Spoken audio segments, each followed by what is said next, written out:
listening to Golden Radio.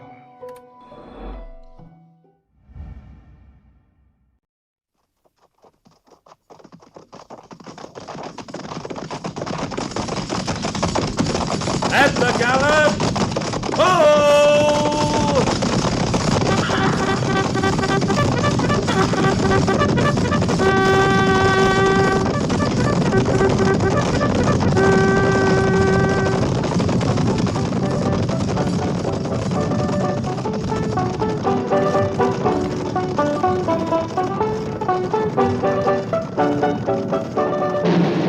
Fort Laramie.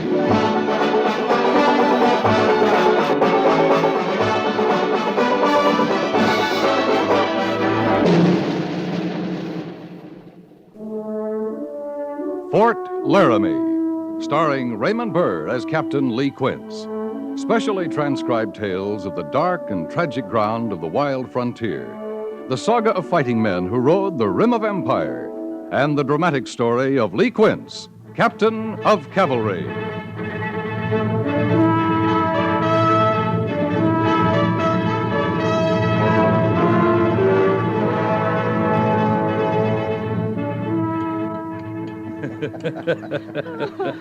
Oh, you want another piece of pie, won't you, Captain? Oh, no, ma'am, I sure won't. Now, Captain. Now, Mary. Just another little sliver. Oh, I thank you kindly, Mrs. Daggett, but I've got no more room. Why, you hardly ate a thing. Mary?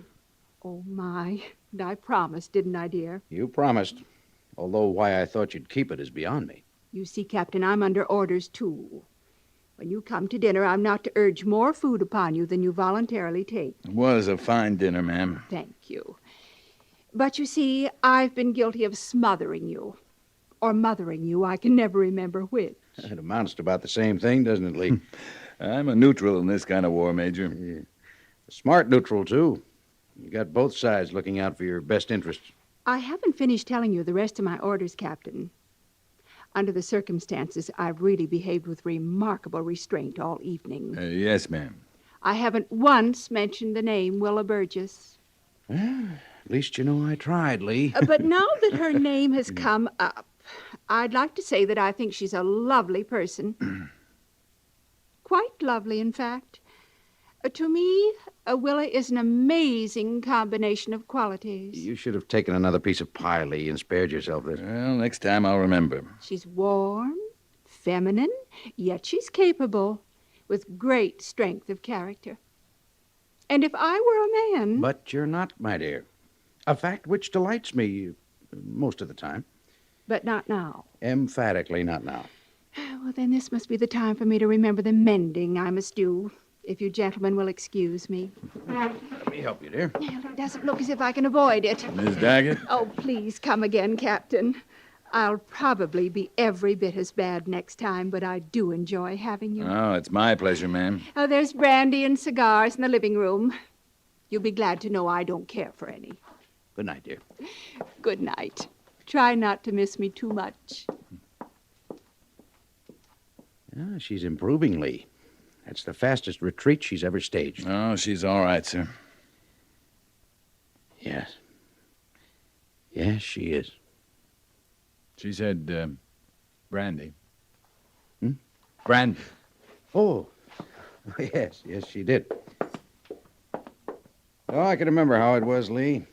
When I was a bachelor officer, I thought the worst duty I could draw was a dinner invitation from a ranking officer who was married. Oh, it depends on the officer. And his wife. I didn't suffer tonight, sir. Oh, good. Well, make yourself comfortable, Lee. Sit down. If your belt's tight, your blouse or your boots, undo them. Much obliged. Cigars are in the humidor. Yep. You're smoking better tobacco than you used to. Yeah, I am. Here's your brandy, Lee. Thanks. Cigar, Major? Thanks.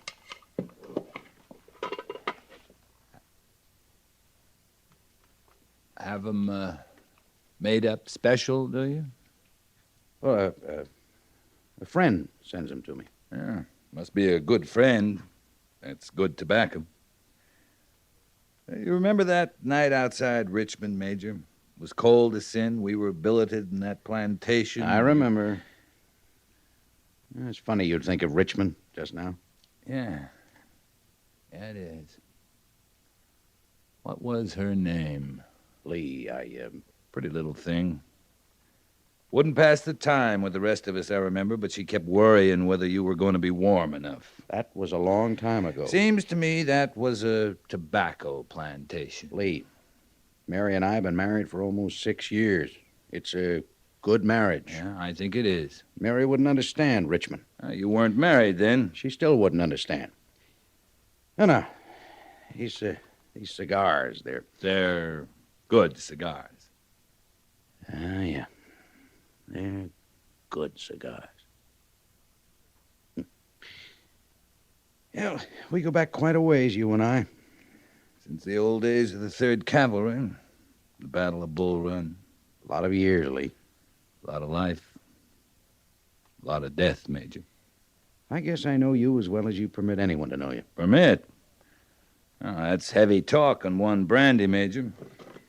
Well, there's more brandy. And more talk? More talk, Lee. You better brace yourself.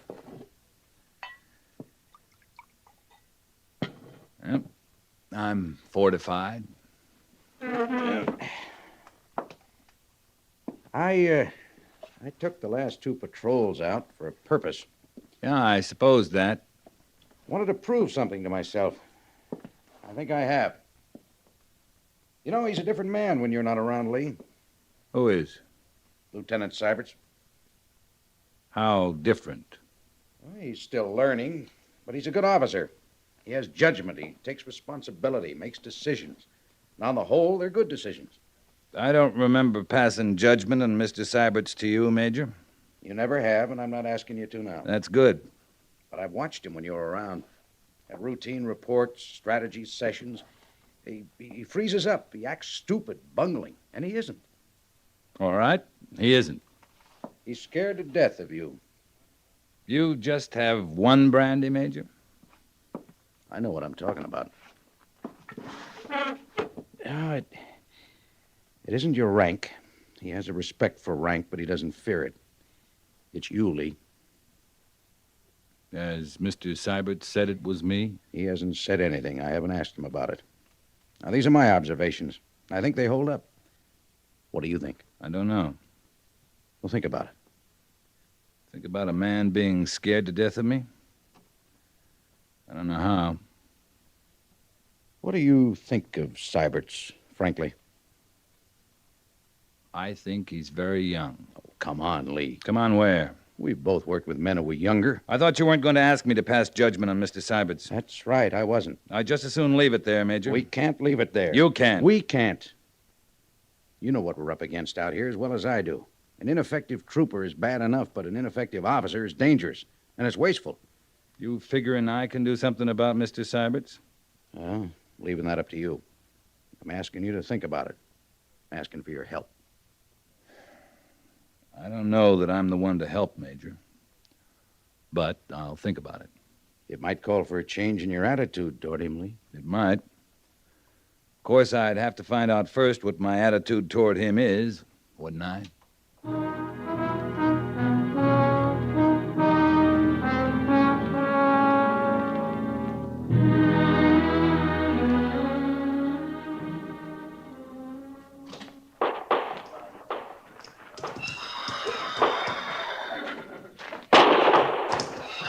He's steadying toward Flint.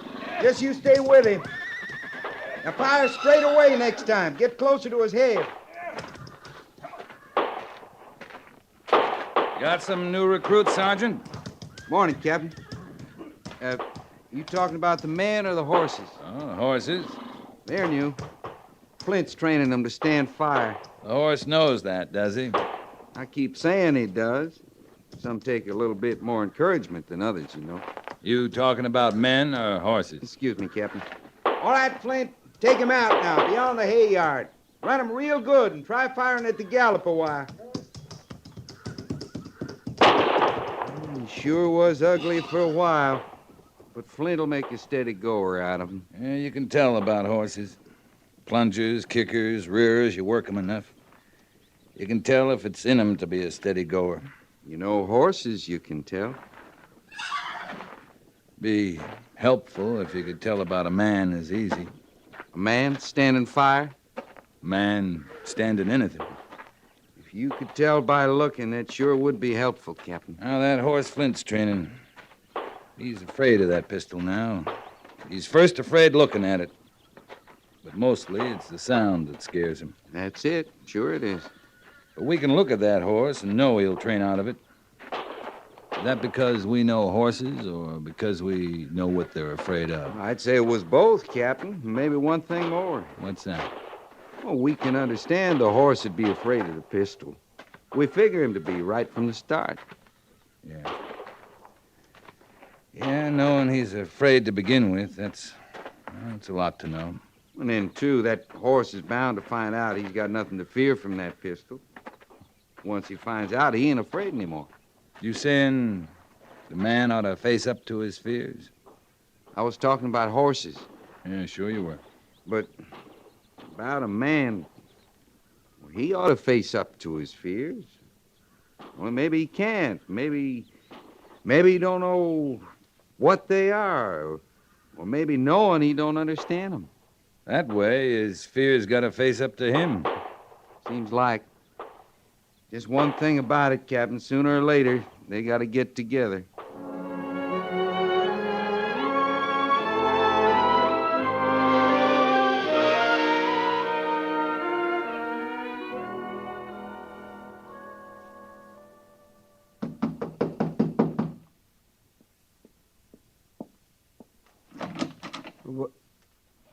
Captain Quince.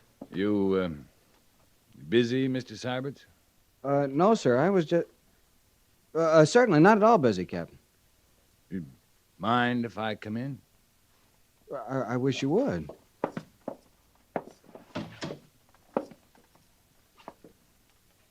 Have a chair? Oh, yeah. You're sure you're not busy? Not busy. No, I wasn't. Please sit down, Captain. All right. Guess I will.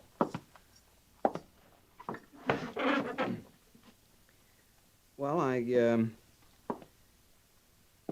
guess I'll just sit down, too. Yeah. Make yourself at home. I will. Thanks. I guess you were working there at your desk. Oh, nothing important. I keep a journal, Captain. You know, what happens day by day. Just a journal, you know? Yeah. Yeah, I know. It's just to pass the time. You don't keep one, do you? No. No, I don't. No, I didn't think so. No, it's all right, though. I mean, the man wants to... Oh, he wants to set things down. Why, he ought to do it. I remember once you said that you didn't keep one because there was a lot you wanted to forget. I probably said that.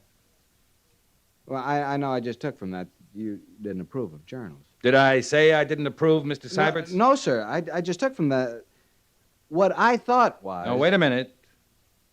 I didn't mean to bark at you. Well, what I mean is, a lot of men keep journals, that's all. It's man wants to do it, it's up to him. It's all right. Yes, sir. Mr. Syberts, do you drink? Drink? Yeah, drink. Whiskey. You know, whiskey. Well, sometimes. I'm not sure I know what you're talking about, Captain. I'm talking about drinking, Mr. Syberts. You and me in a bottle of whiskey. Now? Right now. I'd be proud to, Captain. Yeah. Yeah, me too, Mr. Syberts.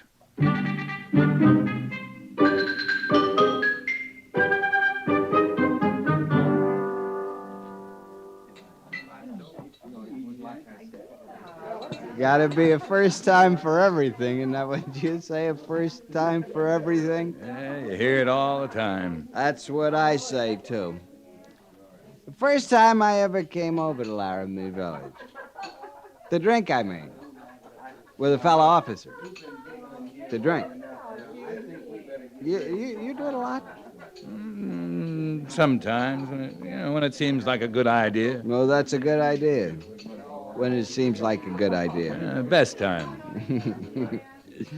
When I was a cadet at the Point, a couple of us upperclassmen decided we want to go over this little tavern.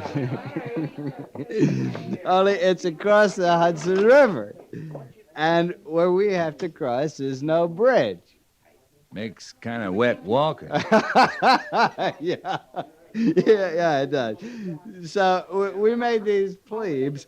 You know what plebes are, Captain.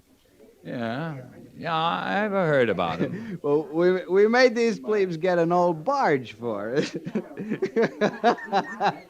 we crossed that old Hudson that night, like Washington crossing the Delaware.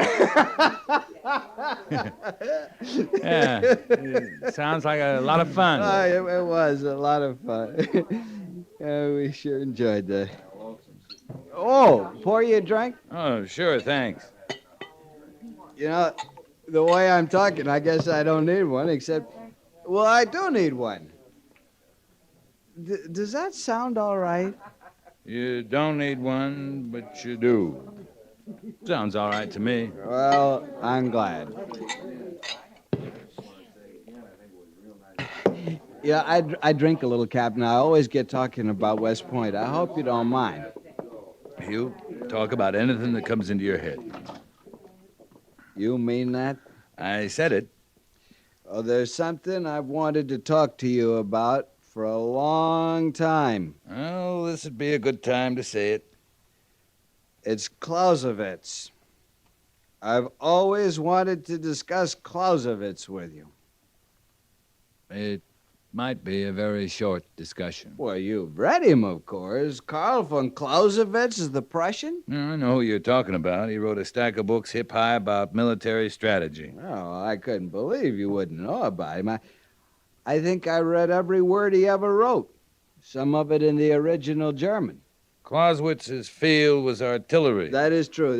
But still, most army men I've known feel that as a strategist, he was the greatest of them all. Oh, you can find army men who say he produced no system of strategy at all. No system of strategy? What was it? Well, in his exposition of the philosophy of war, he pointed out that all of the enemy, men, women, children, they were all part of war. You call that a system of strategy? In total war, you bet I do. How about our wars here, now?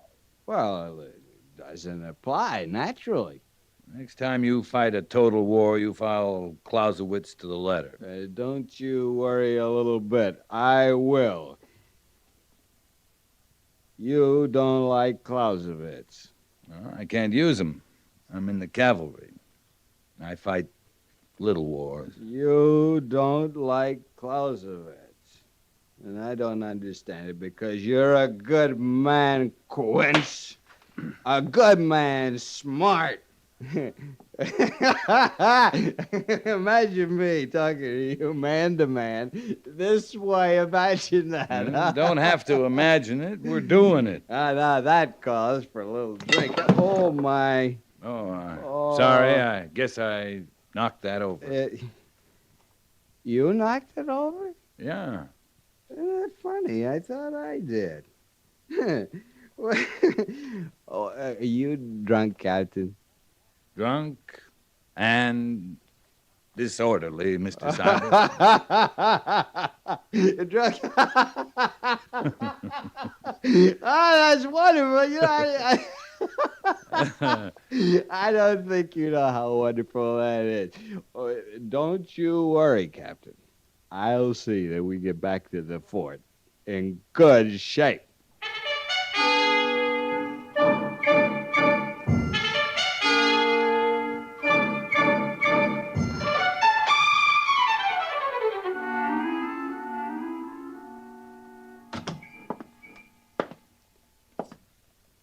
Well, morning, Mr. Syberts. Morning, Captain. You look very fit. I feel fine, sir. And you? I'm alive, Mr. Syberts. And that's pure exaggeration. I doused my head in a cold basin a few times. It made all the difference. I left my head in the basin. Oh, about last night, Captain. If I said anything, sir, out of line. Well, I did have quite a bit to drink. And so did I. Might have said a few things myself. I enjoyed it, Mr. Syberts. It was my pleasure. You seen the Major yet? No, sir. I thought we ought to present a united front, Captain. Fine. We'll do that.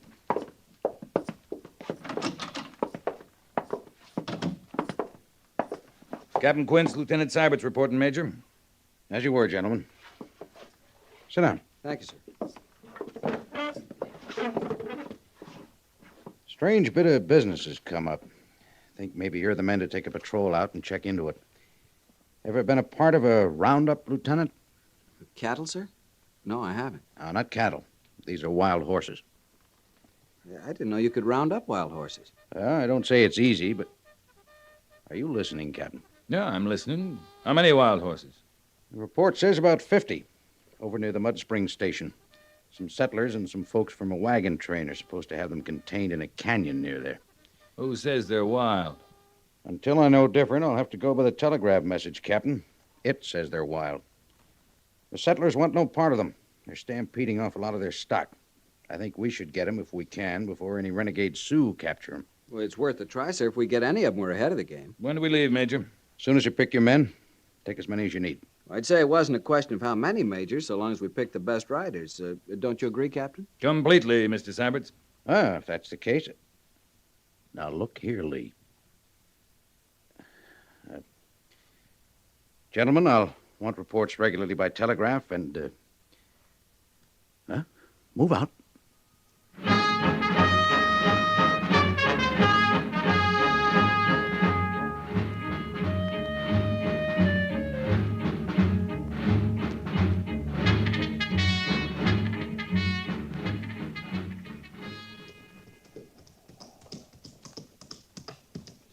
This your plan we're working out here, Captain? Something wrong with the plan, Sergeant? I can't say it's wrong. It's working. Was Mr. Syberts with you? No, sir. He's down there operating a lot like Napoleon. Like Clausewitz, Sergeant. Who's that? Friend of Mr. Syberts.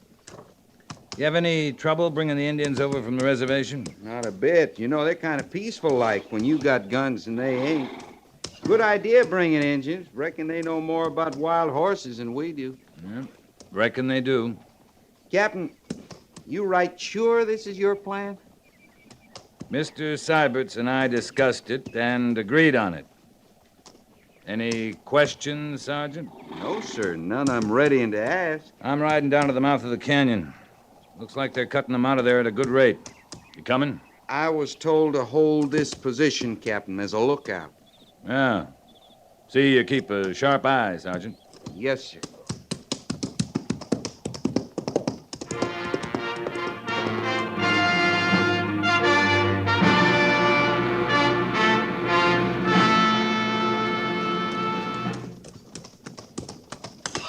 Look good from a distance, Mr. Syberts. Thanks, Captain. Glad you rode down. It looks even better close up. Yeah, you got some of them on lead ropes already. Borrowed a corral from the next ranch. Some of those Indians can sit them already. Best natural riders in the world, you know, Indians. That's what I understand. Looked to me like you got most of the 50 out of the canyon. Oh, we'll get back to Fort Laramie with at least 40 of them, Captain.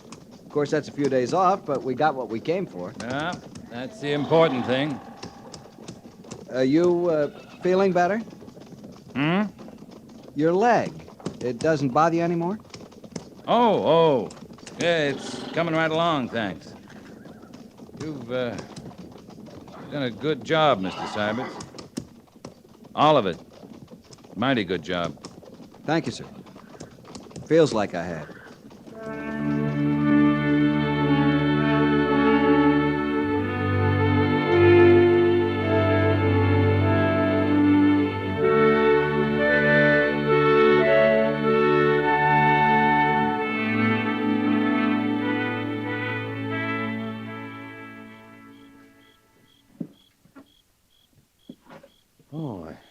almost forgot. Brought you some cigars, Captain. Thank you, Major. That's still good tobacco. You come a long way from that smelly hod you used to carry. I'm not the only one that's come a long way, Lee. That so? Lieutenant Seibert's around? He left just a few minutes ago. Went down to the post office. They sent word a book he'd ordered had come through. A book? General McClellan's book. On the regulations and instructions for the cavalry in time of war? Yeah.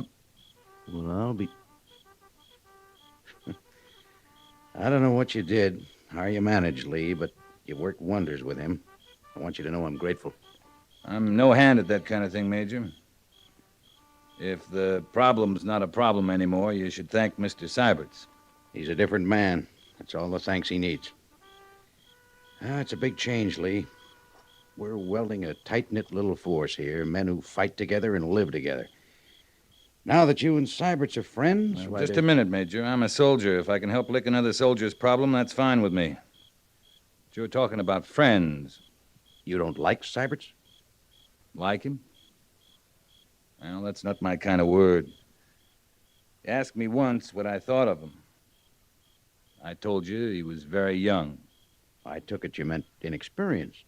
Young, inexperienced. I'm calling it immature. You can get old with years, you can get experience, but maturity, that's something you earn. It's got to be in you to earn it. Well, I don't believe in miracles, Captain. You and Seiberts are night and day. Nothing will change that. No, we're different men, that's all. Seiberts has licked a big hurdle with your help. Maybe that's the beginning of maturity. Maybe it is, Major. Maybe. Maybe it is.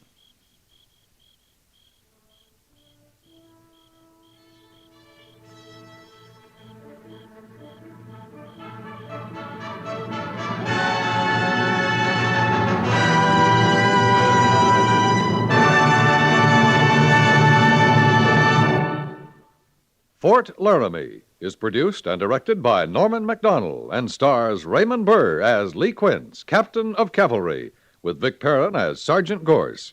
The script was specially written for Fort Laramie by Kathleen Height, with sound patterns by Bill James and Ray Kemper, musical supervision by Amerigo Marino. Featured in the cast were Jack Moyles as Major Daggett, Harry Bartell as Lieutenant Seiberts, and Helen Klebe as Mrs. Daggett.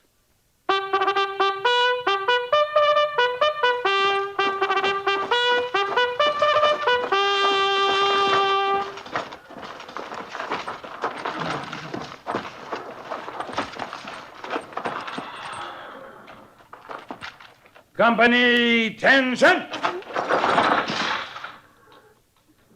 Dismiss.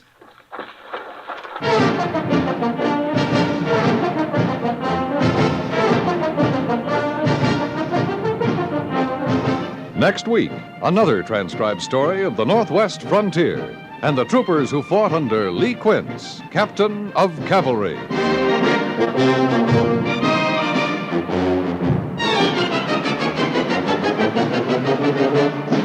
Many a culprit doesn't even know when his cigarette has started a forest fire. You're driving along through a woodland and out the window goes a live cigarette butt. Would you be apt to connect it with the next day's headlines of property, perhaps human life too, gone up in smoke? When in or near the woods, take personal responsibility for matches and cigarettes. Make certain your matches, cigarettes, and campfires are out before you leave them anywhere.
Around Dodge City and in the territory on West, there's just one way to handle the killers and the spoilers, and that's with a U.S. Marshal and the smell of gun smoke.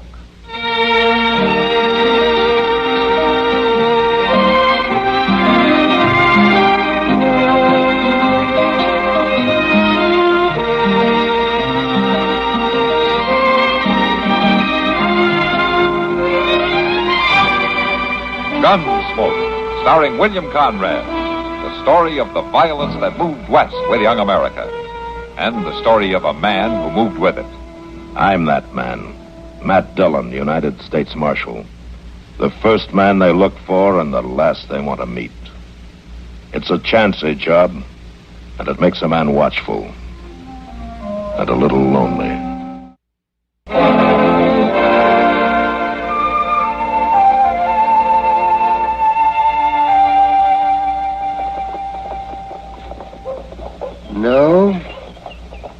No, sir, it just isn't right, Chester. It just isn't right. What ain't right? What are you talking about, Doc? What am I? I'm talking about Matt. Out traipsing all over the country after some killer. Maybe getting himself shot. Oh, my goodness. And here you sit, sunning yourself, with your feet propped up on the porch rail, half asleep.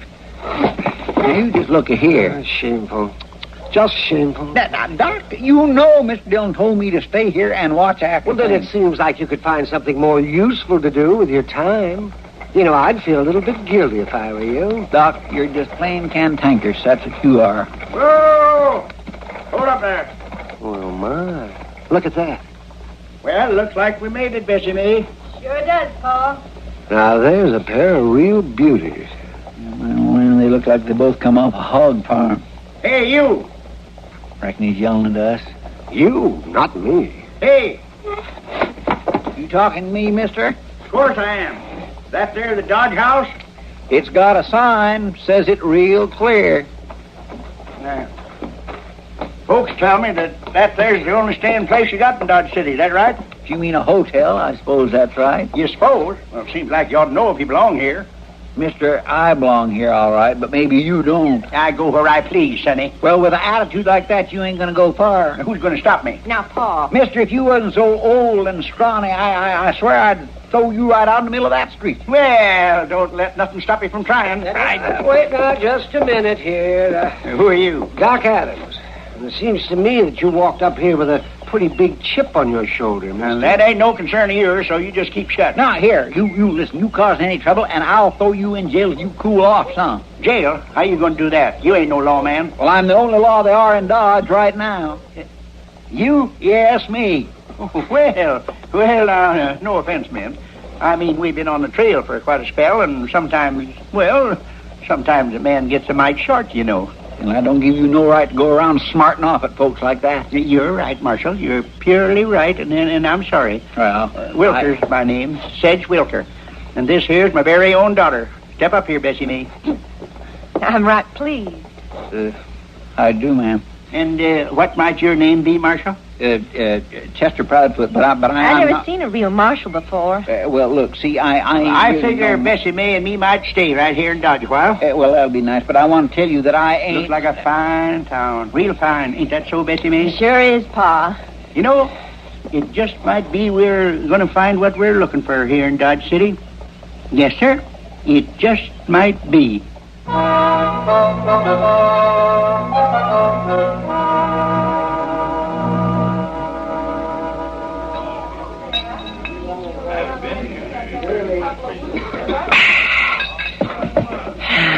Hello, Chester. You drinking alone, or do you want some company? Well, hello, Miss Kitty. Sam, bring me a beer, will you? Yeah, sure, Miss Kitty. You want another one, Chester? No, thank you. No. You, heard from Matt yet? No, ma'am, I ain't.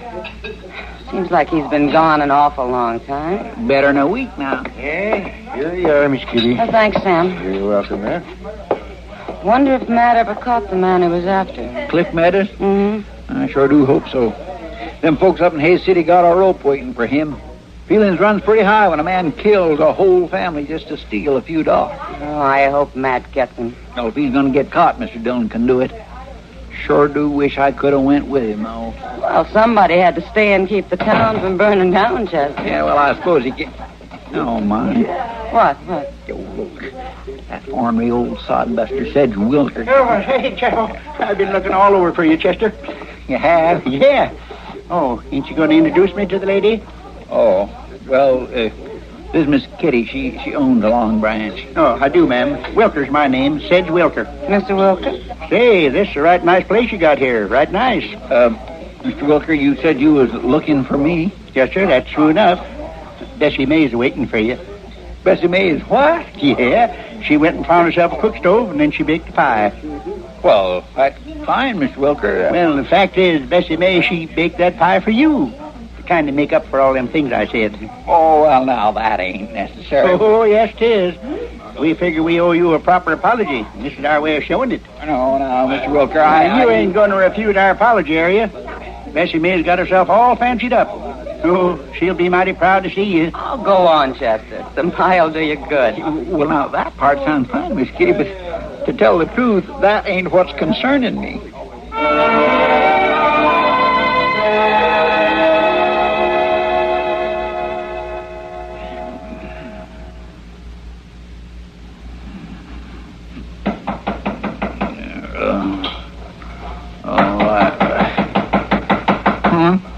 What's the big...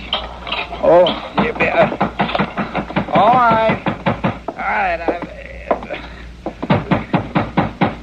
Oh, who is this? It's me, Chester. Open up. Oh, my.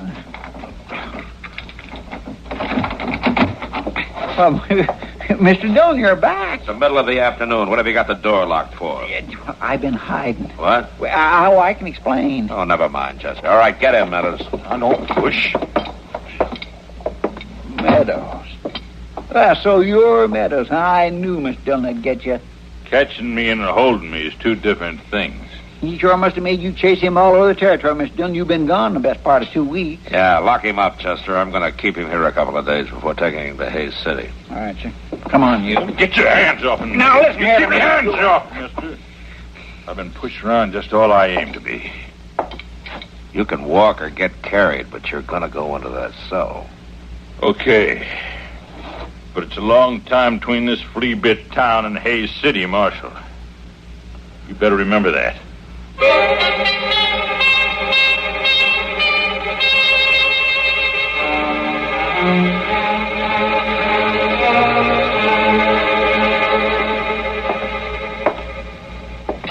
All right, Meadows. If you're all through eating, I'll take that tray.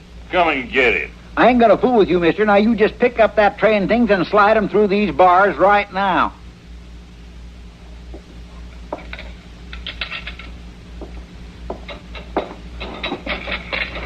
Yeah. That's better.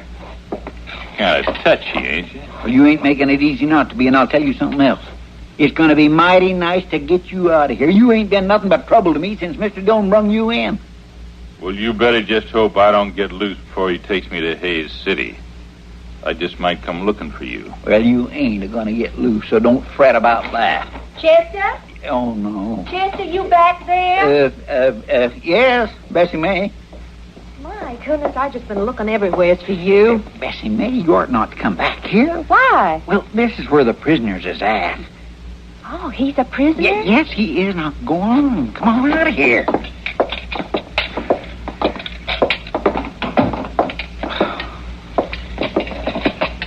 I got everything ready. Hmm? The buggy and all. Buggy?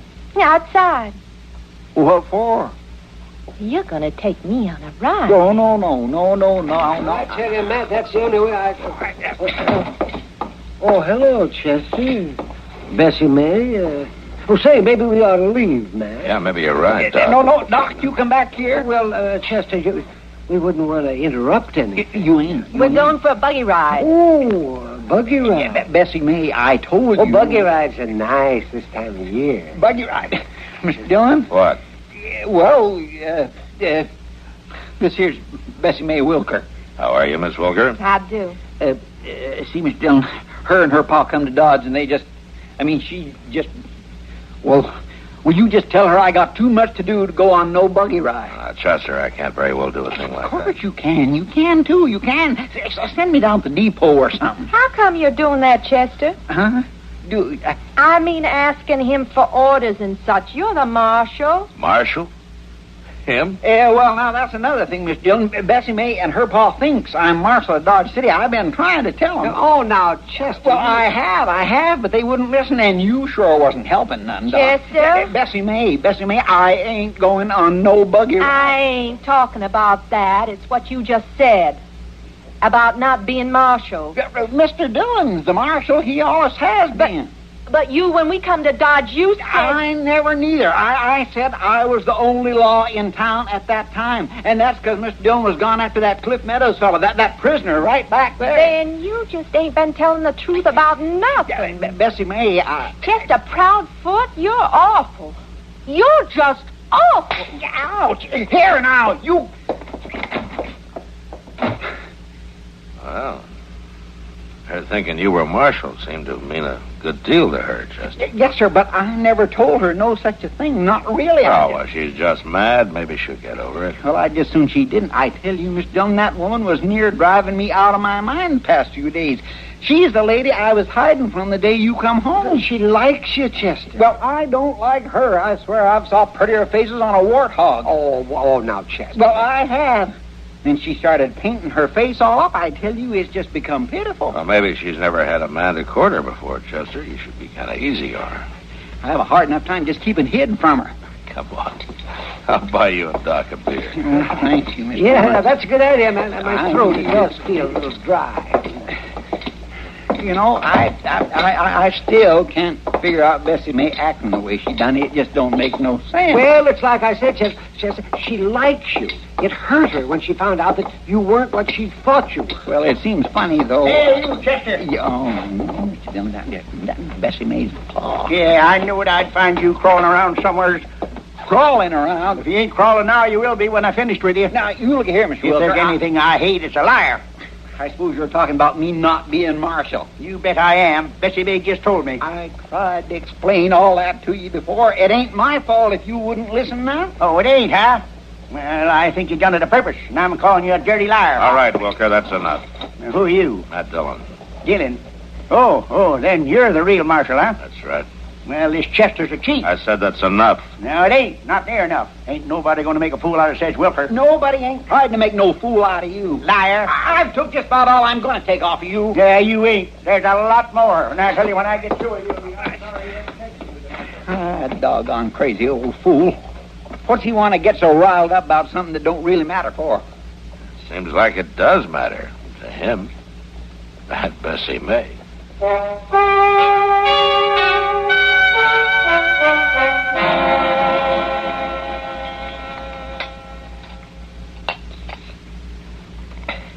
That coffee's kind of weak, ain't it, Mr. Dillon? Huh?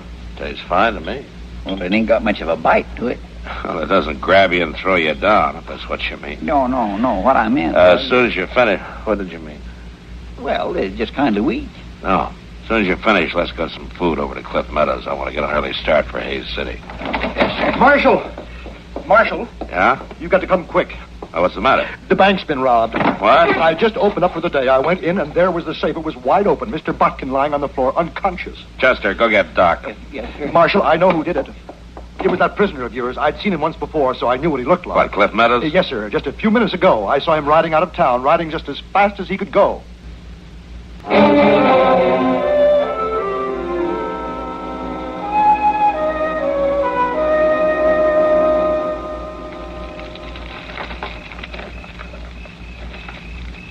Over here, Chester.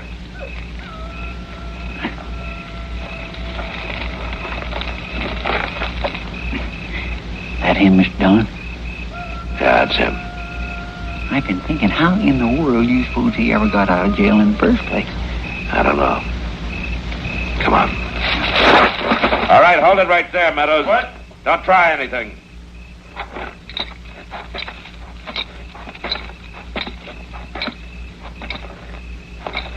Where'd you come from? We've been following you for 2 days. I ain't going back to Dodge, Marshal. You'll go. Now, do you want to tell me how you got out of jail? I bet you'd like to know, wouldn't you? I'll find out. Not from me, you won't. You didn't break out. Somebody opened that cell for you. Is that a fact? All right, unbuckle the belt and drop your gun. Like I said, I ain't going back to Dodge, and I ain't going to Hayes City, neither. You're going to go back with us, or we're going to bury you right here. Now, you decide. I already have. Don't be a fool. I ain't going to hang.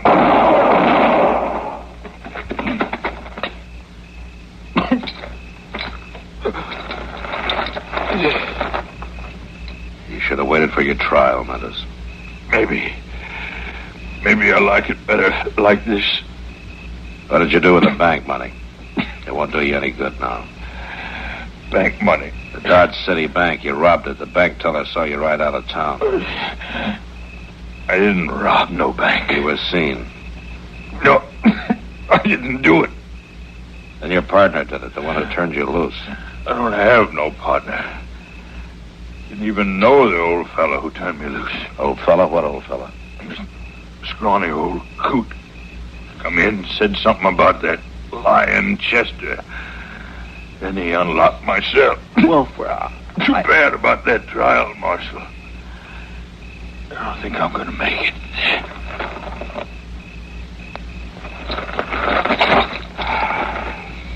Mr. Dillon, the man that let him out of jail, you don't suppose... It was Sedge Wilker? Yeah, I think maybe it was, Chester.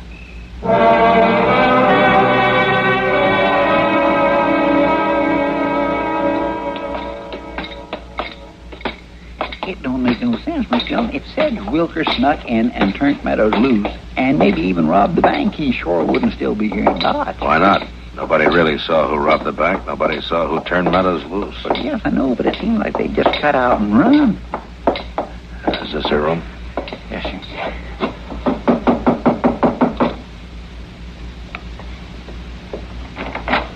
But, what do you want? I want to talk to you, Wilker. Some other time. I'm busy. Well, we'll talk now. What do you mean, busting in? You ain't got no right. Oh, what are they doing here? You and Bessie May packing to leave, Sedge? What if we are? It ain't none of your business. Why did you do it, Sedge? I don't know what you're talking about. You turned Cliff Meadows loose from jail. Oh, you're crazy. Why would I do that? So you could rob the bank and everybody would think Meadows did it? Well, he did. Everybody's seen him. Find him and you'll find the robber. We did find him. Huh? I had to kill him. Well, then what's all the fuss about? Just before he died, he told us that you'd let him out of jail. All right, so I turned him loose. I wanted to get back at you and Chester, but that don't prove I robbed no bank. We've been asking around town, Wilker. You bought over $100 worth of things in the past 2 days. Where did you get the money to do that? Where did I get it? Why, I saved it, that's what. We had us a farm and we growed things. It won't work, Sedge. There's too much against you. You ain't going to take my money. Not after all I went through, you ain't. I'll kill you first. No, don't.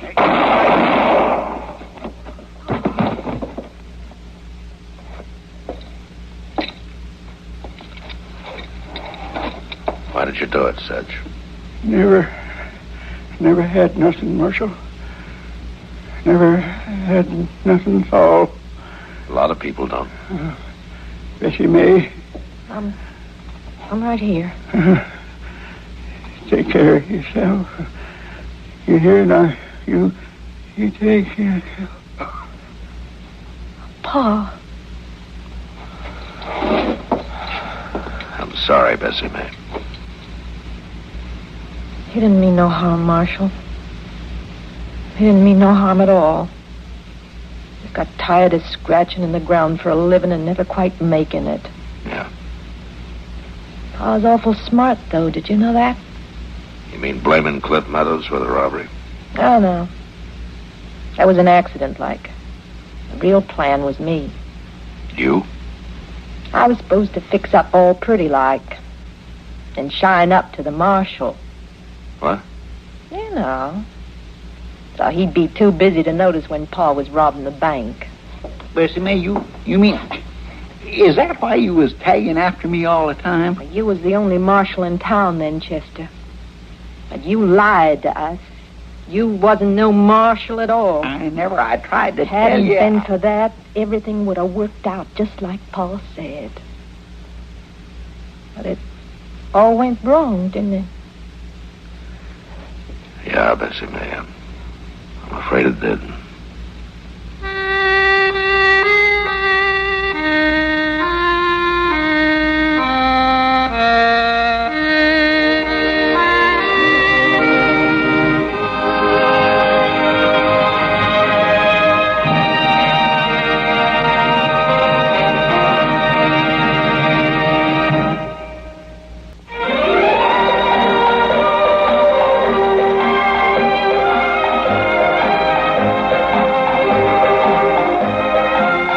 Gunsmoke. Produced and directed in Hollywood by Norman Macdonald, stars William Conrad as Matt Dillon, U.S. Marshal.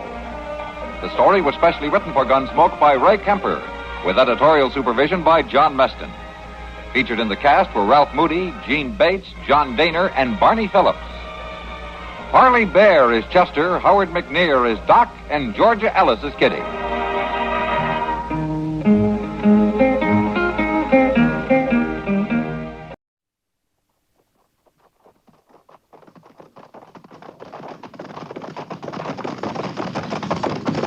At the gallop! Follow!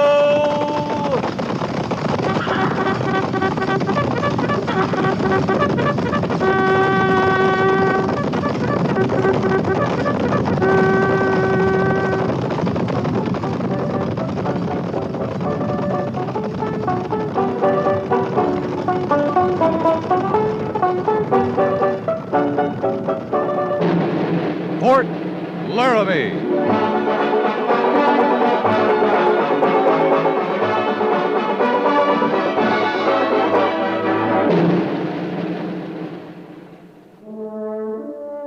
Fort Laramie, starring Raymond Burr as Captain Lee Quince. Specially transcribed tales of the dark and tragic ground of the wild frontier, the saga of fighting men who rode the rim of empire, and the dramatic story of Lee Quince, Captain of Cavalry.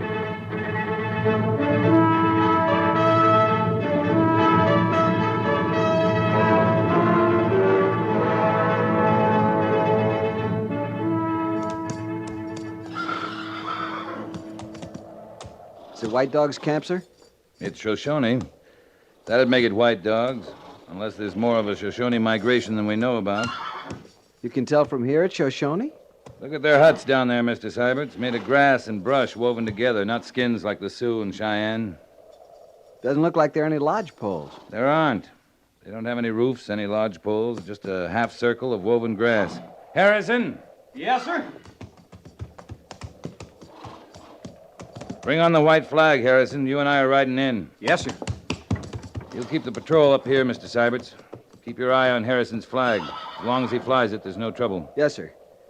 White Dog will understand that you've just come to powwow with him. Going in this way, he'll understand. Ready, Harrison? Yes, sir. Let's go. Good luck, sir. Thank you, Mr. Seiberts. Watch it down through here, Harrison. I'm watching.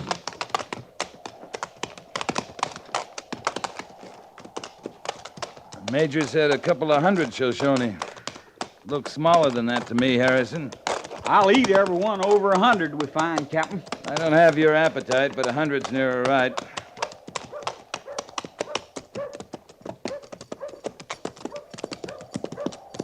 Ah, they're beginning to notice us. I'll lose all feeling in my arm if I hold this flag any higher. Sooner the feeling than the arm, Harrison. Yes, sir. Funny they wouldn't have no lookouts posted. Well, either they're not expecting any trouble or they don't care.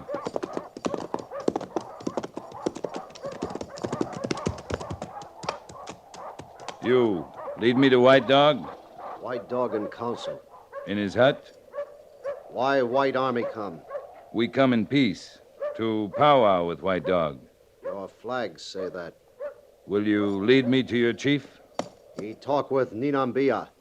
I not talk to White Dog when he talk with Ninambia. Just show me where he is. You know Shoshone legend? Yes, I know. There. In small canyon out by stream.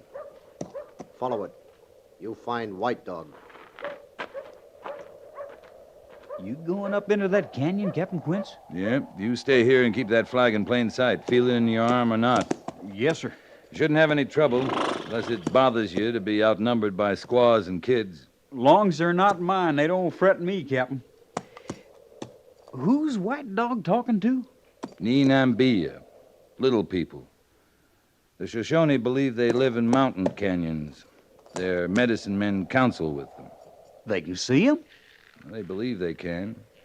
You see any of 'em, you tell me, Captain? I see any. Might be something I'd want to keep to myself. Stand fast, Harrison. Yes, sir.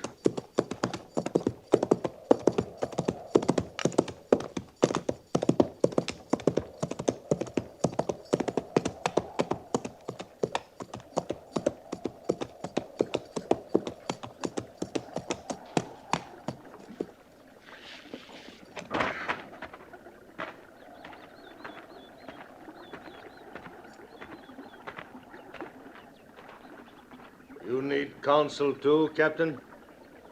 I need your counsel, White Dog. Sit, my son. You ride from Fort Laramie today? Yesterday. You and your people must be tired, as my people are tired. Your journey has been longer than ours, White Dog, and harder. A journey is hard when a heart is heavy, Captain. We go to our home. This lightens our load. You are moving your people without permission, White Dog.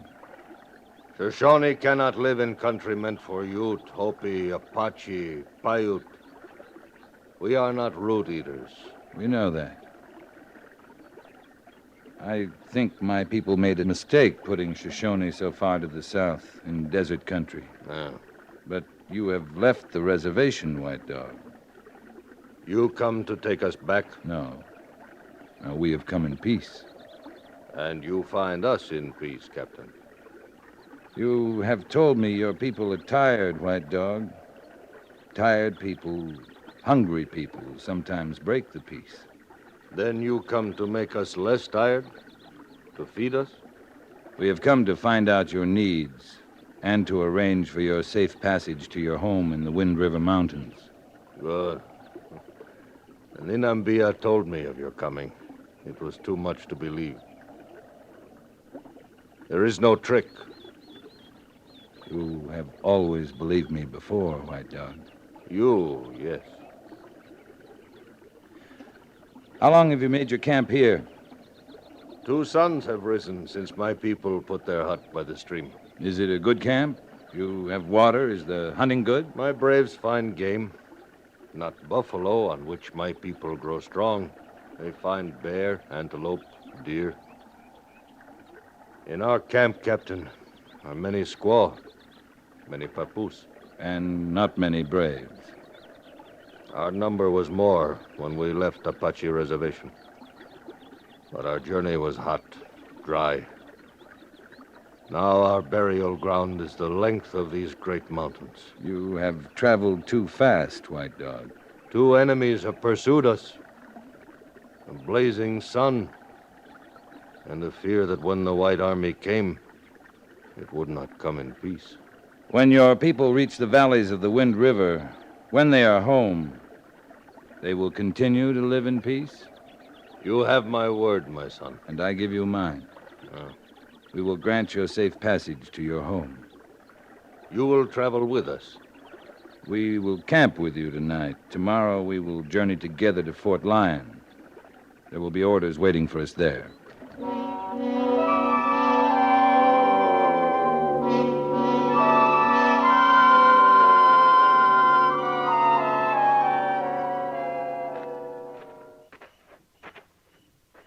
You turning in, Captain? A beautiful night, Mr. Syberts. You write about nights like this in your journal? How can you put the Rocky Mountains into a journal, sir? It's kind of hard even to set 'em good in your mind and believe 'em. I never see 'em. I don't feel small, trifling. Well, the sky that clear and the stars so bright. I'm sure it must all have a meaning. There's meaning in tonight, all right. Down there by the stream in White Dog's camp, the old man's telling his people that we've come to take 'em home. that the Ninambia told them of our coming. There's peace in their hearts tonight, Mr. Syberts. That has meaning. I think it does. I think the men feel it too, sir. White men, red men, bedding down into the same stars, nobody reaching for a rifle, nobody stealing up with an arrow. Yeah, that's the way it ought to be. And every time it isn't, I get blazing mad inside. Are you a religious man, Captain? I have things I believe, Mr. Syberts. This, tonight. Challenge of the mountains, peace of the stars, men living under them without fear. Guess that's pretty close to what I believe in. It's a lot to believe, sir. I believe something else, Mr. Syberts. Yes, sir? I've been working my jaw like an old woman. Must have used up a couple of years' words for me. I was thinking I'll be able to put some of this night into my journal after all. Night, Mr. Syberts. Night, sir.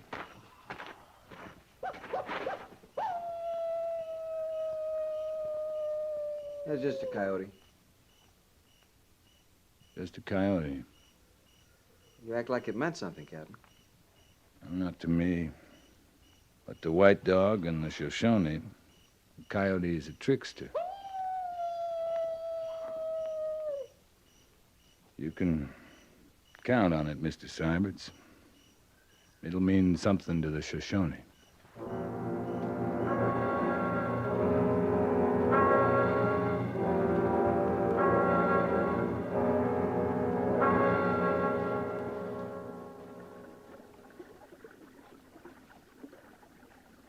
We made counsel through the night, my son.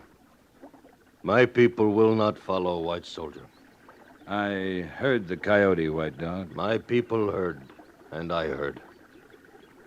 In the legend of the Shoshone, it was Coyote the trickster who changed the color of our skin.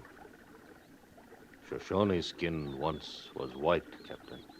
You have told me. In the story of creation, when the Creator first breathed life into tufts of grass, the people called Shoshone were born with skin white as snow. Until one day, Coyote the trickster gave fruit to the white Shoshone woman. And since that day, the color of your skin has been brown. And since that day, Captain, Shoshone has known fear of Coyote the trickster and men whose skin is white. Yesterday, White Dog, we spoke words of peace, you and I. We spoke of believing each other. Yesterday, Coyote was silent. But the Ninambia, you said they told you of our coming. You doubt the prophecy of the Ninambia? My son, you find me here. I seek their counsel. Yesterday, they told of white leaders' friendship. Yesterday, you came in peace. Last night, Coyote warned. Today, Ninambia are silent. White Dog, you're a long way from home. I have orders to see you safely to your Wind River hunting grounds. I have orders, too, from my people. We camped together last night. If we had come to harm you, we could have made quick work of it. Last night, Coyote warned. My people listen. You'd better counsel again with your people, White Dog. In 1 hour, we're moving on to Fort Lyon. All of us. My son.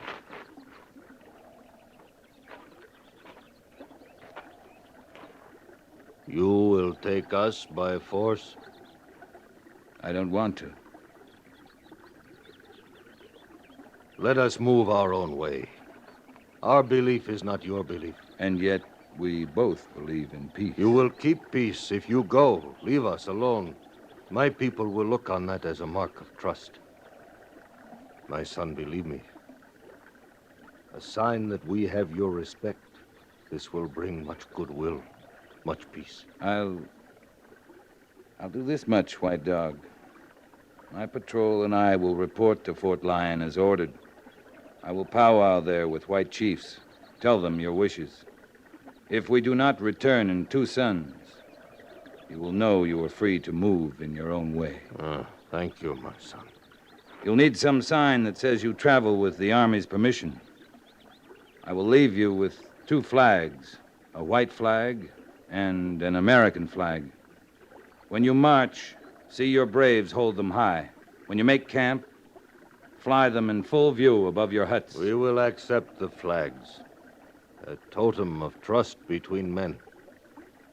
You will not be sorry, my son. I hope neither of us will have cause to be sorry, White Dog.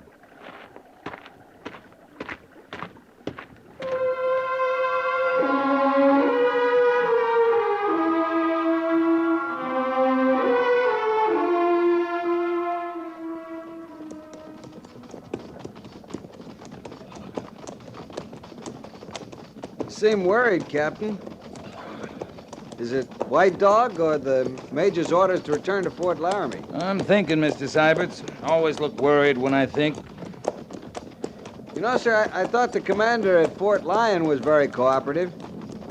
He seemed to agree with everything you told him about White Dog. I'm not worried about him or White Dog or Major Daggett, but it's a long way to Wind River from here.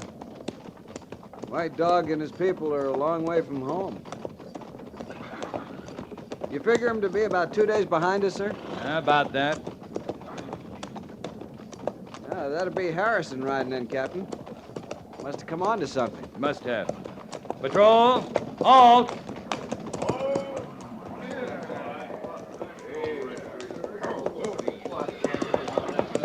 Captain Quince, sir. What is it, Harrison? Up ahead, sir, in the basin. Cavalry.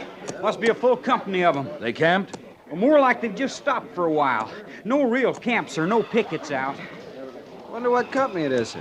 Well, it's not from Fort Laramie or Fort Lyon. We'd know about them. Might be someone from Kansas or Nebraska. I'll ride on ahead with Harrison for a check. Move the patrol up after us. Right, sir. Let's go, Harrison. Yes, sir.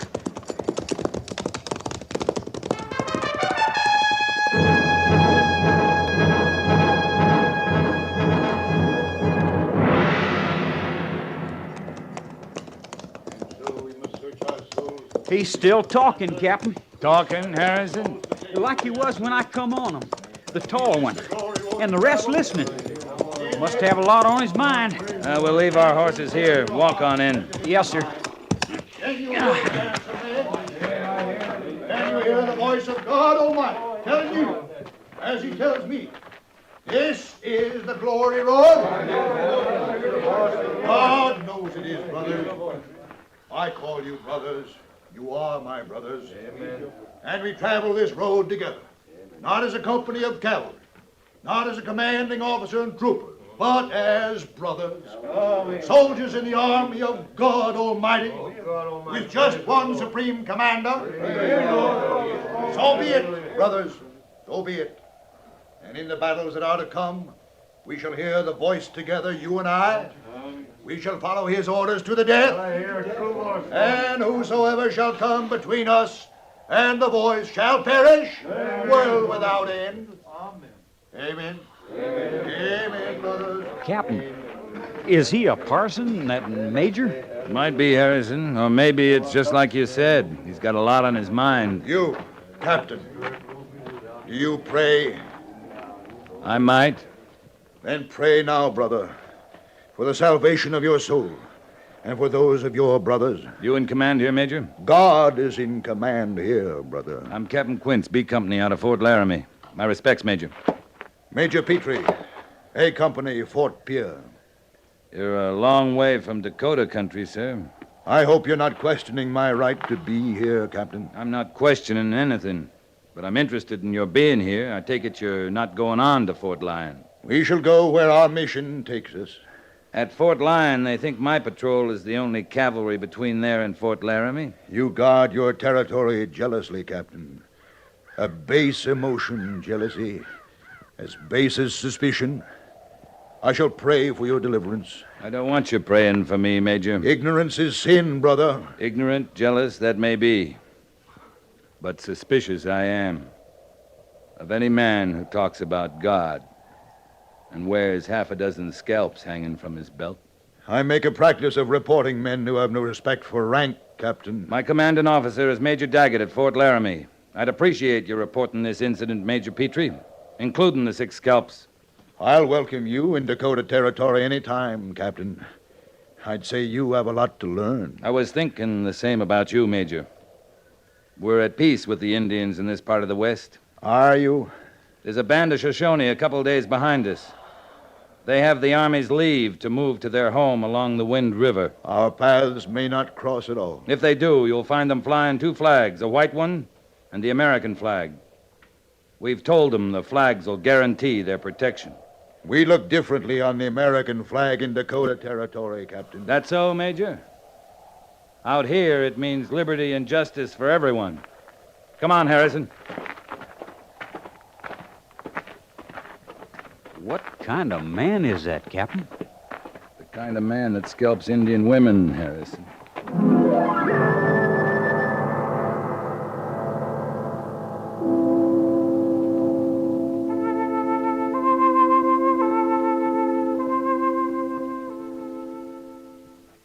Well, here's all the answer we can get out of Fort Pierre, Captain. Colonel says Major Petrie's on a reconnaissance mission. Scalping Indian women's called reconnaissance nowadays, Major? You want to read the telegram for yourself, Lee? I don't need to. I know what I saw. I know how you feel, Lee. We've got troubles enough without the Army fighting itself. Major, if you'd have seen his men, wild-eyed, frenzied, he was whipping them with his words. What words they were. Oh, every officer has his way of stirring up his men. Stirring them up for what? That's all I want to know. From the North Platte as far south as the Cimarron, the Indians are at peace. I don't know what his aim was. When you telegraphed Fort Pierre, did you ask the colonel if Major Petrie's a minister? The answer's there, Captain. He's a self-ordained minister. 6 scalps, Major. All right. What do you want me to do? I had to call you back here. Captain Matheson's got 2 companies detained in the Black Hills. We've got a garrison to secure, Captain. White Dog's 2 days late. If he was moving at all, he'd have been through here 2 days ago. Maybe they're traveling a different route. To get to Wind River? I don't know, Lee. I don't know, except I can't spare a patrol right now. You can spare me. For what? What would you do? Start back, look for White Dog. Not alone, Lee. All right, give me Harrison then. Suppose you find White Dog and his people. They're not likely to feel any different. You offered them the protection of a patrol before. They're not going to fear 2 men. Maybe they're not. You feel responsible for them, don't you? I gave them the flags, Major. We don't know that they had need for any other protection. They're 2 days late. All right, Lee.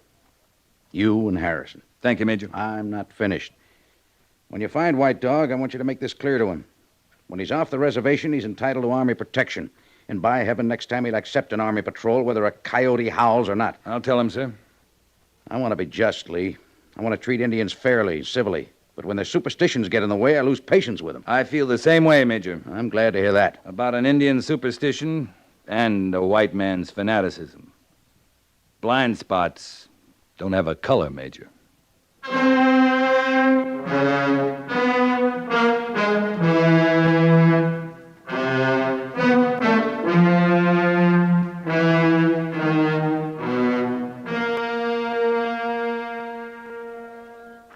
And I don't mind telling you, Captain, gave me a turn at first, seeing them come straggling up and make their camp right there on our creek. They didn't bother you? No bother at all, excepting just that they was there, and they was Indians. It don't make a man feel real comfortable. My woman now, she just let out one long war whoop and made for the fruit cellar. Like never got her out of there. She feeling better about it now? Yeah, fine. Yeah, we just sat by and watched them. They was cooking, cleaning their young in the creek. Never made a move toward us, nor us toward them. Well, now, I got to be honest about one thing. What's that? I said we just sat by and watched. That ain't the whole truth. My woman turned her head more than one time. Them braves don't wear much more than they're born with, do they? Not much, mister. Yeah. Well, sir, the sight to end 'em all for me was when they first come in. Now, right away, they run up them flags as high as they could. I tell you, Captain, that flag looks mighty good, no matter who's flying it. You say they left here day before yesterday? Now, let's see. Yes, sir, I'm sure of it. Heading north? North along the creek. Well, thanks very much, mister. We must have passed their camp during the night, Harrison. Don't seem like we could have, Captain. No, it doesn't. Is it just the two of you after 'em this time? This time, mister? Yeah. Now, yesterday, there was lots more troopers. And the major who talked to me, I think he said he was a major. Well, anyways, he asked the same kind of questions. Only what? Only when I told him about the Indians, he didn't smile the way you did, kind-like. This major, he didn't smile at all. Let's go, Harrison.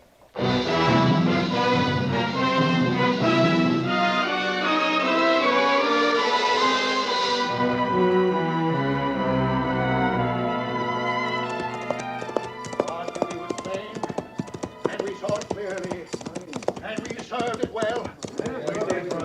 Amen, brother. Amen, brother. Go your way. Go your way. In peace. What kind of a lunatic are you? You're still in need of prayer, brother. You're rotten, foul, evil. You came upon the Shoshone camp? I never saw such a slaughter. Old men, old women, babies. Why? Why? My report will say that we were attacked, Captain. How many men did you lose, Major? Oh, we were very lucky. And all the attackers were killed. Do you like it, Major, killing women and children? You'll get court-martialed for this. An investigating party should be at Owl Creek by now. We'll see who gets the court-martial. For killing Indians? They'll find the flags waving high over 100 cut-up bodies. They'll find the rifles that were never fired. And there's no mistaking the fresh scalps around here. You call yourself a white man? Indian lover? Well, I've no time for your kind.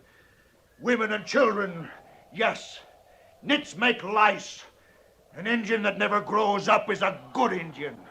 Because he's a dead Indian. And a dead squaw can't bear any more papooses.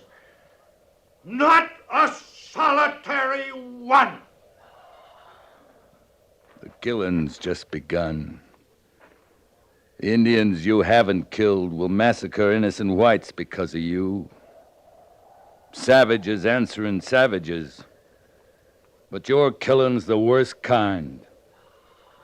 Killing in the name of God.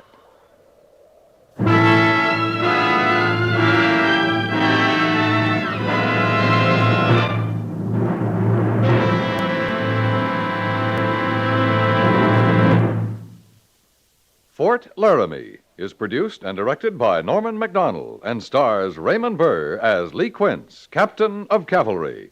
The script was specially written for Fort Laramie by Kathleen Height, with sound patterns by Bill James and Tom Henley. Musical supervision by Amerigo Marino. Featured in the cast were John Daner, Lawrence Dobkin, Sam Edwards, Lou Krugman, and Tim Graham. Jack Moyles is Major Daggett, and Harry Bartell is Lieutenant Seiberts.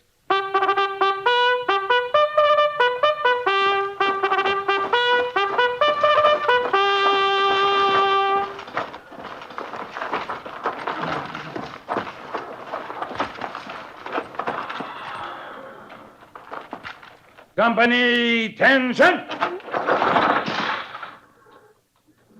Dismiss.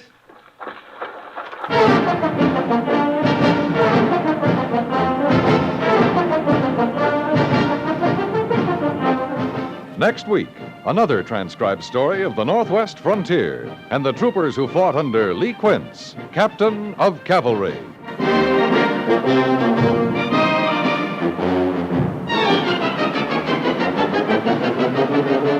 You there, don't let that newspaper blow into the street.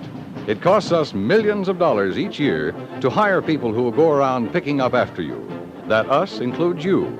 for trash collecting and rubbish disposal come right out of your pockets in Texas. CBS Radio urges you to help keep our streets and countryside neat and clean and less expensive to maintain.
Gunsmoke.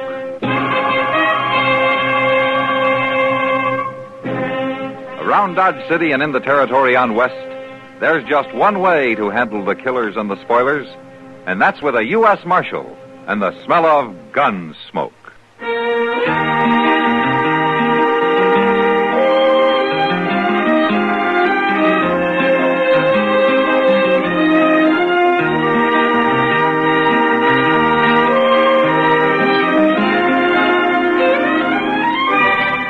Gunsmoke, starring William Conrad. The story of the violence that moved west with young America. And the story of a man who moved with it. I'm that man. Matt Dillon, United States Marshal. The first man they look for and the last they want to meet. It's a chancy job, and it makes a man watchful. And a little lonely.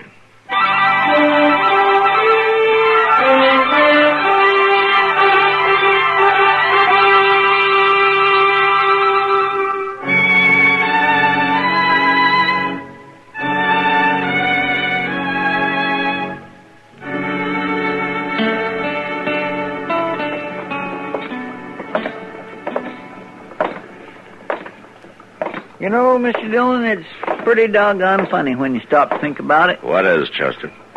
Life is. No? You, been reading another book?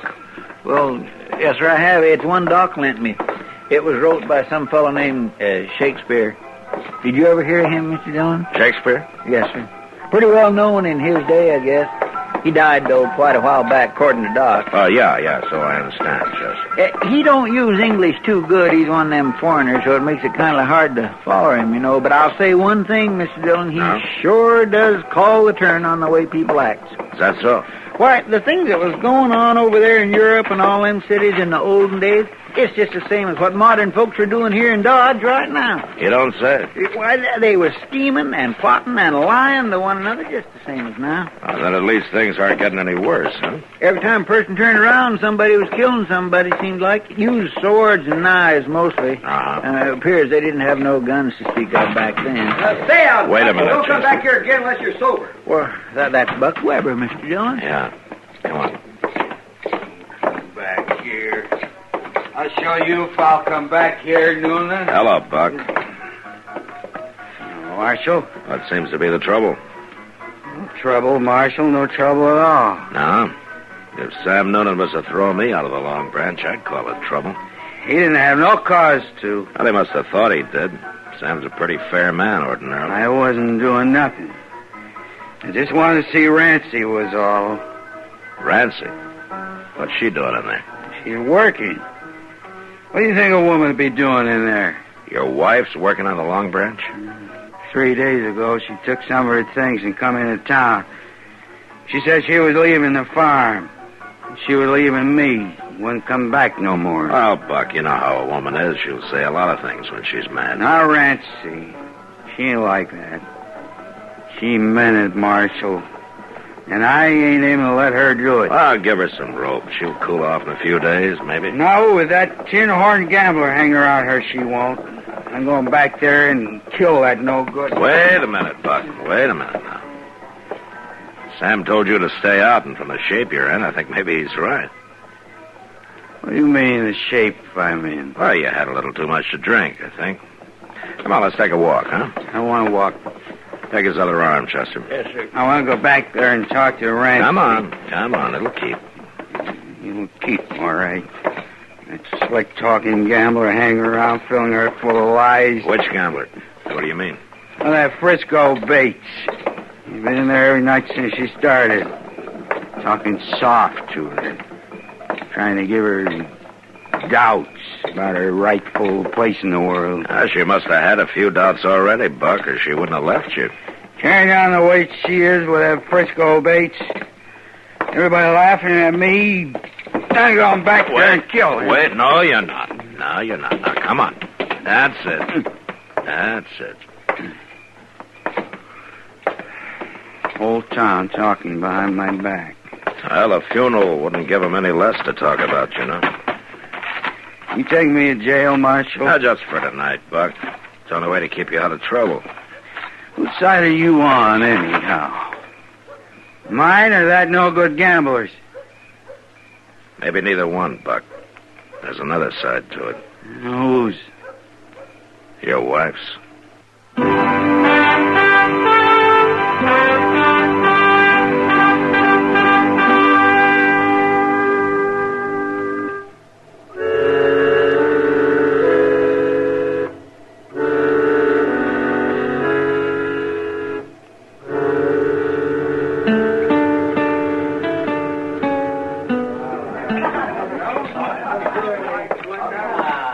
Good to see you, man. Hello, Kitty. Thought you might be going to pass us up this evening. That's hard to break the habit. Kitty, I understand Rancy Weber's working here now. That's right, Matt. She started 3 nights ago. Is she around? She'll be back in a minute. Right now, she's crying. Oh? Yeah, her husband came in drunk and mad a while ago and started abusing her. Yeah, I know. I just locked him up for the night. I'm glad you did, Matt. Buck Weber could be real mean if he got started. I'm afraid he's already started, Kitty. What about this Frisco Bates? Oh, so that's it. I told Rancy the talk would get around. Anything to it? I don't think so. Not really. Buck's got the idea there is. Well, he's a touchy one, Matt. He's awful hard to figure. Yeah, I know. I hated to see Rancy start here, but she told me she'd left him. She didn't have a cent to her name. I thought she might be better off here than some of the other places. At least I can sort of look after her. I'm sorry, Kitty. I shouldn't have acted like that. Oh, good evening, Marshal. How are you, Rancy? Oh, if you two will excuse me, I better look after a couple of things. Yeah, sure, Kitty. I guess you're probably kind of surprised to find me working in a place like this. No, I'd already heard about it. I saw your husband a little while ago. Oh. You, sure you know what you're doing, Rancy? I'm sure, Marshal. It's an easy life to get into, but it's rough to get out of. Those farming. And I'm afraid Buck's going to cause you trouble. He's caused me trouble for 7 years. Is that so? 7 years of drudgery. Make a woman a slave and work her to death. Never a decent word. You know, some of the easy ways work out hard, too, Rancy. Well, I take my chances. But Buck might as well get it through his head right now. I'm not going back, not ever. I doubt if Buck's going to see it that way. He has to. What can he do about it? Well, he could try to harm you, maybe, in some way. I'll let him. It won't be the first time. There's nothing Buck likes better than hitting a woman. Unless maybe it's a young one. Well, right now he seems to want to hit a fellow named Frisco Bates.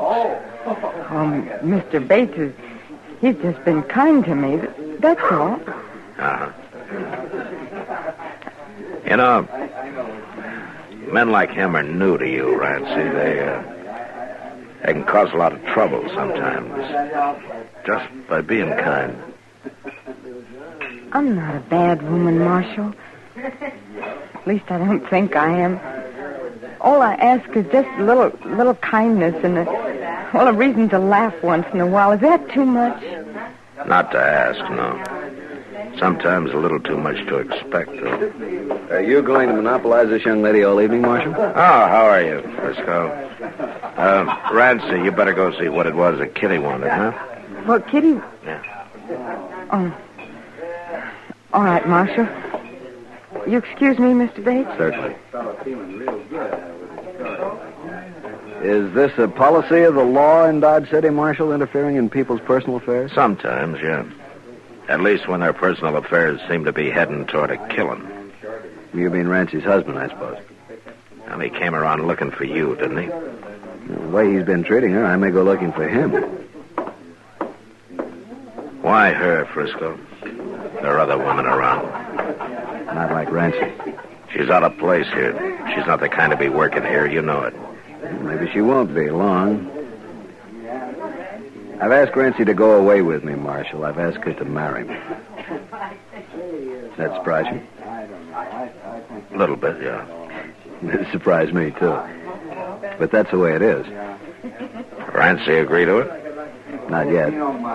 But she will. And Buck Weber won't have a thing to say about it. He won't, huh? I wouldn't count on that if I were you.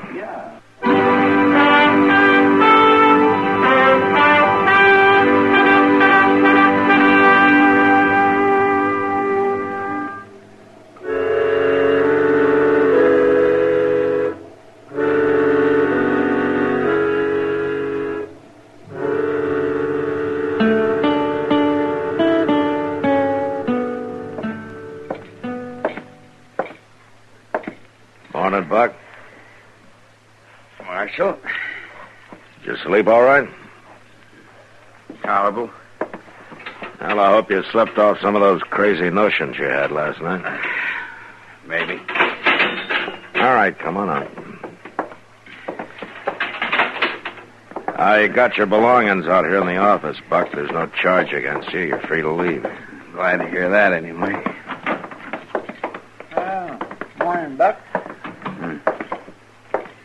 Stuff's there on the table, Buck. Thanks. I get my gun back? Chester? I'll get it.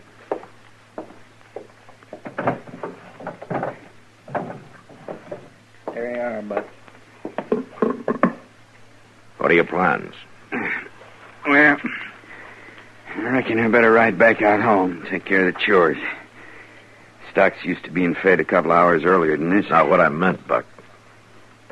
What about Rancy? I ain't rightly made up my mind yet, Marshal. Leave her alone, will you?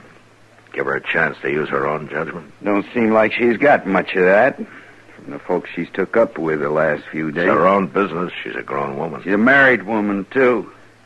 She hadn't ought to be carrying on the way she is. She hasn't done anything wrong. I ain't saying she is. I got nothing against Rancy. Any woman's liable to get out of hand once in a while and start thinking fancy. I get her back out there on the farm for a week or two, she'll come to her senses. Uh-huh. Just that Frisco that's causing all the trouble, trying to turn her head. As far as I can see, all he's doing is treating her with a little respect. It's a matter of opinion, Marshal. Well, if the law's got no more dealings with me, I'll be getting on. No dealings, Buck. Not right now, anyway. Good.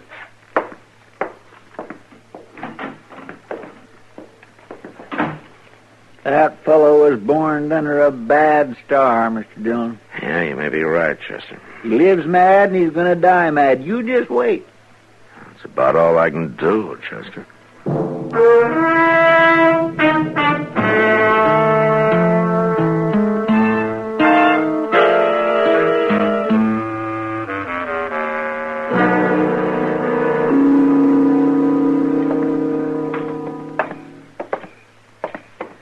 You know, Matt, the best time of day is at night. I always look forward to it. Oh, why so, Doc? Because after dark, this flea-bit town doesn't look so goddamn ugly. That's why. I see. If a man puts his mind to it, he can even imagine he's someplace else. Seems to me if a man really wanted to, he could pull up stakes and be someplace else. I don't know about that. A couple of years out on this blasted prairie leaves a man uncivilized for the rest of his life. Doc, you were born uncivilized. Oh, in medical school, I was regarded as a lad of culture and refinement. Medical school? I always thought you had veterinary training. I'd have been better off if I had. There's more animals around here than people. And that's not counting the people that are animals. Or just the same as, anyway. Oh, they're improving a little bit year by year. Oh, yeah, sure, they're improving. They're all for themselves, and the devil take the hindmost. That's what. Human nature doesn't change, Matt. Well, that's what Chester thinks, since you started him reading Shakespeare. It won't do him any harm. Come on, Doc. It's over back of the Dodge House, I think. Yeah, you say civilized, huh? Oh, sure, yeah, improving. People shooting each other all the time and bullets flying around. Come on over this way. Yes, nobody dying in their beds. Oh, yes, they're civilized. Yeah. Over here, Mr. Dillon. Somebody fired through the window in the Frisco Bates room. They must have been hiding out here in the dark somewhere. All right, come on. We can get in through the back door. Yes, sir. Will you stand back, please? Stand away from the door, will you? All right, go on in, Doc. Chester. Good. It's the first room, Mr. Dillon. Right here at the corner. Uh-huh. Quiet, eh? For Mr. Dillon. Well, good Lord, Matt. Yeah. All right, take over, will you, Doc? I got some dealings with a man.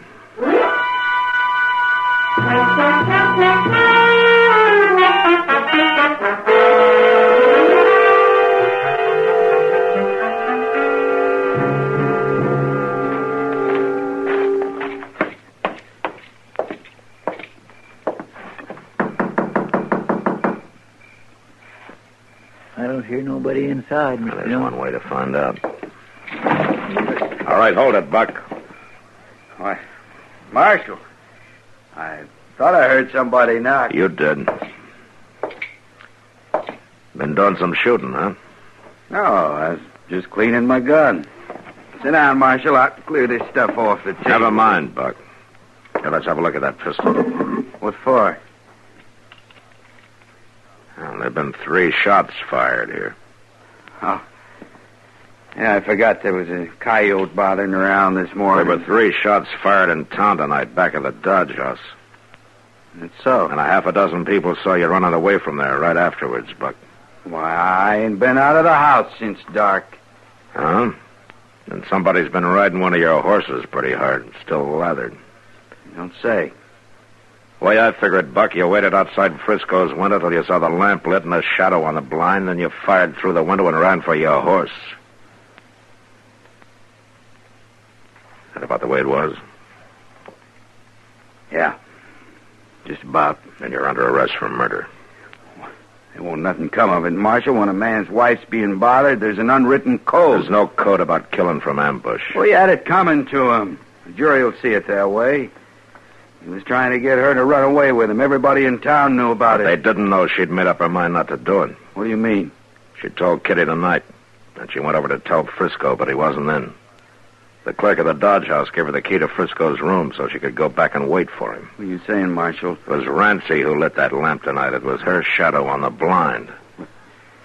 Then I... That's right, Buck. She's dead. And juries don't have much sympathy for men who kill women. You're gonna hang, Buck. Just as sure as shooting.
Gunsmoke. Produced and directed by Norman McDonald.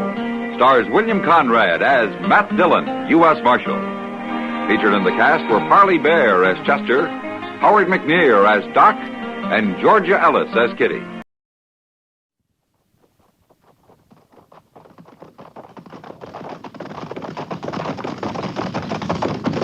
At the gallop! Oh!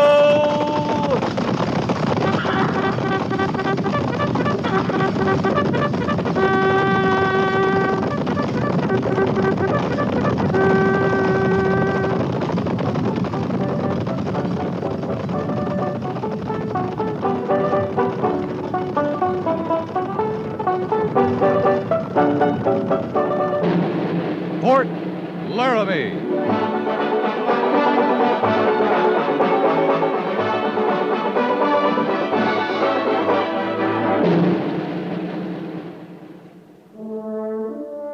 Fort Laramie, starring Raymond Burr as Captain Lee Quince. Specially transcribed tales of the dark and tragic ground of the wild frontier, the saga of fighting men who rode the rim of empire, and the dramatic story of Lee Quince, Captain of Cavalry.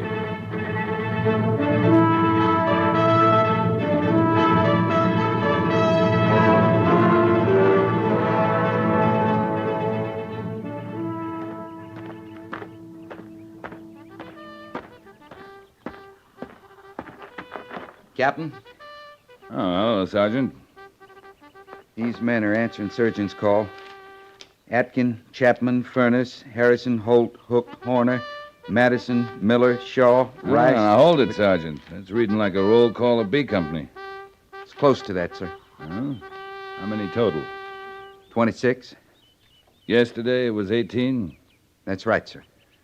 If this keeps up, we won't have a man answering fatigue call or guard mount in another couple of days. What's the matter with B Company, Sergeant? I don't know, sir. You asked the men? I figure that's a job for the post surgeon.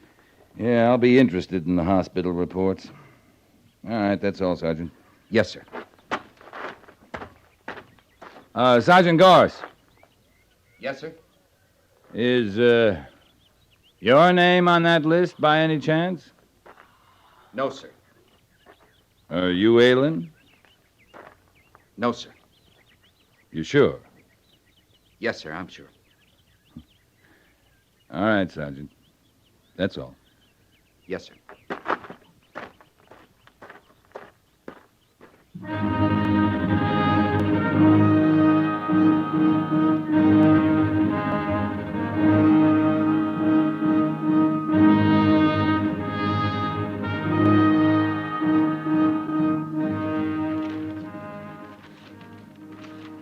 F Company, 14 men on surgeon's call. D Company, 19. B Company, 26. At this rate, we can hold tomorrow morning's drill on the hospital grounds. Well, he's got most of the garrison over there, all right. B Company seems to be suffering the most, Captain. Any explanations? Not till I see the surgeon's report. I went over to the hospital right after fatigue call. Major Trucks was too busy to talk. He said in a couple hours he'd know something. 59 men. It's beginning to look like an epidemic. Maybe. You have some reservation about it?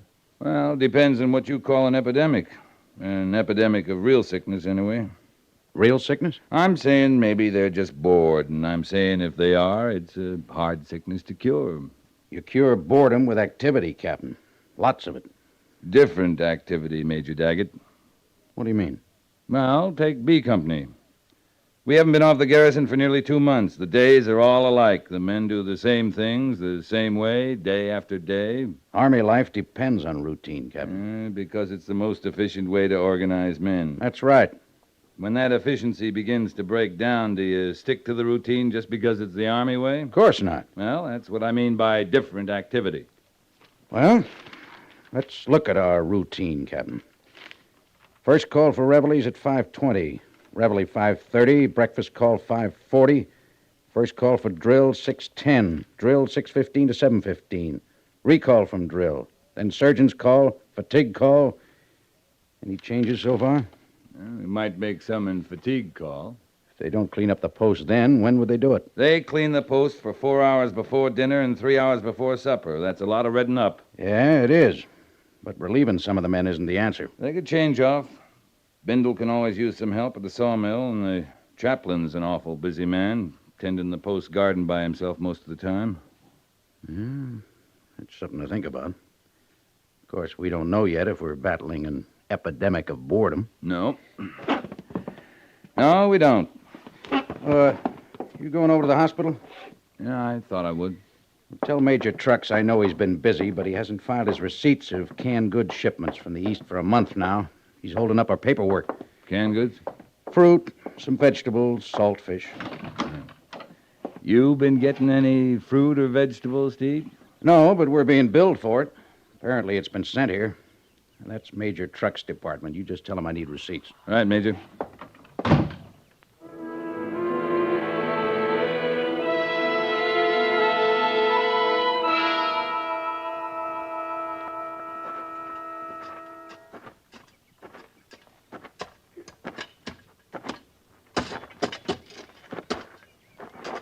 Well, morning, Chaplain.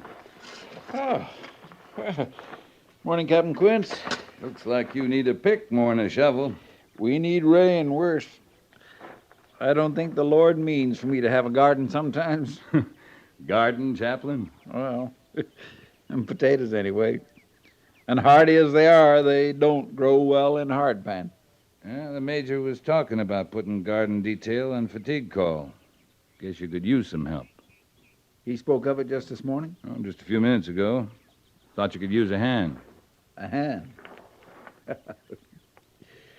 Just a few minutes ago, I put my shovel aside, looked up, and said aloud, "Let thine hand help me, for I have chosen thy precepts." I don't know your belief, Captain, but mine rests strongly on the power of prayer. Well, now, this help, Chaplain, it wouldn't be altogether unselfish. Oh, no help is altogether unselfish. We were thinking the men might spark a little to garden detail. A lot of them come from farms. I've watched them come over here to the hospital from drill.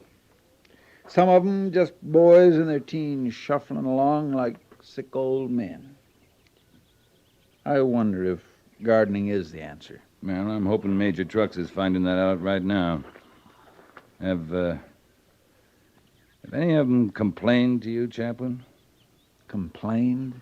Well, if they're not sick, if they're just tired, if they got a belly full of the Army, they'd be likely to tell you.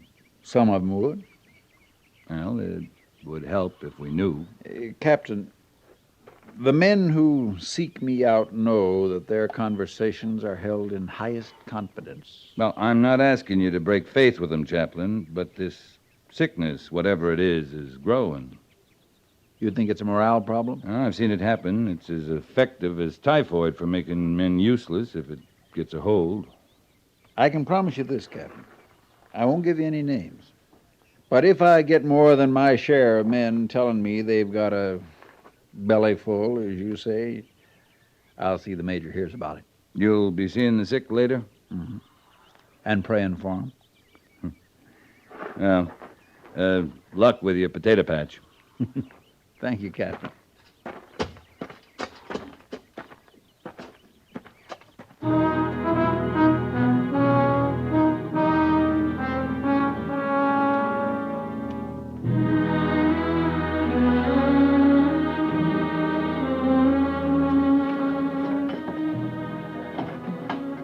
That's right, men. Put them as close together as you can. We need as many cots as we can get in the corridor.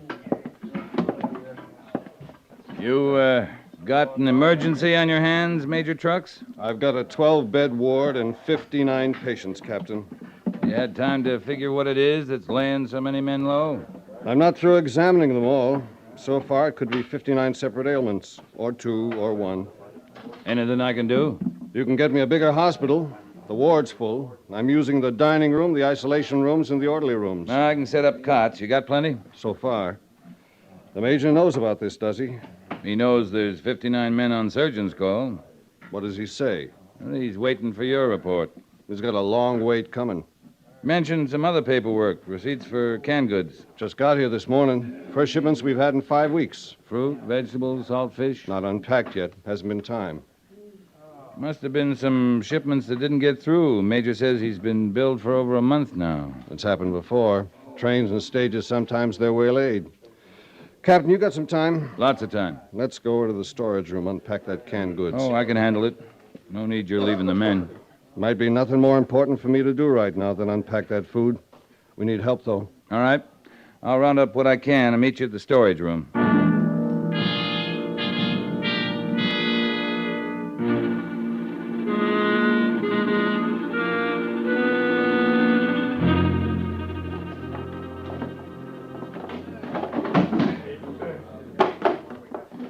Well, no label on this batch. What carton did these cans come from, Sergeant? Sergeant! I don't know, sir. Well, any way of finding out? I'm just unloading crates, sir. I ain't paying any mind to labels. Open this can for me, Sergeant. You tired too, Captain? Open it. I'll get it, Gorse. Couldn't seem to hold it fast. Here, I'll try it again. Here, Gorse, wait a minute. Gorse, are you sick? I'm tired. Maybe sick and tired, I don't know. I'm going back to my quarters, Captain. I just can't keep... Gorse, watch out! Major Trucks! What happened to him? He got to trembling, said he was going back to his quarters, and then he walked right into a stack of crates. Yeah, let's have a look. Major, he breathing? His pulse is very slow. You talked to him just before this happened? Yeah, he said he was tired. I knew that. He's been dragging for the past week. Gorse don't drag, Major Trucks, unless there's something real wrong with him. I've got men just like him upstairs in the ward. Played out, exhausted. He couldn't lift a tin can. Besides being so tired, did he seem changed? Act different? You mean like he didn't care?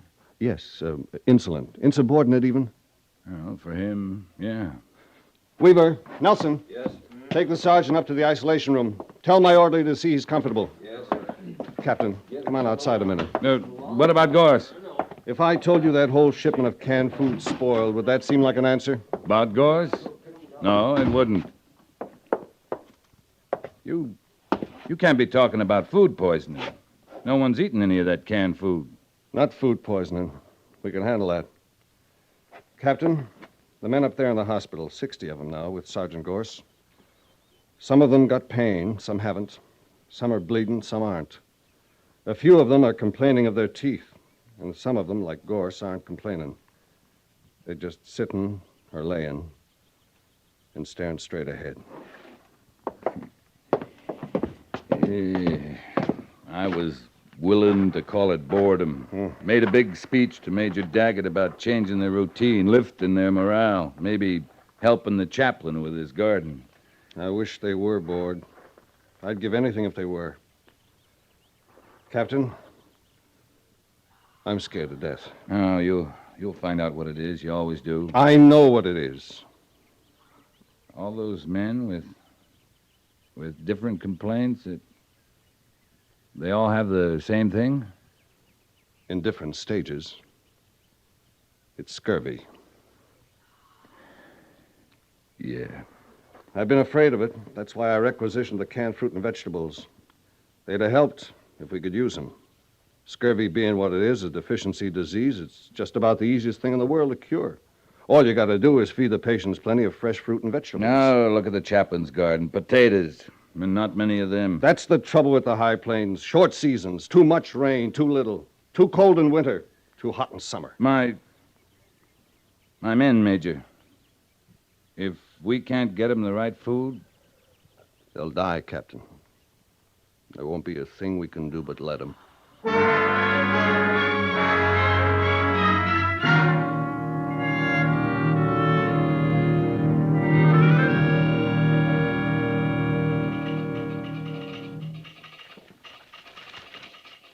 Reply from Fort Fetterman, Captain. Regret no fresh vegetables or fruit here. Sending patrol to ranches in area not hopeful. Oh, Fetterman's too close. We can't raise vegetables, they can't. Who else you telegraphed, Lieutenant? Fort Sanders, Camp Brown, Fort Bridger. Camp Brown's over in the Wind River Range. Bridger's at least 100 miles further. Well, sir, Major Daggett said to try them all. They're too far away. I know that, sir. Sure you do, Mr. Syberts, but keep trying. I will, sir. And any word you get, no matter where it's from, don't turn any of it down. Yes, sir. Captain? Yeah?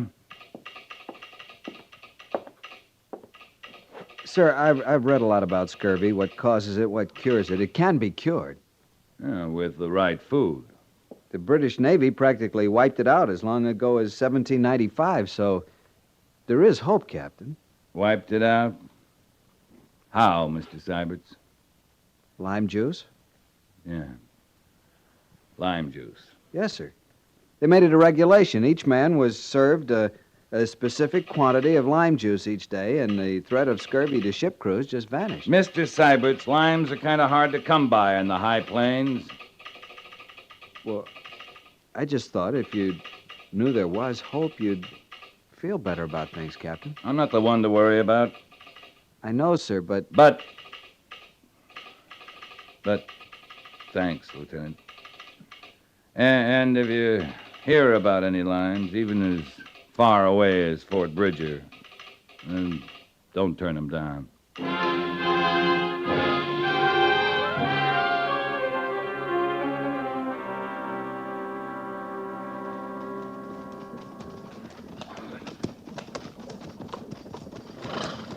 The last two settlers have spoken of a huckster, Captain, if a man's been through here selling eggs and fresh vegetables. 5 days ago, Chaplain. He could be anywhere by now. The last settler said 5 days. The one before said 6. We're getting closer to him. You still praying, Chaplain? Of course. You're long on hope, aren't you, sir? You call it hope, Captain. My word is faith. But the word doesn't matter. I'm long on it, yes. I've built my life on it. Another settler ahead. And a fortunate settler, too. That stream is life to him. Lodgepole Creek. It's a better day, Captain. I'll take your word for that. No, even for a realist, it's a better day.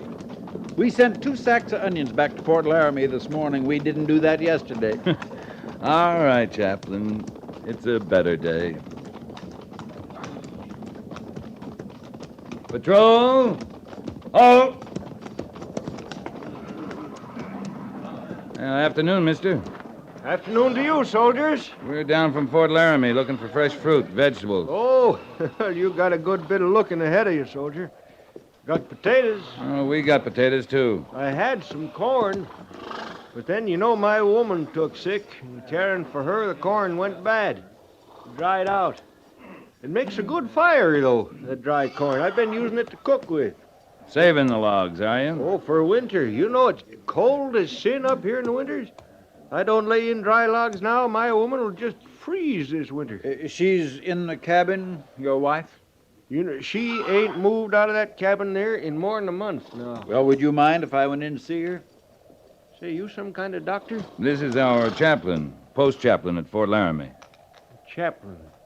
That's like a parson, huh? Like a parson, mister. Well, she's a God-fearing woman. You'll find that book there. It's right beside the bed. And it just might ease her some talking to a parson. There's time, Captain? You know what you have to do, Chaplain. Corporal Jenkins. Yes, sir. Move the patrol down to the stream. We'll water the horses while we're stopped. Yes, sir. It's just a pity you didn't come through here a couple days ago, soldier. There's a huckster come through.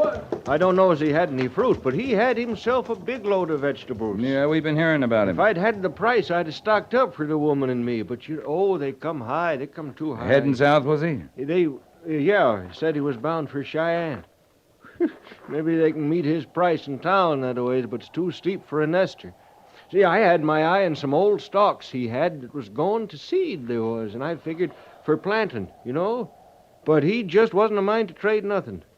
He said he'd let 'em spoil before he cut his price. What were you trying to trade? Potatoes? Oh, he wouldn't hear to that. No, sir, I was willing to trade him. Say, soldier, you got thirst? I mean a real thirst, yeah? Here, now, that parson, he's going to be a while. You come along with me. I keep it in the cellar, you know, now that my woman don't use it for storing what she puts up. What are you talking about, mister? Oh, you'll see. You'll see. Here now. I just keep it right back here.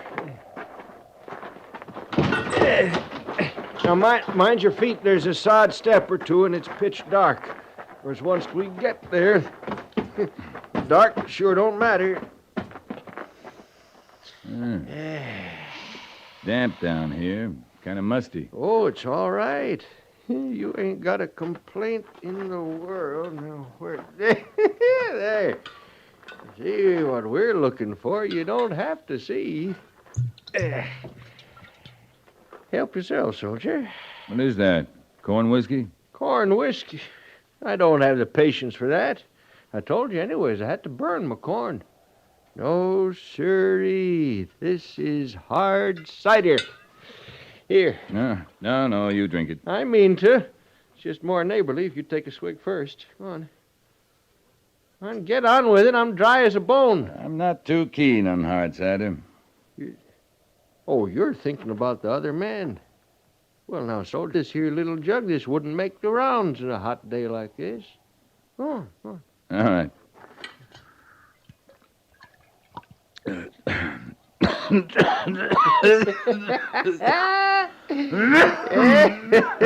That hits a spot, don't it? That's pure vinegar. Vinegar? Oh, I call that right picayune, my way of thinking. Here, give me that jug. I got a better feeling for it.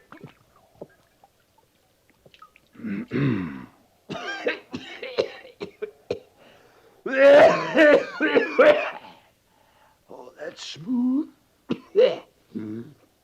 That's smooth. Swig of that now and again. Just make a man forget his lot in life.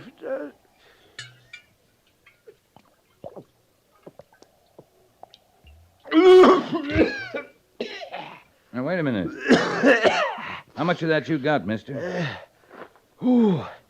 Yeah, that kind of grows on you, don't it? You know what? That's going to make you feel better once you come out of the coffin. No, I want to know. How much you got? Oh, I got a good bit of it. I make this up every year, whether there's need or not. I do.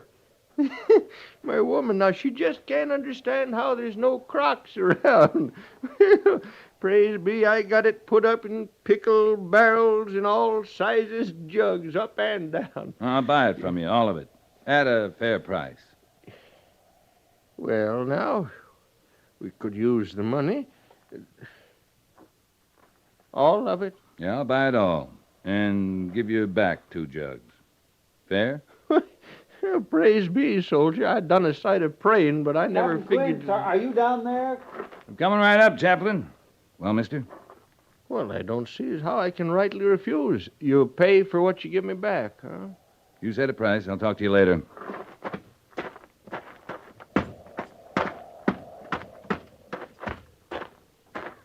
I was looking for you down at the stream.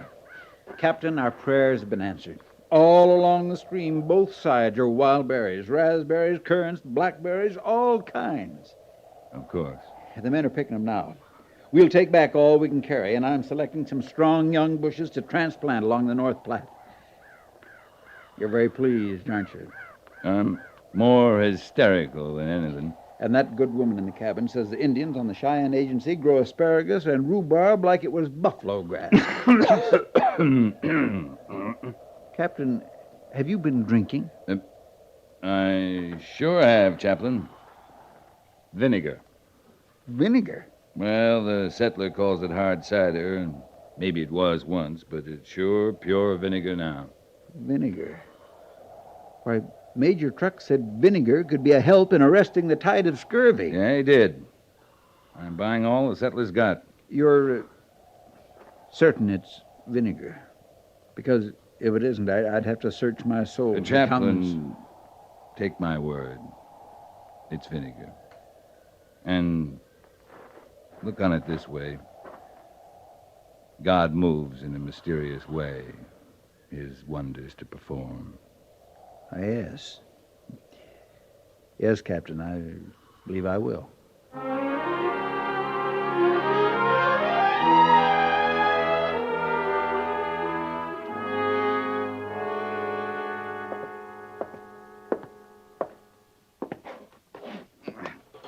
That's you, Captain? What does it look like? A stack of crates? Yeah. You still playing at being a sick man, Gorse? It's a good life. Beats being a first sergeant. Well, B Company can still use one. Any time you want to give up your act here and come back. Oh, I ain't coming back as a first sergeant this time, Captain. I've been doing a lot of dreaming about that. Well, we might break down a stripe or two, seeing you probably couldn't handle the work anyway. You just keep talking, Captain. I'll keep dreaming. You'll see I'm coming back at least a major, maybe even a colonel. Going to take over the post now, are you? No, just B Company. Just for a day or two, long enough to get a captain busted out. I never counted on your gratitude. Now, we got to get a captain for B Company who don't go around foisting vinegar on a sick man in the name of hard cider. You're talking out of a fever. I'm going to tell Major Trucks to keep you here, if it isn't too hard on the rest of the ward. Go on now. Go back to your dream. Captain? Yeah? Thanks. You get well. One day we'll go back and thank that settler.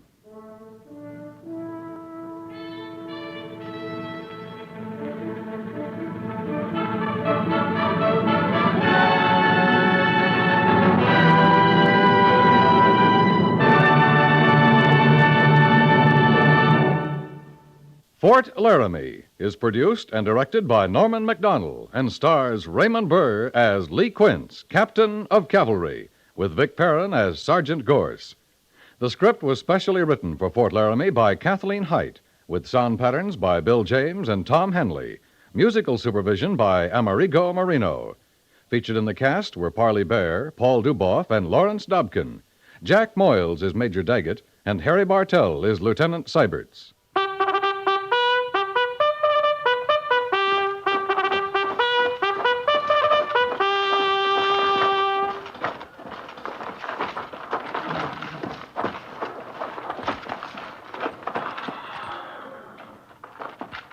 Company, attention!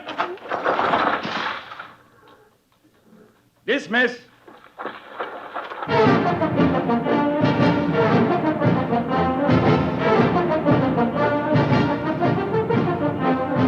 Next week, another transcribed story of the Northwest frontier and the troopers who fought under Lee Quince, Captain of Cavalry.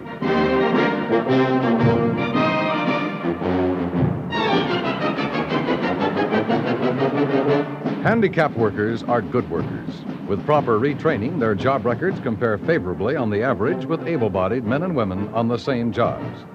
The government is currently retraining increasing numbers of handicapped workers, and industry must be ready to absorb them. For information on the program, write the Veterans Administration, Washington 25, D.C. That's the Veterans Administration, Washington 25, D.C. This has been a CBS Radio public service message.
large city and in the territory on west, there's just one way to handle the killers and the spoilers, and that's with a U.S. Marshal and the smell of gun smoke.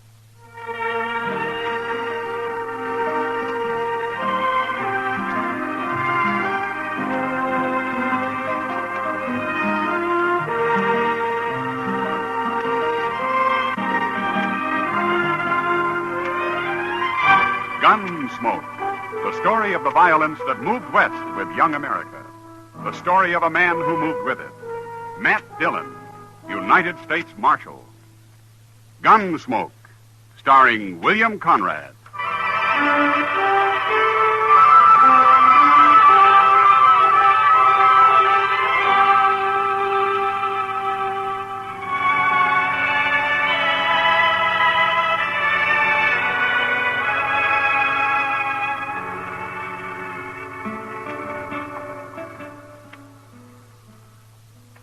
It's a darn shame, Mr. Dillon. Oh, what is, Chester? Well, before long it'll be too cold to set out here of an evening.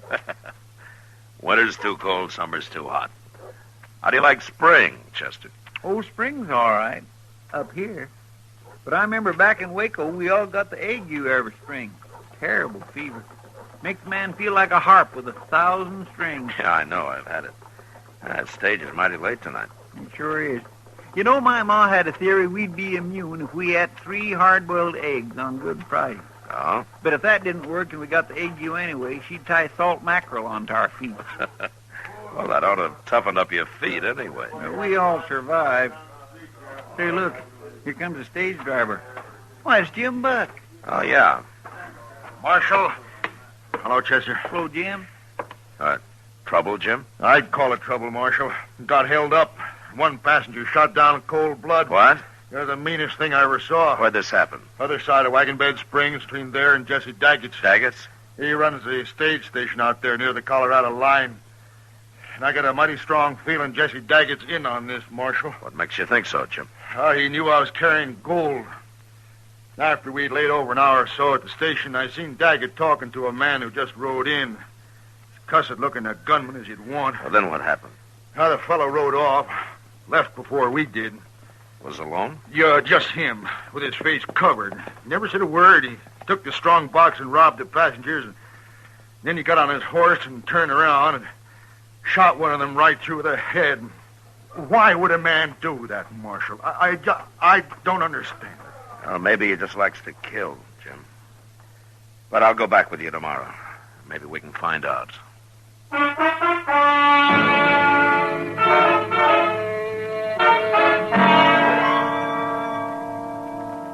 We made the trip down to the Santa Fe Trail next day, through Wagon Bed Springs and on to Jesse Daggett's stage station.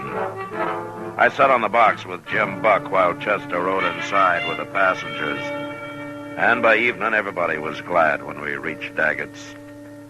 It was a typical road ranch with a large eating room and a row of sleeping quarters for the travelers. Jesse Daggett himself was a tall, angular man, gaunt and gray. He was quiet, but one could feel the trouble that lay inside him. The first chance I had to talk to him was in the yard after supper. Cold weather be coming soon. Have to lay in more whiskey. Yeah. You, had this station long? 3 years come spring. Built it myself. Pawnees try to burn it down now and then, but I'm still here. You plan to stay here, Daggett? Man's plans are his own, Marshal. I'm sorry. It was just an idle question. It's all right. Yeah, I think I'd like it here myself. No neighbors, but lots of company passing through. It ain't all good company. Lots of people travel, good and bad. True. Like the man who held up Jim Buck's stage yesterday and shot that passenger. What about him? Well, you might call him the bad kind, don't you think? What I think won't raise the dead, Marshal. It might keep more people from dying, though.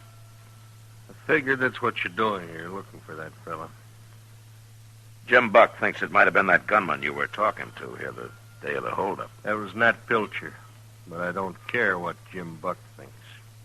Well, everybody expects a stage to get held up once in a while, but it's a different matter to shoot people down for nothing. I don't figure this man, unless he's just a born killer. He could have a lot of reasons. Men are all different. Yeah, sure. All got different reasons for doing what they do, living the way they live. Guess it's what's happened to them in the past spells it out. That's true. I'll tell you something, Marshal, but ain't what you want to hear. I believe in letting every man kill his own snakes.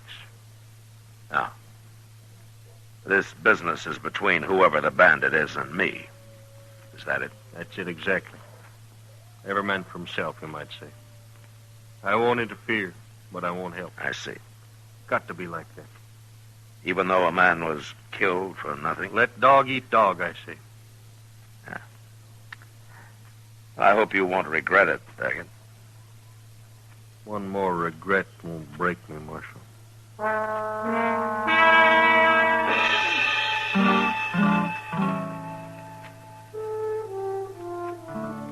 Trying to get anything out of Jesse Daggett was hopeless. But I still couldn't agree with Jim Buck that he was partners with the road agent. Daggett somehow wasn't that kind of man. Anyway, there was nothing to do but wait and let things happen. 2 days passed while Chester and I sat in the eating room and played two-handed stud. Now we got mighty restless. Late afternoon of the second day, however, Jim Buck drove back with his stage. The travelers came in first, went to their rooms, and then Jim came over to say hello. I wish I had a job like yours. Nothing to do but sit around, play cards, drink whiskey. Well, we do a lot of thinking, Jim. That's what makes up for it. You do, huh? Well, you done any about finding Jesse Daggett's friend? Nat Pilcher? Well, if we did find him, Jim, we couldn't prove anything. No, neither could I guess. But you might just shoot him for luck. You're too suspicious, Jim. He was probably just some cowboy riding through. Maybe. There's another pilgrim for supper. Yeah, where's Daggett, anyway? Well, he went outside just after you pulled in. Didn't you see him? I was busy with the horses. And I still got work to do. I'll see you at supper. You know, that's a hard life, driving a stage, Mr. Dillon. I don't think I'd want to do that. Well, you might give it a try first, Chester. Wait a minute. I heard there was a marshal here. Yeah, that's right. What can I do for you?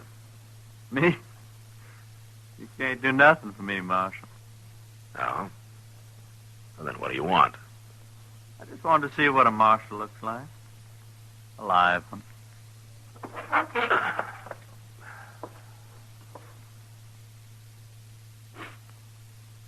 Satisfied? Sure. Then get out of here. You're touchy, Marshal. Real touchy. But I don't aim to start no trouble. I want to come in to say hello. Friendly like. What's your name? Pilcher. Nat Pilcher. I thought so. Sure. I'm a friend of Jesse Daggett's. An old friend. Where do you live, Pilcher? You got a job around here? I'm a cowboy, Marshal. Know anybody needs a good hand? Oh, what do you do besides ride? Funny. You ask that. Is it? You being a lawman, dear. Ever hear of Charlie Hall, sheriff over in New Mexico? I have. They say Clay Allison shot him. That's what they say, Marshal. But I know for a fact it wasn't Clay. Nice meeting you, Marshal. See you later.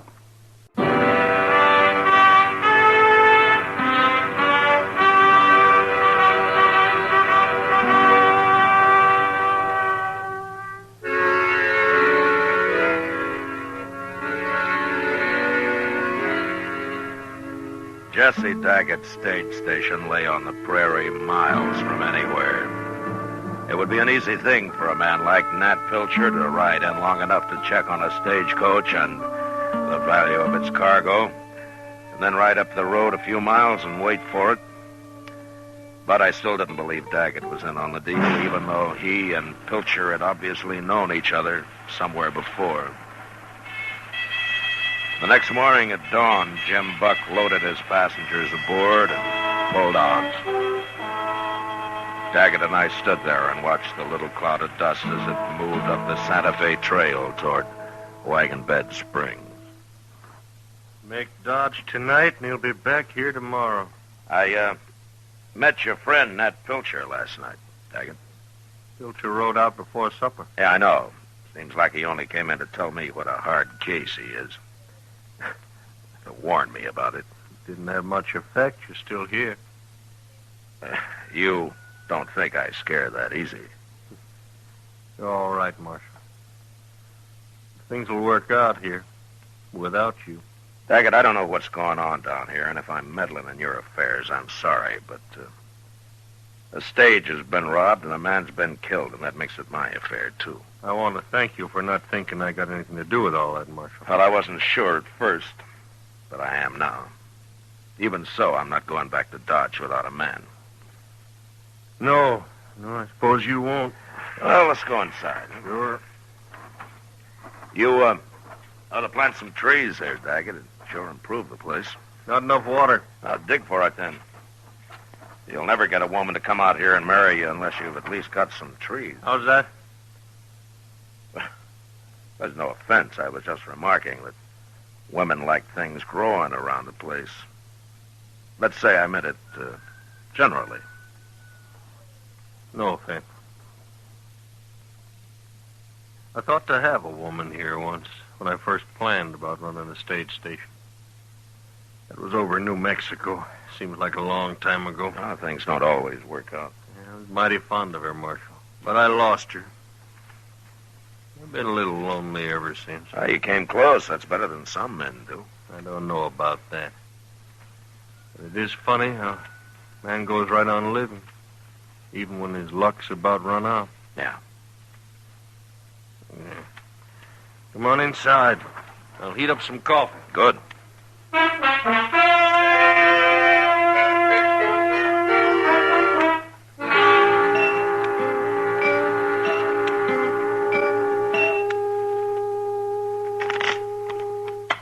Cut him, Chester. Mr. Dillon, do you mind if we don't play anymore? I'm beginning to see things. It's okay with me. The stage ought to be here soon anyway. I just think Jim Buck's been all the way to Dodge and back, and we just been sitting here another 2 days. Well, waiting's always the hardest part. Well, there's the stage now. At least there'll be some people around here. Yeah. Hello, Jim. Come out here, Marshal. What? More trouble, Jim? You stop me again, Marshal. By heaven, I'm going after him now if you don't. Take a look in the coach here. Why? What's the woman? Is she dead, Jim? Of course, she's dead. She's got a bullet in her. Where are your other passengers? There ain't any. She's the only one this trip. Look at her, Marshal. He killed her. And there's some blood soaking through your jacket, Jim. You hit bad? In the shoulder. Knocked me off the box. I wasn't going to stop at all, and he just rode up and put a bullet in her and rode off. Never said a word. You think it was Pilcher? Well, let's ask Jesse Daggett here who it was. No. Take a look in the coach, Daggett. Take a good look.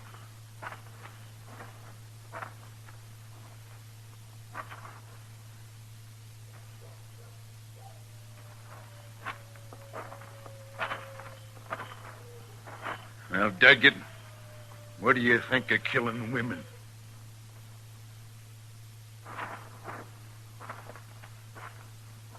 Look at him, Marshal. I told you. Did you ever see a guiltier-looking man? You're wrong, Jim. Doesn't even make sense. Well, he didn't do it. No, but he's in on it somehow. Chester, I'll help you bring the woman inside. Then we'll see what we can do about your shoulder, Jim. Come on.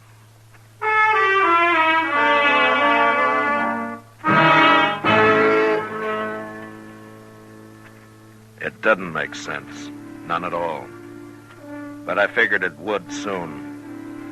And after I did what I could for Jim Buck's shoulder, Chester and I buried the woman, put a cross over her grave. We'd find out later who she was. The rest of the night, we took turns watching for a move from Jesse Daggett. And sure enough, an hour before dawn, he saddled up and rode out into the prairie. We let him get a little start and then took a couple of his horses and followed him. You think he's going to meet Pilcher? If he can find him. We must have come 10 miles already. Yeah, about that. We shouldn't have let him get so far ahead of us, though. Well, we're right on his trail. Yeah, I know. Hey, what's that up there? Huh? Look. What's the man? Yeah, come on. Come on.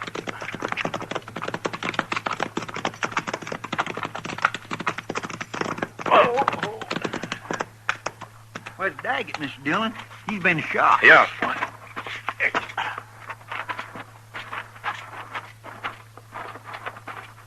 You followed me, Marshal.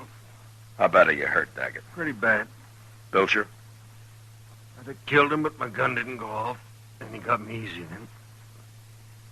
No luck left at all, right? Any idea where Pilcher is now, Daggett? Said he was going back to the station to get you. Took my horse with him. I'd have come with you this morning. Wasn't your business. This was between me and Pilcher. Come here looking for a fight. I didn't want to kill anybody no more. Not even him. So he drove me to it. Finally, that woman yesterday. Knew I couldn't stand that.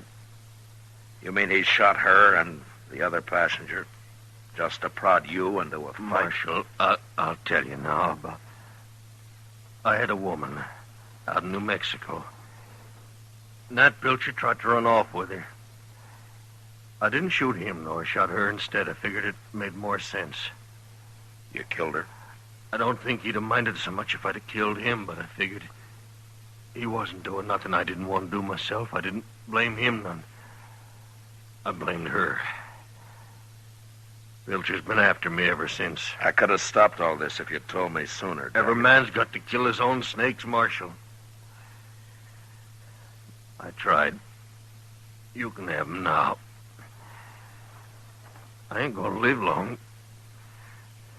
I'm sorry, Daggett. Chester will stay with you. I'm going back to the station. Both go. I can die alone. I ain't afraid. No. Goodbye, Daggett. Bye, Marshal. Chester. Yes, sir. Do what you can for him. Poor fellow. I'll send somebody out to help you bring him in later. Yes, sir.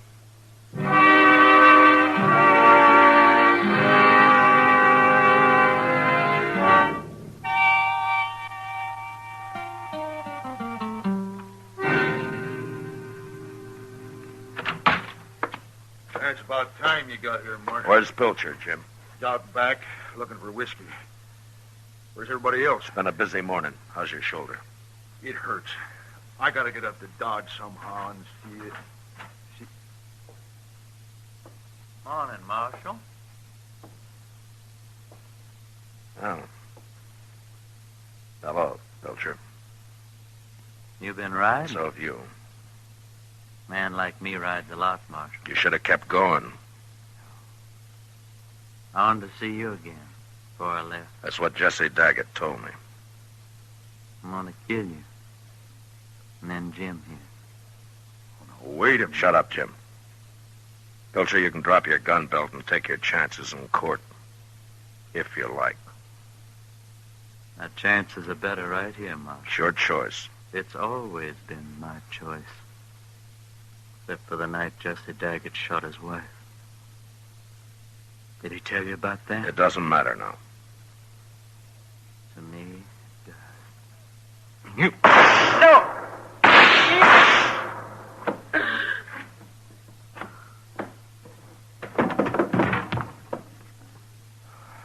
You killed him, Marshal. Yeah. You hit? No. What's this all about, anyway? A woman. Jim, I'm going to hitch up the stage and drive you into Dodge. Here. I'd be grateful for that. We'll have to go out of our way some. Oh? Why? Daggett's luck ran all the way out this morning, that's why.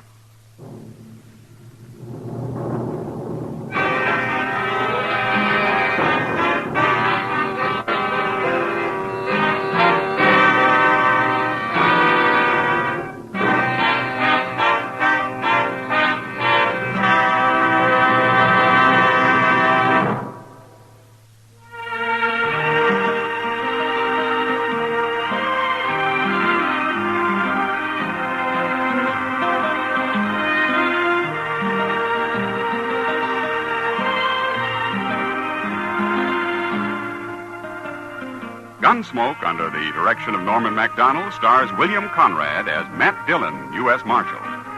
Tonight's story was specially written for Gunsmoke by John Meston, with music composed and conducted by Rex Corey. Featured in the cast were Jack Edwards, Lawrence Dobkin, and John Daner. Parley Bear is Chester. Ken Peters speaking. Our freedom to worship God is a precious national heritage. Attend the church or synagogue of your choice with your family and support it actively. Light your children's life with faith. Bring them to worship this week. Join us again next week as Matt Dillon, U.S. Marshal, tracks a renegade during his fight to bring law and order out of the wild violence of the West in Gunsmoke.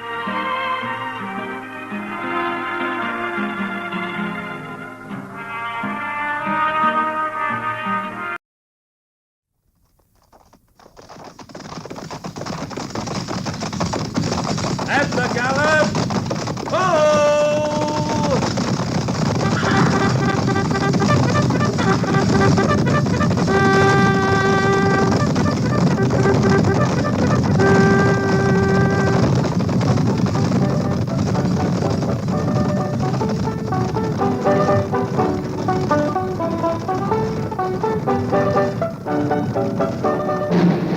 Fort Laramie.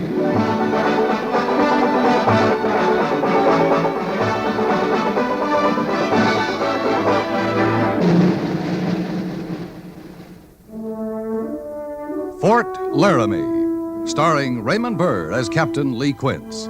Specially transcribed tales of the dark and tragic ground of the wild frontier, the saga of fighting men who rode the rim of empire, and the dramatic story of Lee Quince, Captain of Cavalry.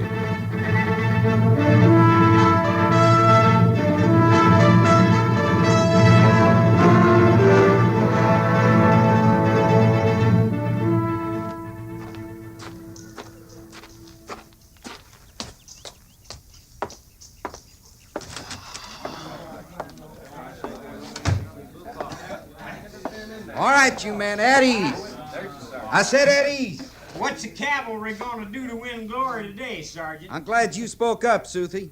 You and Private Plover there have just volunteered to make mud bricks for the new powder magazine building. No, Sergeant. Me and Plover worked in that adobe all day yesterday. Another month, you ought to be finished. I didn't join this army to make mud bricks.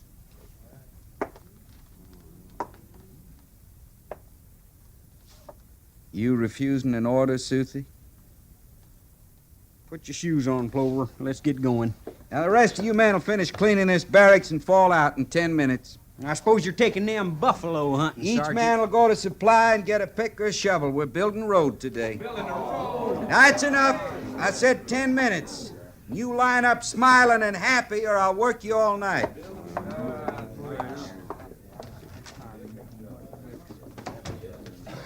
You got your shoes on, Plover? Well, sure. What I need shoes for? I'll be on my hands and knees most of the time. Ain't it a shame, men like us doing that kind of work? Yeah. I'm ready, Soothie. Then let's go. 10 minutes, soldiers, and don't forget them shovels. I reckon any outfit's got to do sometime in garrison, Soothie. We've been in garrison 3 months. It's got me talking to myself. Well, leastwise, we ain't getting shot at by no wild Indians. What's the cavalry for if it ain't to get shot at and to do a little shooting itself? All Injuns around here is peaceable. Leastwise, there has been the last few months. Reservation Indians. Them Cheyenne ought to be ashamed of themselves. Sitting around watching the women do the work, waiting to be fed by the government. Where's the gumption, anyway? Well, good thing they is peaceable, I think. Them Injuns go on a tear makes it bad for everybody. They go on a tear to get us out of the garrison. Well, they ain't going, so you just might as well face up to it. I could make them go, Clover. Oh, now, stop that talk. I've told you how I could make them go. Now, looky here, Silty, I ain't even gonna listen to you. Why, you could be shot for just what you're thinking. Nobody'd ever know. You know you're crazy. Being stuck here in a fort so long has driven you plumb crazy. Your mouth's getting awful big, Clover. Oh, now, don't get on the prod. Looky here, I'll tell you what. Tonight, you and me gonna sneak off the post, and we'll go into town and have us a drink with that gal you like. That Ella Braden. How about that, Silty? Never you mind Ella Braden. You called me crazy. Oh, I didn't mean nothing by I it. ain't crazy, and I'll prove it to you. You put that knife away, Silty. You got a knife? Get it out. No. Get it out, I said. I'm gonna cut you, Clover. I'll do it. All right, that's how you want it. Now, there's my knife. Now you cut me, Silty. Come on, now cut me. I'll lay your whole face open, soldier. Hold it, you men. Lieutenant Syberts, you don't mean nothing to me. Cap, quit with him, Silty. Watch your face! I'll rip your belly open. You try that again. Stop that man. Put those knives away. It's a fair fight. You got no right to stop Do me. as I say, Silty. You cut me, I'll put mine away. I can't quit less than he does. All right, Susie.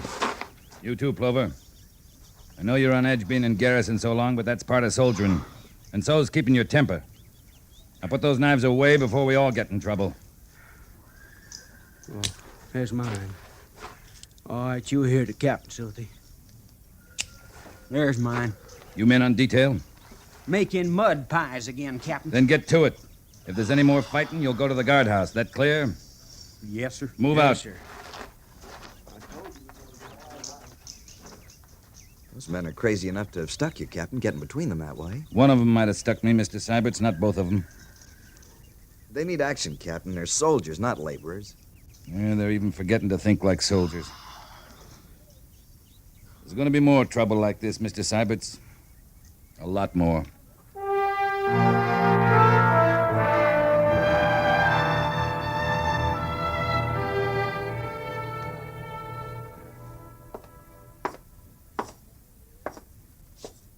Captain Quince reporting, sir. At ease, Captain. Well, how's B Company getting along? Well, Major Daggett, I guess B Company's getting along about the way you'd expect. Like those two men of yours last week who were going at each other with knives? I didn't know you'd heard about that, Major. I heard about it. I also heard how you failed to punish them. With all due respect, sir, it's my company. And you know I never interfere on a company level.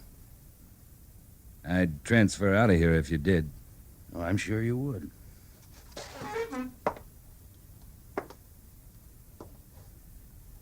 It isn't easy, is it, Lee? Much more of this, I'll be looking for a good fight myself. Enforced inactivity, the bane of the cavalry. That and the salt pork diet. 2 more of my men came down with scurvy today, Major. That's what I wanted to see you about, Lee. Oh? How'd you like to go on a buffalo hunt? Buffalo hunt? I thought we couldn't go I know. General orders are to avoid antagonizing the Indians by hunting buffalo in their territory. We're sitting right in the middle of their territory. 22 cases of scurvy are enough. Higher orders are to hold Fort Laramie with a full complement of cavalry. Captain Quince, you think you can bring in some fresh meat without starting a new Indian war? I can try, sir. I'm dependent on you. Yes, sir. You'll take 15 men, 2 wagons, and 6 mules. You'll leave 1/2 hour after reveille tomorrow morning. You'll return Saturday by sundown without fail. Exactly 1 week from today. Any questions? No, sir. I hope you'll see fit to include those 2 men, Soothie and Plover, in your party. I intend to, sir. As Skinners. And move out.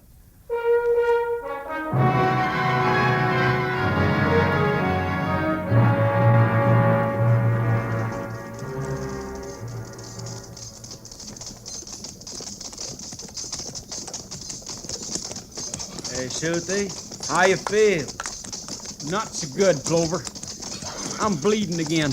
Or most to the fort. Here, see the men?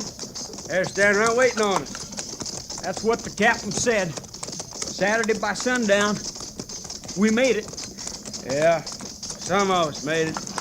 8 of us. 8 out of 15. 7 men killed. We done all right. I reckon so. Hey, looky, there's Major Daggett. He's waiting too, you see him? No. I can't see so good, Clover. My head hurts bad. Everything's kind of swimmy. You ain't gonna pass out now, are you? The way you got me roped onto this saddle wouldn't matter none if I did pass out. Well, these other boys hurt worse than you. I ain't complaining. Bench up ahead there, he passed out. Got him tied belly down across his saddle. Then I reckon he's dead. We're here, Sooty. We're back.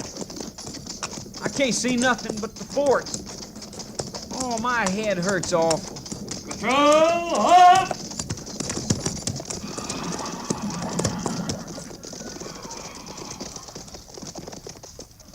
Corporal Mercer, you'll remain with the wounded. They'll stay mounted. Sergeant Gorse, take a detail from the garrison to help these men down, get them to the hospital. Yes, sir. Rest of you stable the horses. Patrol dismissed. Mr. Seibert! Yes, sir. Would you take my horse to the stable for me? Certainly, Captain. I'd better report to the major there. Yes, sir. If you'd care to, come by my quarters later. I'll find us a drink. Thank you, sir.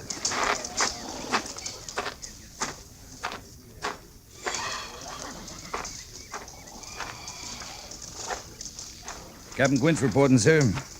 You're not hurt, Lee. No, sir. Good. What happened? Cheyenne. Over 100 Braves hit us. Dawn 2 days ago. I had a guard posted, but they rode right over them. 7 troopers killed in battle. Another died in his saddle about noon today. Wagons, mules lost. I sent a scout looking for you. He never found us. What is it, Major? Cheyenne jumped the reservation? Yeah. And nobody knows why. They slipped out in the middle of the night and disappeared. I can't figure it. Big Wolf's been as peaceful a chief as I've known. Big Wolf's young son died a couple of weeks ago. Maybe that got him started. I think I'll ride out to the reservation tomorrow. Take a look around. What for? No particular reason, Major. Just curious.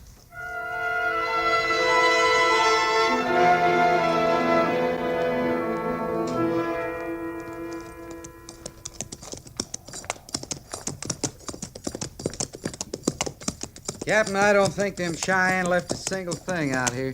Yeah, they sure stripped the place, Gorse. I guess when you ain't got much, you don't leave nothing behind at all. No. Captain, all them poles over there with the burying platforms on them. What about them? They're all new, Captain. I mean, they're empty.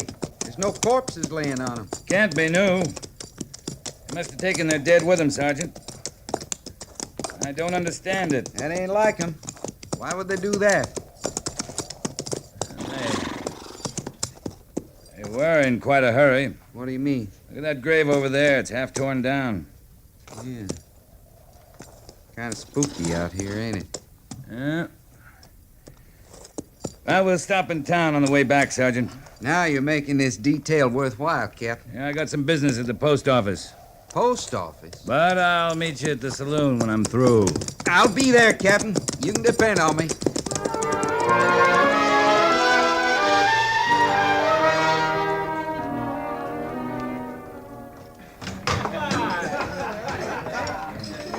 Of course, we don't make much money, but well, soldiering's an honorable profession. It's better than being a thief, ain't it? I hope I'm not intruding, Sergeant Gorse. Captain? Captain Quince, this here's Ella Braden. How do you do, Ella? Pleased to meet you, Captain. Won't you sit down? Oh, thanks. I've been trying to explain to Ella that soldiers are just as good as civilians. I never said they weren't, Sergeant. Sergeant Gorse has been in the cavalry 20 years, Ella. He's still trying to figure out why. I think you're right, Captain. It's all he talks about. Now, that ain't so. I mean, when you're being a gentleman, Sergeant. Oh. You know what he did a couple of weeks ago, Captain? Now, Ella. What'd he do, Ella? Well, he... Nah, I'm too much of a lady to say it. Thank goodness for that, anyway. Ella, if Gorse gets out of line, just you whack him with a bottle. It's the only kind of language he understands sometimes. Oh, I got something better to whack him with, Captain. It's carved from solid bone. What? Here, I got it in this sack. Brought it in to show to the barkeep. Now, what in the world is that, Ella? Let me see that. It's an Indian souvenir of some kind. Where'd you get this, Ella? A kid at the fort gave it to me. He found it somewhere, I guess. Who gave it to you? His name is Soothie. Soothie. Well, what's wrong, Captain? This is a Cheyenne totem, Ella. I'm gonna have to keep it. Oh, here, now, that's mine. You give it back. Sorry, Ella. You'll have to find another souvenir. This one's caused enough trouble.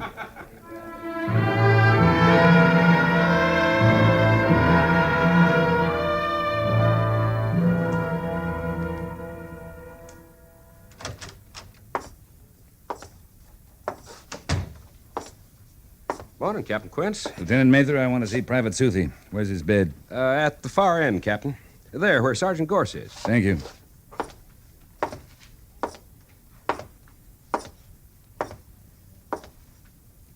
Captain? Gorse? Hello, Soothie. Oh, Captain Quince. How are you, sir? How you feeling, Soothie? Oh, pretty good, Captain. Except for my head aching all the time. You'll get over it? I better. I can't stand it this way, sir.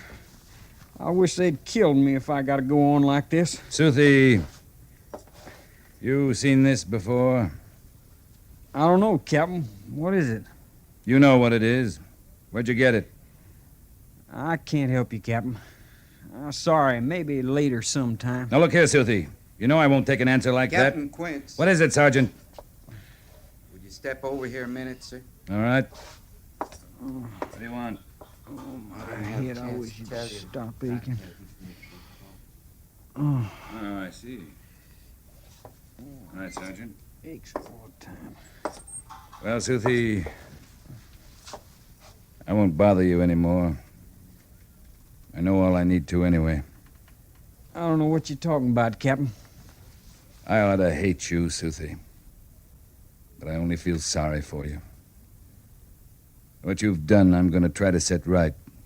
But whether I can or not, you're going to have to live with it the rest of your life. I think I'm speaking for a lot of good men who died because of you. Sergeant? Yes, sir? I'll meet you at the main gate in half an hour. Have our horses saddled and packed with 2 days' rations. Move out.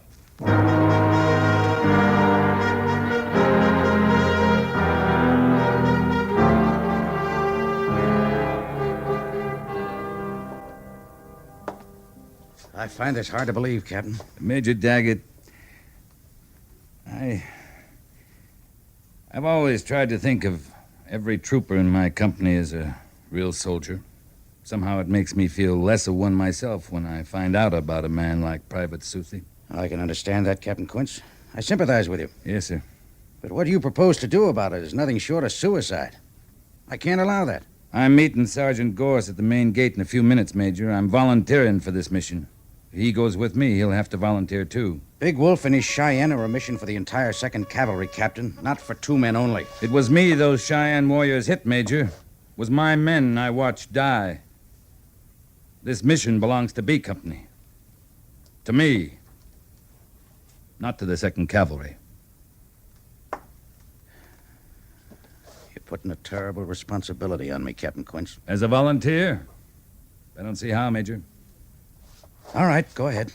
Thank you, sir. Oh, Lee. Yes, sir? I'll give you one order. You're to return to Fort Laramie within 2 weeks, without fail.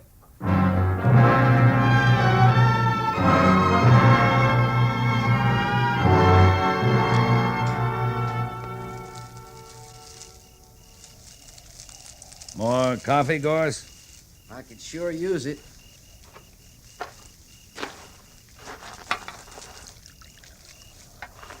Yeah, it's hot. I can see that. Thanks, Captain.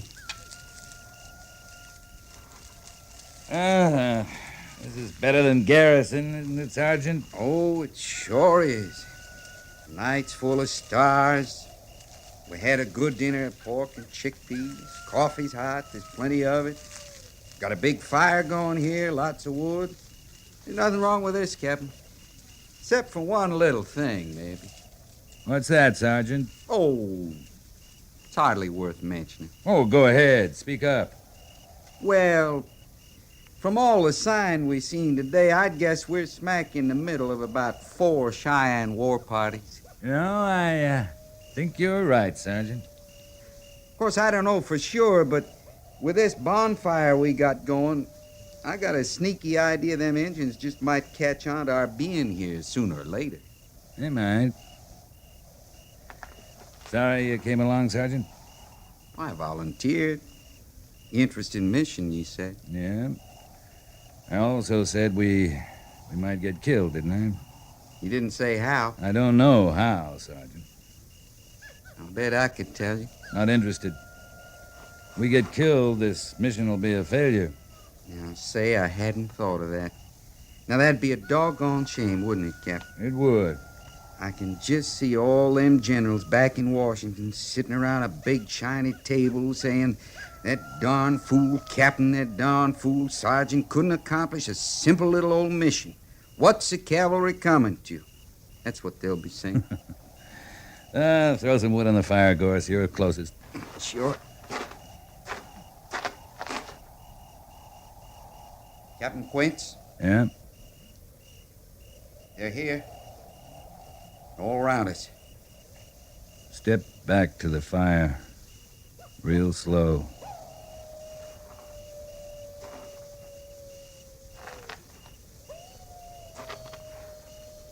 If they can see anything at all, they can see we ain't armed. They wouldn't show themselves this close if they didn't know that. They're coming in, Captain. Stand steady, Sergeant. No sudden movements. It's sure some fine way for the cavalry to go Indian hunting. We found them, didn't we? What happens now? That's not entirely up to us, Sergeant. Easy now. Sure.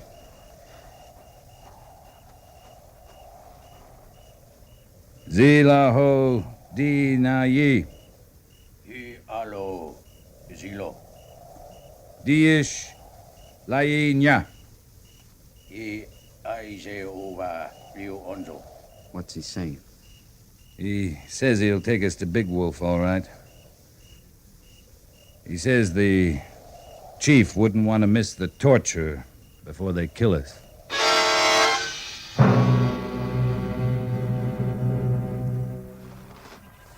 You awake, Gorse? Who could do any sleeping tied up like this? It'll be dawn soon.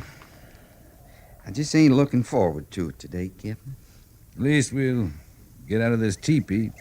You know, this is the first time I was ever inside one.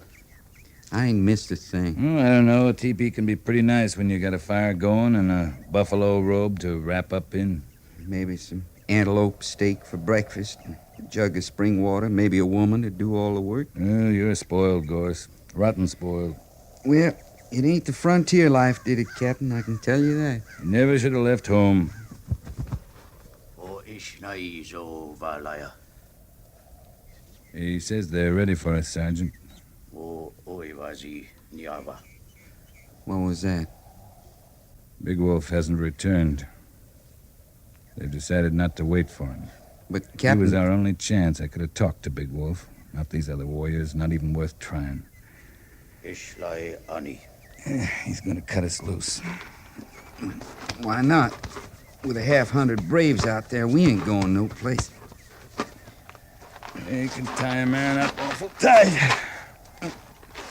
I ain't even sure I can walk. Ailea azo. Well, let's go, Sergeant. Sure.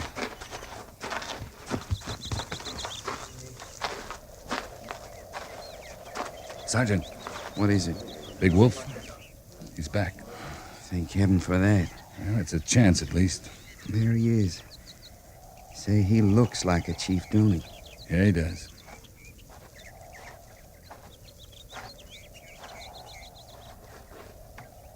Captain Quince. Hello, Big Wolf.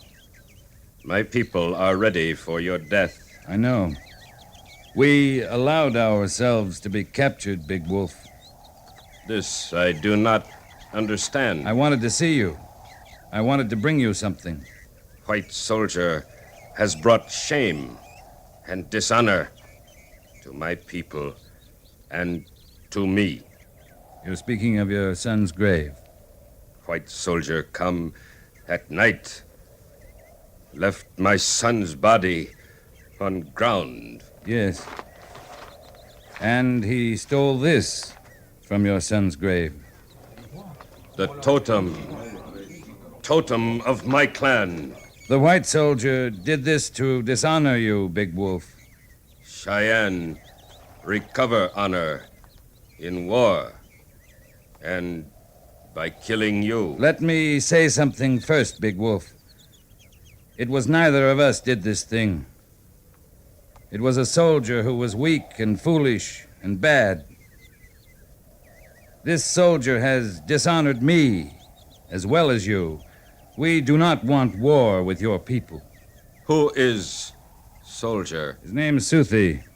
Give him to me. No, I can't do that. Then you must die. You have already killed 8 soldiers, Big Wolf. Soon many soldiers will come. More soldiers than you have braves. Give me Suthi. So you can punish him? He must be punished. He must die. Big Wolf, when you wake in the morning and step outside your lodge, what do you see? Tell me. I see the sun on the land, morning shadows, bright mountains. And if you could not see all this? It would not be good. The white soldier, Suthi, has already been punished, Big Wolf. By you, it is not enough. No, not by me. By your warriors in the fight. He is blind, Big Wolf. Blind? Blind for the rest of his life. His punishment will never stop. You are brave men to come here with the totem. There must be no war between our people. The thing is done. 7 of my warriors died in fight. It is enough. We ride back in peace? Yes. Then we've won, Big Wolf. We've both won.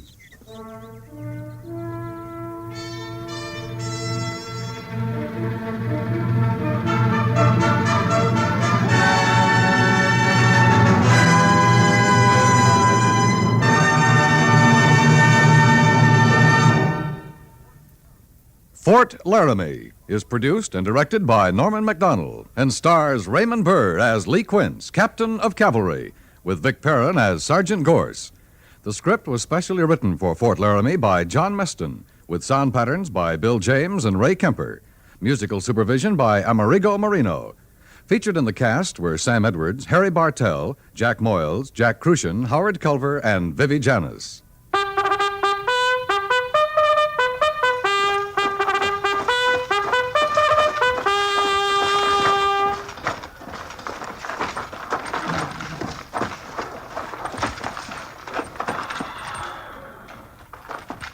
Company, tension! Dismiss.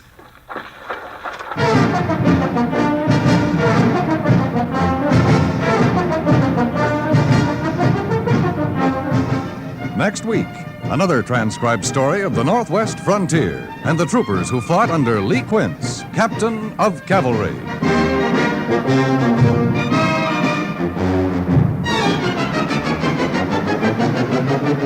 The time to fight heart disease is now, before another victim is hurt. Obviously, heart researchers may not find the cures and preventatives to all heart ailments the moment you contribute to the Heart Fund. But the sooner you do your part, the closer they'll come to answering the mysteries of the heart. Send your contributions to Heart, care of your local postmaster.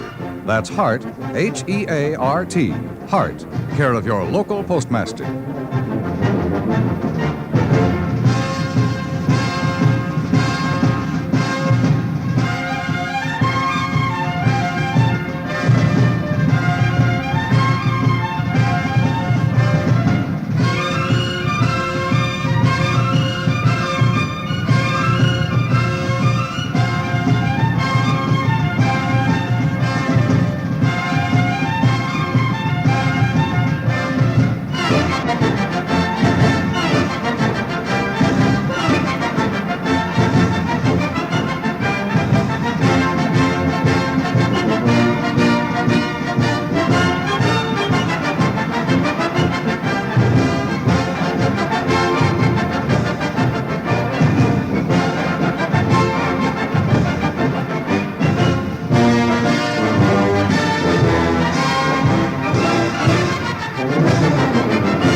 Around Dodge City and in the territory on West, there's just one way to handle the killers and the spoilers, and that's with a U.S. Marshal and the smell of gun smoke.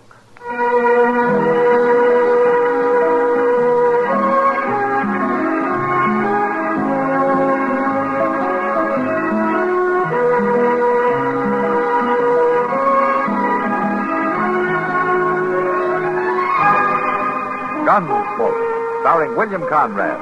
The story of the violence that moved west with young America. And the story of a man who moved with it. I'm that man.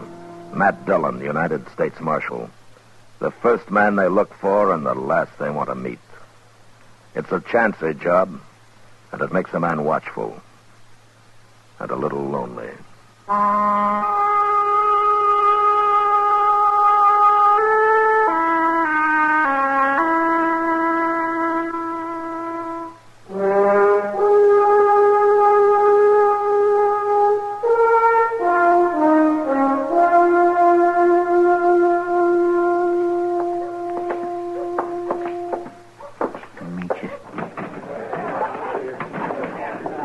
Up, Jess. Let's see if there's one place in town that'll sell us a decent drink. Me and my brother will have a drink of whiskey. There's the bottle. Me and my brother are used to the best whiskey there is. Isn't that right, Jess? That's right, Clay. Is this your best whiskey? It's what we got, mister. We'll see.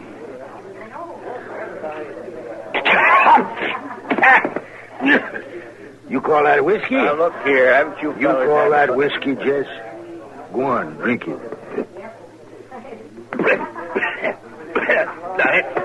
That ain't whiskey. You got to do better than that, Mr. Burke. I told you, friend, that's the whiskey we got. You don't have to drink You it. got to do better than that. Now, you dig out a bottle of good whiskey because we don't like this one.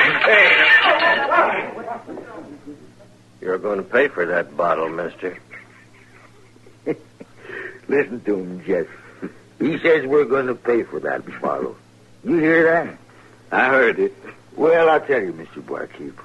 We ain't going to pay for that bottle, and we ain't going to pay for this one. Well, come to think of it, maybe I do have a better one down here under the bar. You hold it, mister. Cover him, Jess. Now, you wouldn't want to come up with no gun, Mr. Barkeep. That wouldn't be healthy. Jess can shoot real good. Go and show him, Jess. No, there's no need for shooting. I don't want no trouble. You show him anyway, Jess. Pick off some of them glasses all lined up so nice and pretty.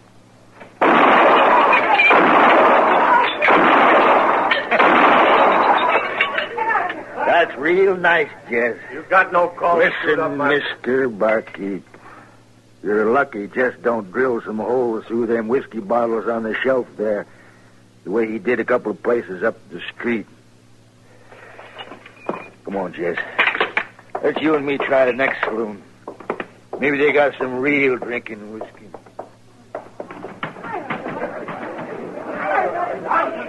You're pretty lucky at that, Jim. They've been all over Dodge, drinking places, acting like it was a joke. I sure wish Marshal Dillon would get back to town and start doing his job around here.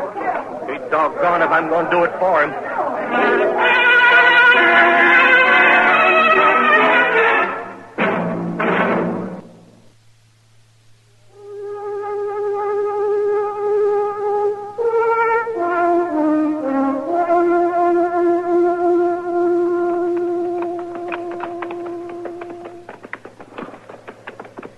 I sure will be glad to get back to Dodge, Mr. Dillon. Wichita just ain't my kind of town. Especially for 5 days. I didn't think that cussed trial would last that long, did you? No. Sir, Wichita is just too blame fancy a town for me. Why, you know there's lots of fellas there that wears their Sunday suits on weekdays, and they ain't gamblers nor undertakers neither. Yeah. Something the matter with you, are they, Mr. Dillon? You ain't done much more than grunt for the last 20 miles. I don't feel much like talking, Chester. Or listening. Oh. Well...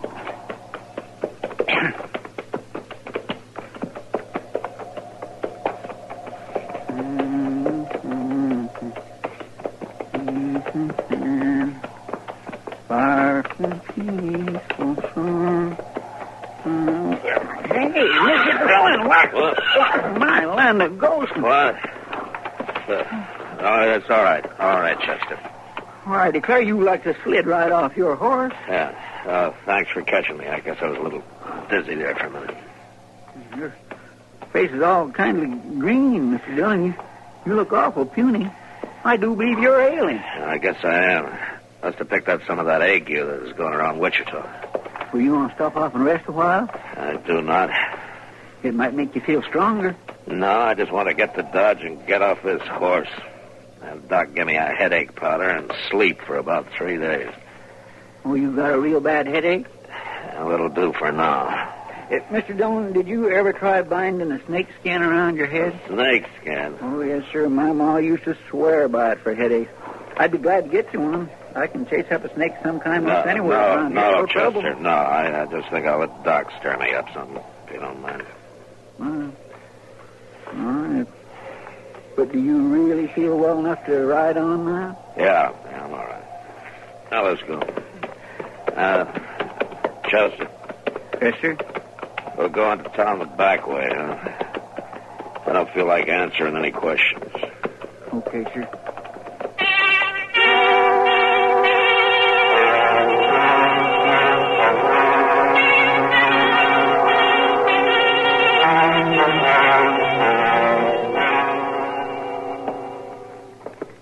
All right, you can put your shirt back on, Matt.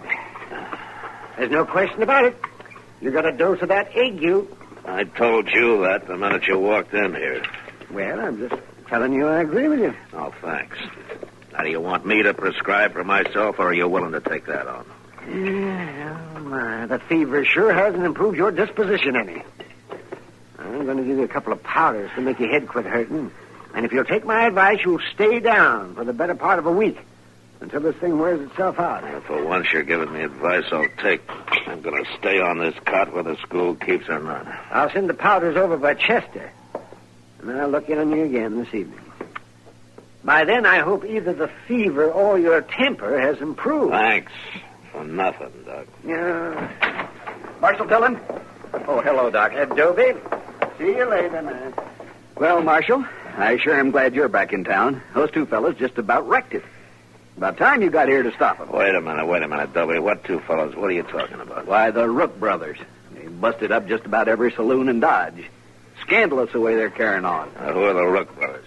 Why, those fellows dropped off here after the last cattle drive hit Dodge. They stayed right on. You've been gone 5 days, you know. I know how long I've been gone. All right, tell me exactly what have these fellows been doing. Well, they've been going from saloon to saloon just like it was a big joke, smashing bottles and glasses wherever they go. And I want you to put a stop to it. No. You're worried that they'll come into the Dodge house next, is that it? Of course I'm worried about the Dodge House, Marshal. I run it. It's my job to worry about it. And I don't want those fellas causing trouble over there. Have they killed anybody? Well, no. Have they hurt anybody? No, Marshal, but the Dodge House is entitled to protection. Well, why don't you go right back over there and protect it then? Ain't you going out and get them? No, Dobie, I'm not. I'm going to stay right here on this cot, and I'm going to try to go to sleep. I don't feel good, and you're making me feel a lot worse. Now, Marshal, it's your Listen, duty. Dobie, I got one duty right now, and it's to get some sleep. Now, my advice to you is to put your breakables away until the Rook brothers get tired. It's up to the law. I'll tell you what I'll do, Dobie. I'll be glad to deputize you right now, and then you can be the law, huh? No, I don't want to be a deputy. I'm just a plain citizen. It's your town, too, you know. Well, I know. Now, you citizens ought to be able to handle a couple of cowhands without calling the Federals up. I don't think folks are going to take kindly to this, Marshal. No? You let me worry about that, huh? I'll do that. I certainly will.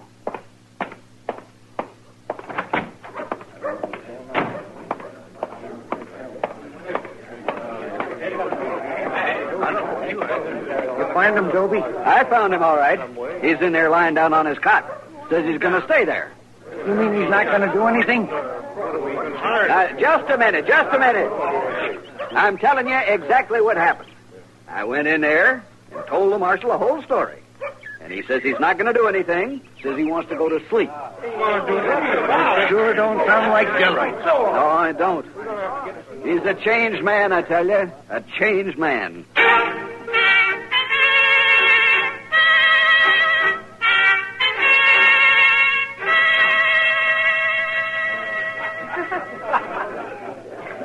This whiskey ain't so bad, and this saloon is in most yet. Let's see what else they got to sell. Well, they got pretty girls. You see that? You see that, Jess? I see. I think maybe I'll just sit down and drink my whiskey with this little lady. Well, don't bother on my account. Webb here is good enough company for me. I sure am, mister. Yeah. Hey, now, just a minute. You can just stay here and watch me. You might learn something. Mister, the lady is sitting with me. Well, now she's sitting with both of us. Ain't that nice? Don't you think that's nice, little lady? In about 1 minute, I'll tell you what I think. You heard her, mister. There's one too many at this table to suit me. Well, now, we can sure fix that. Can't we, little lady?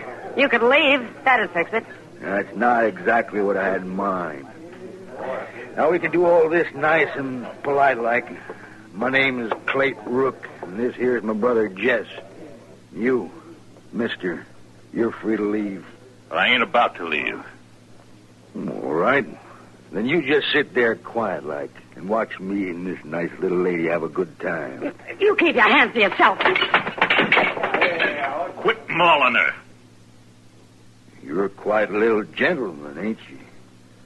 But you wouldn't want no trouble, would you? Jess, show the man some tricks. I heard about you and how you carry your brother around to do your shooting for you.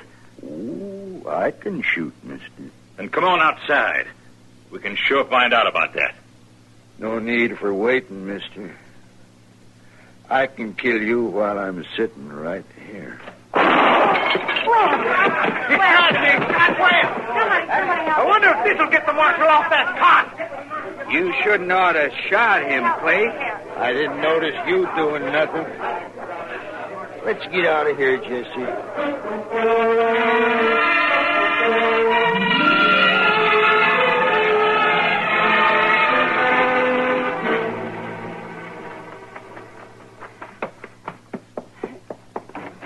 Matt? Well, what's the matter, Kitty? He's killed Webb Hayes. Webb, hey. Who killed him? When? What? It was just now down to Long Branch. One of those brothers. Oh, you mean those Rook brothers? Yeah, it was the big one did it. Clayt. The one that does all the talking. Usually he has his brother do the shooting, but this time he did it himself. Matt, he didn't give Webb a chance. Oh, where did Chester put my gun? Huh? Oh. Here it is, Matt. Oh, thanks, Kitty. Oh, Matt, you look weak as a woman. You don't walk too steady. That's sure true. Dillon? Yeah, I know, Chester. Kitty just told me. You know where they are? Well, they was headed for the liver stable, but if you feel so bad, you are... I guess I feel well enough to get shot at, Chester. Come on.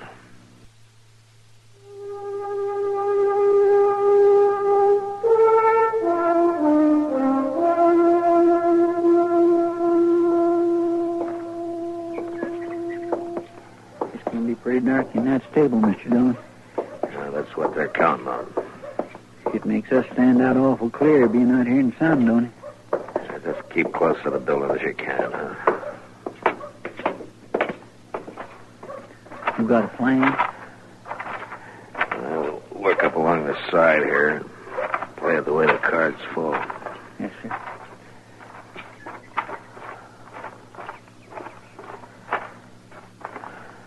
We got you covered two ways, Marshal. You better drop your gun. Let us clear out of here. Mr. Dillon, Just stand quiet, Chester. My brother's in the shed behind you. Tell him, Jess. I'm here, Clay. Shoot him, Jess. I'm coming out, Clay. But I ain't gonna fire. You shoot him, Jess, or I'll open up on you. I don't hold with shooting people, Clay. Why, you dirty. You cover Jess, Chester. I'll handle Clay. Yes, sir. Clay? Clay? You just shot down your brother. You're on your own now. There's two of you, ain't there, Marshal? You can make it easy on yourself. Just throw out your gun. Yeah. Could do that.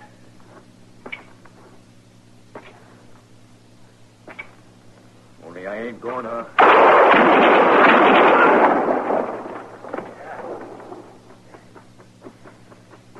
You get it, Mr. Dillon? Yeah, I think so, Chester.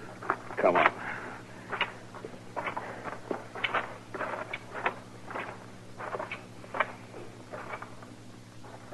Yes, sir. He sure is dead, Mr. Dillon. How about the other one? Oh, I don't think he's hurt bad. Anyways, I got his gun. Now, let's have a look at him.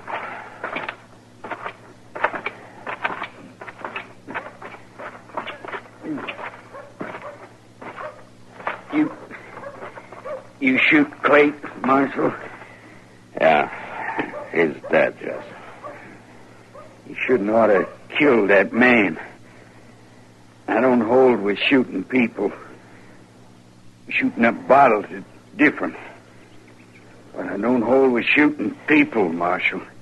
You hurt bad.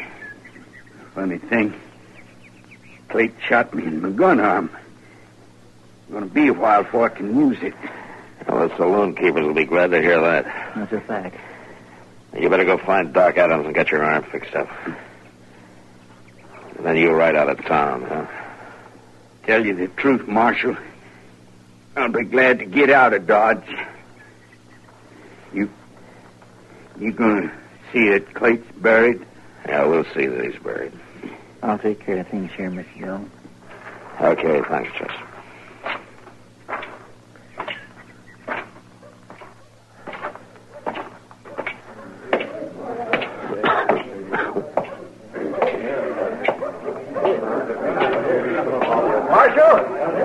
Marshal Dillon!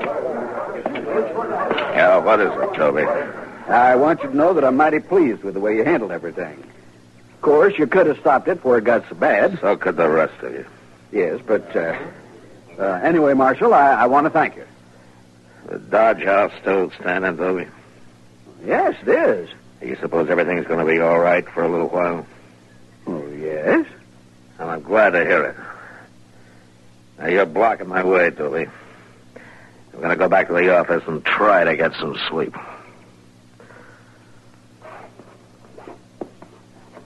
Thank you. Good afternoon, gentlemen.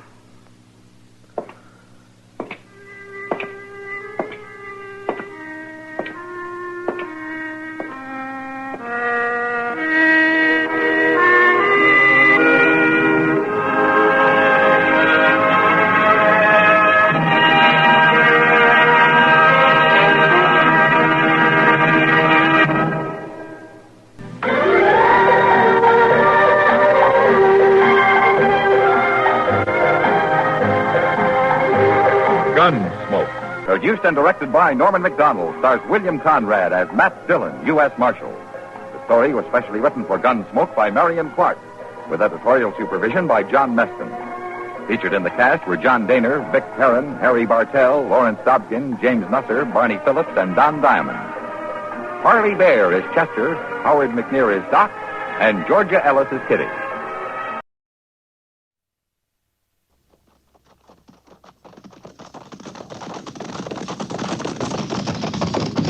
At the gallop! Ho!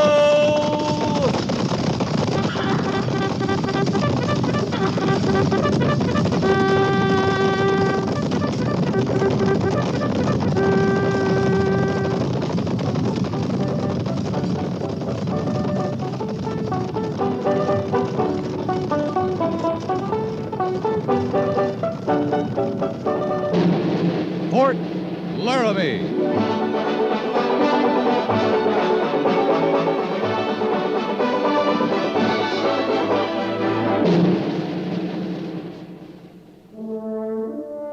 Fort Laramie, starring Raymond Burr as Captain Lee Quince. Specially transcribed tales of the dark and tragic ground of the wild frontier, the saga of fighting men who rode the rim of empire, and the dramatic story of Lee Quince, Captain of Cavalry.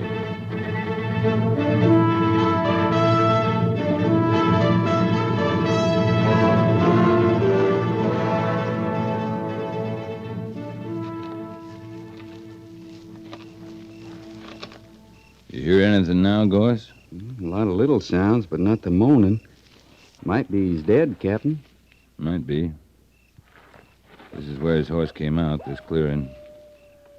He shouldn't be much further in, dead or not.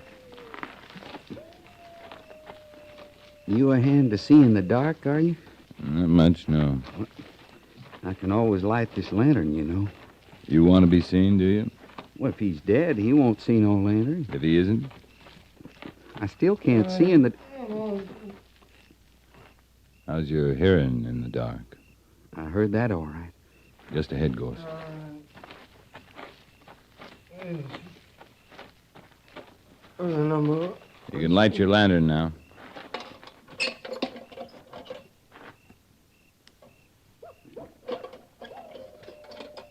Hold it closer. Toward his face. He looks kind of young, Captain. Kind of wild, too. He's full of pain and scared. Do you speak the tongue of white man? I speak. Our camp is back by the river. We'll carry you there. You kill? No. Got a canteen, Gorse? Yes, Captain. Give him a drink. You'll mind the lantern? I'll mind it. Can you lift your head up to it? Oh, no drink. What's the matter with you? You shot up for fair. You must be burning inside. You drink some of it, Gorse. Oh, yeah. You see, Injun, good water. Now you drink. No drink. Looks like his right leg, Gorse. A couple nicks across his belly. What kind of show I got to put on to make him drink? Well, drink some more. Captain, I swilled down 3 cups of coffee before he come riding through the camp. I got no Another thirst. swallow or two. Now, go ahead. Well.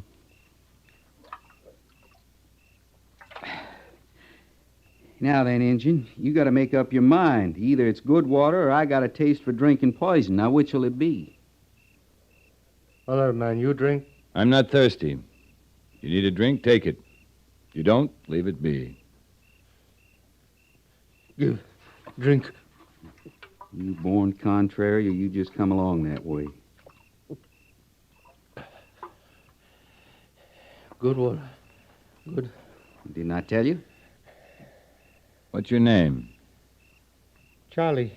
Charlie? Fine. Charlie, you got one good leg. We'll help you up on it. Gorse? Oh. What kind of Indian name is Charlie? Good American name, Charlie. You can't argue that with him, Gorse. Charlie. Come on. We can make camp from here.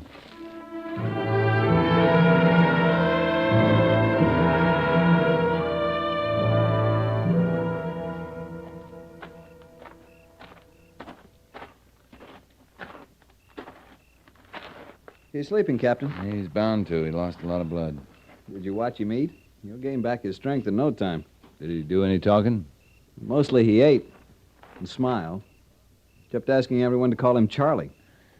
Good American name, Charlie. What do you think about him, Captain? Well, there's not much to think about him, Mr. Syberts. Takes pain well, he smiles, he eats a lot. I mean, the way he rode right up to our camp alone. Rode right past the pickets without any fear at all, apparently. And got shot for his trouble. Yes, wouldn't you think you'd expect that, Captain? I'd expect it. You would. Maybe Charlie's different. Tinkham and Prevost, they both swear he made no move to fire back, just rode like the devil for the woods. You redoubled the pickets, Mr. Syberts? Yes, sir, I did. I guess you think maybe Charlie wasn't alone? I told you there's not much to think about Charlie right now. If he wanted more than food and a good drink of water, he hasn't said. I can't take the chance he's alone. The tourniquet stopped the bleeding. Then maybe we'll know more about Charlie tomorrow. You going to cut the bullet out tomorrow, Captain? I'm going to cut at least 3 of them out.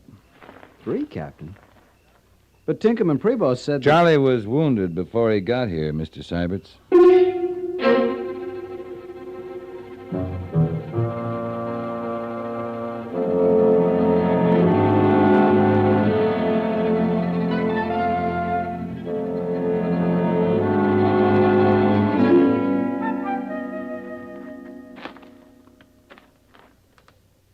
You come ask question, Captain? How do you feel this morning, Charlie? Charlie, feel fine. Leg feel bad. Yeah, I'll bet it does. All right if I look at it? You look.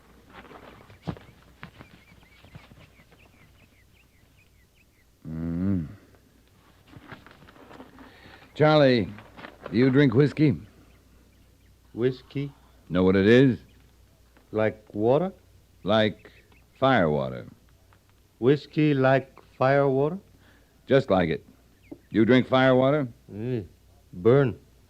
From mouth all down to belly. Make cough, make sick, make bad head. That's it. I like.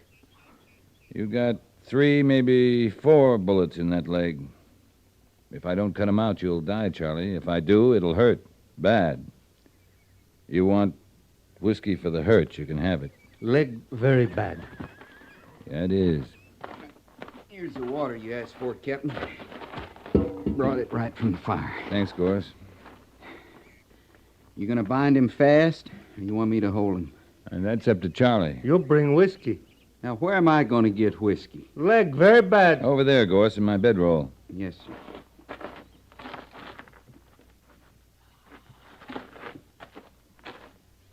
I suppose I gotta take a couple of gulps before you figure it's safe to drink, ain't you? You got bad leg? Only bad thing I got's my temper. Give Charlie whiskey. Charlie take for pain. One thing, he ain't no dumb, ain't you? Go on, Charlie, drink it down. Let me know when the leg doesn't hurt anymore.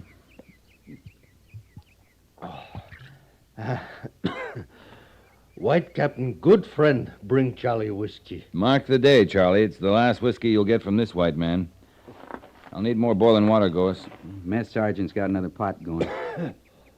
Ooh, very good to have leg very bad. Never mind the talk, just drink. He sure ain't gonna need no setting on, Captain. Lapping it down at that rate, he'll be helpless inside of 5 minutes. I'm counting on that, Gorse. Let's go outside, leave him be.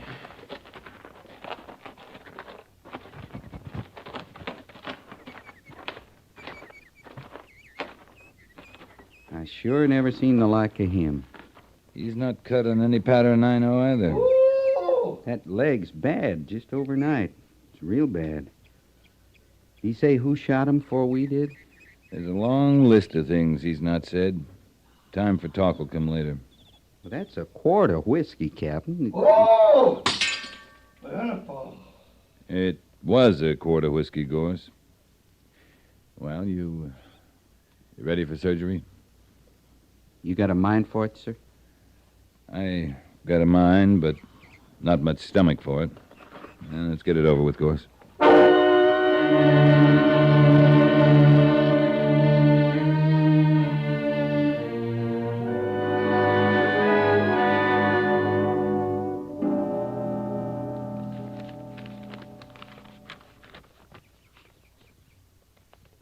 runner still around, Mr. Syberts? Yes, sir.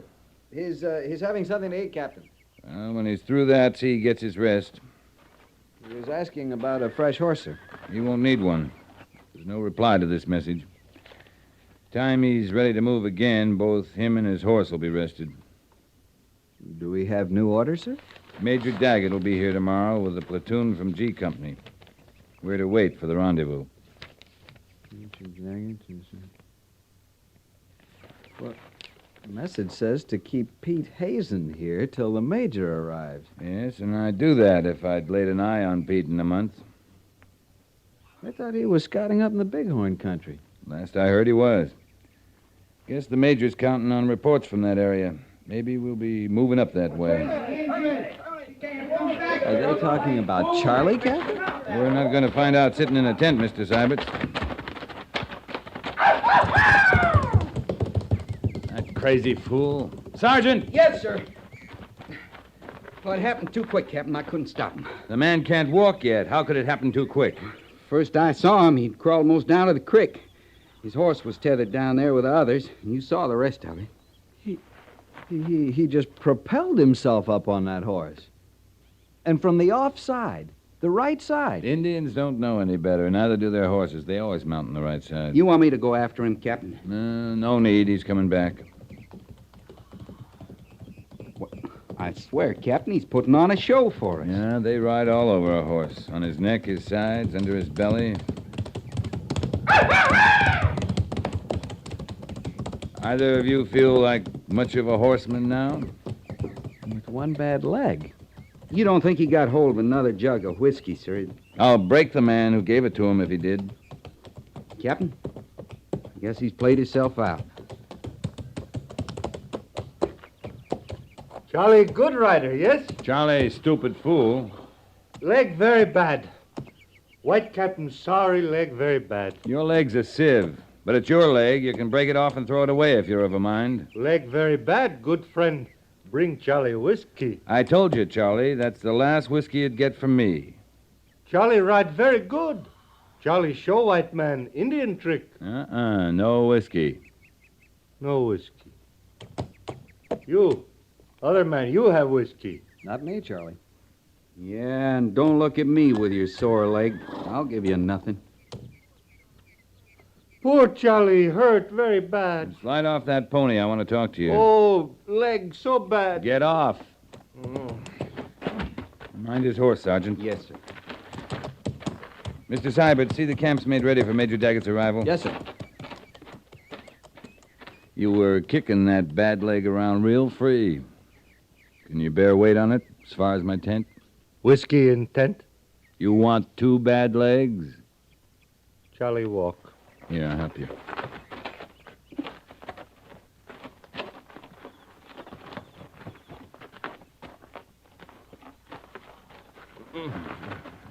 There now. Let me see that leg. Charlie do bad thing to ride? It should have killed you. But you're such a contrary cuss. It looks fine, Charlie. It's got no right to, but your leg looks fine.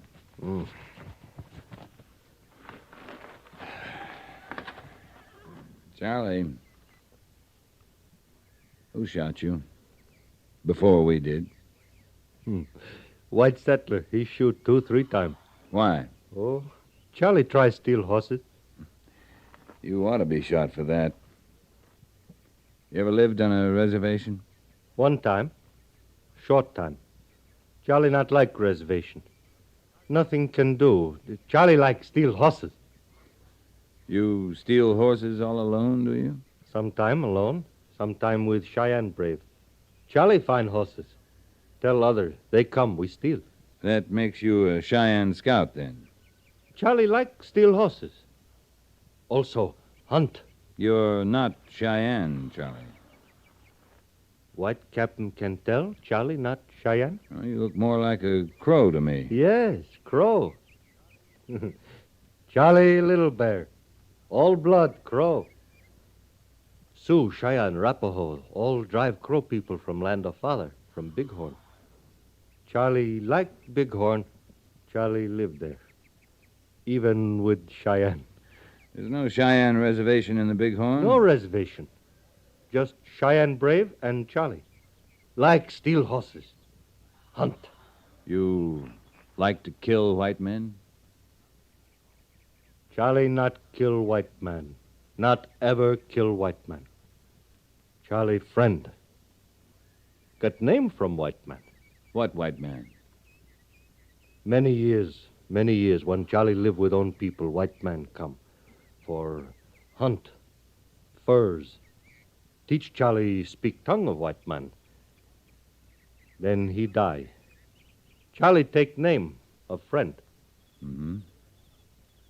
You let Charlie go back, Bighorn. Hunt, steal horses. If you stole horses, you broke the law. You put Charlie reservation? I might. Might put you in jail, too. I might do almost anything with you, Charlie. Except give you whiskey.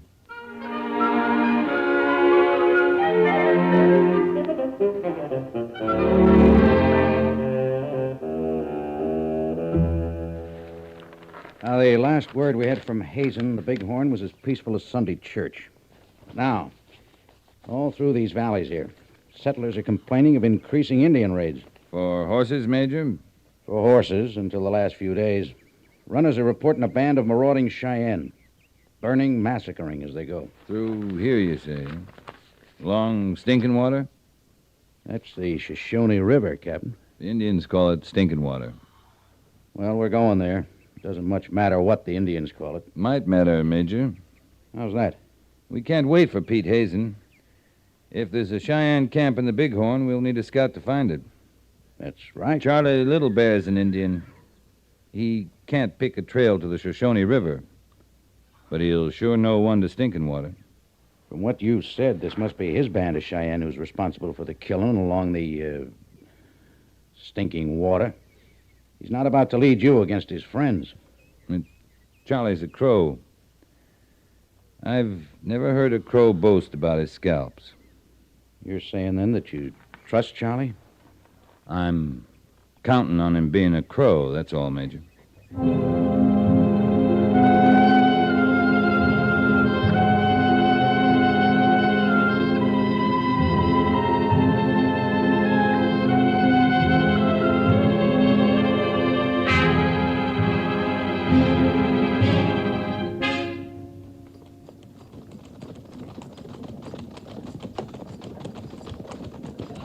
Well, just look at that Charlie Little Bear, Captain.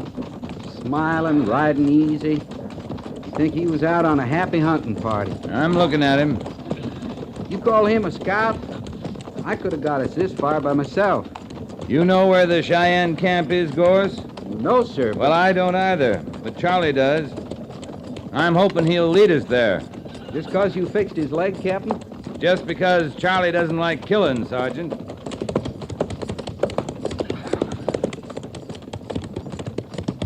Charlie? Yes, Captain. You saw the last two ranches, Charlie. Fired, burned to the ground, stock run off. I saw no killing. No body of white man, like you said, Captain.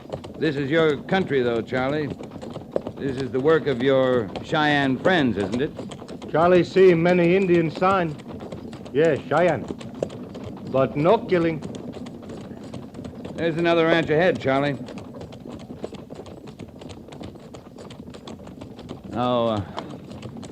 How's your leg holding up? Oh, good. White Captain fixed leg very good. Charlie not forget.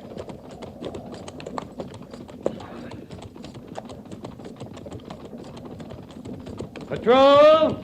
Halt!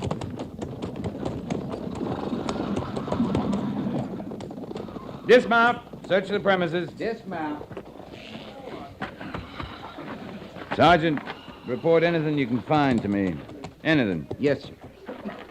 Blood here, Captain. Dry blood. Marked the ground. A trail of it. Leads up to the cabin. Or what's left of it, anyway.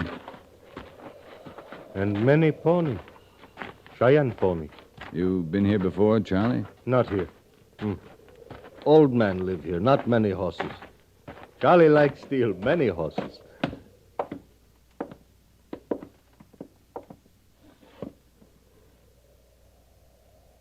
Was that the old man? Or can you tell?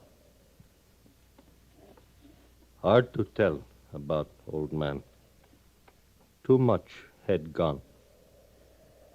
Well, we can't do much for him now, but bury him. He was old man, like white friend who gave Charlie name. Charlie friend die in peace. Captain Quince, out here, sir. Find something, Gorse? Yeah. This bundle of stuff on the far side of the cabin. It's a funny collection, Captain. Relics. 4 arrows. This thing, Gorse, made of skin and buffalo hair. 2 arrow for hunting, 2 for war. This marking, the hat of skin and hair, this all sacred to Cheyenne. There's an old man dead inside the cabin, Sergeant. Fall in a burial detail. Yes, sir. You take it. You sing death song for old man, Captain? We'll just bury him, Charlie.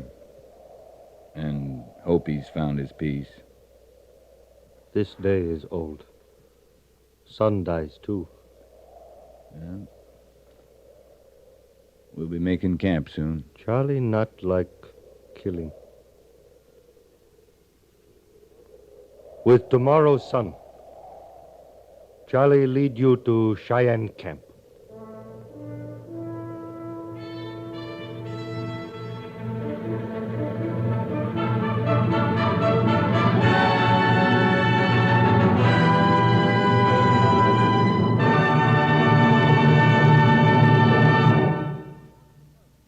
Fort Laramie is produced and directed by Norman MacDonald and stars Raymond Burr as Lee Quince, Captain of Cavalry, with Vic Perrin as Sergeant Gorse.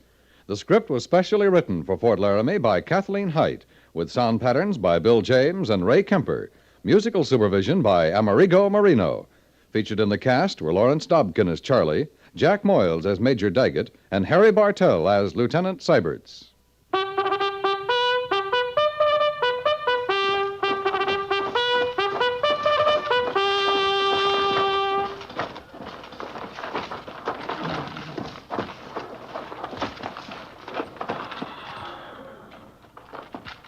Company, tension!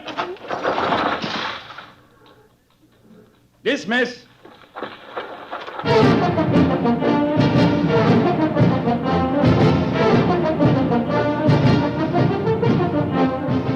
Next week, another transcribed story of the Northwest frontier and the troopers who fought under Lee Quince, Captain of Cavalry.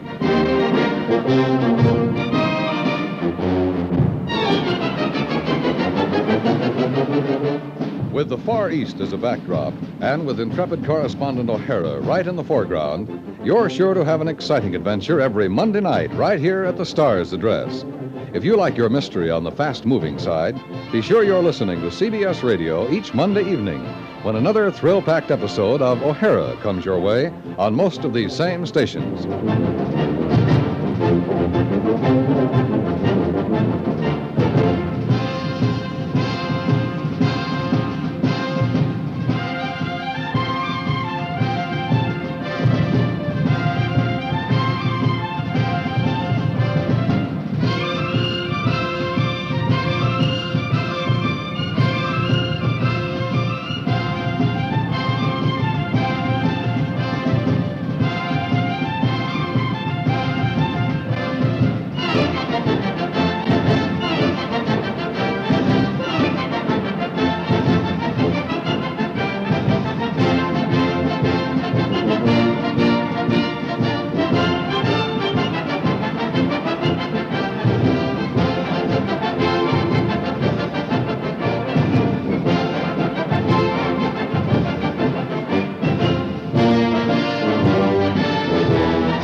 Dodge City and in the territory on west, there's just one way to handle the killers and the spoilers, and that's with a U.S. Marshal and the smell of gun smoke.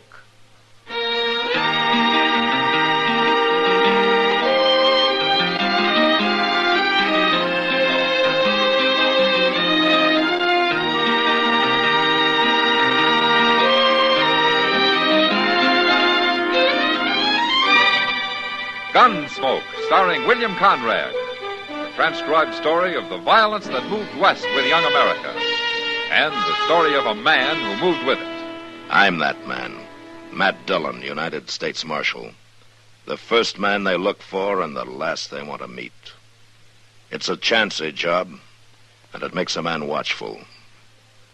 And a little lonely.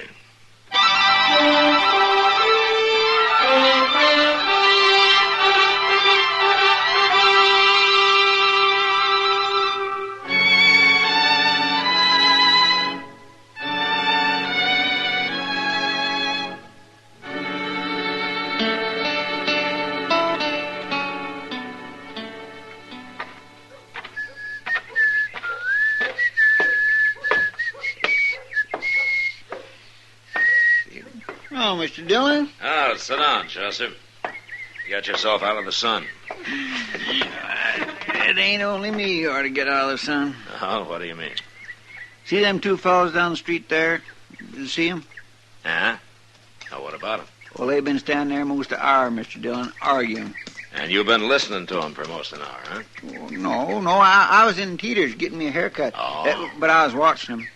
The young one, he's the tall one, he don't say much. But the old one that keeps jabbering at him, I swear, I don't see how that boy can stand it. Well, all he has to do is walk off, you know. Yeah, I suppose. My, they sure do look like they never got far from the sod, don't they? Yeah. Oh, look at that. Oh, he slammed that old fella into the wall. I knew he'd get enough sooner or later. He's hitting that old man again, Mr. Dillon. Yeah, they'll be using knives next. Come on.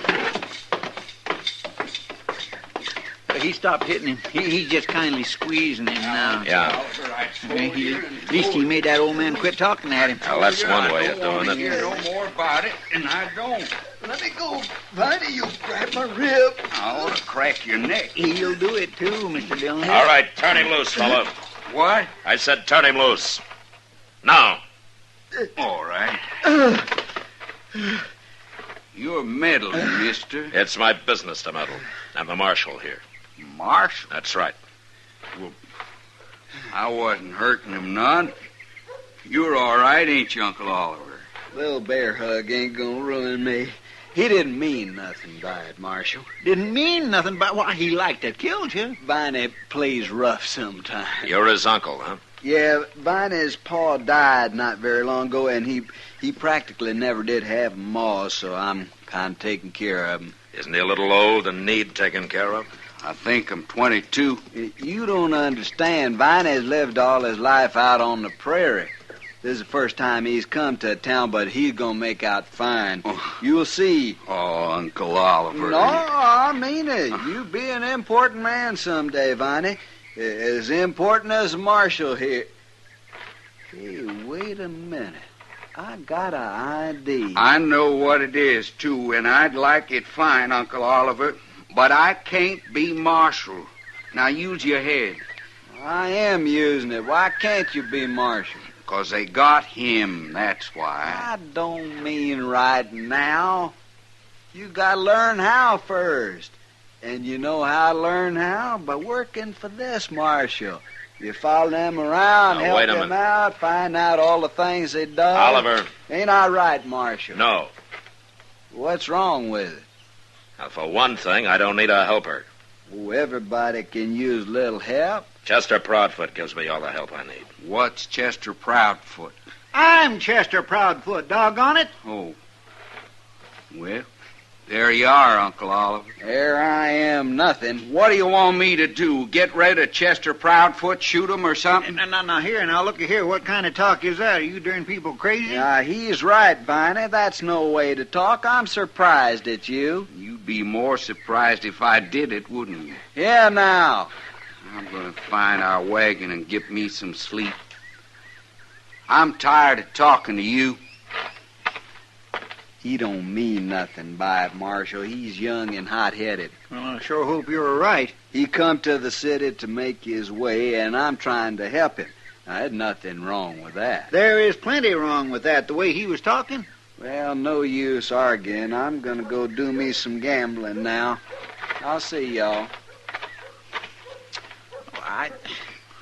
Why didn't they stay out on the prairie where they belong?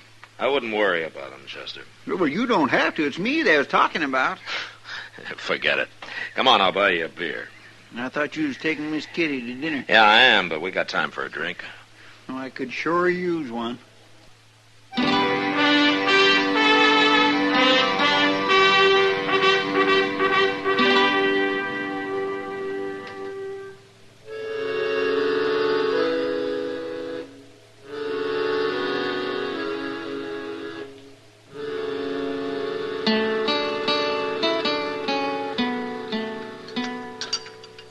You want some more coffee, Kitty? No, thanks, Matt. Yeah.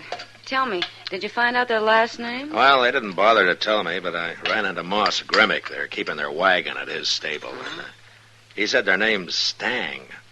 Stang? They sure sound like a great pair. Yeah.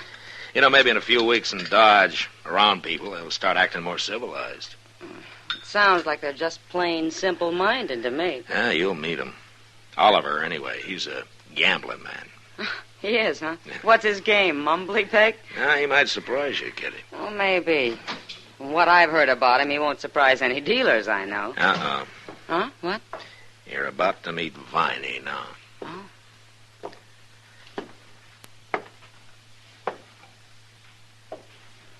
Marshal? Hello, Viney. I don't aim to bust in on you and this lady, Marshal. That's all right. I wanted to tell you something. This Miss Russell, Viney Stang. How do you do, lady? How do you do? It's about that job, Marshal, working for you. Well, I thought we'd been through that, Viney. I'm worried you might let Uncle Oliver talk you into something. Well, you can stop worrying. What I come to tell you is I changed my mind.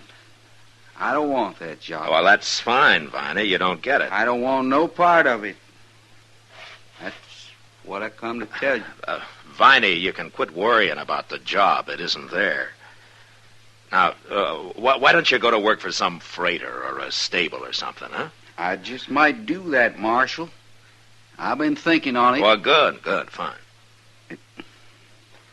Like I say, I'm plumb sorry busting in on you this way. I'll be going.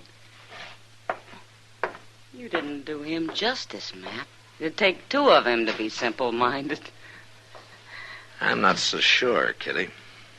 What do you mean, Matt? Nobody could be as simple as Viney. Not even Viney.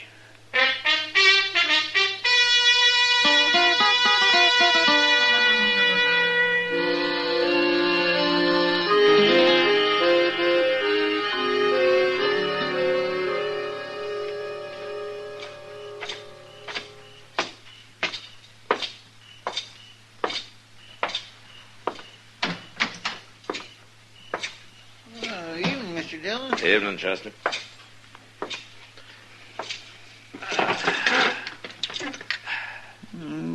Things seems to be pretty quiet tonight. That's why I came back to the office. There's nothing doing on the street. They say there's a big Texas herd arriving in a couple of days. Oh? About 5,000 head. Well, that ought to wake Dodge up. And keep it up. Yeah. I bet them cussed cowboys is out there on the prairie right now figuring out some new way to tear this town apart. Yeah, they'd have to be pretty smart to do that. Yes, sir. Oh, I throwed the mail on your desk there, Mr. Jones. No? Oh, yeah, I see it. Thanks. I'm going out back a minute. Okay.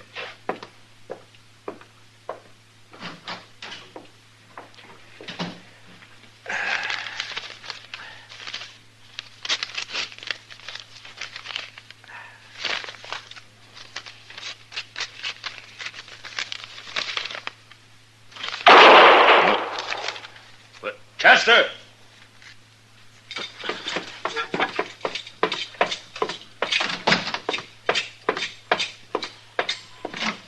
Chester? Hey, Chester! What's going on down there, Matt? What? Well, I don't know, Doc. You see Chester from up there? Oh, there's somebody lying in the high grass out there. Huh? Where? I'm pointing, Matt. Oh. Yeah.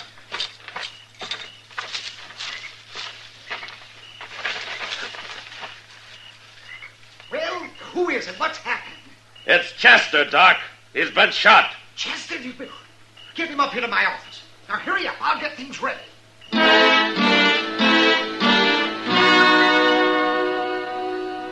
There was nothing to do but forget about the gunman and carry Chester up to Doc's. He was still unconscious when I got him there. And after Doc took a look at the crease in his head, he wouldn't even guess how much longer he'd stay that way. And of course I knew now why Viney Stang had come up to me at the restaurant, made such a big point about not wanting Chester's job.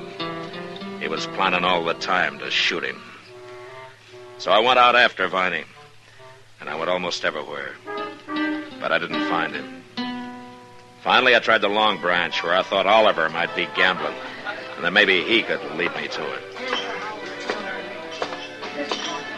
Evening, Matt. Hello, Kitty. You look like you're about to strike. I am. Anybody in particular? Viney Stang. Huh? He ambushed Chester a while ago. Oh, no. Matt, he didn't... Chester's still unconscious, Kitty, but Doc thinks he's going to pull through. Oh, you sure it was Viney did it? Sure enough to be looking for him. Last I saw him was in the restaurant. I thought Oliver might know something about him.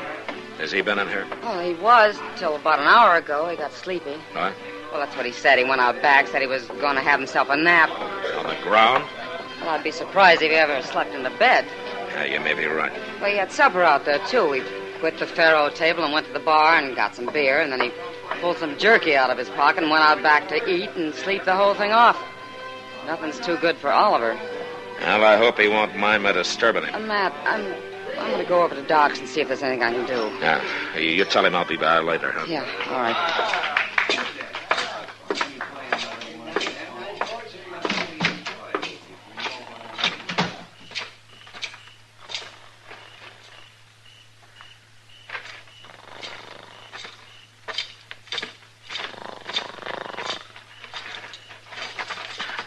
Oliver?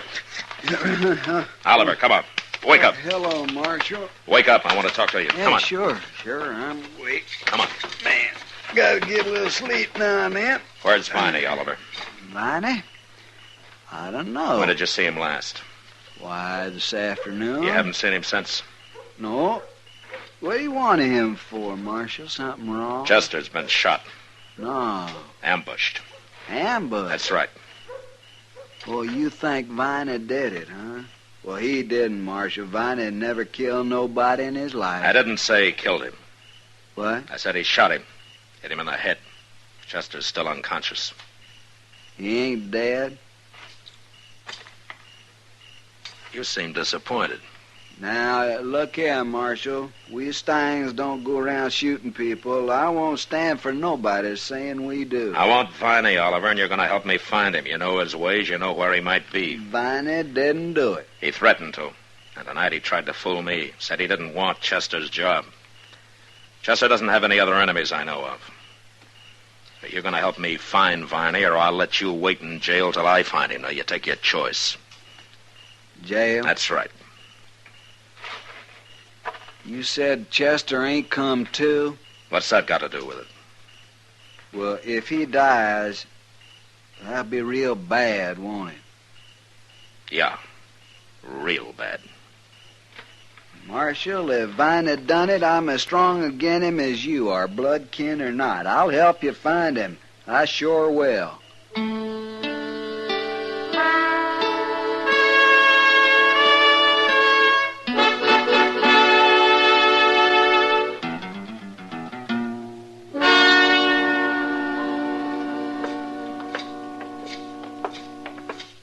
Well, look in the oasis here, Marshal. This is the last place I can think of where he might be. Any particular reason why he'd be in here? It's the littlest rag-tailed saloon in town. Can't be many people in there. Viney's more at home where there ain't too many people. All right, I'll go in first, Oliver. Sure.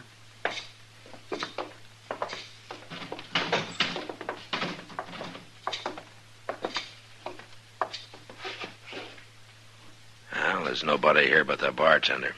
And he's asleep. Well, let's wake him up and ask him. No, it wouldn't do any good. They don't talk to the law in this place. Come on.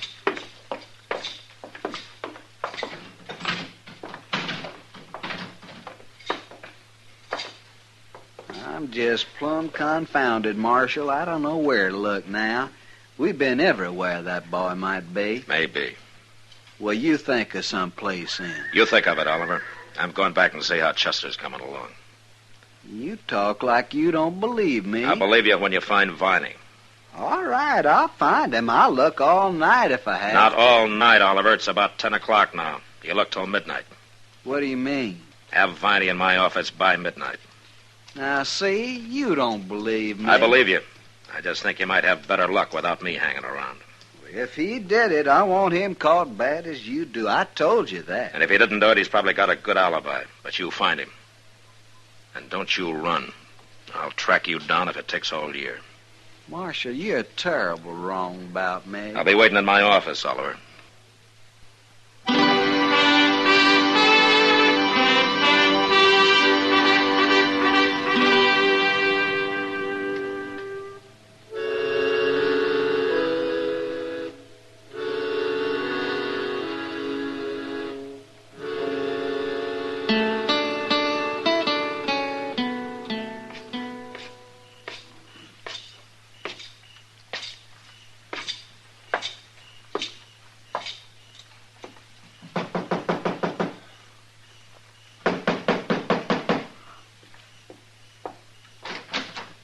Oh, come in, Matt. Come in. I got Chester in the back room. How is he, Doc? Oh, I can't say for sure yet, but my guess is he's going to be all right. It'll take time, though, of course. Well, as long as he makes it. Is he conscious? No, not now. You mean he was? Well, he came to about a half an hour ago. He wasn't very clear, of course, but he was mumbling something. He got his eyes open for a few seconds. Didn't last long. He passed out right away again. Oh, what was he mumbling about? Did you catch any of it? Well, it was about the shooting. He saw who it was, Matt. He did? Mm-hmm. But he didn't get the name out. Viney's or anybody else's. Oh. I asked him, but he passed out again before he could say it. I don't suppose there's any way of telling how long it'll be before he comes around again. Huh? Oh, no. No way in the world. Might be in an hour and might not be for a day or two. But he did see who it was. Oh, yeah, sure. But he didn't say who. So, that's no help. Yes, it is, Doc. How? If Chester saw Viney, then Viney must know he did. And he won't make him feel very easy. Well, you've got him in jail, haven't you? No. But it won't take long now. Oh, and Doc, while I'm gone, you lock this door and you keep it locked, huh? Sure, Matt.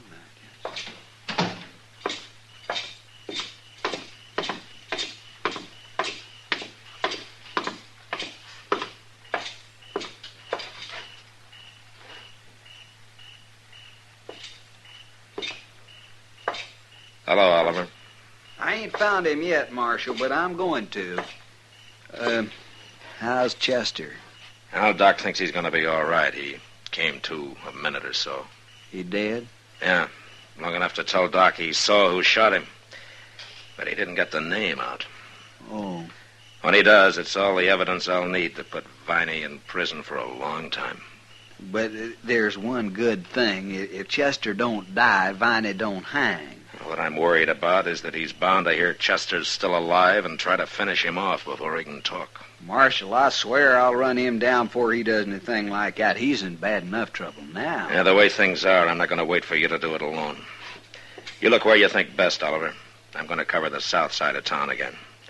If you find him, you take him to my office and wait. Okay, Marshal. All right, let's get started.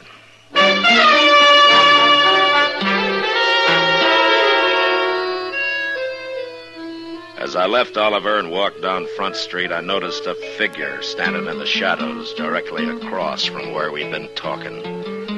I guessed it was Viney, but I couldn't be sure. And at the moment, it didn't matter much anyway. I walked on a ways. And then I ducked up an alley and ran around back to the rear of Doc's place. A handful of pebbles brought him to his window, and he lowered the fire rope for me, and I was soon inside. We pulled the rope up and locked the window, and then went into the front office to wait. The door's still locked, Matt. He can't get in. Yeah, he'll knock, Doc. When he does, you open the door fast and get behind it and stay there. Yes, I'll stay there, all right. Matt, are you sure Viney's coming up here? He's got to shut Chester up before it's too late, doesn't he? But he must know I'm here with Chester. Yeah, that's right, Doc. Oh, you mean he aims to walk in here and shoot me, too? You must be tired tonight, Doc. Oh.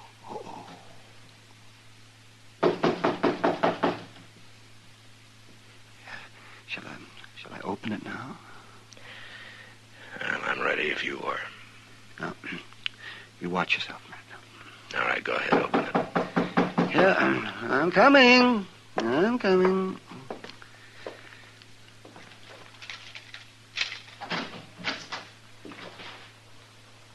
Doc, where are you? All right, drop it. No!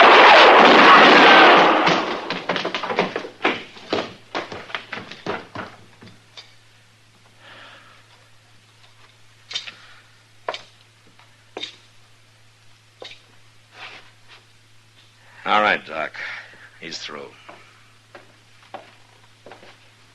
Why, Matt, it's Oliver. Yeah.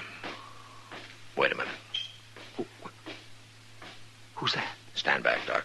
Sure.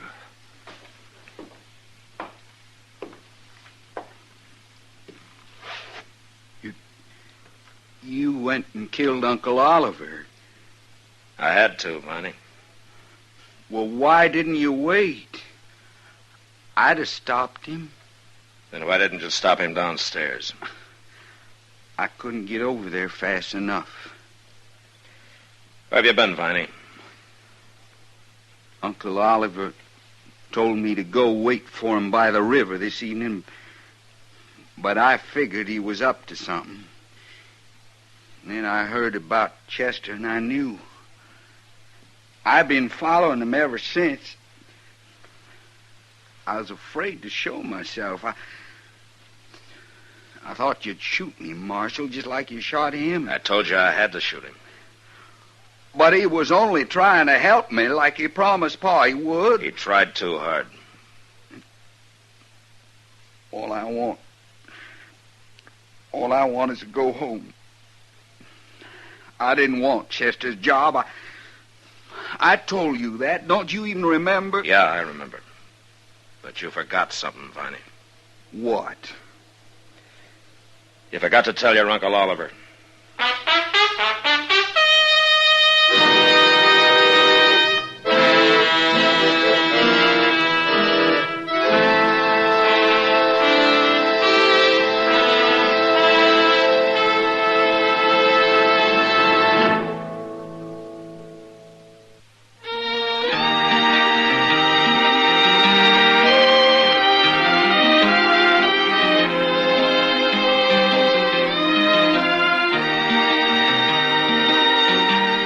Gunsmoke, produced and directed by Norman McDonald, stars William Conrad as Matt Dillon, U.S. Marshal.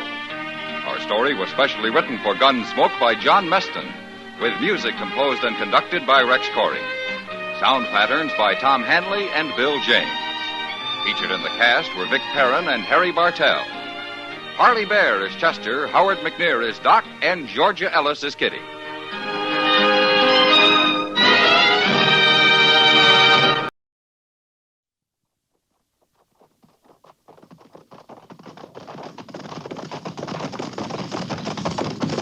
At the gallop! Ho!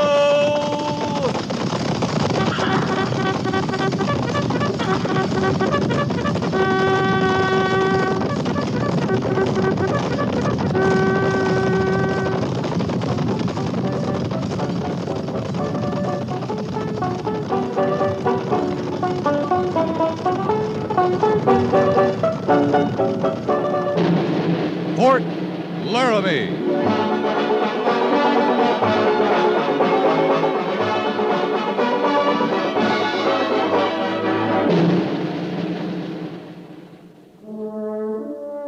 Fort Laramie, starring Raymond Burr as Captain Lee Quince. Specially transcribed tales of the dark and tragic ground of the wild frontier, the saga of fighting men who rode the rim of empire, and the dramatic story of Lee Quince, Captain of Cavalry.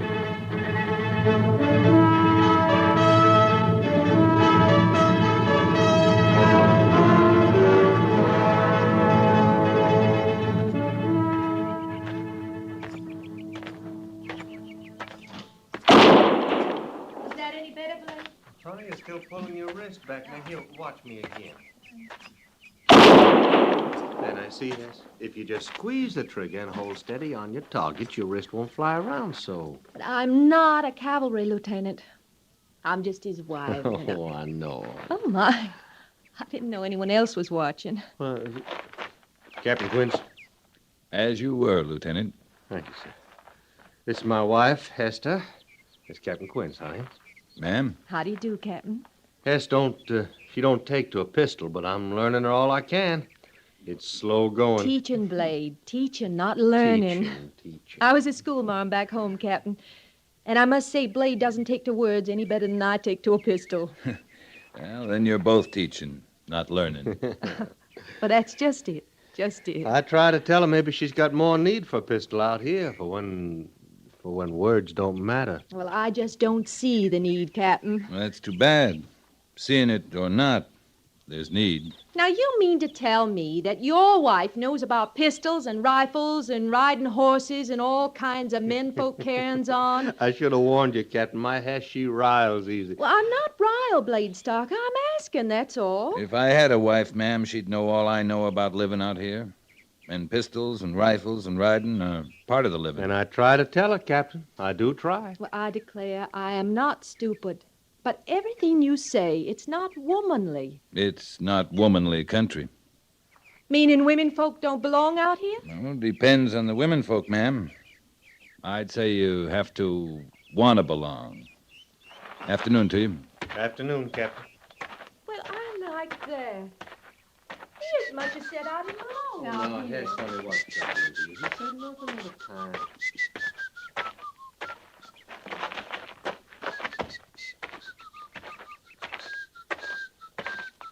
Not by the mane, ma'am. You just can't get nowhere with no horse hanging onto his mane that way. I've got to hang on to something. Well, but... You just don't ride side saddle, Sergeant. Now, that's a fact. Oh, you looking for me, Captain? Oh, just passing by, Sergeant. Afternoon, Miss Meade. Good afternoon, Captain. Guess I'm quite a spectacle, aren't I? Oh, you look fine, ma'am. I'd like to believe that. I don't know who's getting the worst of it, the horse or me or Sergeant Gorse. Seems to me you're all bearing up well. The captain's a sight better teaching women folk to ride than I am, Mrs. Meade. I tell you the truth, I'm no hand at this side saddle business. I got business with the major myself, or I'd sure... Or you'd sure think of some other reason to be moving out, wouldn't you, Captain? Well, yes, ma'am, I guess it would. I don't blame you, either of you. And, Sergeant, if you can find some unsuspecting trooper and pass this duty on to him, you have my leave. And I won't be the least bit offended. Oh, no, ma'am. Thanks just the same. You understand, it ain't you, Mrs. Meade. You're just as willing as can be. It's just my petticoats, that's what it is. Well, now, ma'am... I guess the major will wonder what's become of me. Now I've embarrassed you. Oh, help me down, Captain, before I break the post morale completely. Yes, ma'am. Thank you, Captain. Don't mention it. You dropped something there, ma'am. Not a petticoat, I hope. This pistol, Miss Meade. Oh, thank you, Captain. You always carry it? Oh, Jim would scalp me if I didn't. And he should. I know. And I'm a good shot, too. Miss Meade, have you met up with Mrs. Stalker yet? Mrs. Stalker? Oh, Blade Stalker's wife. Yes, you know her? Well, just to speak to at the Sutlers, I don't really know her. She and the lieutenant moved onto the post just last week. If you ever do get to know her, you might show her you carry a pistol and tell her why. She doesn't know why? Blade's doing his best, but she don't see the need. I'll make it a point, Captain, but I can't understand Blade. He was at Fort Phil Kearny with us. Under Fetterman? I thought she was there, too, but maybe not, though. Because the women at Kearny saw the need. Fast.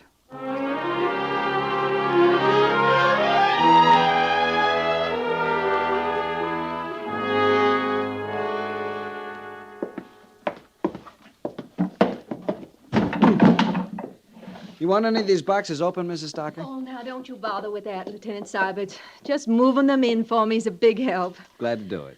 Oh, I declare you'd think they give a body time to move into their quarters. Here it is, less than a week, and Blade's already drawn Officer of the Day.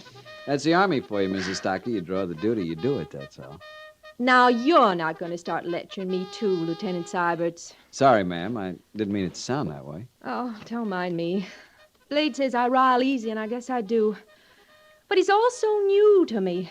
And folks from Captain Quince up and down have been mighty free with their advice. Well, they're just trying to help.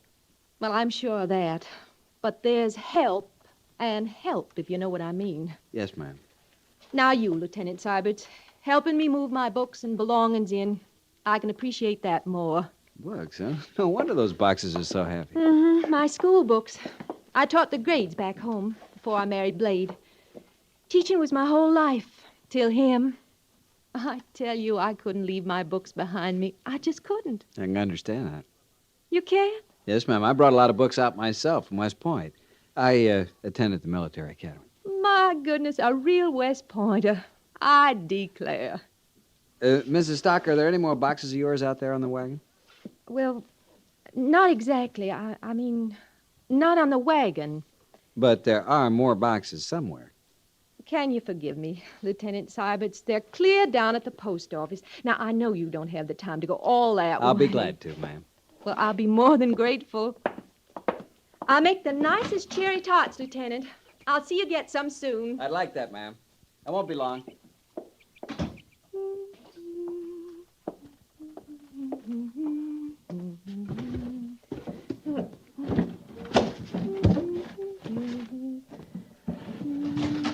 Anybody home?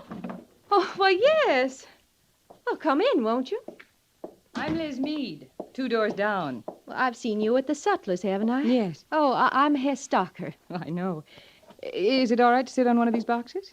Well, I'm afraid they're all I have to offer right now. I feel like I know you. Weren't you at Fort Kearny with Blade? No. We've just been married a month. I've never been anywhere with Blade but here. Oh? Well, my husband knew Blade better than I did, but there's sort of a link between anyone who served there. Fort Kearny? It's up on the old Bozeman Trail. It's closed now. That's all Indian territory since the treaty, but You must be mistaken about Blade, Mrs. Meade. He's never mentioned Fort Kearny to me. But I'm sure he was there. There were 5 companies of infantry. Oh, your husband's an infantry officer? Uh-huh. Well, that explains it, then. You must be wrong about Blade. He's in the cavalry. There was a company of cavalry, too, under Captain Fetterman. Well, it's not important, of course. But I know Blade would have told me. Of course, I'm sure he would. And as you say, it's not important. Well, can I help you with anything? No, thanks kindly. Oh, my goodness, I almost forgot. I brought you a little present. Well, aren't you nice? I have a practical turn of mind. It's something no army wife should be without. What? Well, these are cartridges. Well, I just assumed yours was a .38 like mine. Well, I don't know. You know about firearms? A woman has to, out here. Well, I don't understand. A big post like Fort Laramie, with all these men here to protect us. But the men aren't always here, Mrs. Stocker. My husband and most of the infantry are out now. These are the facts of the West. Mm-hmm. Many of the Indians are hostile, and the fate of white women in their hands... Well, it's best to know how to defend yourself. You've had to defend yourself? Many times. At Kearny, the women held the fort in one Indian raid with less than a dozen men to help. Were any of the women killed? Some. And some carried off by the Sioux. Dying's easier. I'm a school teacher, Mrs. Meade. I want to make my way out here teaching the young that you don't have to kill to get along. I think schools are more important than guns. We can use the schools, Mrs. Stocker, and there's not a woman out here who won't want to help you get them. But till you do, you have to live. I guess I can defend myself if I have to. Well, it isn't always a case of defending yourself. Sometimes a woman has to make a choice, a quick choice. Of living or dying? Of living or enduring. Mrs. Stocker, don't you know what happens to a woman if a hostile carries her off? I think maybe that would be something for Blade to tell me, Mrs. Meade. Yes. Yes, you're right. And when he tells you that, maybe he'll tell you what the pistol is for. Really.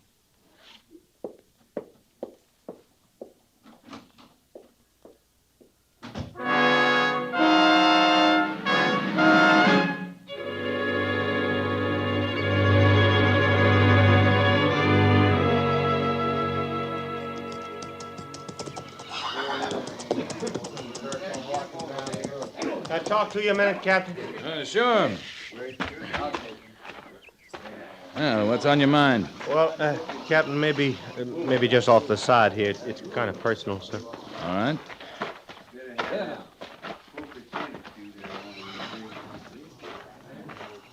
Would you be willing to do some talking for me, Captain? I just can't seem to be getting that job done with Hess, using firearms and all. I mean, You sure you're trying hard at it? I don't know what that means. I'm trying. I've been trying, Captain. There's a lot I told her, and a lot of times. Lots you haven't told her. Well, it looks like a big fort, Laramie. I'd have swore I wouldn't know anyone here from the old days. Sure didn't reckon to run into Miss Meade again. She told you, huh? It's a secret you were at Fort Kearney? Well, no, not that. Well, they're just hard words to say to Hess, Captain. It all happened kind of quick, like our marrying and moving out here. I know Miss Meade didn't aim to, but she sure didn't do me no good bringing up Kearney to Hess. Miss Meade didn't get very far with your wife, and I can't talk to her about Fort Kearney. I wasn't there. But we only been married a month. We don't even know each other right good yet. Now, well, how are you going to say to a brand new bride that she ain't the first? I mean, you was married before. I don't know that. But you're the one to tell her, if she's told. Blade, what's the matter with you?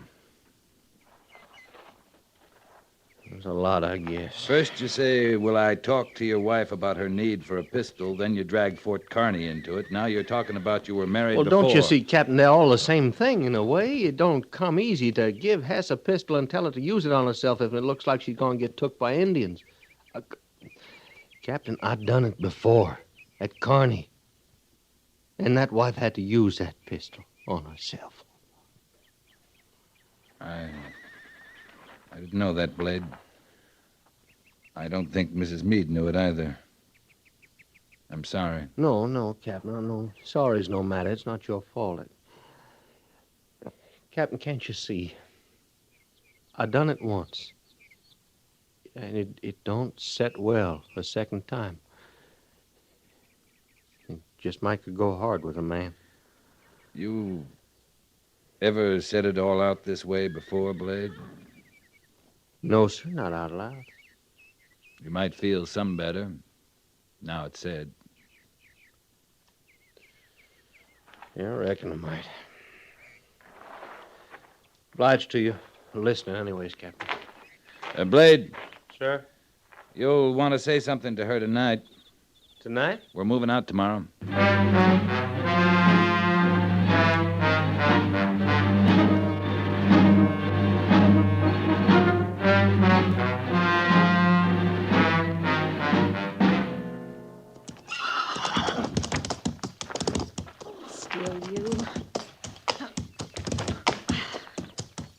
Why can't I do that? Oh, Mrs. Meade. Do what? Mount like that. I'll bet you wear fewer petticoats than I do. Might be I do. Sergeant Gorse says you ride beautifully. I know some about horses. Well, I'm learning. Mind if I ride with you this morning? Oh, well, I'm going quite a way. That is, I have some business to tend to. All right. I just thought with Blade gone a week now, you might be wanting some company. I hope you're carrying your pistol. I'm carrying it. That's good. Well, have a nice ride. I expect to, Mrs. Meade. I'm going over to the Indian Agency. Talk to the agent about setting up a school. You're not riding to the agency alone. Now, don't start telling me the agency Indians are hostiles. Blade told me different. But it's 10 miles from Fort Laramie, and you don't know what you'll run into between here and there. I reckon I can take care of myself. After all, Mrs. Meade, I'm carrying the pistol. Not that I'll have a minute's need for it. Hut!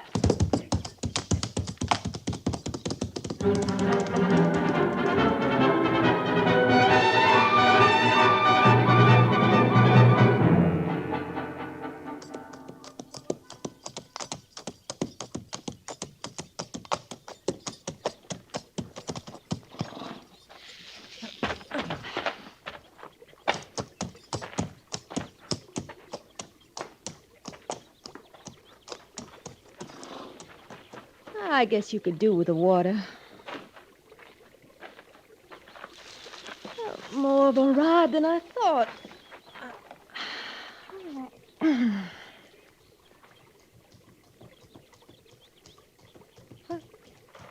no. Miss Docker? Miss Docker, are you all right? I'm fine, but for you coming on me this way. Do you know how near I came to firing on you? I've been trying to get within earshot of you all the way from the fort. This is a very stupid thing, riding off alone this way. I might have shot you. Seems to me you're the stupid one. I suppose I am, but you've got to realize the dangers out here, Miss Docker. At least with the two of us, we're protection. Wait. What? Wait, it's over there. In that brush near the trees. Something big. Well, how can you tell? I don't see anything. It moves big. Timberwolf, maybe a wildcat. I hope not. I hope that's all it is. You're just trying to frighten me. Hold your pistol steady toward that big tree. And be quiet. It's an Indian. You're not afraid, Hess. Pick up your pistol and show him you're not afraid. I can't. Don't let him. Stop. Stop where you are. We're not afraid of you. If you have something to say, say it and go away. You understand this pistol? Go on. Go away. Leave us alone or I'll fire. You understand?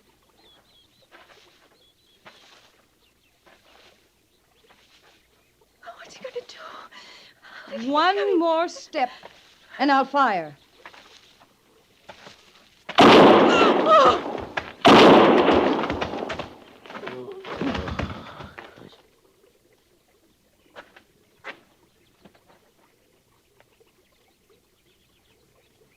Is he dead? Did you kill him? He's dead. He'd have killed me. If it hadn't been for you, he'd have killed me. No, he wouldn't, Hess. Not for a long time. Let's go home.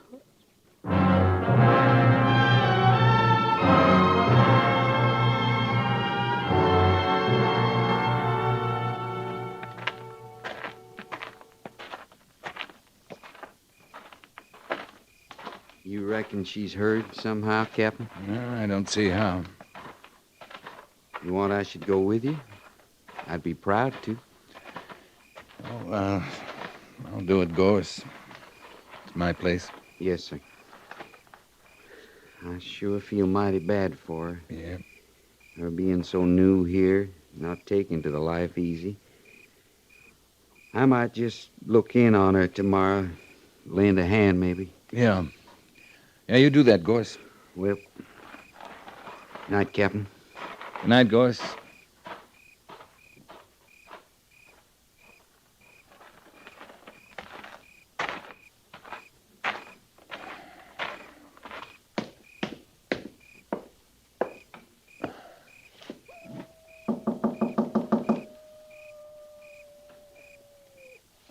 Miss Stalker?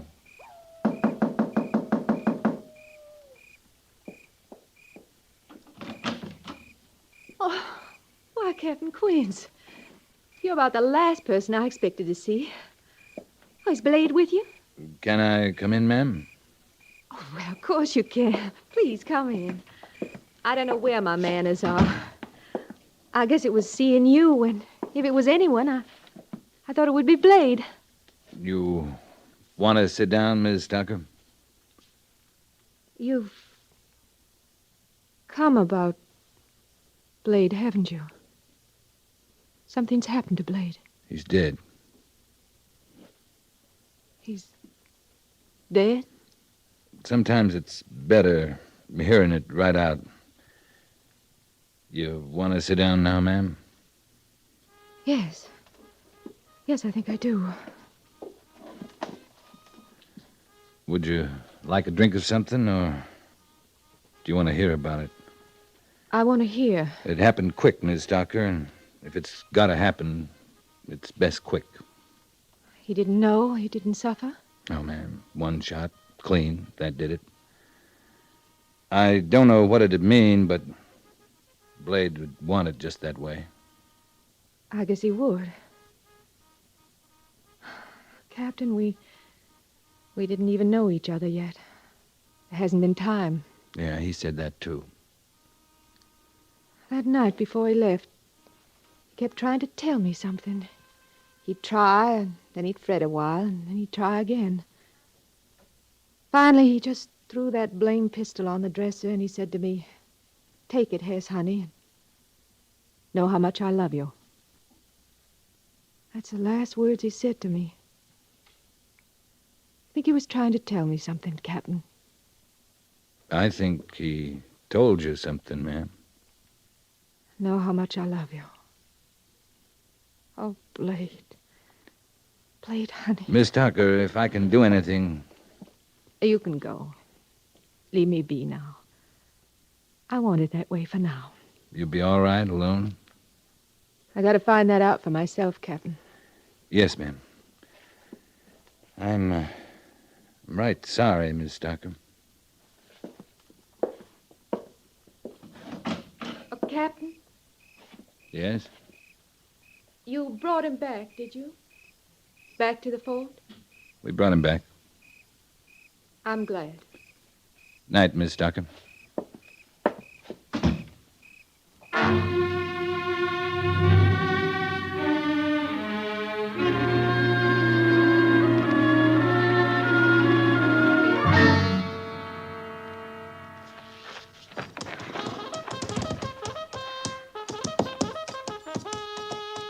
Captain?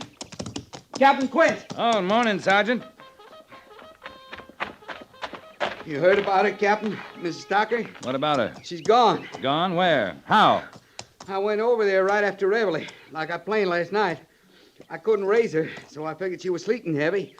On the way back, the corporal of the guard told me some woman rode through the main gate not 10 minutes ago. Why didn't he stop her? Well, he didn't know her, or what's happened to her or anything.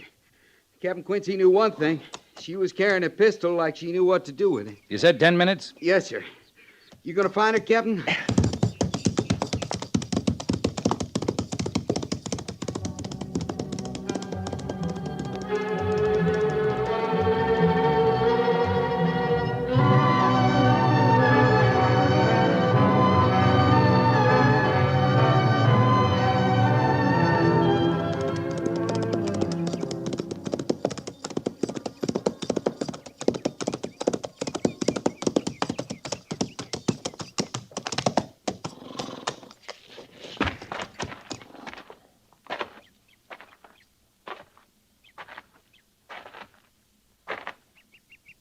Ma'am?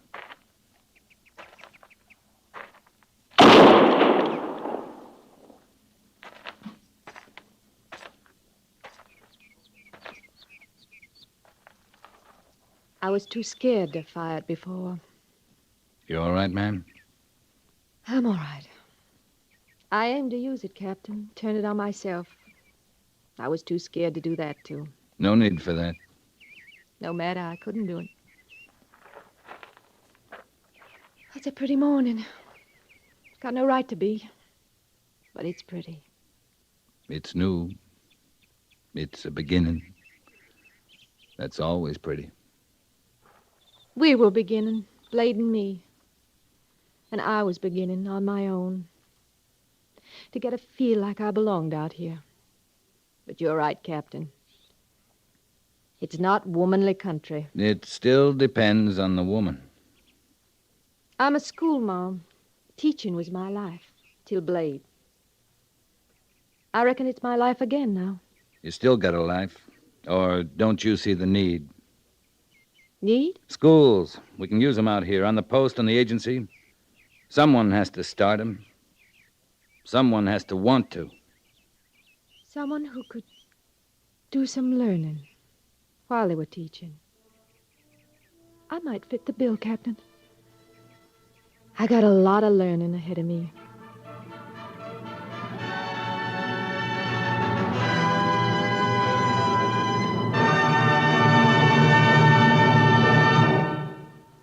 Fort Laramie is produced and directed by Norman Macdonnell and stars Raymond Burr as Lee Quince, Captain of Cavalry, with Vic Perrin as Sergeant Gorse. The script was specially written for Fort Laramie by Kathleen Height, with sound patterns by Bill James and Ray Kemper, musical supervision by Amerigo Marino. Featured in the cast were Harry Bartell as Lieutenant Seiberts, with Gene Bates, Lynn Allen, and Lawrence Dobkin.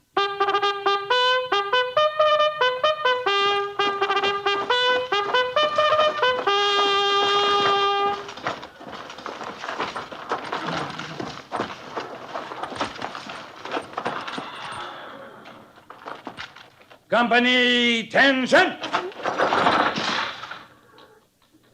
Dismiss.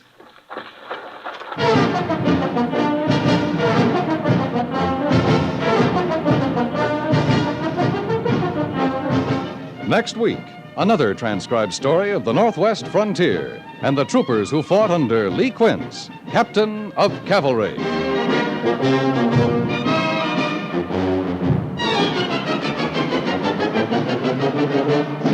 Each of us has an important part to play in defending our own locality as well as our country as a whole. If Los Angeles, Chicago, or Cincinnati is bombed, it will directly affect every farmer in North Dakota or miner in Kentucky. Won't you give a few hours of each week as a ground observer or a worker in a filter center to help your country? Become a Ground Observer Corps volunteer in your community. Write or telephone your nearest Civil Defense Center or write to Ground Observer Corps, Air Force, Washington, D.C.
Around Dodge City and in the territory on west, there's just one way to handle the killers and the spoilers, and that's with a U.S. Marshal and the smell of gun smoke.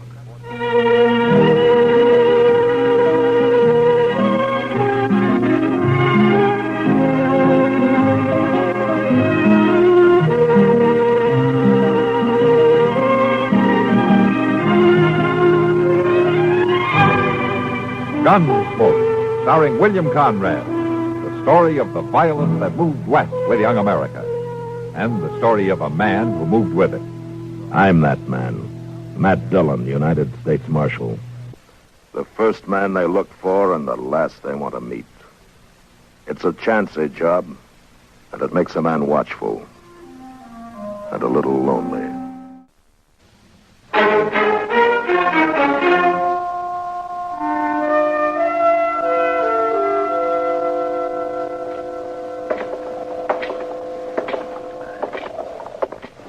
Pretty cold morning, ain't it, Mr. Jones? Yeah, I'm ready for spring, Chester. The tail end of winter always gets on my nerves. Shouldn't already belong now. Worst of it's bound to be over. I sure hope so. Well, let's try Delmonico's here. I'm always ready to eat. Well, look, Kitty. We've got company. Oh, morning, Ma. Hello, Kitty. Morning. Doc. How about joining us? Yeah. All right, thank you. Good gracious, I could eat a bear. Feet and all. In here, that's probably what you get. Well, you're up early this morning, Matt. Most of the times you don't even start breathing before noon. It's too cold to sleep, Doc. A jail stove always burns itself out around 5 o'clock. From then on, you... Yeah. What is it, Matt? Those three men seated at that second table from the window there. What about him? They call themselves the Pueblo Gang, Kitty. Ran into them about 4 years ago out in Arizona territory. I never heard of them coming this far east before, though. Well... You want some help? No, sit tight, Chester. I'll be right back.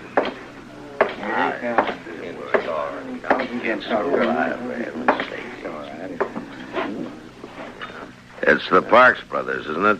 Ed and Rio, and Chuck Evans. Well, what about it? Easy, Rio, easy. Dylan, our food's getting cold. You got something on your mind or not? No, nothing important, Rio. I figure it's quite an honor to have the Pueblo Gang in town. I just thought I'd drop over and tell you how I felt, that's all. And how do you feel? Well, that depends, Ed. You boys here on business? Or pleasure? Does it make a difference, Mark? Yeah, it makes a difference. Now, I know your reputation west of here. Half the stage holdups in the last 5 years from Colorado to the California border can be laid right to your door. But as far as I know, you're clean in Dodge City. So far. All right, you just keep it that way. But you make one move here and your time's up. Right then, you're short. And I'll take you. All three of you. You understand? Sure, we understand. We'll think it over, Dylan, let you know what we decide. Rio, you talk too much. See you around, boys. You can put that gun away now, Chester. Yes, sir, I was just going to be ready in case. Matt, those men were in the Long Branch last night. They're bullies, and they're mean. Yeah, I know. What are you going to do, Mr. Dillon? Run them out of town? Not unless they give me some reason to, Chester. Yes, sir, but... The law doesn't say you can hang a man because he might steal a horse. Well, let's forget it and eat, huh?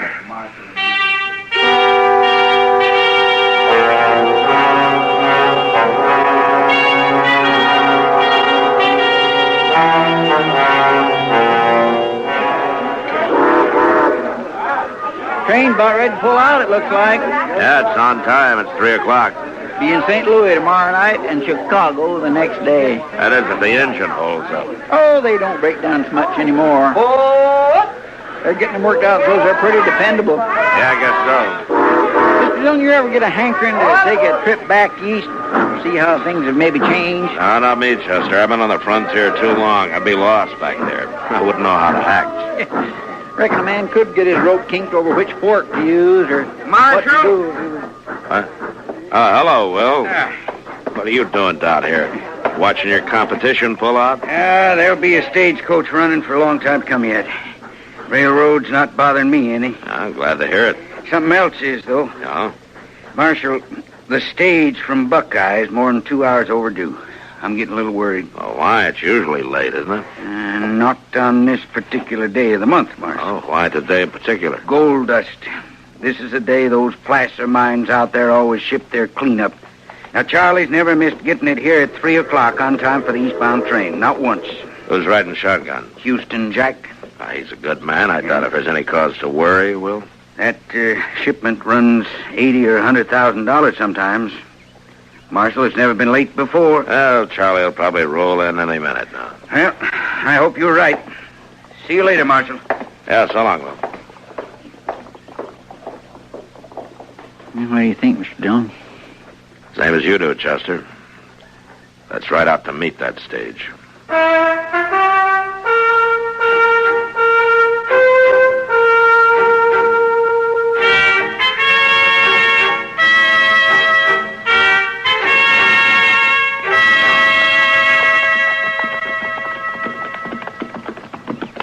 still think I heard a horse went in, Mr. Dillon. Yeah, I thought I heard it too.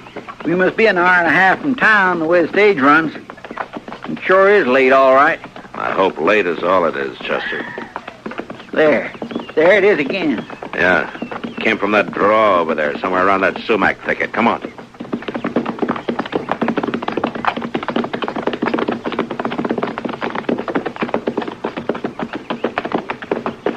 Look, wheel tracks leading off the trail. Yeah.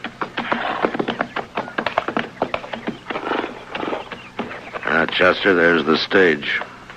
Don't see no sign of life. Yeah, well, let's take a look.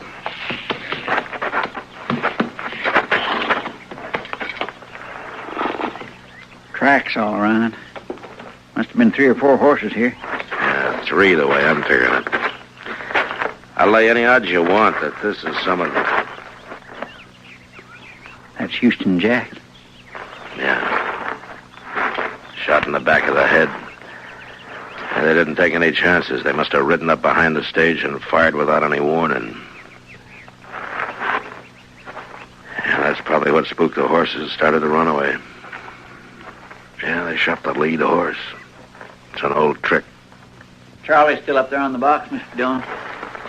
They got him, too. Yeah. Here's the strong box. Been forced open. It's empty. That's the same way they used to work it out west. Shoot the guard in the back, let the team run until they're far enough off the trail, then kill the lead horse to stop them. You mean the Pueblo gang? Well, sure. Who else, Chester? Good thing there weren't any passengers. They'd have got the same treatment. Mr. Dillon, I think there was some passengers. One, at least. Huh? Well, there's a carpet bag of some kind inside the stage here. Well, let's have a look. The only bodies are the guards and the drivers. Maybe one of the gang was riding as a passenger. Uh-oh. What's the matter, Mr. Dillon? There's stuff in the carpet bag. Belongs to a woman. But there's no woman here. Yeah, I know. Well, then they must have taken her. Yeah. All right, come on, Chester. Let's try to pick up their trail.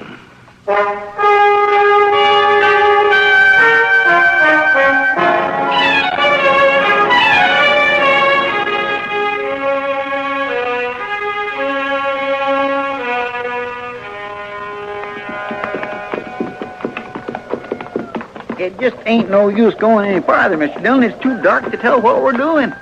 They were heading toward the river here. Just take a look through these willows, and if we don't find anything, then we can ride on back to town. Yes, sir.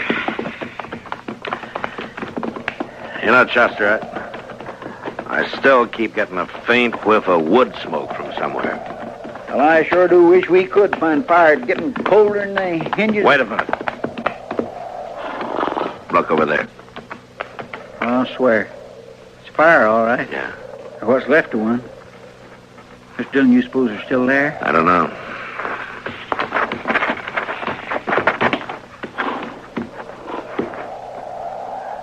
There's nothing moving. No signs of life. Well, they couldn't have left too long ago. That fire would have burnt itself out.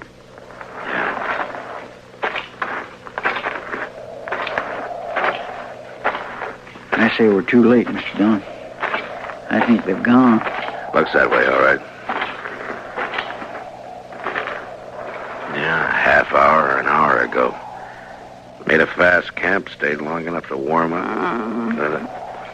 What was that? I don't know.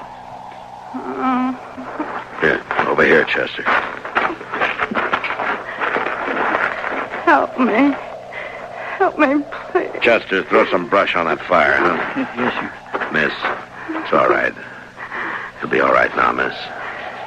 3 of them robbed the stage. Killed the driver and the guard. Brought me with them. Anything I can do, Mr. Dillon? Yeah, I got some light over here, Chester. Grab one of those branches that caught fire. Bring it over here. Right with just a second. Oh. Take it easy now, man. It's going to be all right. I pleaded with them. I begged them to let me go. Is help any, Mr. Dillon? Yeah, hold it over here. Now, closer. Hello. But they wouldn't. They wouldn't let me go. Helen Ford. When they left, they drew their guns and shot me. Now, you just take it easy, They Helen. shot me. Helen, do you know who they were? Helen, can you hear me? One named Rio. One called Chuck. They sat there on their horses. They shot me. Then they laughed. She's in awful bad shape, Mr. Dillon. Shouldn't we get her in the dock? Laughed, but it didn't matter. Not then. Not... Oh.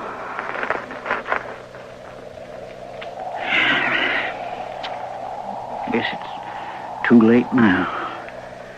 Yeah, it's too late.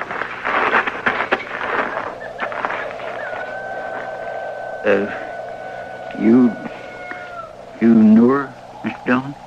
Yeah. Long time ago, Chester. And things happen the way they do. But later she married Bill Ford, went on out to Colorado. It was a long time ago. Didn't expect I'd ever see her again. It's a bad thing. Yeah. But I'm gonna see them hang for it.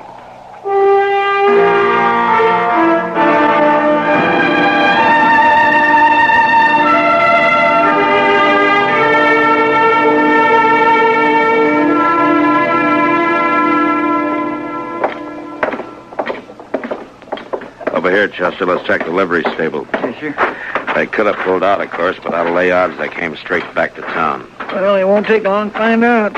Who's that? Who is it? Matt Dillon. Is that you, Moss? Sure is, Marshal. Here, let me get a lantern lit. There. Just fixing to lock up the stable and go over and grab myself a bite to eat. Got a fire going back in the office, Marshal. Come on back and set a spell. I'd like to, Moss, but we haven't got time. I'm looking for some horses. Well, I got 'em, Marshal.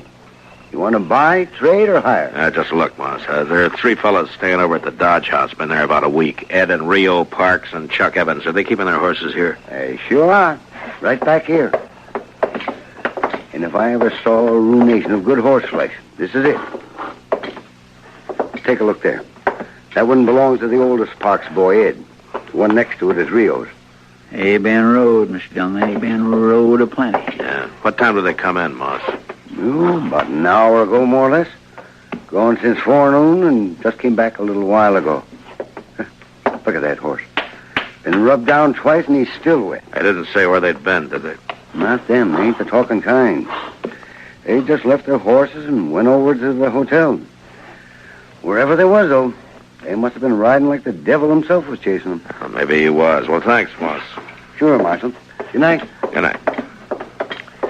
And I guess there's not much doubt about it, Chester. No, sir, it was them, all right. I could have stopped it before it happened. A man shouldn't be jailed on suspicion, I figured, just because he might do something wrong. Everybody has to play it the way he sees it. Yeah, only sometimes you see it a lot plainer afterwards. What are we going to do, Mr. Dillon? Go get him.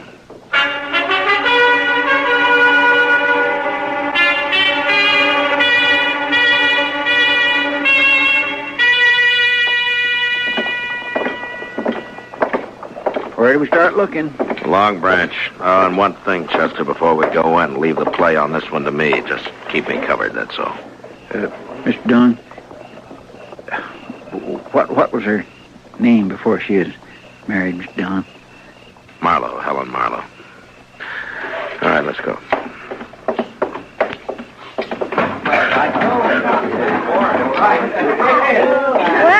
Well, a real dull evening up until now. How are you, Matt? Chester. Oh, Miss Kitty. Kitty, I'm looking for the Pueblo gang. Have any of them been in here? Yeah, one of them's here now. Rio Parks, he's over there at the faro table. Oh, yeah. Well, what's wrong, Matt? What happened? They held up the Buckeye stage, killed Charlie and Houston Jack and a passenger. A woman, Helen Ford. Oh, no. I'll see you later. There's 500 there. 500 says I got the card. You gonna cover me or not?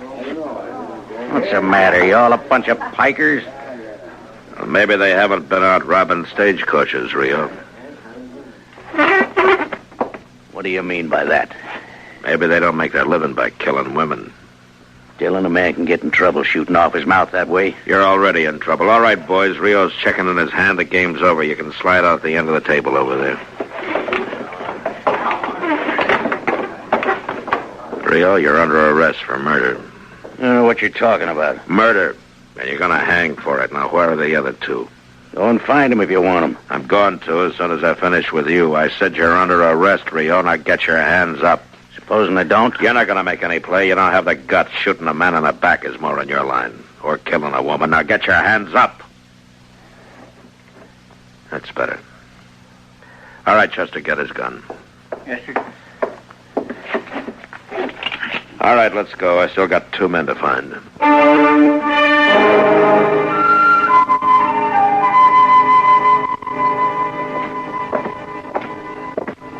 It's getting colder, Mr. Dillon. Yeah, it's clear as a bell, though. Look at that moon. Where you reckon they are? We've been in nearly every saloon on Front Street. I don't know, Chester, but wherever they are, we'll find them. Maybe the other two won't be took as easy as Rio was. It's up to them. If they want to surrender, they can. Never shot a man with his hands up. Wait a minute, Chester. In Ben's barber shop. That man he's shaving. It's kind of hard to tell with all that lather. That's Ed Parks. Come on. There's just him and Ben in the shop. Wonder where Chuck Evans is. We'll worry about him later. Just help yourself to seat, gentlemen. Be ready for you just soon. Oh, evening, Marshal. Ben, I didn't know you were in the habit of shaving outlaws.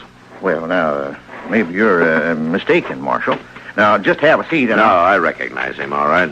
It's Ed Parks. Well, looks like you got the advantage of me, Dillon. Oh, we can't have that. Wipe the lather off his face, Ben. Yes, sir. Sure thing, Marshal. Just a second now, Mr. Parks. There you are. It's too bad you have to leave that shave half finished, Ben. But they'll give you a free one just before they hang you. What are you talking about, Dillon? Now, gentlemen... You're under arrest for murder, Ed. You got your hands up. Your brother's waiting for you at the jail. You arrested Rio? What about your hands, Ed? Are you going to put them up? No dirty tin heart's going to... Well, that was a pretty fast move for a barber, Ben. Hell, I knew he had a gun under the towel, Marshal. Of course, I couldn't do anything about it, you know. Oh, thank you, Ben. And if you'll send the bill for your shaving mug to the stage company, they'll probably take care of it. Yes, sir, Marshal. All right, Chester, spill some water on him. I want him to walk to jail.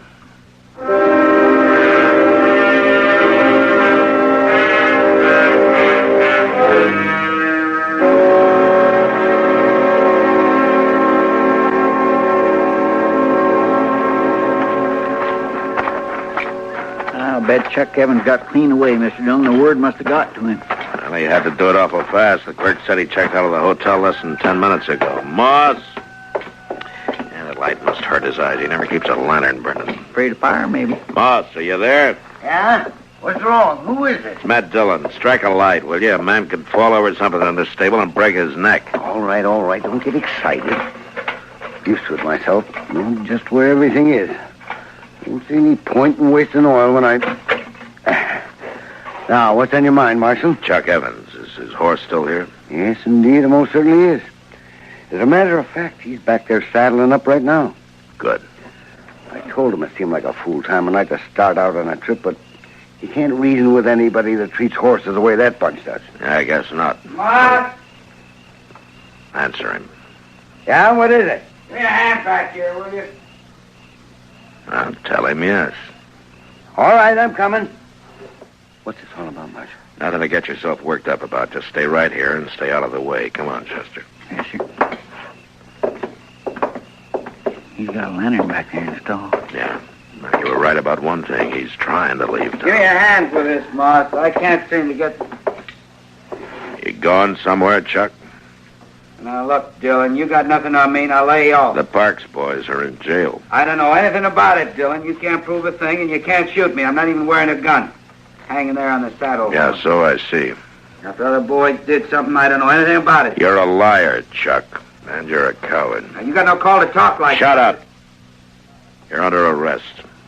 Chester, get his gun off the saddle. Look out, Mr. Dillon, he's got another gun. I'll kill you, Dillon, so help me.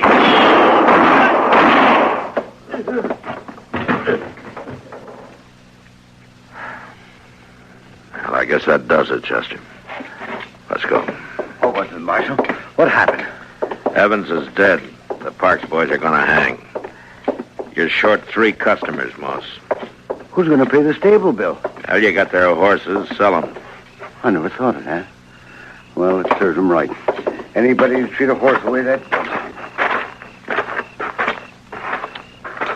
I guess it's over, Mr. Dillon. Yeah, it's over. And it sits as well. This country will be a lot better off with them dead than alive. I guess so. Even the moon looks brighter. No. You're still thinking you should have jailed them on suspicion, ain't you? I'd have half a Dodge in jail if I started that. No, Chester, it's the kind of a chance a lawman has to take him. Yes, sir. Whether he likes it or not. Yes, sir. And I'm not liking it much right now. In the morning, I'm going to talk to the preacher about holding a service for Helen. That's all I can do for her right now.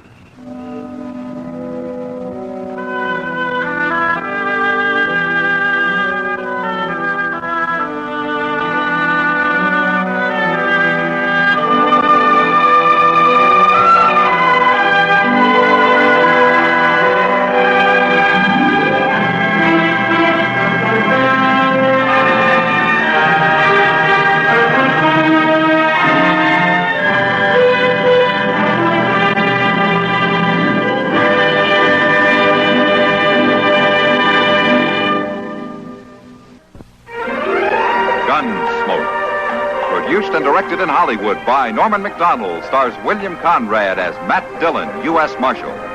The story was specially written for Gunsmoke by Les Crutchfield, with editorial supervision by John Meston.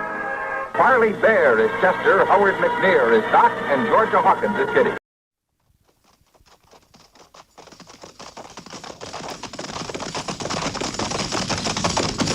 At the gallop!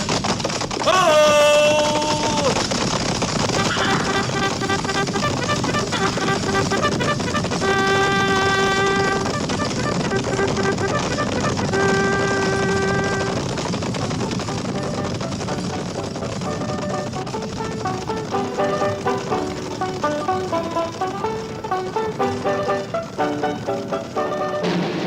Fort Laramie.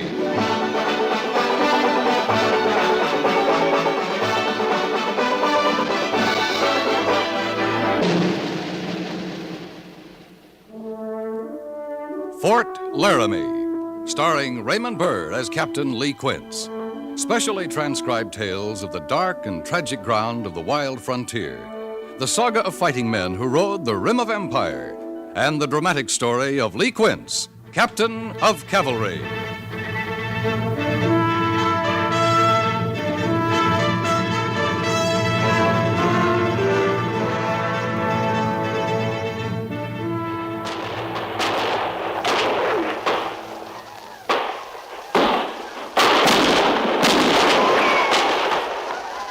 Mr. Syberts! Mr. Syberts! Yes, Captain. We're wasting our fire at this range. Pass the word. Men are to flank the canyon, dig in, and hold their positions. And their fire, sir? Cease fire. But they'll think we've quit, sir. I hope they do, Mr. Syberts. Yes, sir. Captain, what about your leg? It's fine. Now pass the word, Mr. Syberts. Right away, sir. Cease fire. Cease fire. Flank the canyon, dig in, and hold your position. Cease fire. Gorse! Sergeant Gorse! Yo!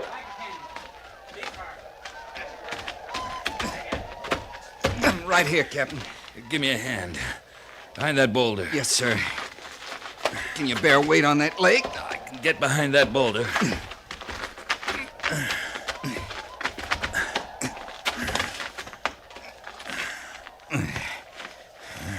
Are you easy now, sir? Don't know when I've been more comfortable. If you're dry, I got part of a canteen here. No, save it. You'll need it. Captain, there's a clearing about 100 yards back. We got the horses back there. Harrison and me together get you there. I'm fine here, Sergeant. Well, you'd rest a mite easier there, sir. Maybe you ought to take up nursing, Gorse. You're developing a fine manner for it.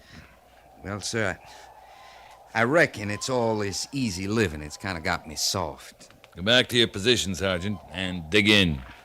Flanking the canyon this way, you must be figuring them Injuns will try another run-through. No use 40 men spreading thin against 200 or 300 Arapaho. Yes, sir. Go on back, Gorse. Send Lieutenant Syberts here. Right, sir. Lieutenant Syberts.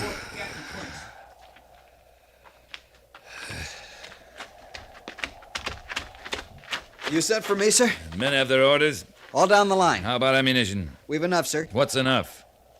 Well, sir, I Enough think... to lead a charge down the canyon and run them off? No, I don't believe so. Enough to hold our ground here and stand off an assault? That would depend on the size of the assault. Mr. Syberts, there are at least 200 Arapaho firing what's left of our camp down there. I want to know if we can hold these positions. Not long, sir. Not if they turn on us full force. Then we don't have enough ammunition, do we, Mr. Syberts? No, sir, I guess not. What do we do, Captain? Sit here. Hope they think they wiped us out on their last run-through. That why you ordered the men to hold their fire? That's why. They're riding off, Captain.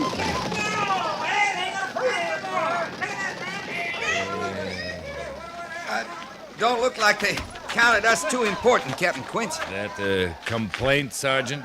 No, sir. I was born plain insignificant. I mean to stay that way. Help me get the captain back to the clearing, Sergeant. His leg needs Now, attention. wait a minute, Mr. Syberts. We can't waste any more daylight. You have 6 hours of good riding left before nightfall. Sir, you can't ride hard. You've lost a lot of blood. The patrol's going back to the fort under your command, Mr. Syberts. Harrison and I'll take it in easy stages. We can't leave you here, sir. Mr. Syberts, you'll reach Fort Laramie tomorrow night, if you're lucky. Major Daggett needs a full report as soon as possible. Captain Quince, sir, we could strap you in your saddle. No need for that, Sergeant. I'd slow you up, and Major Daggett needs that report. Now, send Harrison to me. Prepare to move out. I know this country better than Harrison, Captain. Mr. Syberts will need you, Gorse. This will be good experience for my orderly. Yes, Captain. Patrol, report to the clearing. Check your mouth. Well, Prepare to move out. Good luck, Mr. Syberts. All of you, patrol. Thank you, Captain. Report to the clearing now. Good luck to you, sir.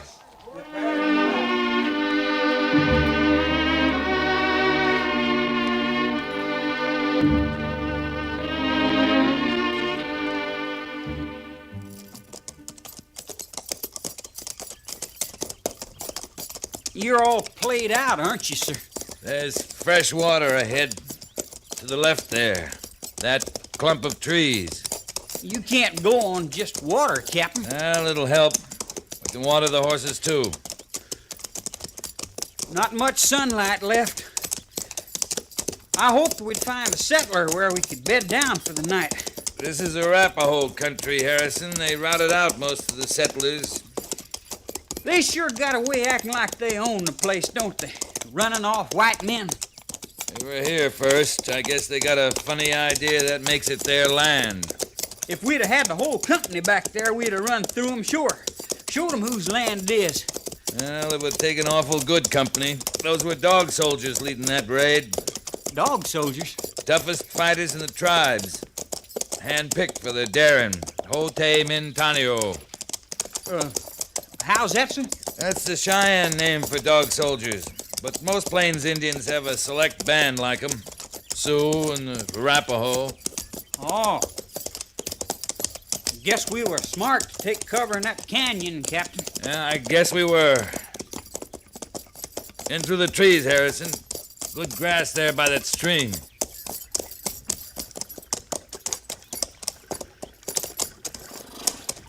I'll be right there to lend a hand, sir. Stand steady me as I come over on this leg, Harrison. It won't bear weight. Yes, sir. All right. Oh. Guess I'm weaker than I thought. Now, don't you worry, Captain. I got bull strength. Here, let me help you.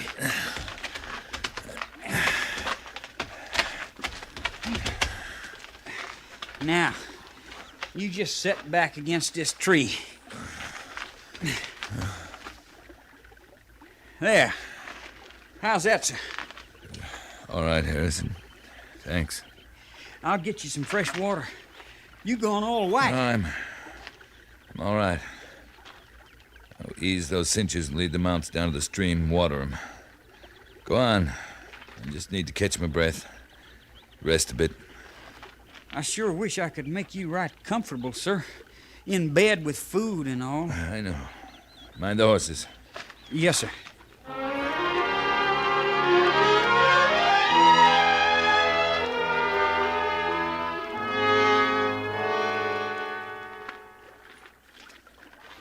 Harrison. Harrison! You awake, sir? I shouldn't have gone to sleep. You just didn't have no choice, Captain. Once you drank that cool water, you was plumb through. What's that? Horses? No, they're not making a sound, sir. I hobbled them before I set out. Wait a minute. His horses all right. Sounds like they're riding this way. Well, I sure don't hear a thing. Could be you got some fever, Captain Quince. Some folks hear things when they got fever. You keep listening, you'll hear them. Yes, sir. Well, what I was going to say was, while you was resting so easy like, I set out and took a look around. There's a cabin, sir, not more than a couple of 100 yards away. They're coming from the north. Yeah, I can hear them now. Could be cavalry, Captain. They move south long ahead of us. Not cavalry. Look through the trees. Indians. Dog soldiers. Captain, we better make for that cabin. No, we're better off here. Trees will hide us. Unless they already know we're here. Lie flat, Harrison. If they start through the trees, fire. Can you handle that carbine, sir? Yeah, I can. They're making for us, sir. Sure sin. Now wait them out. They're right at the tree, Captain. Easy. I'm sure not keen on them seeing me first. Shut up, Harrison. They're riding right along the tree line. Going on south. I can't make them out anymore. You see them? Now, they've gone on past the thicket. I can't see them. Man, that was closer. Still close. They stopped. You want I should get our horses, sir? I do not. Can you hear them? They ain't moving as I can tell. I counted 6, Captain. 6.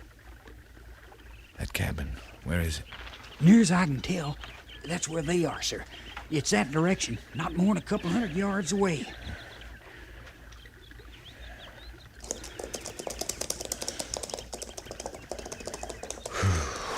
Oh, I tell you, sir, that's a welcome sound. You were talking about a deserted cabin, Harrison? Not a living thing around. Likely been that way for years. You'll have to near carry me. I can't mount again. Just you don't worry yourself, Captain. I'll take right good care of you.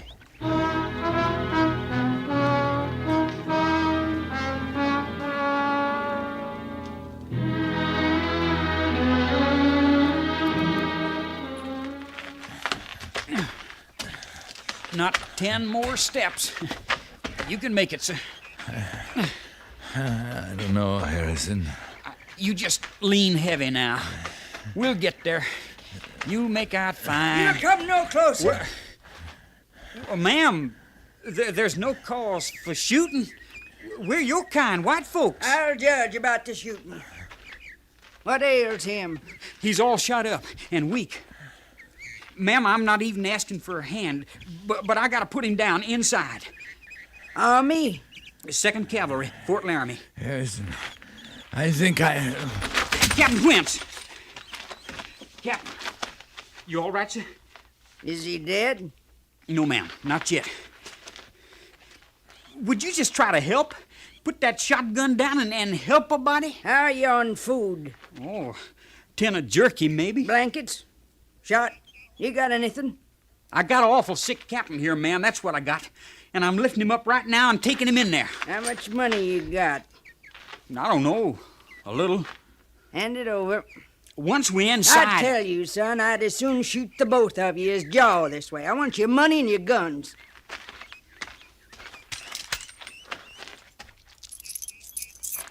I don't rightly know how you stand yourself. His money, too.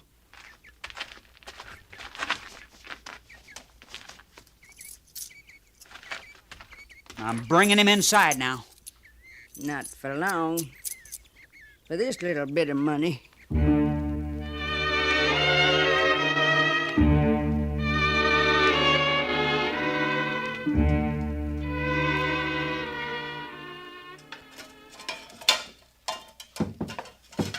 Open this door for me.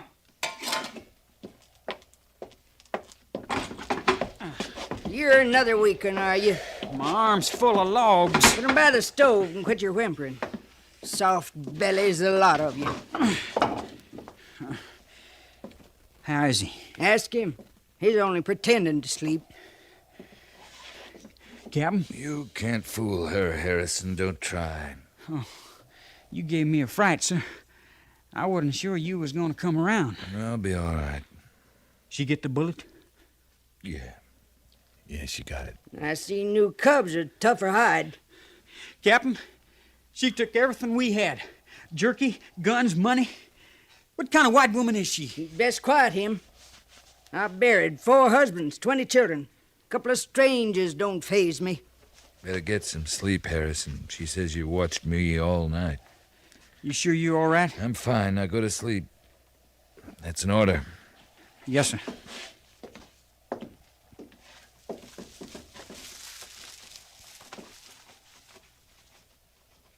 Four husbands, ma'am? Outlived 'em. But they was men, regular men. Didn't go around sirring every other man and mamming women folk. Yeah, they weren't in the army. Indeed they wasn't. No call for the army in those days. Mr. Pelfrey and me lived as peaceable as could be with the Indian folk. We come here peaceable, me and Mr. Pelfrey. When was that? In the 30s. Things are different then. No different than with Mr. Griffith, Mr. Albright, even later on with Mr. Netherton. Yeah, there was lessons to learn in the West in them days. Eat the porridge. Much obliged, ma'am. Hattie. How's that? Hattie, I say. Hattie Pelfrey. I go by that. I can't abide being called ma'am. Oh. I lean toward Hattie. Hattie, you live alone, middle of Arapaho country.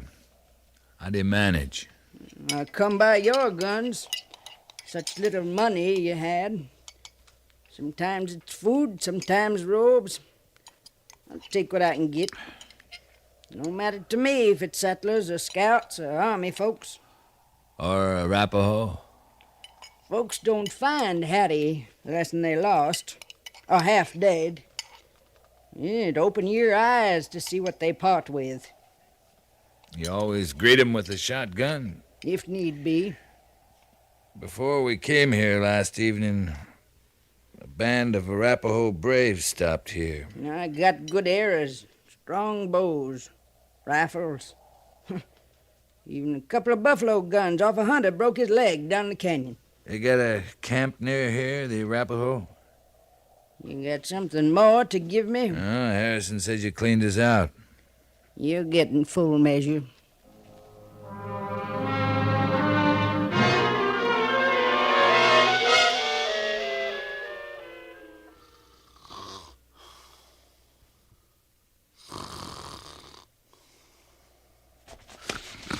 What's going on? My ring. Hey, you can't have that. But I got it. I ain't had a pretty for a spell, and that's a fact. A man ain't safe sleeping here. I bought that ring myself in St. Louis. Oh, it'll fit fine once I wrap some twine around it. Body's fingers thin with age. Next you'll be picking my bones, you old buzzard. Mind your tongue! Give him his ring back, Hattie. Not likely. Captain Quince, what says you can't hit an old woman when she's so contrary? Oh, for one thing, she's got a shotgun. I'd soon use it as jaw with you. You take his ring, you give us something, Hattie. I do admire a pretty. And clean forgot the bright feeling they give you. Our guns for the ring, Hattie, that's fair. I come by your horses down the creek this morning. They're grazing on my grass, swilling my water. The pretty's to pay for that. Captain, I better see to them mounts. You'll stay with the sick and ailing. I'll see to the horses. You saying he can't leave the cabin? Not alive, he can't. Why, you She means it, Harrison. I do that. Now, I've got tending to do. Outside. No need peering around for your rifles whilst I'm gone. You won't find them. Captain Quince, we gotta move out of here. We need horses to do it. Here. You steady me. You ain't fit to stand yet, sir. Just you stand still. Yeah. We'd have to crawl once we're outside anyway. I can manage to the door. Like as not, she's just crouched out there waiting for us. It's worth a chance. We may not get another. Yes, sir. Get the door.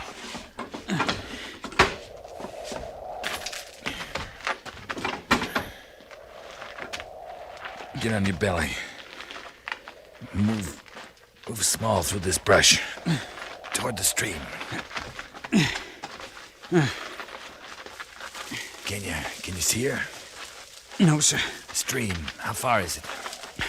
A good 50 yards. Maybe more. I don't see the horses. Not yet, sir. Flatten, Harrison. It's Arapaho. She come out of those trees by the water, sir. She's talking to them Indians. Don't even breathe.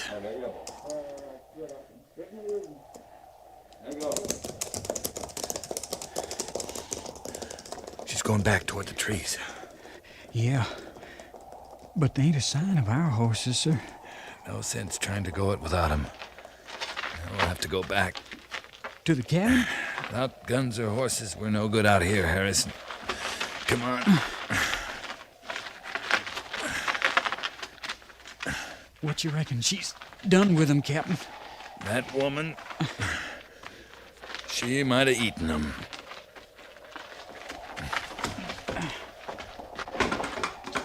I'll steady you for the walk, sir.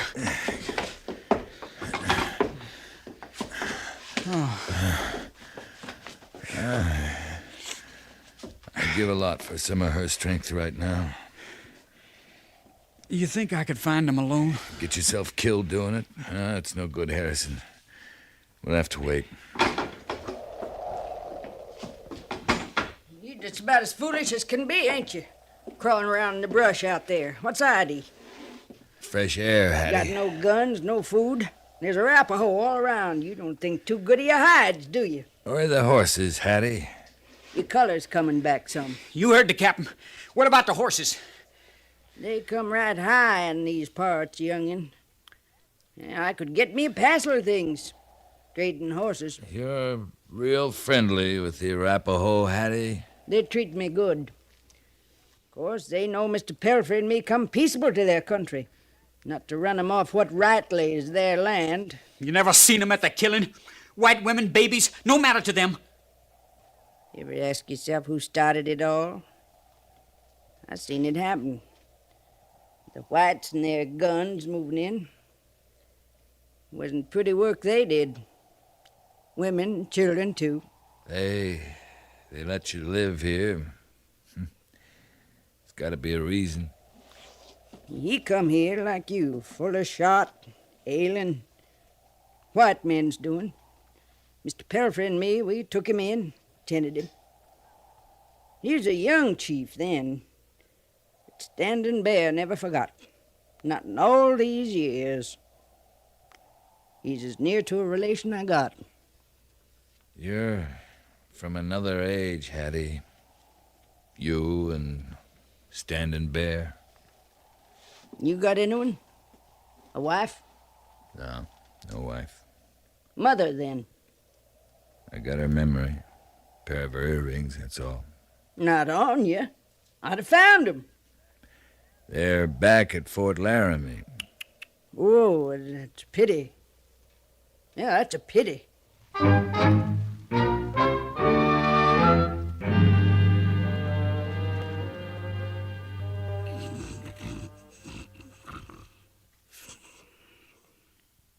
You think you can get the guns without waking her? I can't make out good with no light, but I can fight an old woman in the dark. Not long till sunup. This may be our last chance. Easy now.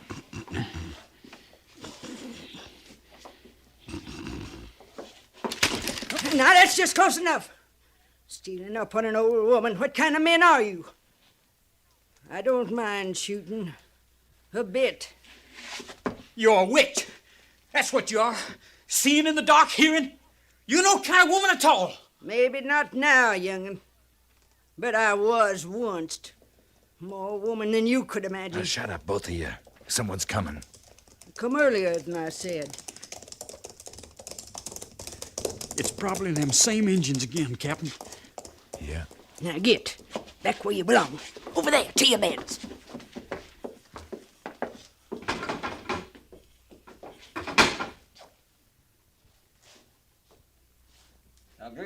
Welcome.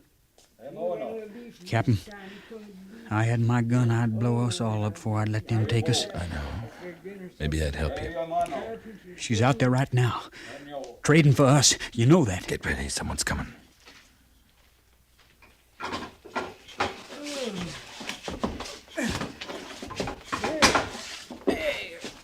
Now, that side of beef will last me the winter and more. Gift for my friend, Standing Bear. For us, Hattie? Now then, you're worth a sight more than that. They're riding off, Captain. You sparing us, Hattie? For what? Sparing you? You didn't tell them about us. They didn't ask. You acting human so sudden-like. After near scaring us to death. I ain't gonna miss this, young'un, that's a fact. I'd soon keep company with a bawling calf. I tell you, I'm bone brittle with you two around. Well, we'd be glad to get out of your way. Trade for guns, our horses, and a cut of your new beef. Been thinking about them ear bobs. I've been thinking about our guns. Under my bed. There's 2 horses saddled at the spring. Now, them ear bobs. They're back at Fort Laramie, Hattie. You mean to ride back with us? I gotta watch who I'm seen with. Yeah. Well, I might get back your way someday. If I do, I'll bring 'em to you. For these old ears? Yeah, here, young'un. Pretties ain't for me, not no more. I'll take my ring, ma'am. And thank you. But I ain't even pretending to understand you. If you was regular men, you'd find yourself a woman. Pretties don't belong on a man's hand, locked up at no fort. Now, us women folk, it gives us that bright feeling, having a pretty.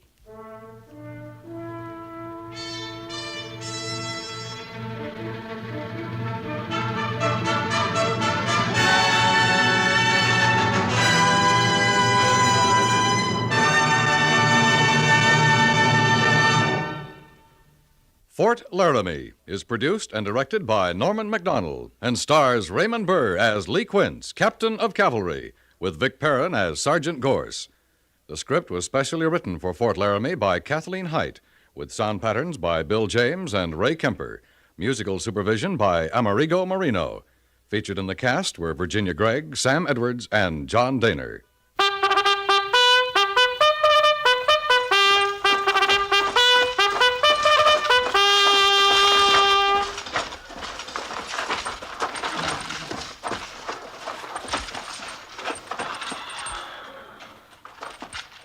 Company, tension! Dismiss.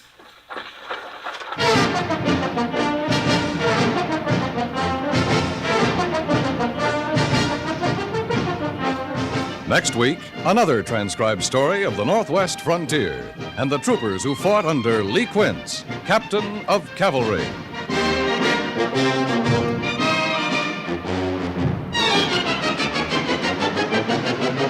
Anyone who has ever been helped by the Red Cross can tell you how important help is when the need arises. And everyone who is a member of the American Red Cross can tell you how much deep satisfaction comes with knowing you have helped provide aid in an emergency. Make your investment in humanitarianism soon. CBS Radio urges you to join and serve your local Red Cross chapter. Your membership and your contributions make all Americans neighbors in a time of need.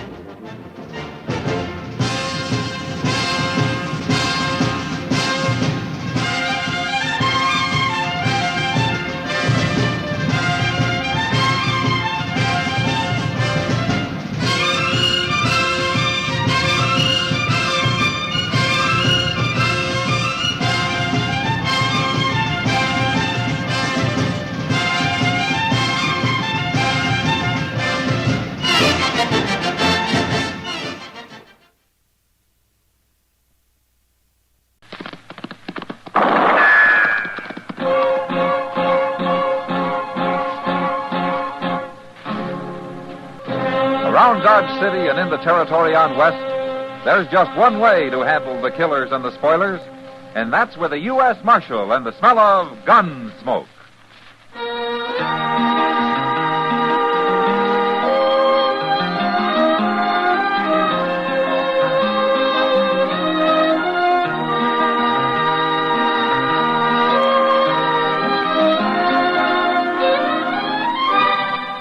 Gunsmoke, starring William Conrad, the transcribed story of the violence that moved west with young America, and the story of a man who moved with it.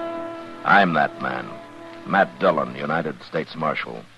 The first man they look for and the last they want to meet. It's a chancy job, and it makes a man watchful and a little lonely.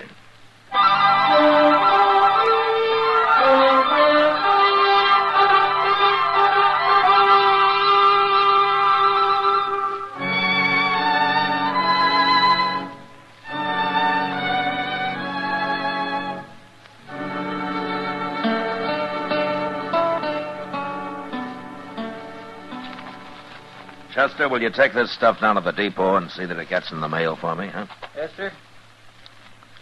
Now, what's he doing? Huh? What's who doing? Old man McCready's boy, Mr. Dillon. What's he doing anyway?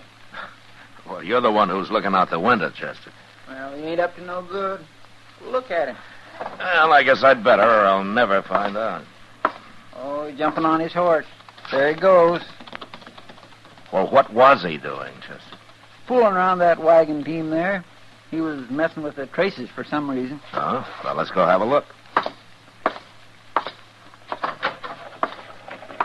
Yeah, that Billy McCready always was a wild one. Oh, he's young, Chester, and he's only got his old man to bring him up. Sure, and he'll probably grow up to be just as mean as the old man is. Well, I hope not. Wonder whose wagon this is, anyway. I don't know, Mr. Dillon. Ain't much wagon, though, is it? Must belong to some starving Sod-buster. Chester. Hmm? Come here. Look, that's what Billy was doing. Why, he's got them traces half cut, Mr. Dillon. Yeah. They'll still hold for quite a few miles, though. Enough to leave whoever's driving this wagon a long way out on the prairie. Well, now, why would Billy do a thing Here. like that? What are you fellas doing with that harness? Oh, is this your wagon, mister? It's our wagon. Me and my wife's here. What are you men doing with it? Well, your traces have been cut, man. Cut? What do you mean? Come here, take a look. Well, who done that? Billy McCready. I told you, Jim. I told you something was going to happen. What's Billy McCready got against you people? Don't you tell them nothing, Jim. Ain't none of their business. Look, I'm a U.S. Marshal, man. Maybe I can help you. You Marshal Dillon? That's right. Tell them our name, Jim. It's Gabriel. I've got a quarter section near Sky Mountain. Oh? Well, that's on the way to McCready's ranch, isn't it? Marshal, McCready can have all the land he wants, except mine. I filed on that land 8 months ago, and I've been living on it like the law says, and I've been proving it up. It's mine, and he ain't gonna get it. Well, hasn't McCready got enough land for his cattle out there without needing yours? It ain't the land so much as the water, Marshal. I've opened me a spring, and I've dug a well. It's the water he wants. They're trying to hound us off there, Marshal. Yeah, like Billy cutting our traces. They figured we'd lose the team on the way home, I guess. Who's they? The old man and Billy? Old man don't come around. It's Billy and one of them riders, Bart, a real ornery-looking fella. They're the ones. But it's McCready tells them what to do. They're going to start plaguing us real bad now. And I'll fight 'em. Me and the boy'll stop 'em. Oh, you got a son? He's down buying grain. We're picking him up on the way out of town. Ah. Well, you better mend those traces first. Yeah. Look, Gabriel, I think Chester and I better ride out with you, huh? Maybe we can find out what Billy had in mind.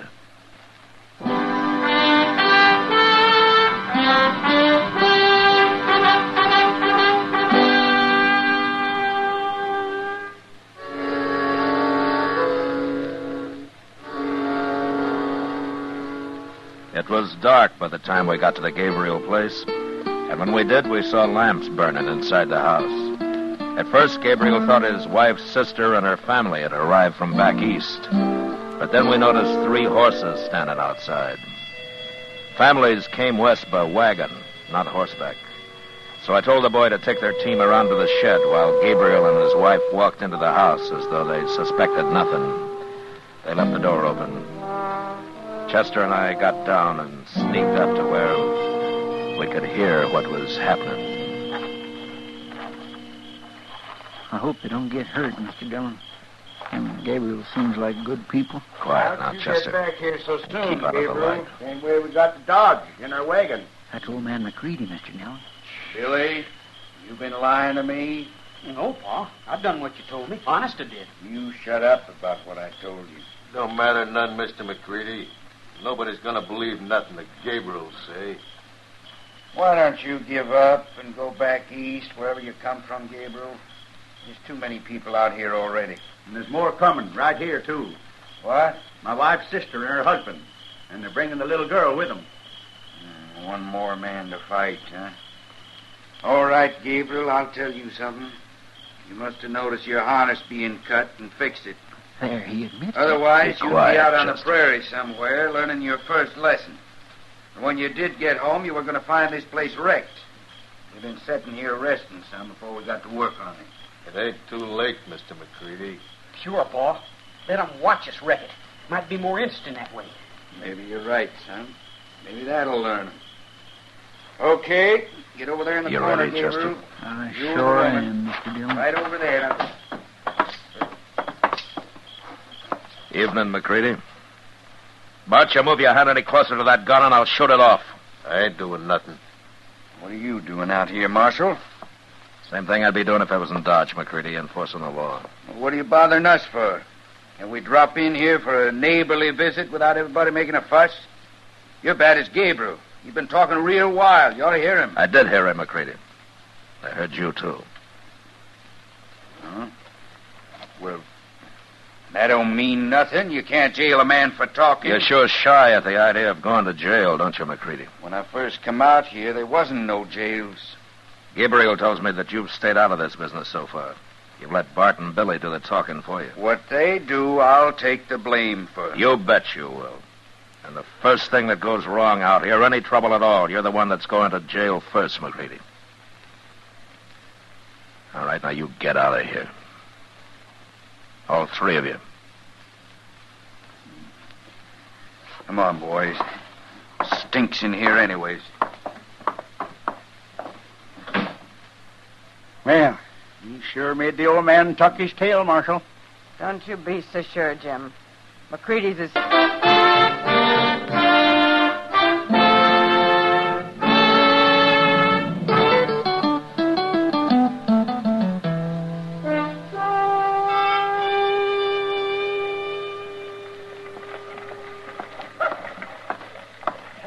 Good morning, Matt. Hello, Doc. Well, come on, sit down. Unless you're in a hurry to get to your hospital. My hospital? Oh, Matt, my hospital. Oh, well, if the day comes when I'm in a hurry to get to my hospital, you'll be warden of the Dodge City Penitentiary. Hey, well, that sounds like a nice, warm inside job, Doc. Yeah, and I hope you get it, too, Matt. And when you do, I hope old man McCready there is your first customer. McCready? Oh, I see him. He sees you, too. Guess he wants to talk to you. Well, like he says, I can't jail him for talking. Morning, Marshal. Doc? Hello. Oh, what can I do for you, McCready? Nothing, Marshal. Can a man stop and say hello? Sure. All right, what's on your mind? All right, then, I'll tell you. I've been thinking about it all week. So I went over to the land office to see if Gabriel's claim is filed proper. Mm-hmm. And is it? Maybe. Maybe not. But I'll find a way, Marshal. Look, McCready, you got plenty of grass out there. You got the whole prairie. Sure, but Gabriel's camping on the only piece that's got good water. Well, go look for some springs yourself. That's what he did. Marshal! Hey, Marshal! It's Gabriel. Say, he sure got that horse and the lather. Yeah, you stay right here, McCready. I ain't done nothing to him. Oh, Doc. Doc, it's you I was looking for. What's wrong, Gabriel? It's my boy. He's sick. He's awful sick. You gotta come, Doc. Why, what's the matter with him? I don't know. But my wife's sister, she got here a few days ago from back east, and their little girl was sick the same way, and she died the first night before I could even get started for Dodge. Oh, well, what's it like, Gabriel? How's he showing? Well, he gets awful cramps in his legs mostly, and he turns kind of blue all over, and he can't talk much. Turns blue? Does his stomach hurt? Something terrible. He's always yelling for water, but it don't seem to do no good. Uh-huh. And this is the same thing the little girl died of? It's just like it. He ain't going to die too, is he, Doc? I'll do what I can for him, Gabriel. What is it, Doc? Some kind of a poison? I hope I'm wrong, Matt, but those symptoms are pretty plain. Sounds like cholera to me. What? Cholera? Yes. That little girl and her family must have brought it from back east. Gabriel, you ride back home right now. Tell your wife to burn all the clothes and the blankets, anything the little girl touched. And make everybody keep away from your boy as much as possible, you understand? And whatever you do, don't get anything you feed him out of mixed up with yours. Keep it separate. Cholera is mighty contagious. You can all catch it. I'll tell him. I'll tell him you were coming. I'll hurry. Well, ain't no business of mine. I'm going on out to the ranch. Goodbye, gentlemen. McCready wouldn't care if they all died. No, I guess he wouldn't, Doc. I'll walk you down to your office, huh? It's going to take me a little time to get ready. It's bad, Matt. Cholera is real bad.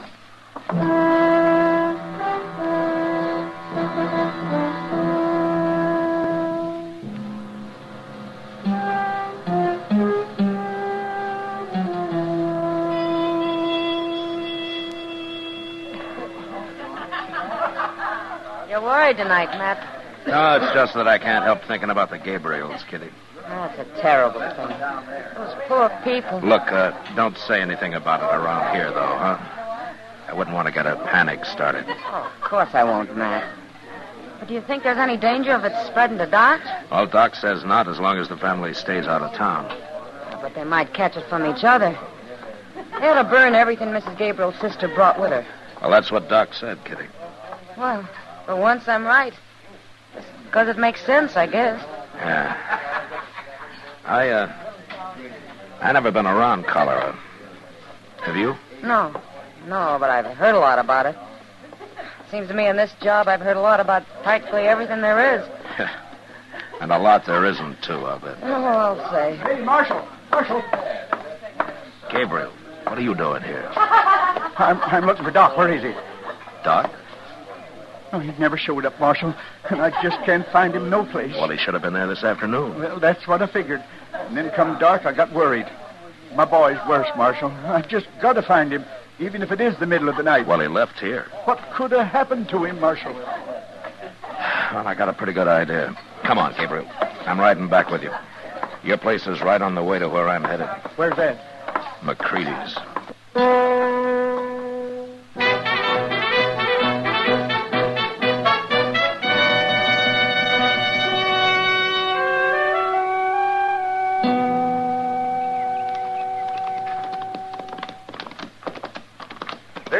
house, Marshal, but I don't see Doc's buggy nowhere. Well, he came horseback, Gabriel. I doubt if he's here, though. Yeah, it must be 8, 9 o'clock already. Well, it was after 2 when we left Dodge last night. We made good time, though. Oh, there's your wife. Yeah, she's going to be awful disappointed.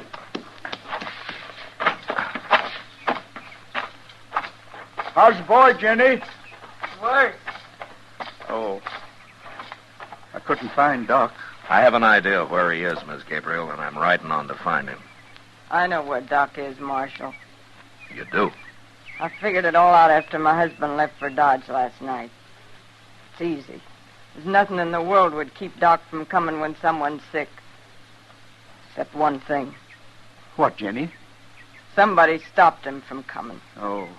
Well, that's what the marshal figured, but I didn't want to worry you about it. Miss Gabriel, if McCready's holding Doc somewhere, he isn't going to hold him long. I promise you that. He wants us all dead, and he'll keep Doc till we are. Except I got him beat. Well, what do you mean? Tell you in a minute. Look what's coming behind you. Hey, it's McCready and that fella Bart. I'm going to get my rifle. No, Gabriel. No, wait. They're not going to start any trouble. Well, they better not.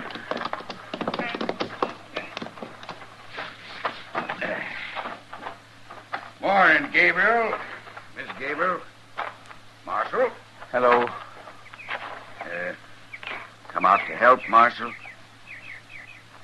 Yeah, that's right. Well, me and Bart thought we'd ride over and see if there wasn't anything we could do. Now, mean it.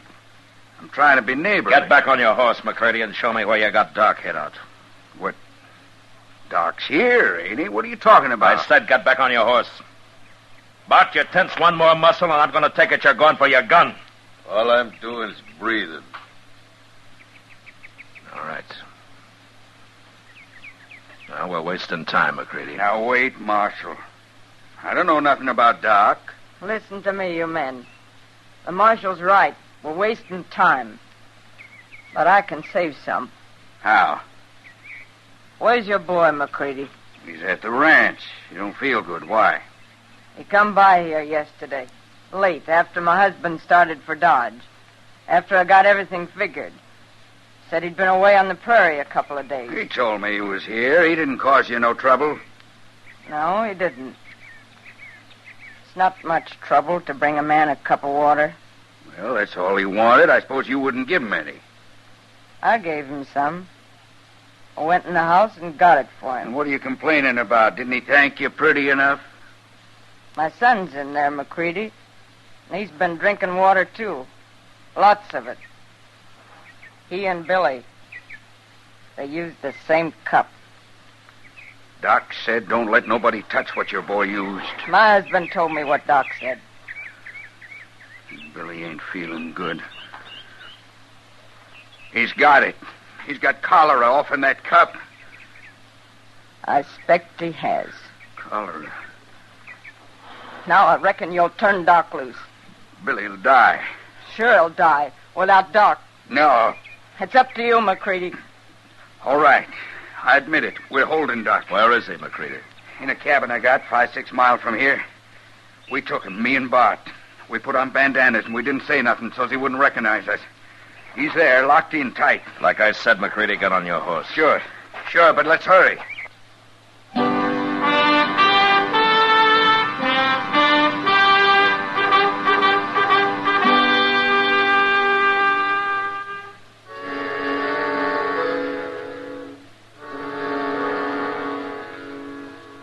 I expected to find Doc fighting wild when we reached the cabin, but instead he was pale, sober, and as calm as I'd ever seen him. And when McCready demanded that he go take care of Billy first, Doc didn't even answer him. He just mounted his horse and quietly asked me to lead him to the way to Gabriel's. When we got there, McCready sent Bart off to see how Billy was doing, and then sat down with Chester and me in the dirt outside the cabin and waited. It was along late in the afternoon when Doc finally came out, and he walked over to us. How is he, Doc? Any better? He's dead, Chester. Dead? Died about a half an hour ago. I've been telling the family what they've got to do to keep from catching it themselves. You already told Gabriel that back in Dodge, Doc. Haven't they done what you said? No. And I didn't think they would without my coming out here and prodding them. It's hard for people to burn what few clothes and things they have, man. Yeah. Come on, Doc. Now the boy's dead, let's get over to my place. We're wasting time, John, here. McCready... Hey, look. Ain't that Bart coming? Yeah, that's Bart. Guess he got tired waiting for us. Shouldn't have left Billy alone, though. How are the Gabriels taking it, Doc? Hard to say, Matt. They aren't talking much, and they aren't crying at all. That's about what I'd expect. They're pretty lean people. It's a good thing they are. What are you doing here, Bart? Why didn't you stay with Billy? We're about to leave now. Mr. McCready. Well, what is it, Bart? What are you trying to say?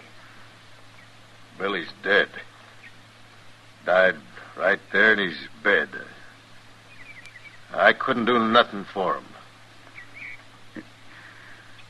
He's dead. I didn't know what to do for him. He got all blue, real cold, and he choked up and died. Doc should have been there. I should have made him go. It's your fault, Doc. Chester? Yeah, Doc? Go into the house and tell the Gabriels to come out here. All right, Doc. And tell them about Billy McCready. I don't want to see them Gabriels. I don't ever want to see them. If they'd never come here, my boy'd be alive now. He's too young to die. Billy's too young. It ain't right. It just ain't right. I done all I could, Mr. McCready. I put blankets on him. I straightened him out when he cramped up. I poured a lot of water into him. It ain't your fault, Bart. You ain't a doctor. How would you know what to do? You didn't kill him. That's enough of that talk, McCready. Why don't you shut up? It wasn't your son that died, Marshal. It was mine. Here come the Gabriels. Their son died, too, you remember? Yeah.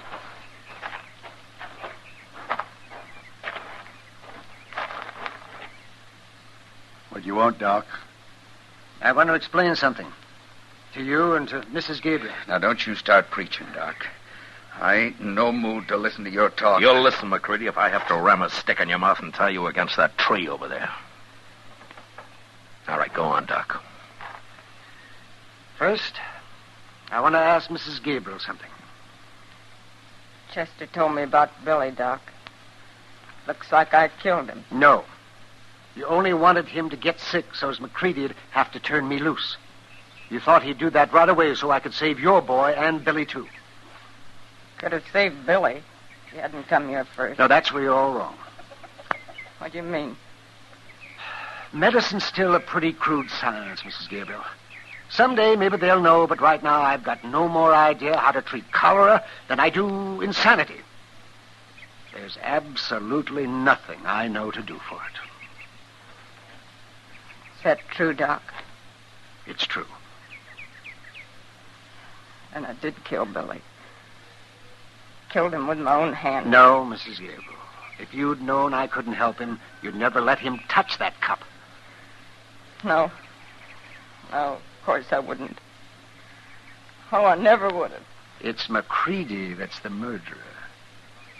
He hoped keeping me away from here would see you all dead. That's what he wanted.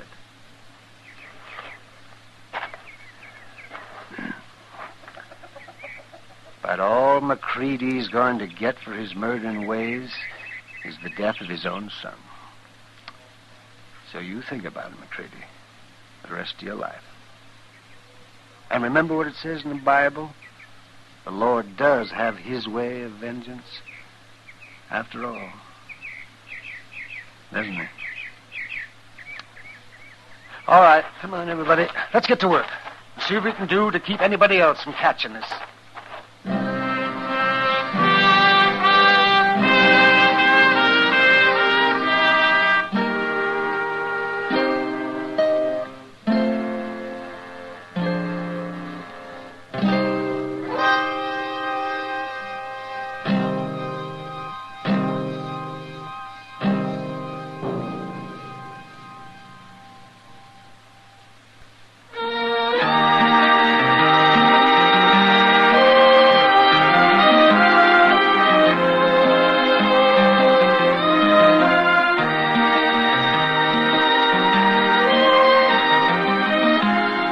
Gunsmoke, transcribed under the direction of Norman Macdonald, stars William Conrad as Matt Dillon, U.S. Marshal.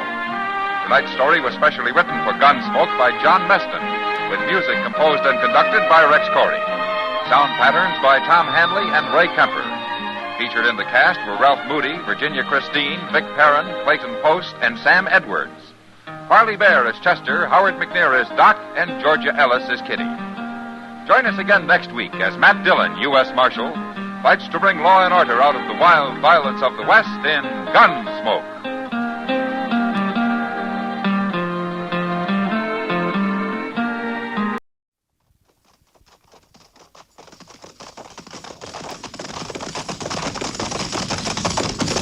At the gallop! Oh!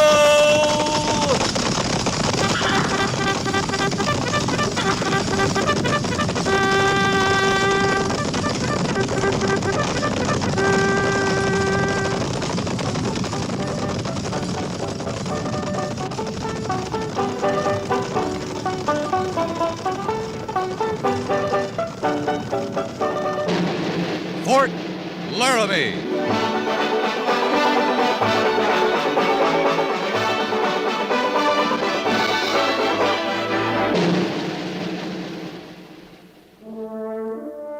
Fort Laramie, starring Raymond Burr as Captain Lee Quince. Specially transcribed tales of the dark and tragic ground of the wild frontier, the saga of fighting men who rode the rim of empire, and the dramatic story of Lee Quince, Captain of Cavalry.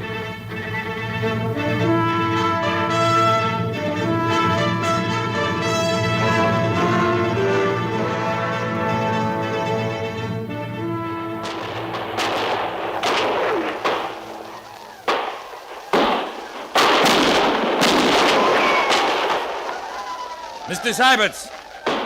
Mr. Syberts! Yes, Captain. Waste enough fire at this range. Pass the word. Men are to flank the canyon, dig in, and hold their positions. And their fire, sir? Cease fire. But they'll think we've quit, sir. I hope they do, Mr. Syberts. Yes, sir. Captain, what about your leg? It's fine. Now pass the word, Mr. Syberts. Right away, sir. Cease fire. Flank the canyon, dig in, hold your position. Cease fire.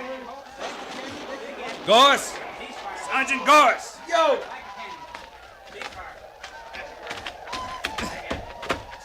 Right here, Captain. Give me a hand. Behind that boulder. Yes, sir. Can you bear weight on that leg? I can get behind that boulder.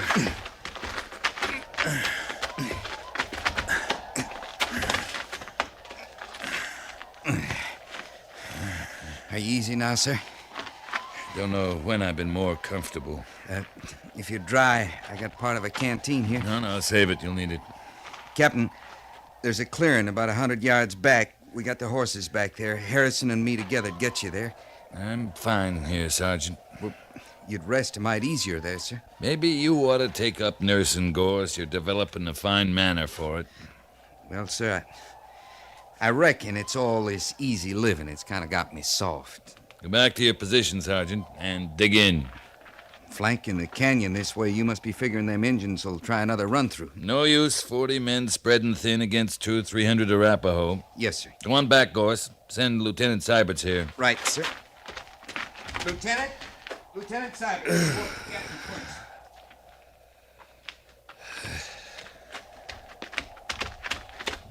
You sent for me, sir? The men have their orders. All down the line. How about ammunition? We've enough, sir. What's enough? Well, sir, I Enough think... to lead a charge down the canyon and run them off? No, I don't believe so. Enough to hold our ground here and stand off an assault? That would depend on the size of the assault. Mr. Syberts, there are at least 200 Arapaho firing what's left of our camp down there. I want to know if we can hold these positions. Not long, sir. Not if they turn on us full force. Then we don't have enough ammunition, do we, Mr. Syberts? No, sir, I guess not. What do we do, Captain? Sit here. Hope they think they wiped us out in their last run-through. That why you ordered the men to hold their fire? That's why. They're riding off, Captain.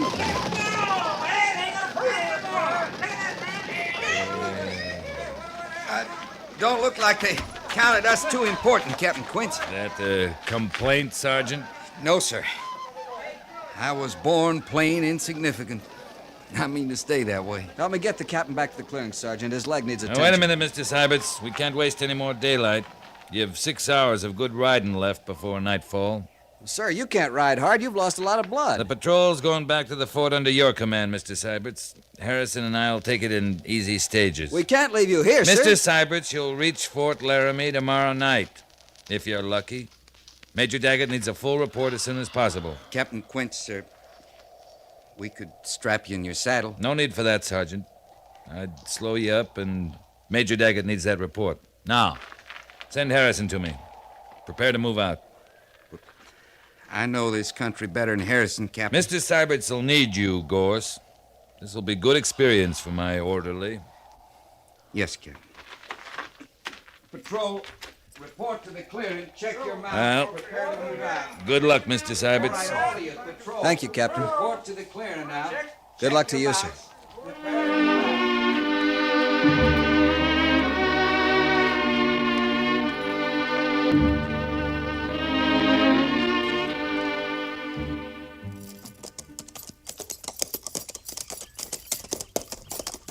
You're all played out, aren't you, sir? There's fresh water ahead. To the left there. That clump of trees. You can't go on just water, Captain. A little help. We can water the horses, too. Not much sunlight left. I hoped we'd find a settler where we could bed down for the night. This is Arapaho country, Harrison. They routed out most of the settlers. They sure got away acting like they own the place, don't they? Running off white men. They were here first. I guess they got a funny idea that makes it their land. If we'd have had the whole company back there, we'd have run through them, sure. Showed them whose land it is. Well, it would take an awful good company. Those were dog soldiers leading that raid. Dog soldiers? Toughest fighters in the tribes. Hand-picked for their daring. Hote Mintanio. How's that, sir? That's the Cheyenne name for dog soldiers. But most Plains Indians have a select band like them. Sioux and the Arapaho. Oh. Guess we were smart to take cover in that canyon, Captain. Yeah, I guess we were. In through the trees, Harrison. Good grass there by that stream.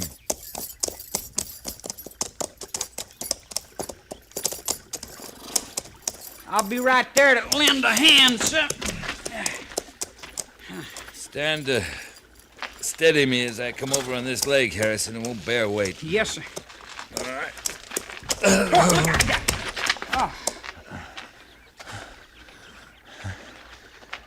Guess I'm weaker than I thought. Now, don't you worry, Captain. I got bull strength. Here, let me help you.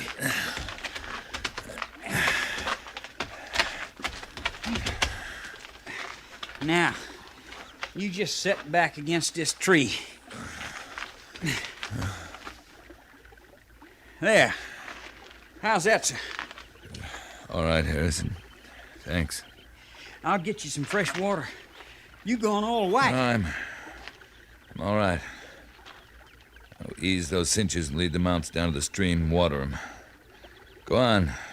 I just need to catch my breath. Rest a bit. I sure wish I could make you right comfortable, sir. In bed with food and all. I know.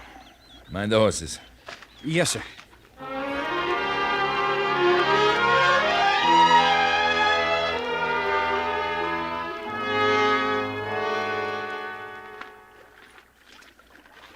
Harrison. Harrison! You awake, sir? I shouldn't have gone to sleep. You just didn't have no choice, Captain. Once you drank that cool water, you was plumb through.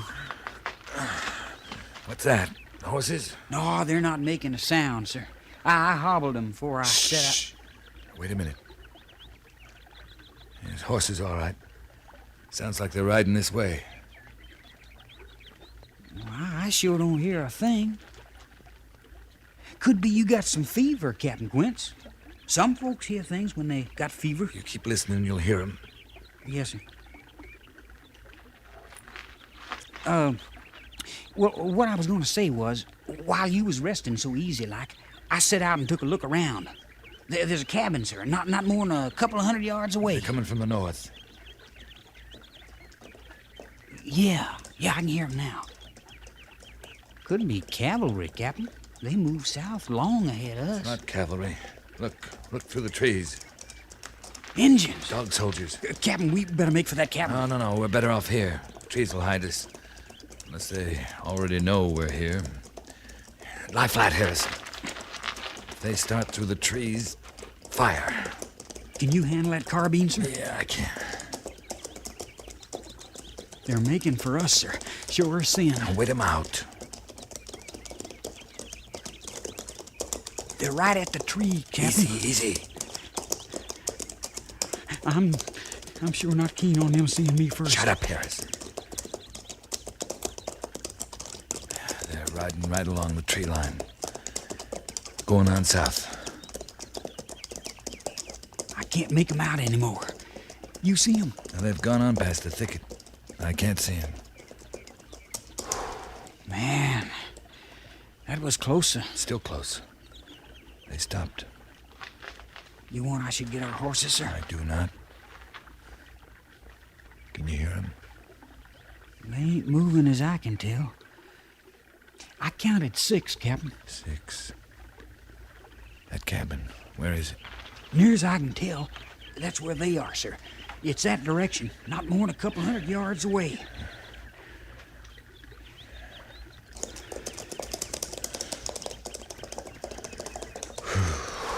Oh, I tell you, sir, that's a welcome sound. You were talking about a deserted cabin, Harrison? Not a living thing around. Likely been that way for years. Well, you'll have to near carry me. I can't mount again. Just you don't worry yourself, Captain. I'll take right good care of you.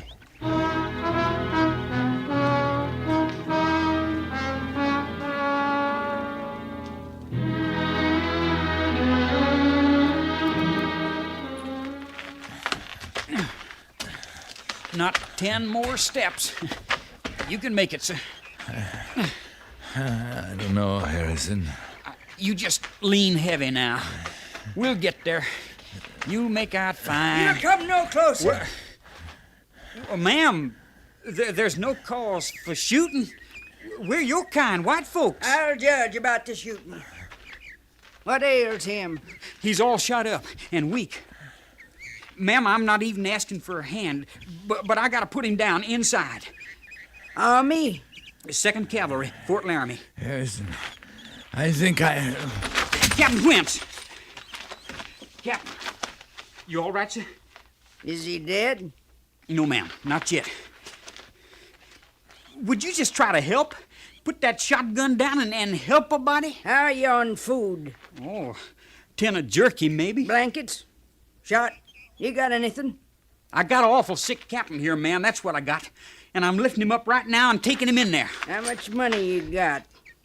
I don't know. A little. Hand it over.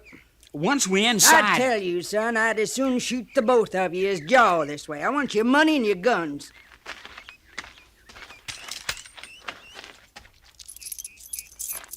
I don't rightly know how you stand yourself. His money, too.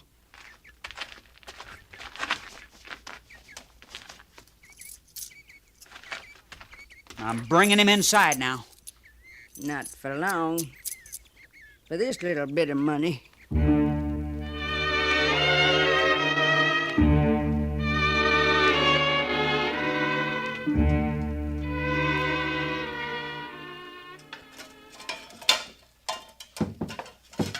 Open this door for me.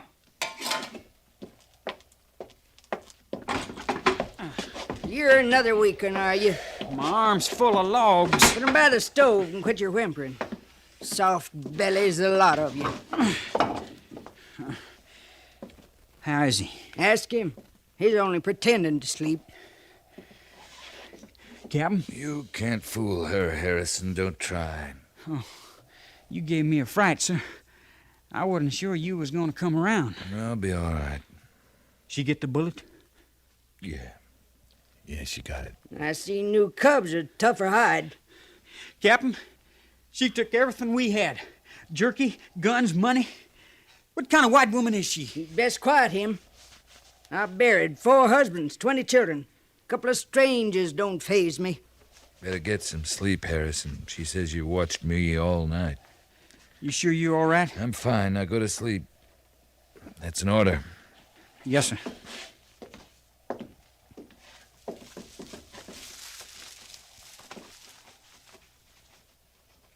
Four husbands, ma'am? Outlived 'em. But they was men, regular men. Didn't go around sirring every other man and mamming women folk. Yeah, they weren't in the army. Indeed they wasn't.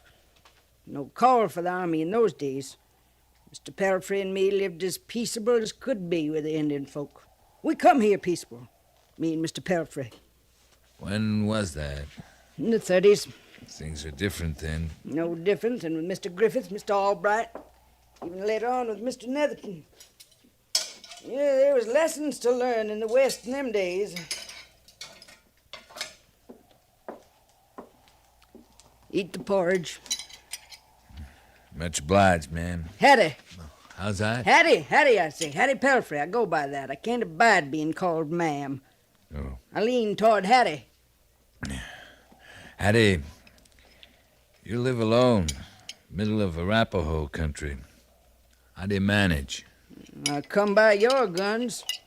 Such little money you had. Sometimes it's food, sometimes robes. I'll take what I can get. No matter to me if it's settlers or scouts or army folks. Or Arapaho? Folks don't find Hattie less than they lost, or half dead. It'd open your eyes to see what they part with. You always greet 'em with a shotgun? If need be. Before we came here last evening, a band of Arapaho braves stopped here. I got good arrows, strong bows, rifles. Even a couple of buffalo guns off a hunter broke his leg down the canyon. They got a camp near here, the Arapaho? You got something more to give me? Oh, Harrison says you cleaned us out. You're getting full measure.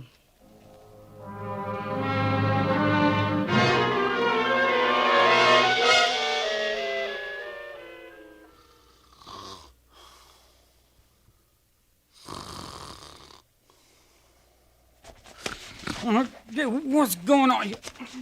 My ring. Hey, you can't have that. But I got it. Well, I ain't had a pretty for a spell, and that's a fact. A man ain't safe sleeping here. I bought that ring myself in St. Louis. Oh, it'll fit fine once I wrap some twine around it.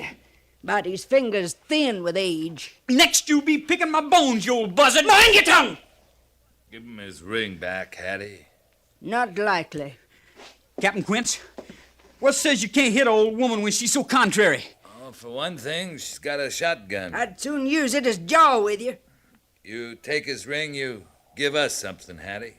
I do admire a pretty. And clean forgot the bright feeling they give you. Our guns for the ring, Hattie, that's fair.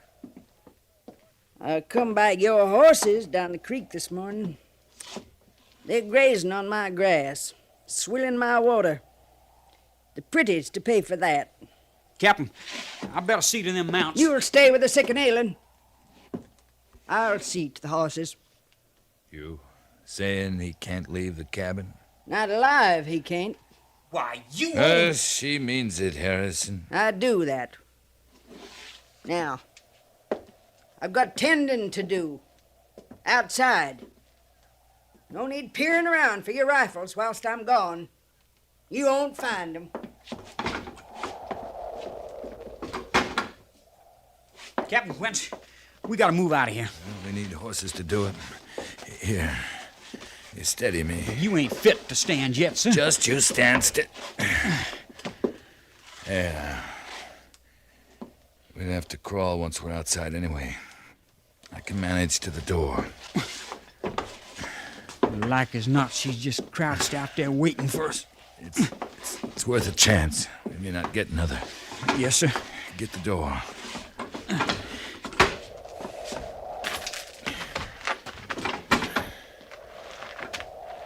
Get on your belly. Move small through this brush. Toward the stream. Can you see her? No, sir. Stream, how far is it? A good 50 yards. Maybe more. I don't see the horses. Not yet, sir. Flatten, Harrison. It's Arapaho. She come out of those trees by the water, sir. She's talking to them Indians. Don't even breathe.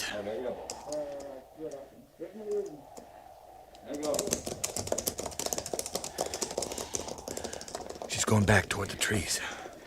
Yeah. But there ain't a sign of our horses, sir. No sense trying to go it without them. We'll have to go back. To the cabin? Without guns or horses, we're no good out here, Harrison. Come on. What you reckon? She's done with them, Captain. That woman, she might have eaten them.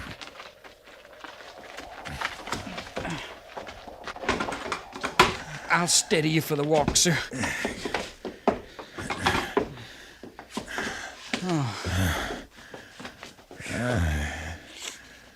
I'd give a lot for some of her strength right now.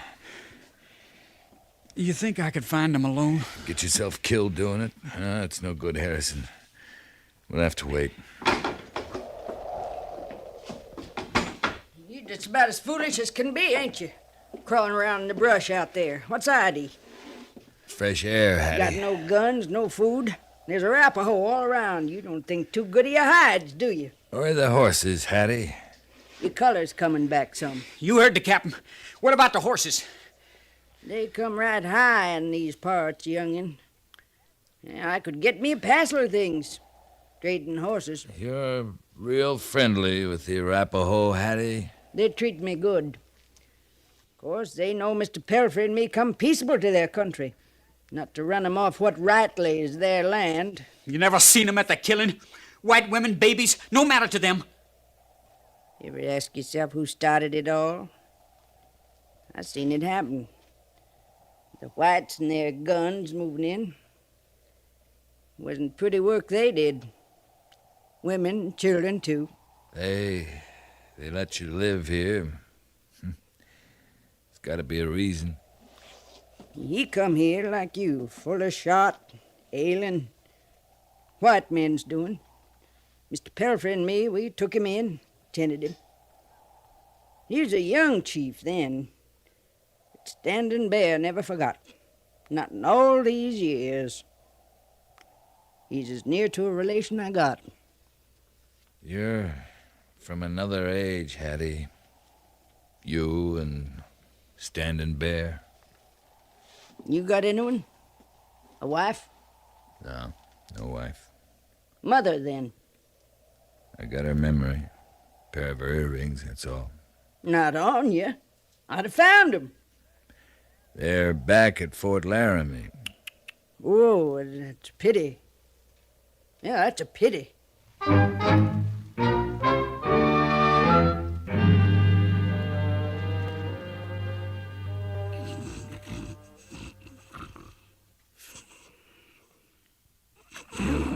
Think you can get the guns without waking her? I can't make out good with no light. But I can fight an old woman in the dark. Not long till sunup. This may be our last chance. Easy now.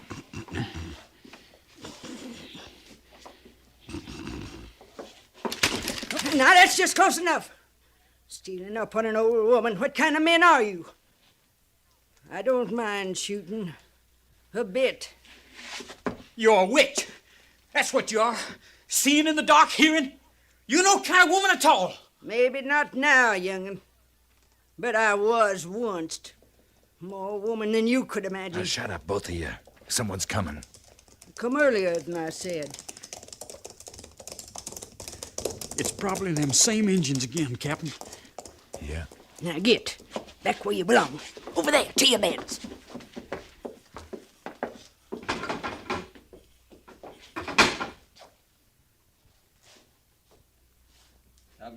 Welcome. Captain, I had my gun, I'd blow us all up before I'd let them take us. I know. Maybe I'd help you. She's out there right now, trading for us. You know that. Get ready. Someone's coming.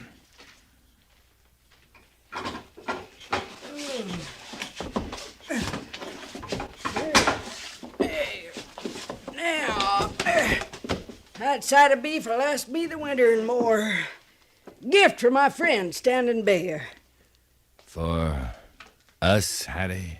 Now then, you're worth a sight more than that. They're riding off, Captain.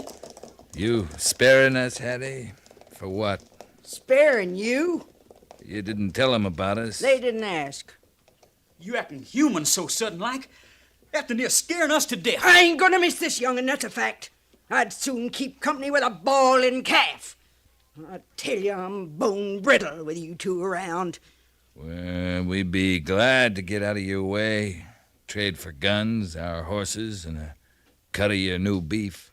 Been thinking about them ear bobs. I've been thinking about our guns. Under my bed. There's 2 horses saddled at the spring.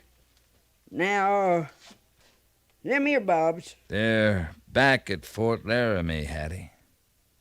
You mean to ride back with us? I gotta watch who I'm seen with. Yeah. Well, and I might get back your way someday. If I do, I'll bring them to you. For these old ears? Yeah, here, young'un. Pretties ain't for me, not no more. I'll take my ring, ma'am. And thank you. But I ain't even pretending to understand you. If you was regular men, you'd find yourself a woman. Pretties don't belong on a man's hand, locked up at no fort. Now, us women folk, it gives us that bright feeling, having a pretty.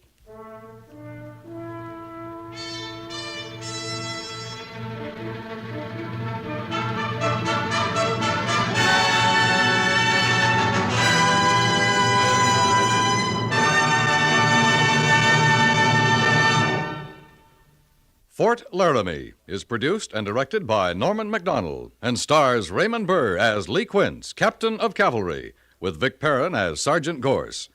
The script was specially written for Fort Laramie by Kathleen Height, with sound patterns by Bill James and Ray Kemper, musical supervision by Amerigo Marino. Featured in the cast were Virginia Gregg, Sam Edwards, and John Daner.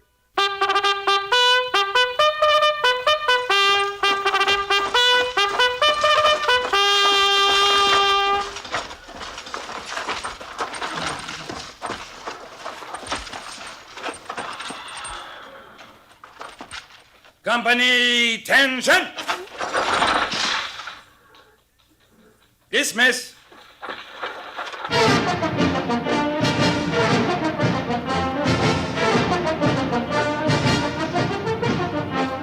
Next week, another transcribed story of the Northwest frontier and the troopers who fought under Lee Quince, Captain of Cavalry.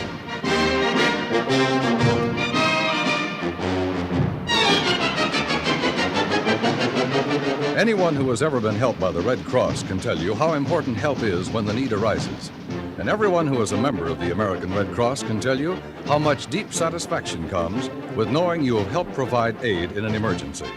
Make your investment in humanitarianism soon. CBS Radio urges you to join and serve your local Red Cross chapter. Your membership and your contributions make all Americans neighbors in a time of need.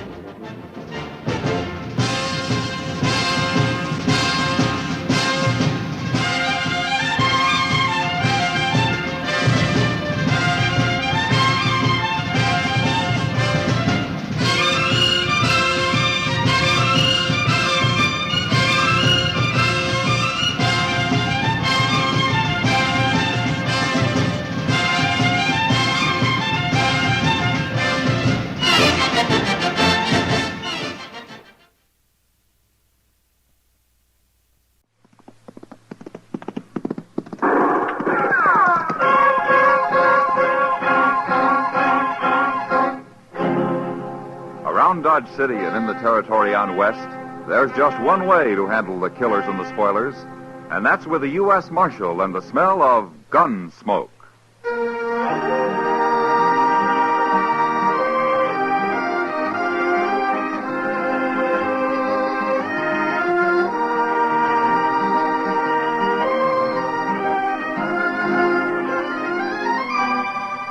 Gunsmoke, starring William Conrad, the story of the violence that moved west with young America. The story of a man who moved with it. Matt Dillon, United States Marshal.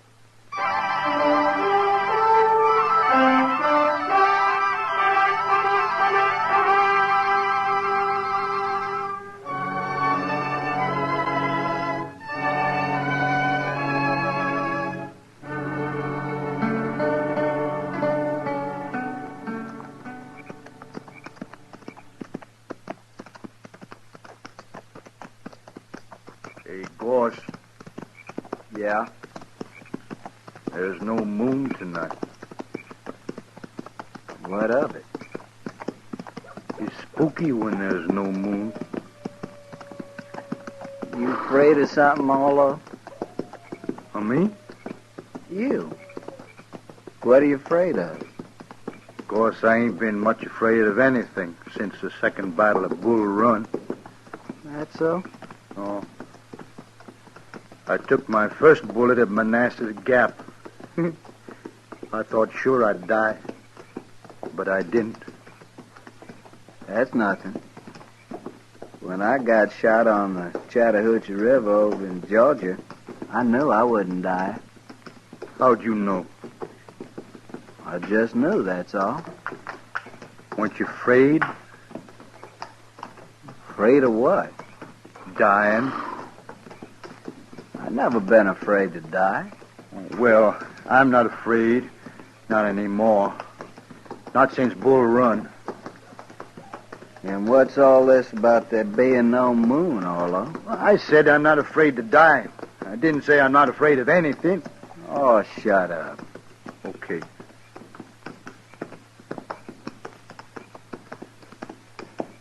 Hey, Gorse. Yeah? Wished we could stop and light a fire. What? I got some pork to cook. Now listen here, Arlo. You trying to tie the rope around your own neck? No. And eat your meat raw, you hear? Raw meat gives me the bellyache. You needn't worry about that, Arlo. Those people back in Dodge, they got a cure for bellyache. They have? They have. A lariat rope over the limb of a cottonwood tree. Oh, they ain't going to catch us. They will if you go building bonfires all over the prairie to cook your dang pork with. Well, I'll just build a little bitty Indian fire, Gorse. Oh, shut up.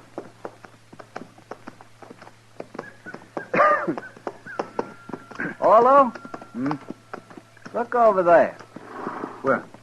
Over there. At the foot of that little rise. I don't see nothing. That cabin, you do too see. Oh, that. What about it? There's no light in it, you fool, and there's no smoke. It's deserted. Well, that's good, ain't it, Gorse? Nobody to tell the posse which way we went. How do you know they got a posse? Well, they should have. Anyways, we'll sleep in that cabin. If somebody does come along, we can fight them off from there. Yeah. Come on. Come on. Come on.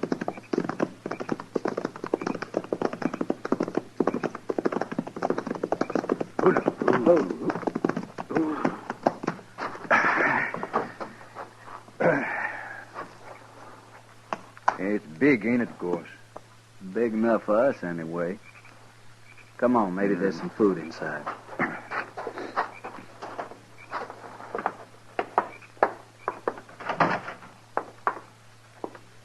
Hey, wait. There's a horse in here. He must have got in and the door blew shut. Poor thing. Well, get him out. Yeah. Easy, boy. Easy now, son. Easy, boy. I got him. Now, outside, fella. Outside. Come on. Yeah. Hey, that's funny. What's funny? That horse. He's all wet with lather. Ladder? Hold it right there. Hey, there's somebody in Now there. get your hands up. You're framed in the door and you'll die if you make a wrong move. Now turn around and stand there.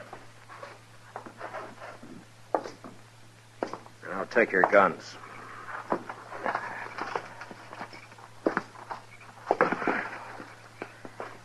Who are you, mister? All right, get outside. Slow.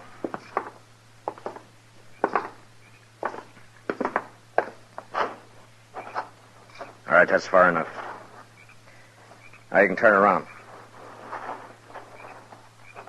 All right, you, what's your name? Orlo. Orlo what? Just Orlo. And you? William Goss, but I don't use the William. I'll remember that.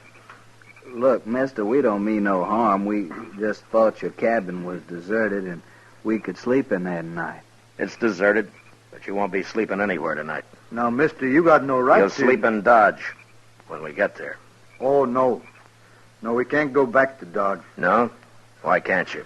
Well, you see, we shot a man that day. Orlo. This morning it was. Orlo, and you shut up. But, Gorse, you know we can't go back. I'll shut you up. Hold it, Gorse. Well, he always did talk too much. The war made him like that, mister. He was all right before the war. So they say, anyway. Now, listen to me, both of you. This isn't my cabin. It isn't. Then why'd you put us out of it? I'm trying to tell you why. I'm a United States Marshal. What? Oh, Gorse, we got caught. You're both under arrest for murder. Well, I'll be. So that's why his horse was hot. He'd been chasing us, Gorse. How could he have been chasing us? He was in front of us. I've been on your tail ever since you ran out of Dodge. The trail you were following led right here, so I made a circle and waited for you. Does that explain things? Hey, that's pretty smart, isn't it, Gorse? We was riding too slow. Yeah. But if I'd known what I was following, I think I'd have just ridden up behind and yelled at you to stop. We'd have run. Now explain something to me, will you? What are you men? We're just friends. Yeah, me and Gorse been friends for a long time. No, that's not what I meant. Look, you shot that store clerk in Dodge and you killed him. But you're sure not gunmen, and you're not bandits. Now, what are you? We're broke. We needed some money. But he wouldn't give it to us. He grabbed the gun instead out under the counter. And he'd have shot us with it, too. We had to kill him. That's all there is to it, Marshal. Not quite, I'm afraid. You killed a man, and I'm taking you in for murder. They're going to hang us? Not they. The law, maybe. But you'll get a fair trial. Won't matter. We done it. We'll hang. Yeah, you're right, Gorse. We'll hang, sure. I don't know. I suppose you'd have killed somebody sooner or later. All right, get your horses. Ain't you going to handcuff us or nothing? Why? Oh, no reason, Marshal. I was just asking. I thought so. All right, come on. It's a long ride to Dodge.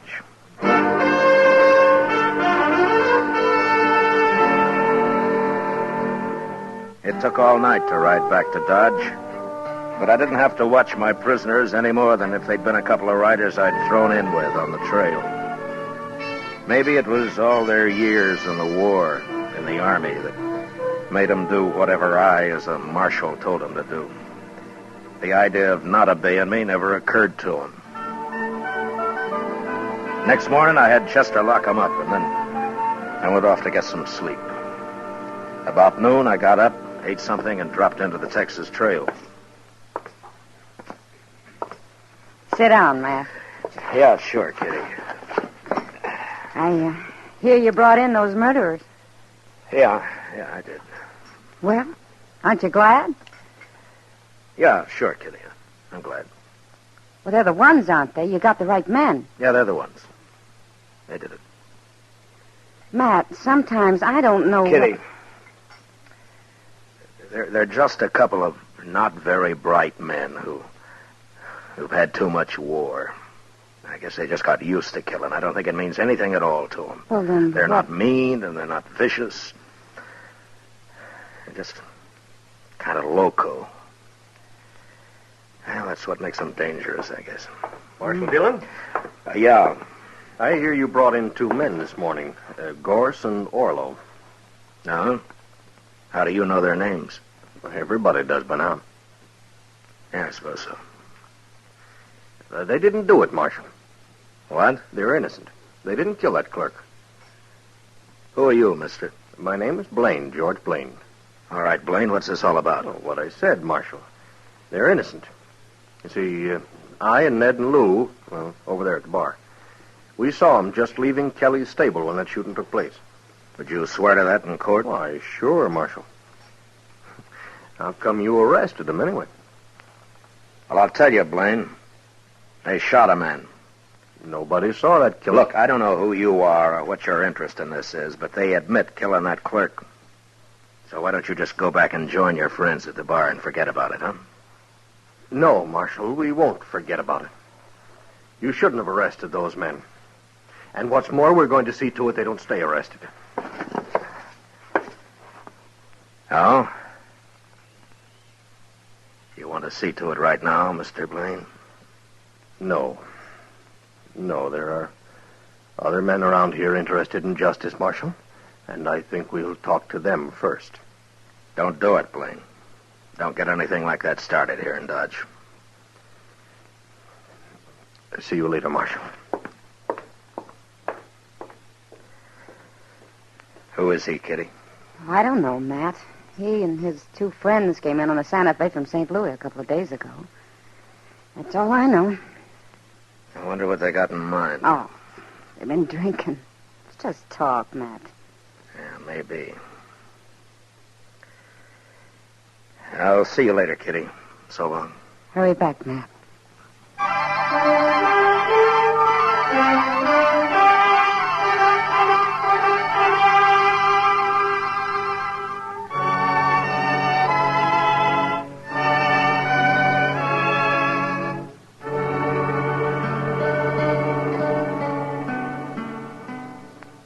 No, sir, Mr. Dillon, that fella come here, but I wouldn't let him talk to prisoners.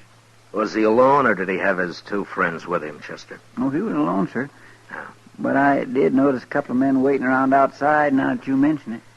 You, haven't heard anything about this Blaine or his friends the last day or so, have you? No, sir. Nobody's mentioned them. Around me, anyway. Well, it sure stumps me. You think maybe they're going to cause trouble, Mr. Dillon? I don't know, Chester. They might try, but it'd be easier to stop if I knew what was behind it. Yes, sir. Yeah, mobs have tried to open this jail before, but to lynch somebody, not to turn them loose. Mighty curious, all right. Well, Chester, I'm going to have a talk with the prisoners. Maybe they might know something. Well, it's worth a try, sir. Yeah.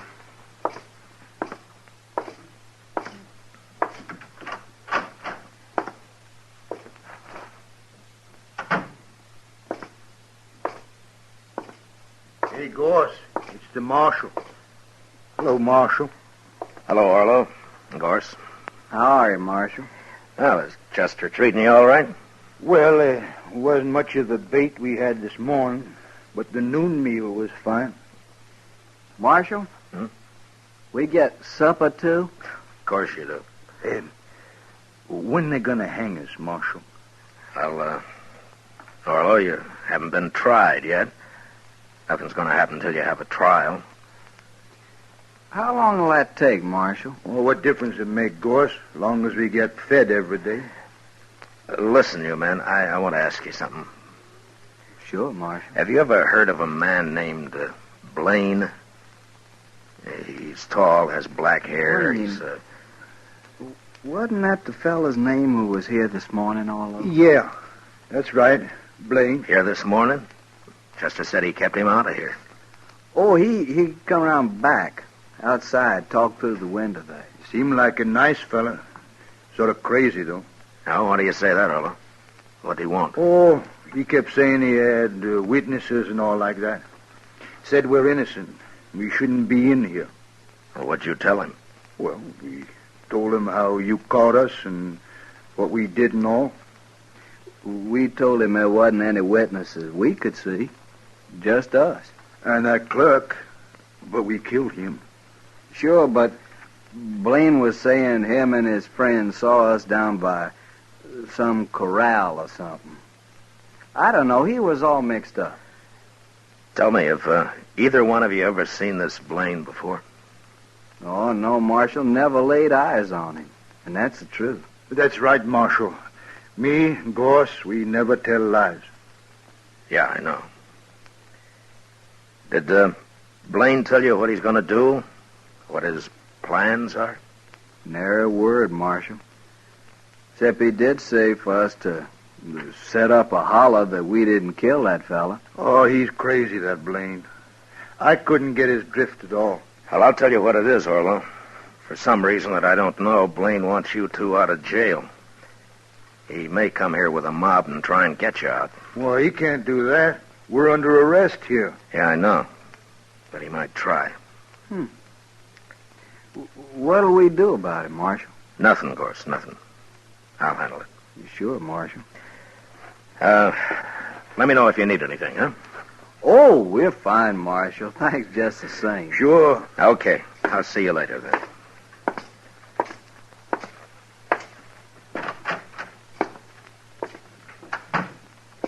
Hello, Doc. What are you doing here? I heard there might be some excitement, Matt. Now, you did, huh? Yeah, right here at the jail, too. Give Doc a gun, Chester. We can use another man. Name your preference, Doc. Shotgun or rifle? You sit right where you are, Chester. I'm not a gunfighter. My work begins where you fellas leave off. Well, you may have a busy evening, Doc. But I hope not. You never can tell, Matt. But I take things as they come. Yeah, I know. Mm-hmm. I better go and get my office cleaned up. If anyone gets shot, you send them right up there.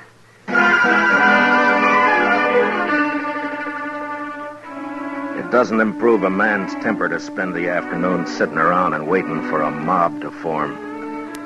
A mob that's going to head his way when it gets its spirits high enough. Chester and I didn't talk much. We just sat and waited. Long about dusk, we saw a couple of dozen men gather in the middle of the plaza. And then Blaine appeared, and he began haranguing them. And the crowd grew. In a little while, it started moving down Front Street, down toward the jail, and us. Looks like everybody in Dodge is taking an interest, Mr. Dillon. We'll use shotguns, Chester. I never saw a mob yet that was eager to jump a shotgun. Yes, sir.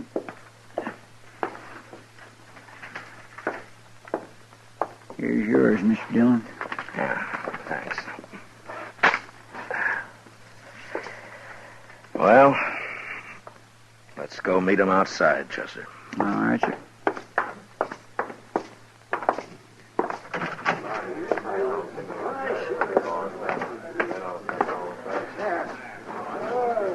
Here, this is good enough. Pretty big crowd coming, Mr. Dillon. Yeah, maybe most of them are just curious. I sure am, anyway. What do you mean, sir? Well, I haven't got this Blaine figured, that's all.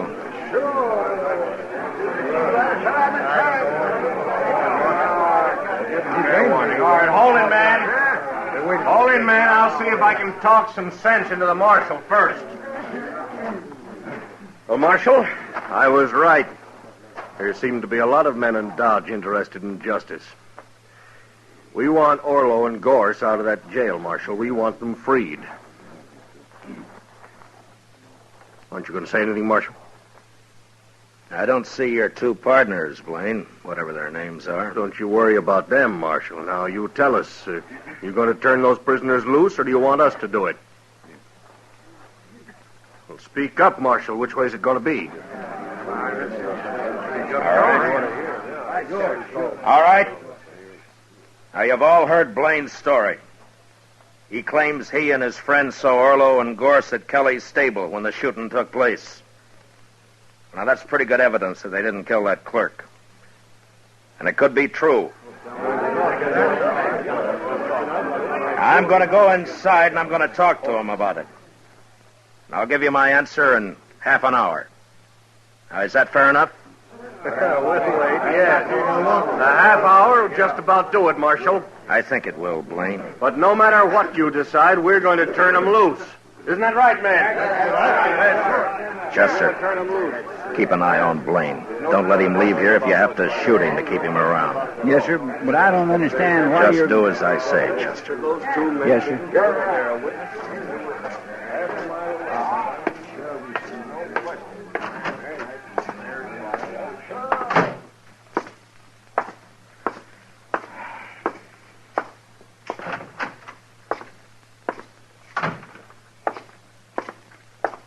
What's doing, Marshal? I don't know, Gorse, but I just might find out. This Dodge is a mighty strange place, wanting to turn prisoners loose. Yeah. I'll be back soon.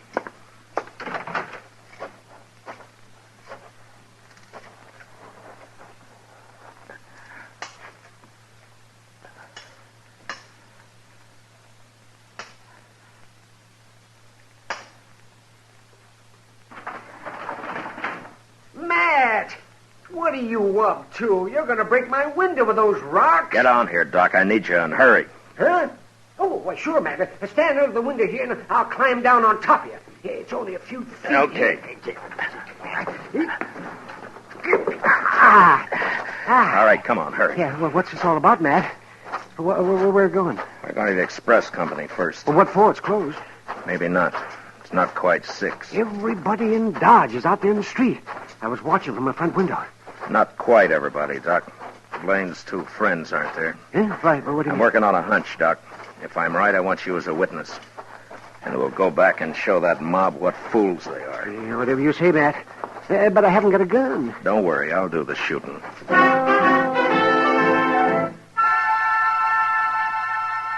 We reached the rear of the express company, and I took a quick look through the window. The single room was deserted. And the only other place would be the bank, if I was right. And I was. 2 horses were tied to a tree outside the back entrance, the door of which was ajar. I made Doc get around the corner of the building where he'd be safe. And I stood close to the door and waited. In about 5 minutes, I heard him coming out. Let's get that mask off. Yeah, we'll hide the stuff at the stable, go down and join Blaine. Hurry, Lou, we're late now. Get your hands up. This is a shotgun. Don't use it. You got us. Don't shoot. Well, you're not the fightingest men I ever saw. All right, I'll take your guns now, and don't try anything. And yours? Doc. Yes? Well, what do you know? Blaine's partners. You sure guessed right, Matt. Now, who's inside? We didn't hurt him, Marshal. Just tied him up. Who, I said? Well, that old man, the banker. All right, go take a look at him, Doc. Take those money bags with you. But be quick, we haven't got much time.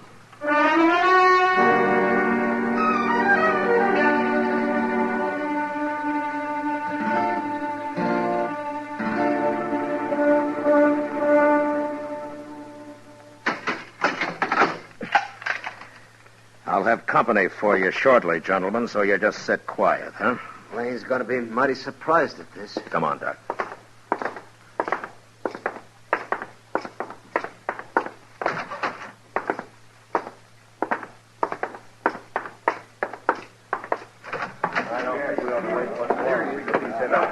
My gracious, I thought you was never going to come out, Mr. Dillon. Well, Marshal, are you going to be smart? Are you going to turn them loose? You're under arrest, Blaine. What? Marshal, don't be a fool. You aren't arresting anybody. Is he, man? Tell them who I just locked up, Doc. All right. That's right, man. Marshal just arrested Blaine's 2 friends. What? You make one move and I'll cut you in half, Blaine. All right, go ahead, Doc. I was right there with him. Caught him up the street, raiding the bank. They're locked up inside right now. Well, they're no friends of mine. We've been drinking together, that's all. And besides, I wasn't anywhere near that bank. I was right here. Yeah. You men saw me here. And you got nearly everybody else in town here, too, Blaine. So your partners could work unmolested. Take his gun, Chester. Yes, sir. All right.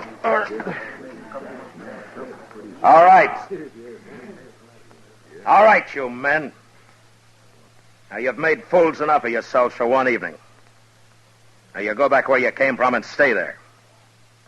Now, go on. Inside, Blaine. Your friends are waiting for you.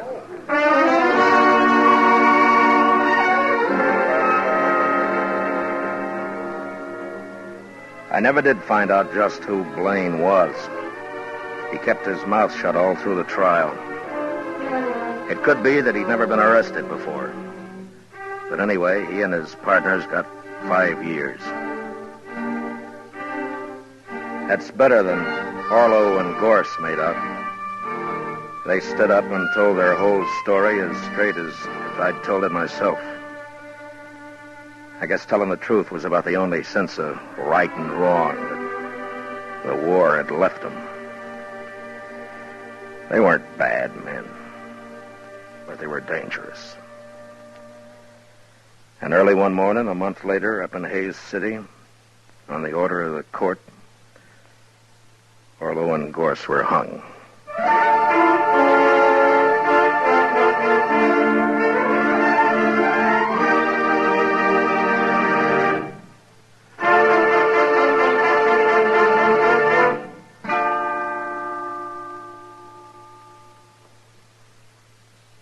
Gunsmoke, under the direction of Norman Macdonald, stars William Conrad as Matt Dillon, U.S. Marshal. Tonight's story was specially written for Gunsmoke by John Meston, with music composed and conducted by Rex Corey. Featured in the cast were John Daner and Harry Bartell, with Lawrence Dobkin and Lou Krugman. Parley Bear as Chester, Howard McNear as Doc, and Georgia Ellis as Kitty. Gunsmoke is heard by our troops overseas through the facilities of the Armed Forces Radio Service. Join us again next week as Matt Dillon, U.S. Marshal, fights to bring law and order out of the wild violence of the West in Gunsmoke.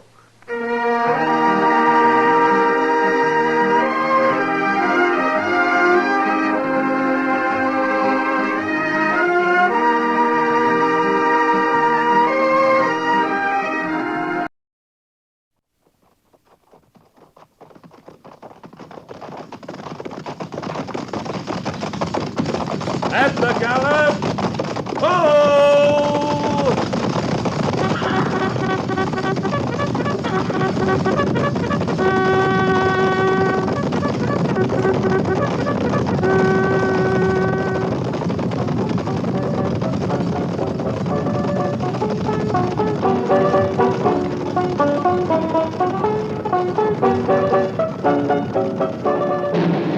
Fort Laramie.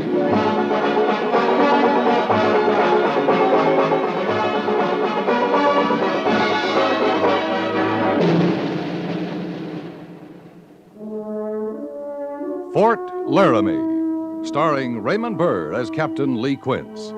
Specially transcribed tales of the dark and tragic ground of the wild frontier. The saga of fighting men who rode the rim of empire. And the dramatic story of Lee Quince, Captain of Cavalry.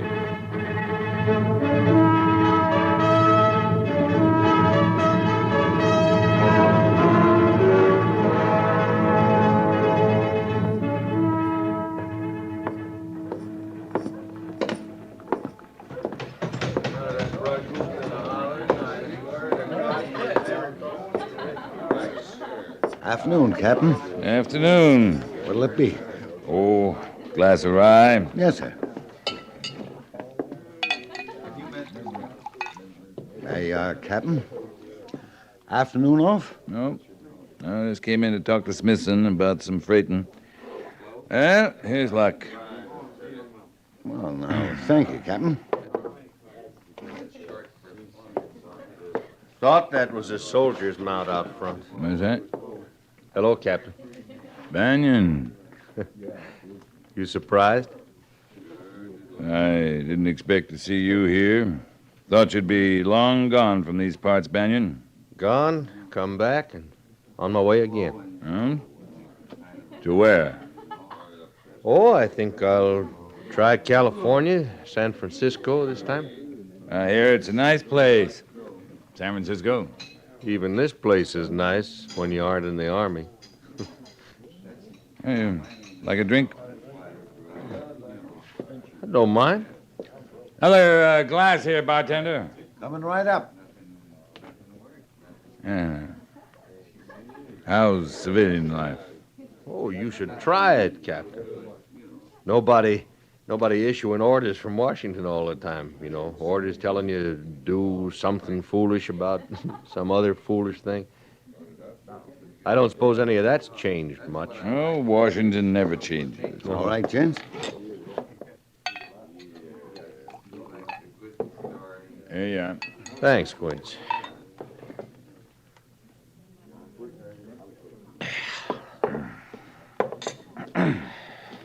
In for the day? Nope. I'm on my way back right now. Oh. I thought you might like to join me. Doing what? Nice poker game going on over there. They've been at it 2 days, 2 nights now. Now, that fella there in the Stetson from Montana, he's winning a lot. But he's getting pretty tired. I figure it's just about time for me to walk in with a good night's sleep. Don't you? Might be. Yeah, that's how I look at it. Just figure I'll have him wore down in, 6, 7 hours. About the time you're sitting horse at retreat. They still have that, don't they? Retreat. Yeah, they do. Yeah. Well, thanks for the drink, Captain. Captain. Hmm? That fella you were just talking with. Been around here 2 or 3 days. Don't seem to know what to do with himself. Fill this up, will you? Sure. Seemed familiar in a way, though. Soldier, was he? He was in the Army. But he was never a soldier. Yeah, see you later.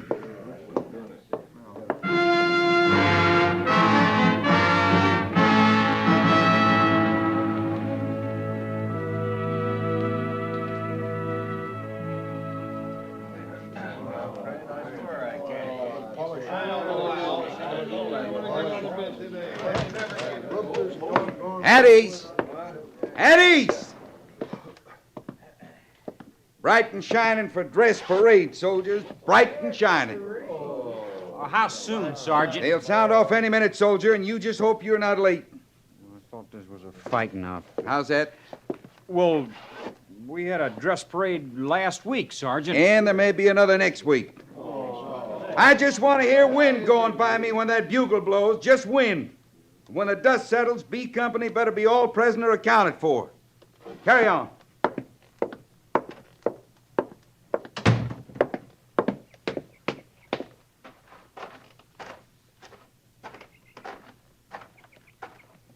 Company will make a good showing, sir. It had better, Sergeant. Yes, sir.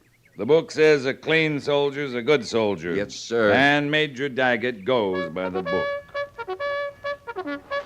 All right, Gorse. Call the men in. Yes, sir. Oh, and Gorse.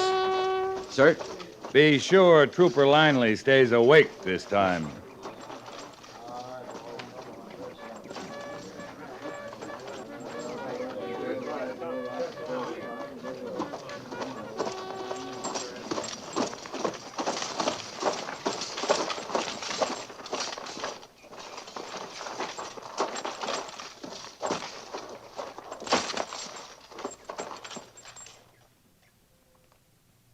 Guards!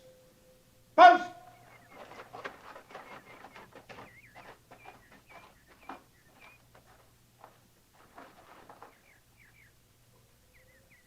Parade! Rest! B Company! Carry! Arms! Parade! Rest! C Company! Carry! Ups! Parade! Rest! Sound off!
Parade is formed.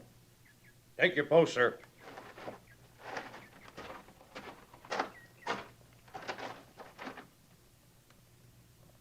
Dismiss the parade, sir. Parade is dismissed. Officers, forward. Guide, center. Turn. Officers, halt. You're to be complimented, gentlemen. The troopers were well turned out. There are no orders to be published, so that's all, gentlemen.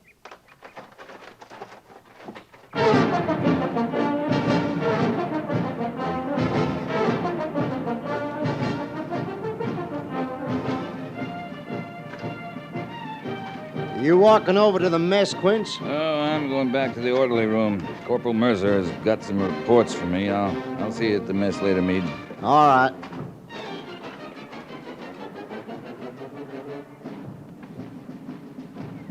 Retreat parade is still just the same, isn't it?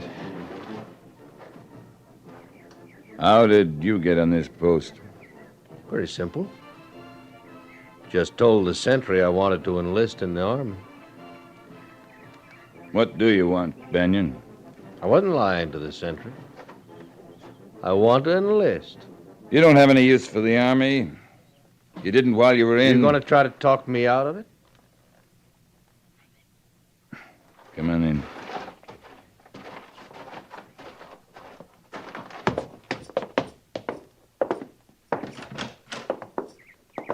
Didn't that poker game turn out too well? Oh, that feller from Montana, he wasn't as tired as he looked. He cleaned me out.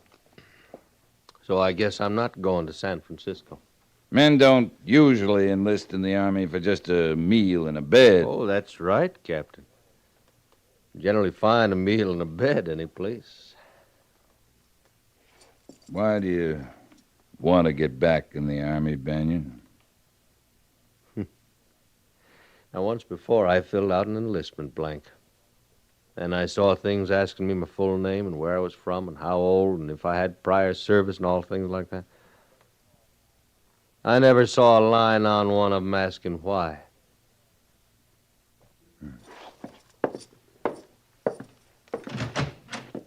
Corporal Mercer. Yes, sir. Will you tell the doctor I have a recruit to be examined? Yes, sir.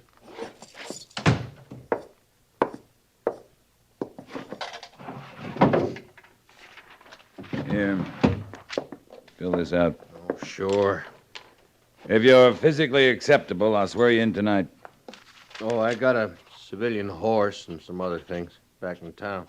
Then you can go back to town and dispose of them. Report back here first thing in the morning. Yeah. I hope you know what you're doing, Banyan. I thought on it. Long time I thought on it.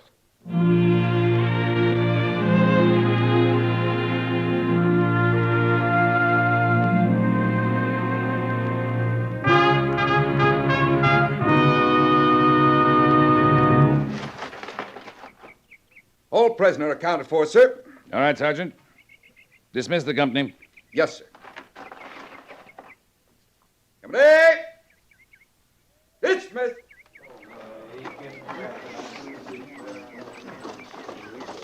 Sergeant Gorse. Yes, sir. I want to talk to you. We have a new man coming in today, Sergeant. Non-commissioned officer. A non-comp, sir? That's right. This company? This company. He transfer out here, sir? He re-enlisted. It's Will Banyan. Banyan? Banyan served 6 years. He was entitled to 3 stripes coming in. Captain. What is it? Banyan never could forget he was related to some officer on the general staff back in Washington. He held that up in front of everybody. It was kind of touchy then. Could be the same all over again. That isn't quite clear. Well, Some of the officers didn't know how to take him. Neither did the men. He just got himself some easy stripes. Easy or not, he's got 'em, Sergeant. You asked me to keep this company running, sir. I like to keep it running. There's no place for Banyan and me both. I'll see you after mess. Yes, sir.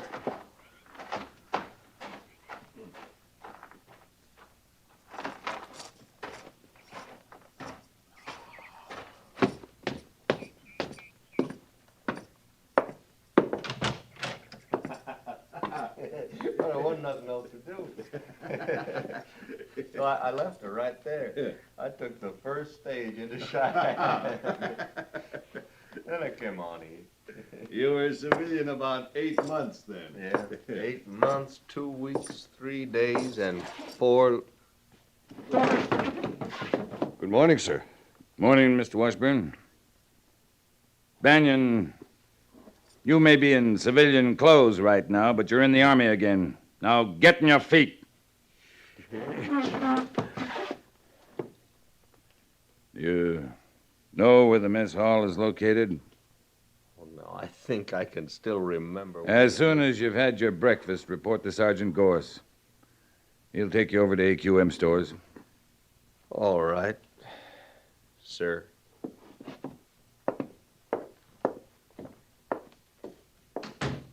Mr. Washburn. Yes, sir. Did you read the special orders this morning? Yes, sir, I did. Did you notice that Will Banyan holds the rank of sergeant? Yes, sir. Then just remember you hold a commission. He's a sergeant. Yes, sir.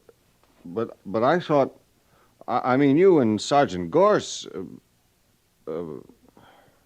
You thought incorrectly, Mr. Washburn. Yes, sir. Had your breakfast? No, sir. Come on.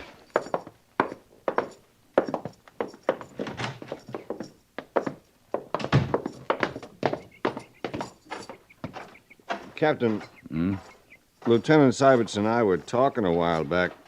Sergeant Gorse isn't going to like another sergeant around. He doesn't like it, Mr. Washburn, and I don't like it. But we have to put up with it. Yes, sir. I'll remember that.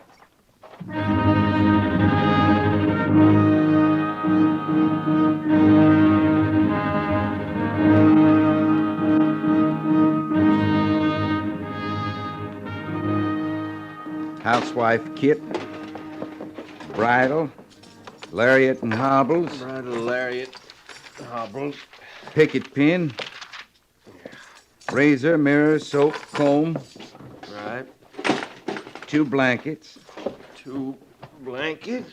bacon can, curry comb, collar ornaments, cross saber, Colt revolver, Yeah. Springfield carbine, Carbine. canteen and mess outfit. Chicken mess outfit. Check? Check. All right, stow 'em away, Sergeant. Sure, Sergeant. When you're squared away, report back here. Sure. Oh, Captain. Carry on, Sergeant Banyan. Yes, sir.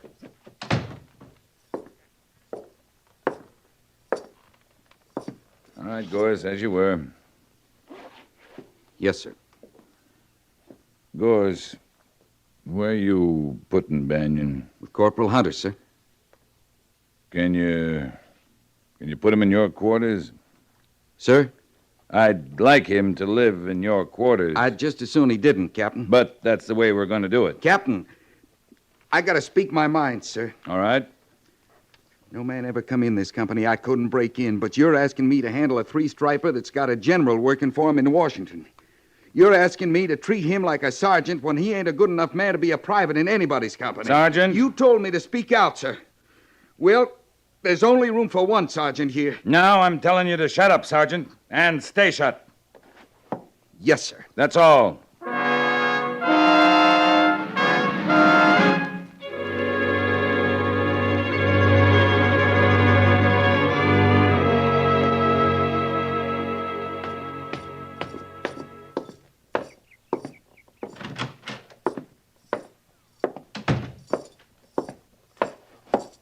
Captain Quint's reporting, sir. Oh, at ease, Captain. I have a request from Sergeant Gorse asking for transfer to Fort Lincoln. Oh? He gave the reason that he intends to marry a girl living in that area. That's a lie, isn't it? He's not intending to marry anyone, as far as I know, sir. Then it's Banyan? Sergeant Gorse feels that Banyan's rank is unfair. And it's up to you to convince him that Banyan's rank was automatic when he re-enlisted. Sergeant Gorse can't regard it in that light, sir. He feels that Banyan's influence in Washington helped him get the rank. Not only that, but Banyan's rating moves back the others a whole notch. Your company could go sour because of him. I don't intend to allow that, Captain. You'll transfer Banyan? I'll transfer Gorse, if that's what he wants. Sir, Gorse is the most valuable man. We can't have this kind of discontent in the company. And Gorse has requested transfer. His rank and seniority in service require me to give the request consideration. I'll wire Colonel Thaler at Fort Lincoln today and ask if he'll accept Sergeant Gorse. I'm sure he'd be glad to. Major, would you withhold that application? I don't want to lose Gorse or Banyan. I'd expect to keep them both. Well, I thought I'd talk with Sergeant Gorse once more. I had the impression once that Banyan's re-enlistment was a casual thing. No man enlists in the Army casually. Yes, sir, that's exactly it. And I'll set this aside till I hear from you. Thank you, sir.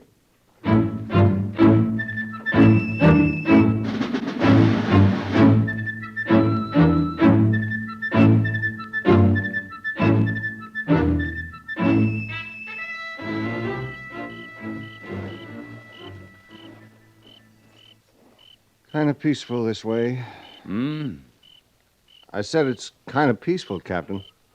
I like this time of night best on a post. You do? Oh, yes, sir. You know, I feel kind of sorry for Seibert's pulling OD on a night like this. A cigar, Captain? Huh? Oh, no, thanks. Well, I think I'll take a stroll. Like to come along? I believe I'll... Come along, Mr. Washburn. Oh, yes, sir.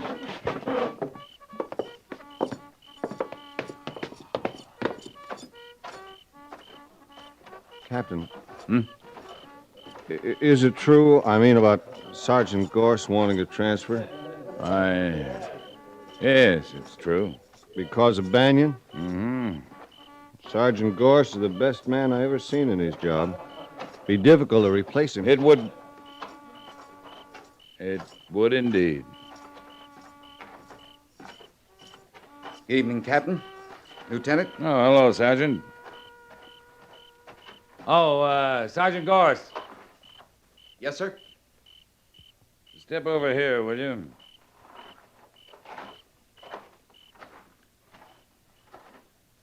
I asked the Major not to act on your transfer till tomorrow morning, Sergeant. All right, Captain. Chances are, in another outfit, you'd meet another sergeant wearing stripes like yours. I guess that's right enough, but only one of us should be wearing them here. What do you think, Mr. Washburn? Why? In all fairness.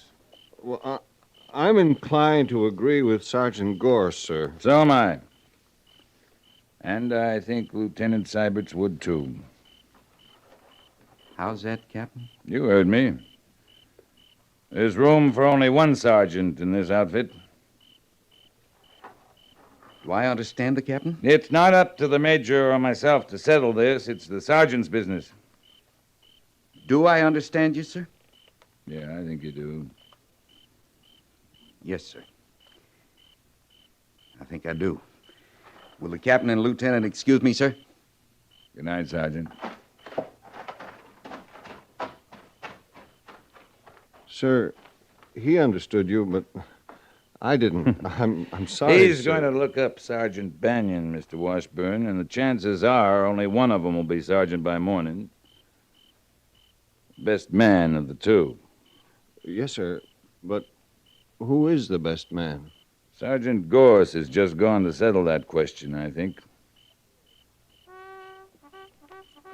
Yeah. Come on, Mr. Washburn.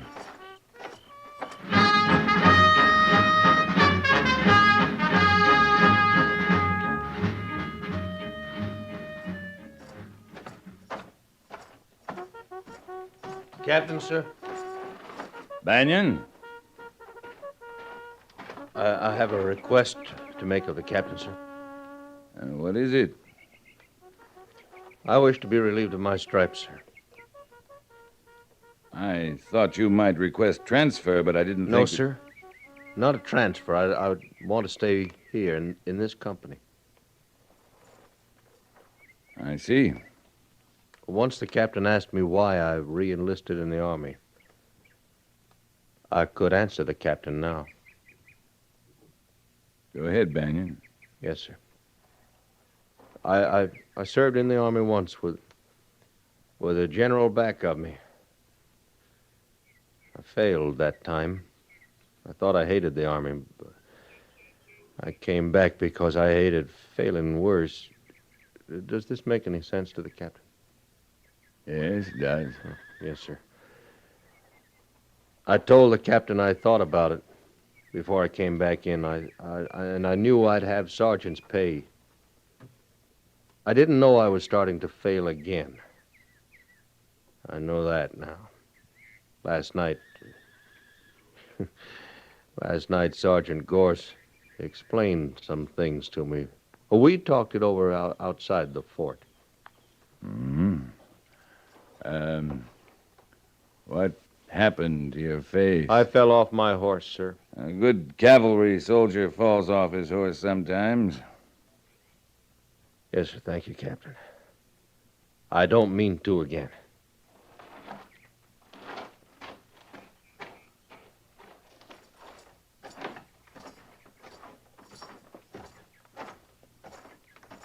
Lee. Oh, morning, Major. Hey, isn't that Will Banyan and Sergeant Gorse together? Why, yes, sir. Where'd they fight it out? Off the compound, sir. Yeah, that's good. Lee, why'd you let Banyan re-enlist in the first place? He wanted to. And he had guts enough to come back here where he'd failed and try again. Yeah, that coffee from the mess hall? Mm-hmm. Smells good. Come on. Yes, sir.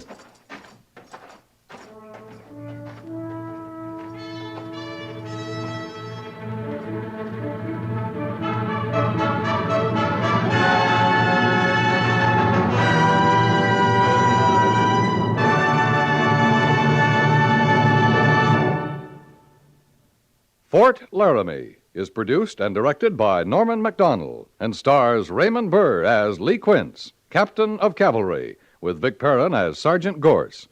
The script was specially written for Fort Laramie by E. Jack Newman, with sound patterns by Bill James and Ray Kemper.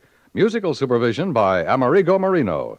Featured in the cast were Lawrence Dobkin, Jack Moyles, Paul Duboff, James Nusser, John Daner, Sam Edwards, and Lou Krugman.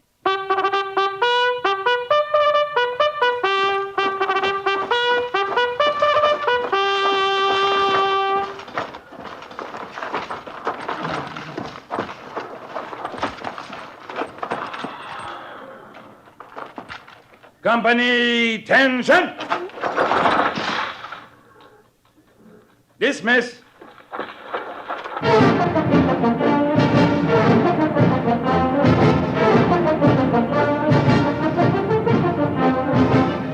Next week, another transcribed story of the Northwest frontier and the troopers who fought under Lee Quince, Captain of Cavalry.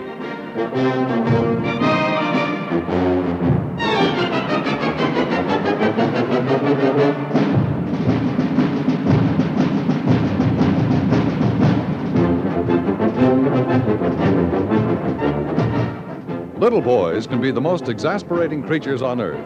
They can also be very amusing and lovable indeed.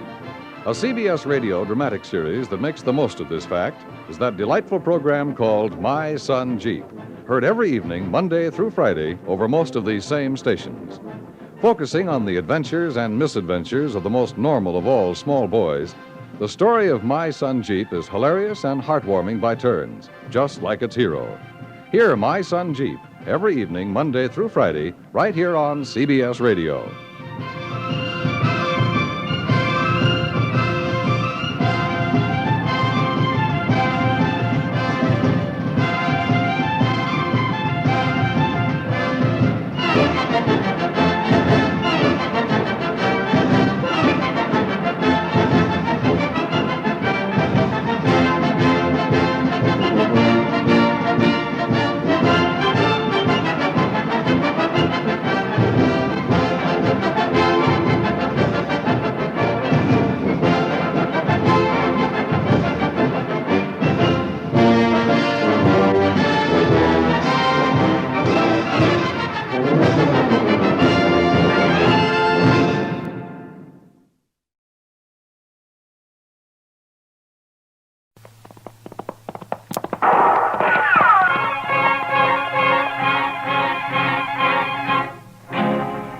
Around Dodge City and into territory on west, there's just one way to handle the killers and the spoilers, and that's with a U.S. Marshal and the smell of gun smoke.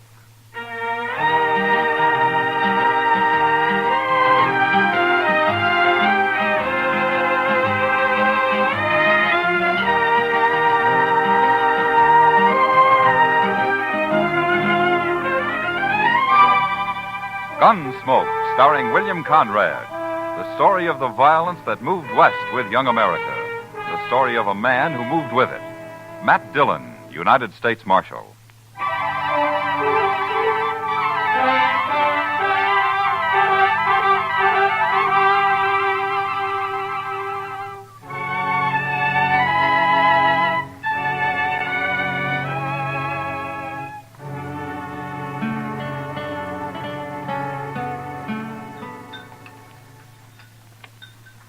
Cigar, Miss Kitty?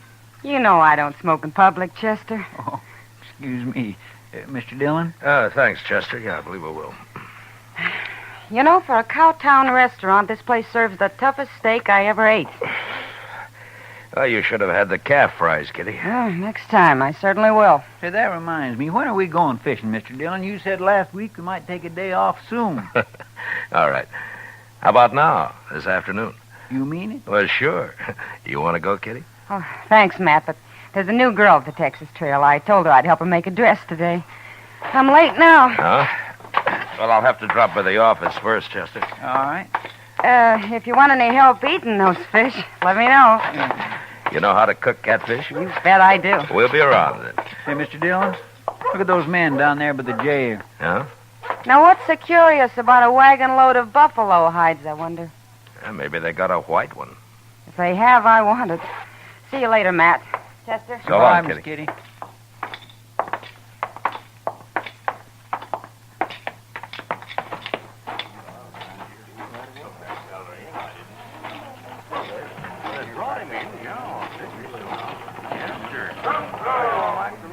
This your wagon, mister?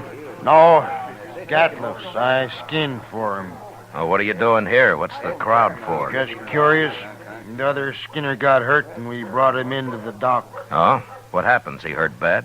Bad enough. Gatliff didn't see any sense in bringing him into town at all. Me and the cook, we made him, though. Oh? Here's Gatliff now. Chester, go up to Doc's. Maybe I can help, huh? All right, sir. How is he? Doc will take care of everything, Toby. Never mind that. How is he? Dead.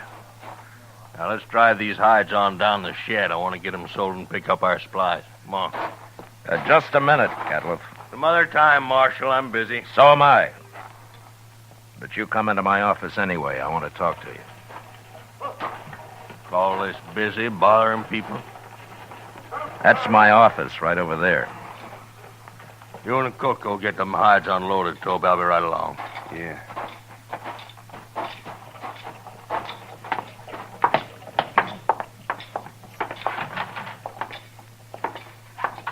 Now, what do you want, Marshal?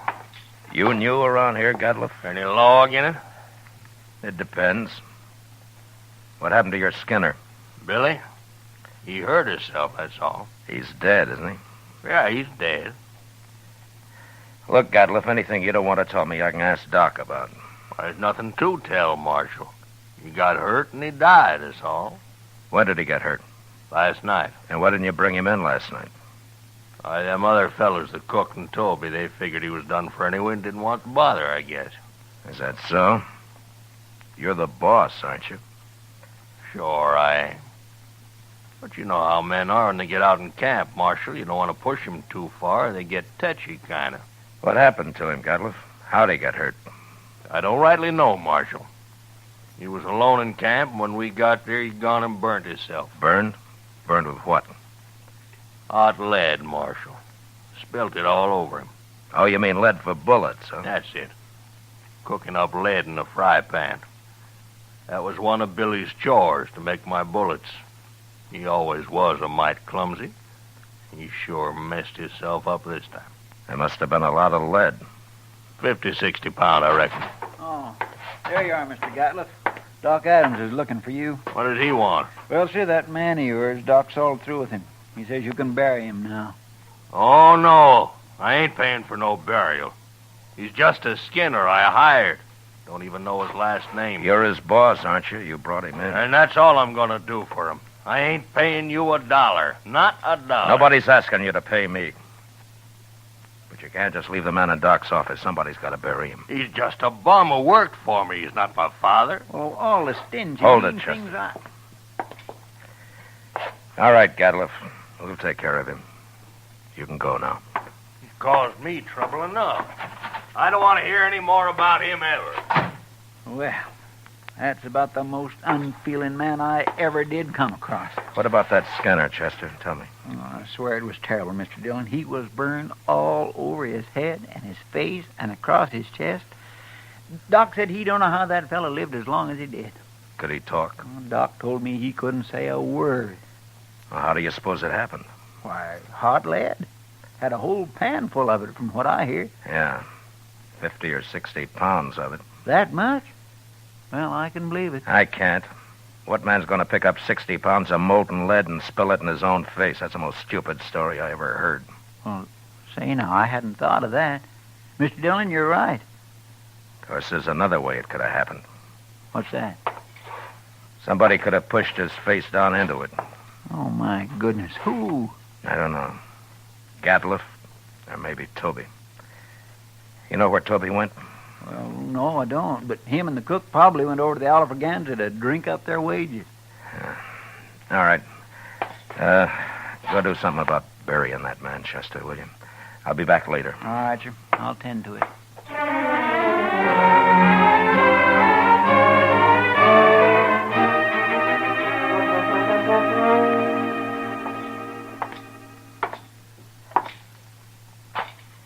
Where's the cook, Toby?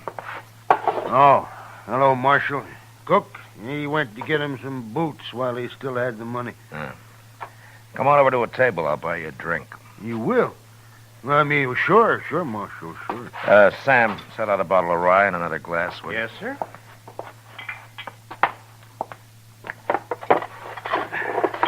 Come on.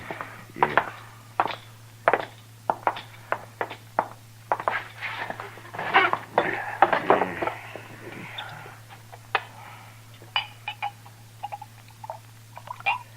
Yeah, here you are. Thank you. Well, here's to your friend, Billy. He's no friend of mine, but he died a bad death. I'll drink to him.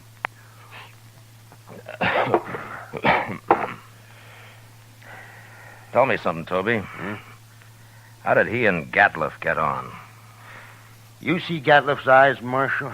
Yeah, I did. He's got powder specks shot into them. They look like turkey eggs. Yeah? You don't get on with a man like that. Yeah. Well, why do you work for him, then?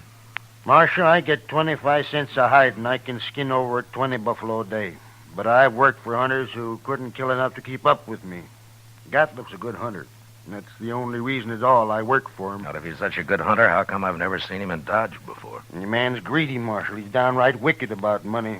He figures he can save time and make more money by selling his hides to buyer's agents on the prairie. Yeah. He gets less out there, but he can kill and sell more that way.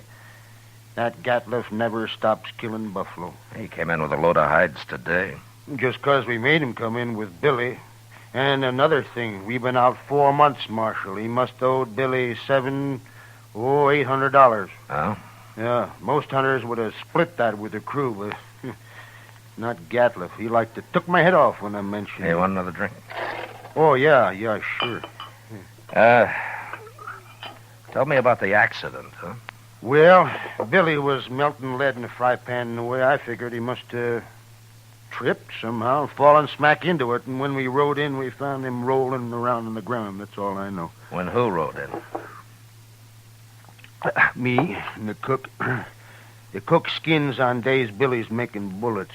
Now, where was Gatliff? Oh, he went in just ahead of us. How long ahead of you? Not long, maybe about 20 minutes. Then he found Billy first, is that it? Yeah, so he did. Hey, I hadn't thought of that before, Marshal. So that's why you've been asking so many questions. Well, I wasn't sure, Toby, but I expect you're telling the truth. The cook backed up your story. Sure, I'm telling the truth. That's what happened, all right. Yeah, Gatliff killed him. He murdered him. Any idea why he would? Well, sure I do. There's only one thing Gatliff wants, and that's money. He killed Billy just so he wouldn't have to pay him his wages due. Yeah, maybe. Why don't you arrest him, Marshal? There's no real evidence, Toby, not at all. And it's bad for the law if I arrest a man and later he goes free. Unless he's innocent, of course. He ain't innocent. How come this didn't occur to you before, Toby? Why, I don't know, Marshal.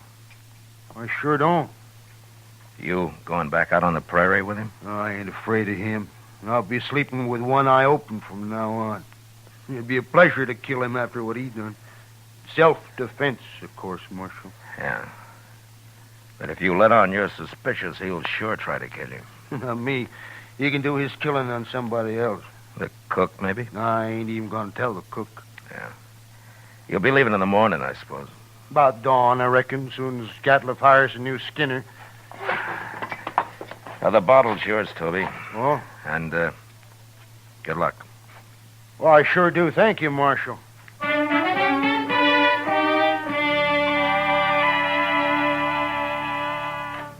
Later in the day, Chester and a couple of other men buried Billy out on the hill. As Toby said, he died a bad death, and it was made worse by the men who'd done it to him, going scot-free.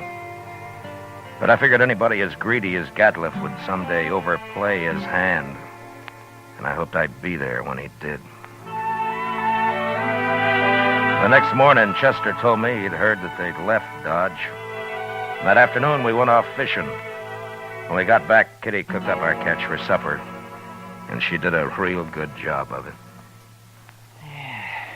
That was fine, Miss Kitty, just fine. Anytime, Chester. You catch 'em and I'll cook 'em. Say, do you know how to make antelope stew? I've made it. And sourdough biscuits? Of course. Oh, my goodness. Chester,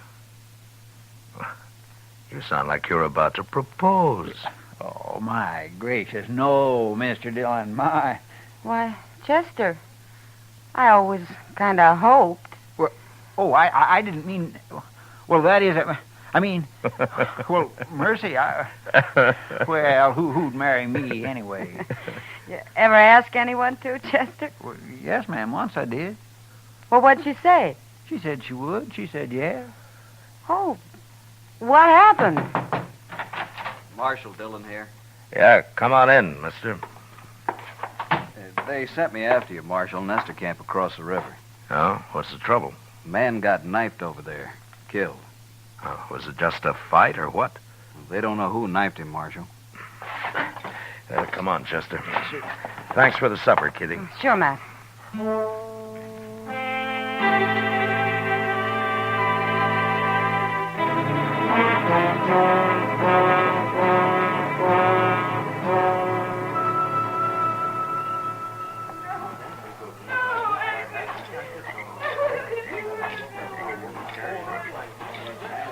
He was knifed in the back, Mr. Dillon. Yeah, but nobody saw it happen. No, sir. Looks like somebody got clean away with murder. Well, hello there. Marshal Dillon? That's right. What can I do for you, son? That man that's dead. Huh? What about him? Well, go ahead. You can tell me. I saw him get stabbed, Marshal. You did? Well, where were you? I was looking for berries over there. I heard them arguing, and I sneaked up just after he'd done it. They were all alone. Who was the man, son? Did you know him? No, sir, but he was big and kind of dirty looking. He had a buckskin shirt. Anything else you remember? He had funny eyes, Marshal. They had spots in them. It's Gatliff, Chester. Yeah, I declare it sounds like him, sure enough. Son, how come you didn't tell anybody about what you saw? I was afraid to, till you came, Marshal. Why, it's all right. But in case I want to find you later sometime, what's your name? Yorkie Kelly. All right, I won't forget that, Yorkie. And thanks for telling me about this. Oh, sure, Marshal, anytime. Well, I hope there won't be a next time, Yorkie. Goodbye. So long, Marshal. Goodbye.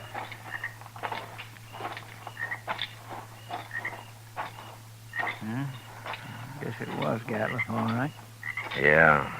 Seems like a dangerous sort of man to be running loose. No, I got him now, Chester. As soon as I find him. I hope so, Mr. Dillon. I certainly do hope so.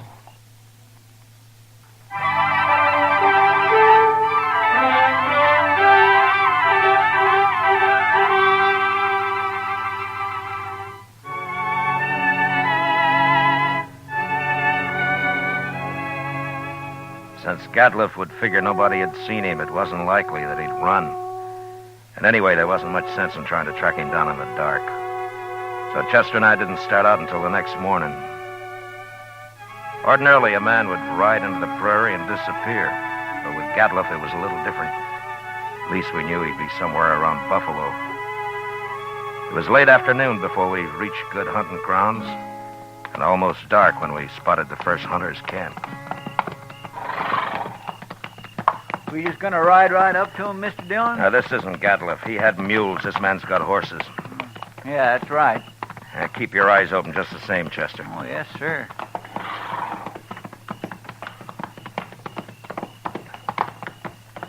Get down, stranger. Thank you.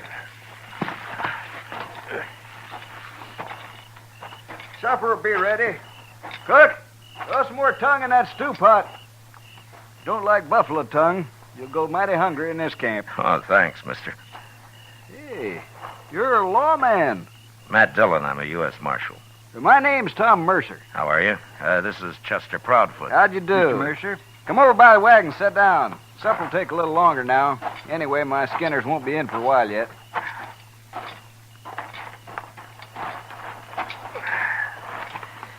Well, how you doing, Mr. Mercer?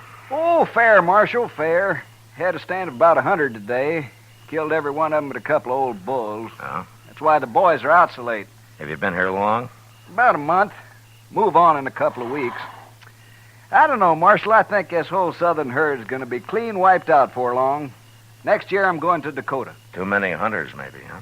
That's just it. That's it, exactly. Have you seen any in the last day or two, Mr. Mercer? Just who you looking for, Marshal? Man named Gatliff.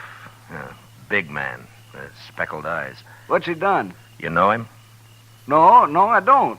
Nobody's come near us in over a week. You're not much help. Except for that stew the cook's making. Oh, you like that. We're having dried apples, too. Oh? I mighty near could eat a buffalo raw, the entire beast. You must be part Indian. Well, no, sir. I've seen one of them eat a whole liver raw. Got propped up against a tree and ate every bit of it and then went sound asleep right there in the sun. He was sure some sight. Where'd you ever get that close to an Indian? Oh, Indians ain't always bad. Take last fall, about 20 of them rode right down into our camp.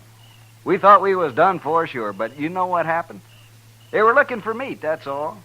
We let them take what they wanted, they rode away. Just as peaceful like as a man could ask. They're going to get real hungry when the herd's gone. That's so, Marshal. That is surely so. That's what makes them mad.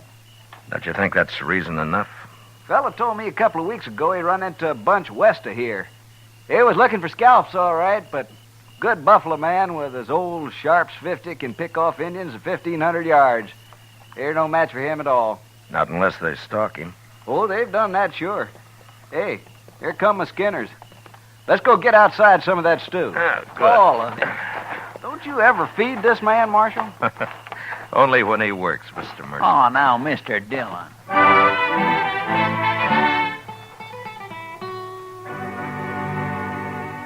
We spent the night in Tom Mercer's camp.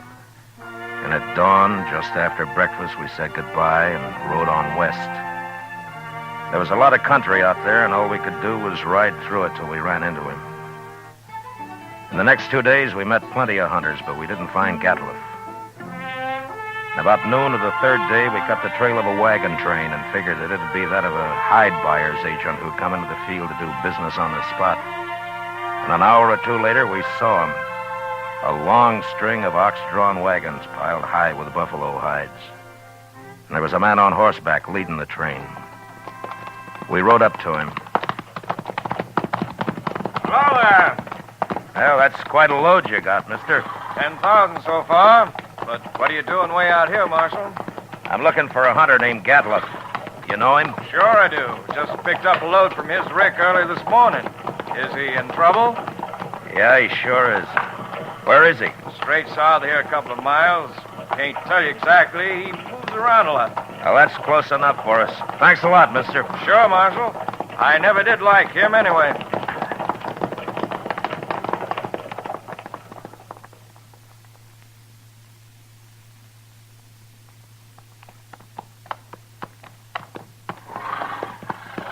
There's an empty rick over yonder. That must be it.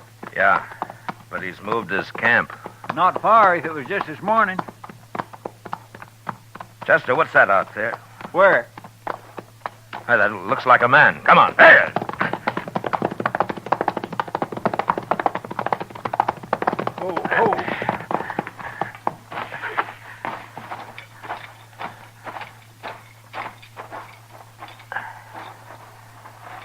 Well, Mr. Dillon, it's that Skinner of his.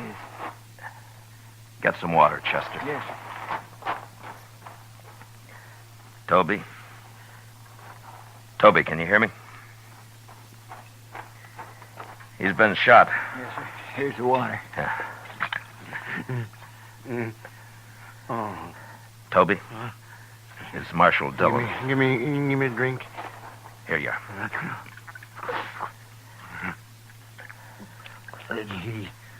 He shot me, Marshal. Oh, what happened? Where's the rest of the crew? They run off.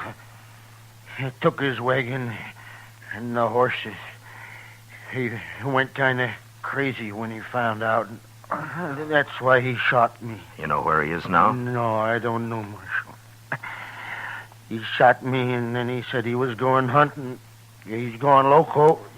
Loco. Now, take it easy, Toby. Take it easy. You'll be all right. I could hear him shooting at Sharps a long time. And then he stopped. Well, where was he? Which way? Off. Behind me there. I could hear him. Chester, you stay with him. I'm going after Gatliff. All right, sir.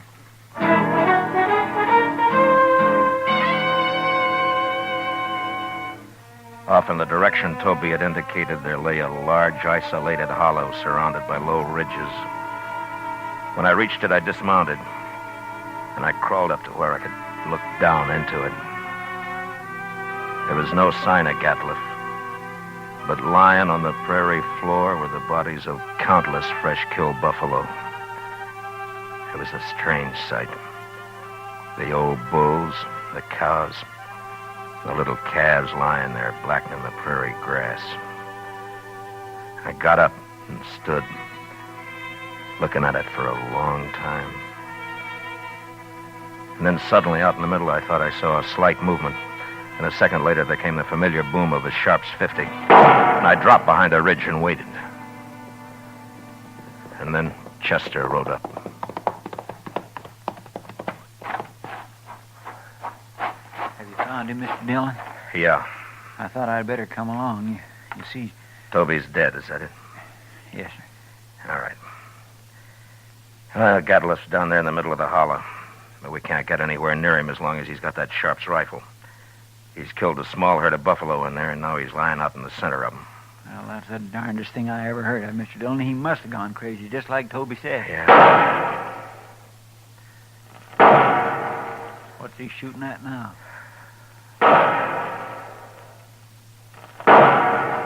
Mr. Dillon, the way he's spacing them shots. Yeah, that's a signal for help, Chester. Come on.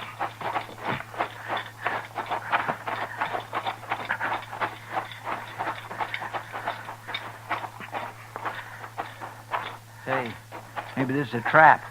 Be ready to take cover behind one of these animals. It might be.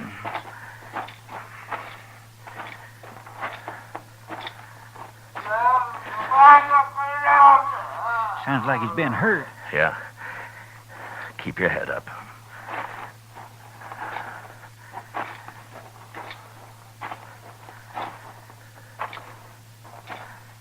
There he is. Behind that big bull. Yeah, I see him. Why, Mr. Dillon, he's all... There have been horses in here. Indians. My goodness. Come on.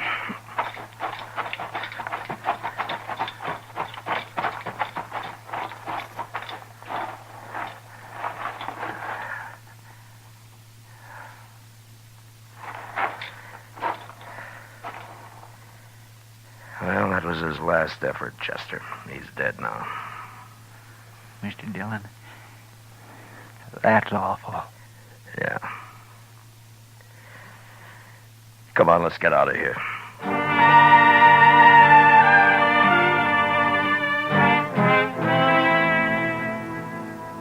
I don't know how the Indians caught Gatliff.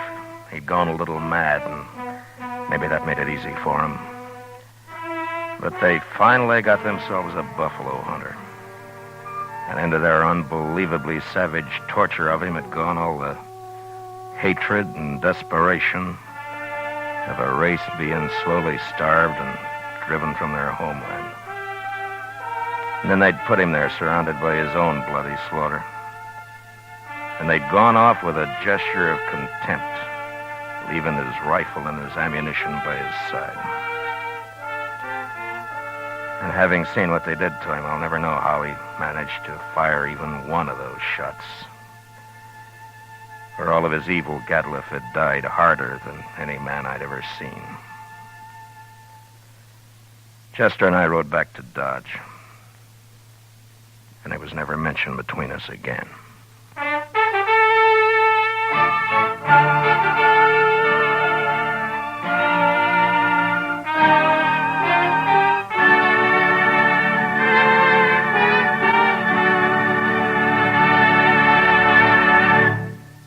Gunsmoke, under the direction of Norman MacDonald, stars William Conrad as Matt Dillon, U.S. Marshal.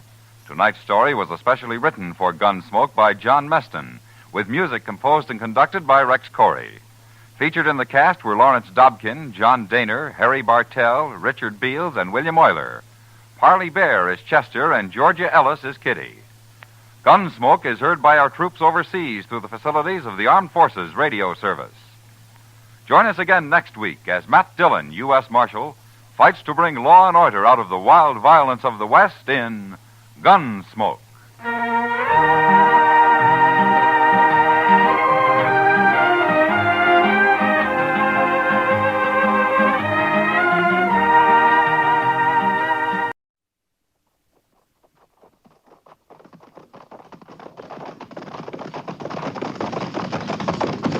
At the gallop! Ho!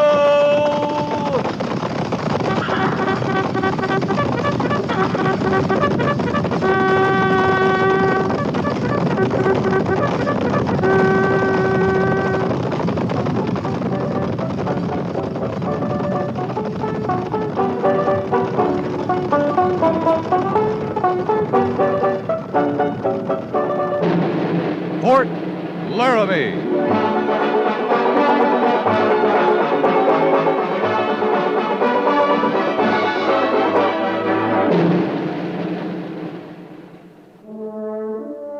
Fort Laramie, starring Raymond Burr as Captain Lee Quince.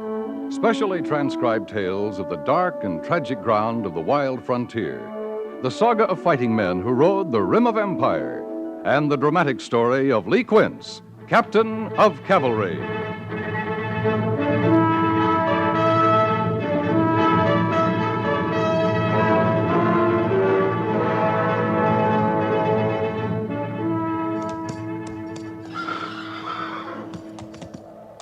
Is it White Dog's camp, sir?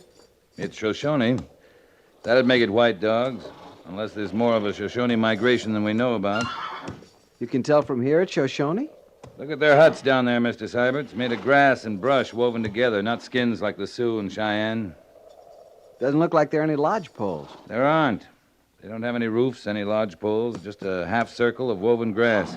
Harrison! Yes, sir? Bring on the white flag, Harrison. You and I are riding in. Yes, sir. You'll keep the patrol up here, Mr. Seiberts. Keep your eye on Harrison's flag. As long as he flies it, there's no trouble. Yes, sir. White Dog will understand that you've just come to powwow with him. Going in this way, he'll understand. Ready, Harrison? Yes, sir. Let's go. Good luck, sir. Thank you, Mr. Seiberts. Watch it down through here, Harrison. I'm watching.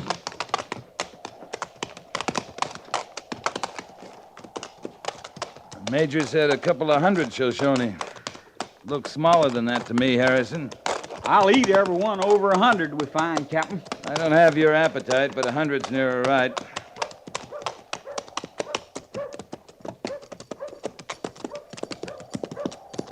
Ah, they're beginning to notice us. I'll lose all feeling in my arm if I hold this flag any higher. Sooner the feeling than the arm, Harrison. Yes, sir. Funny they wouldn't have no lookouts posted. Well, either they're not expecting any trouble or they don't care.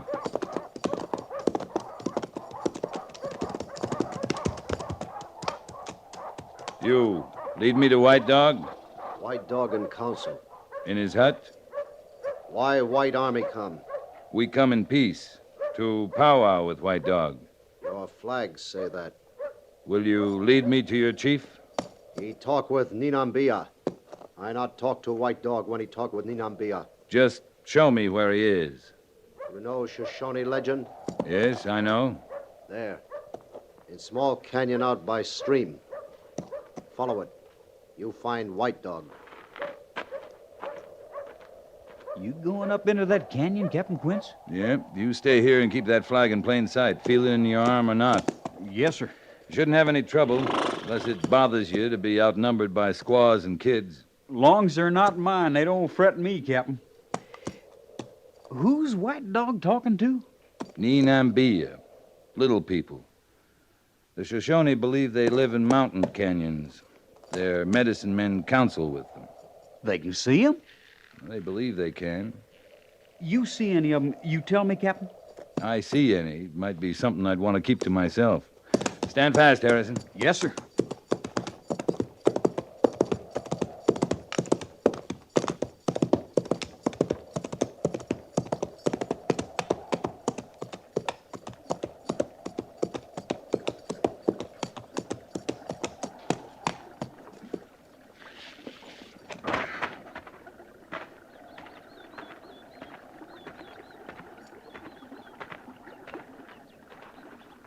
You need counsel too, Captain? I need your counsel, White Dog. Sit, my son. You ride from Fort Laramie today? Yesterday. You and your people must be tired, as my people are tired.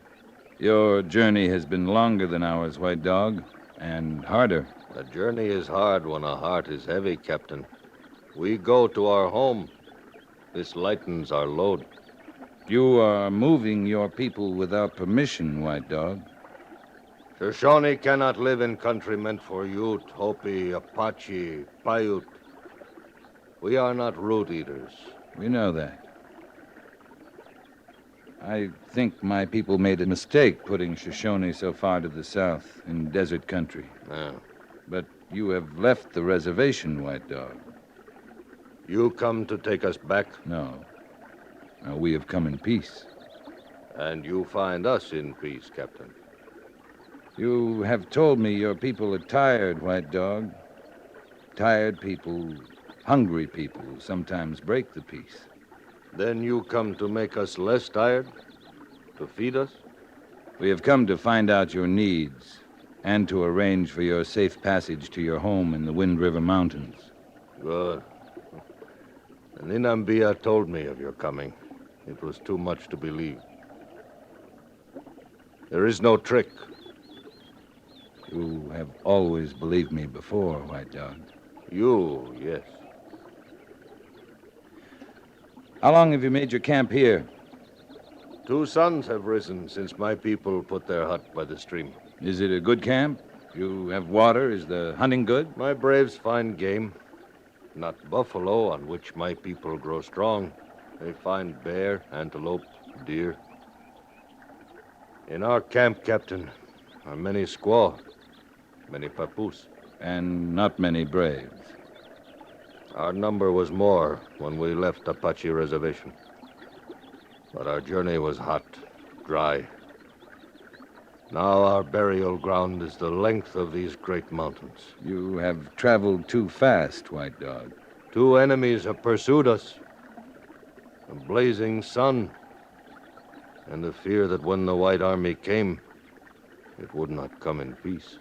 When your people reach the valleys of the Wind River, when they are home, they will continue to live in peace? You have my word, my son. And I give you mine. We will grant your safe passage to your home. You will travel with us. We will camp with you tonight. Tomorrow we will journey together to Fort Lyon. There will be orders waiting for us there.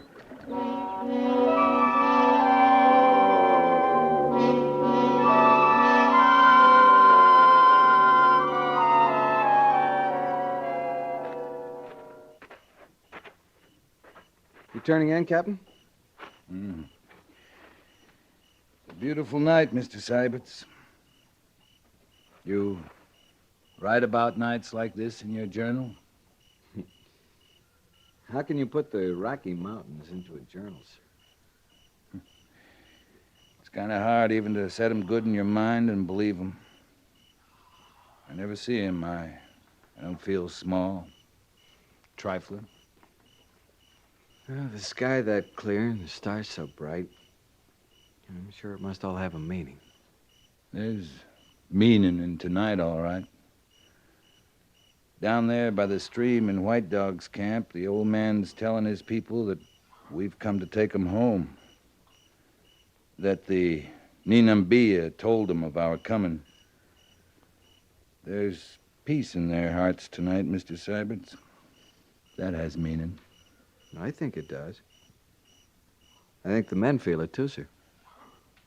White men, red men, bedding down under the same stars, nobody reaching for a rifle, nobody stealing up with an arrow.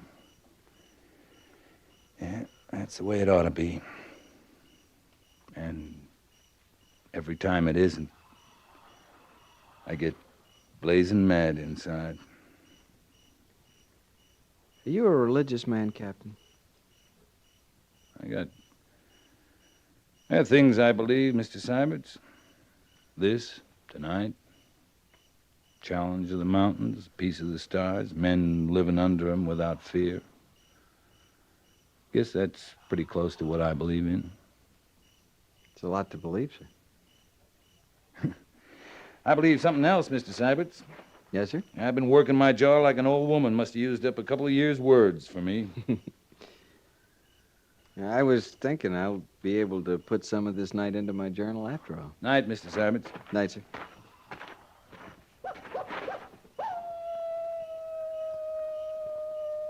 That's just a coyote. Just a coyote. You act like it meant something, Captain. Not to me. But to White Dog and the Shoshone, the coyote is a trickster. You can count on it, Mr. Syberts. It'll mean something to the Shoshone.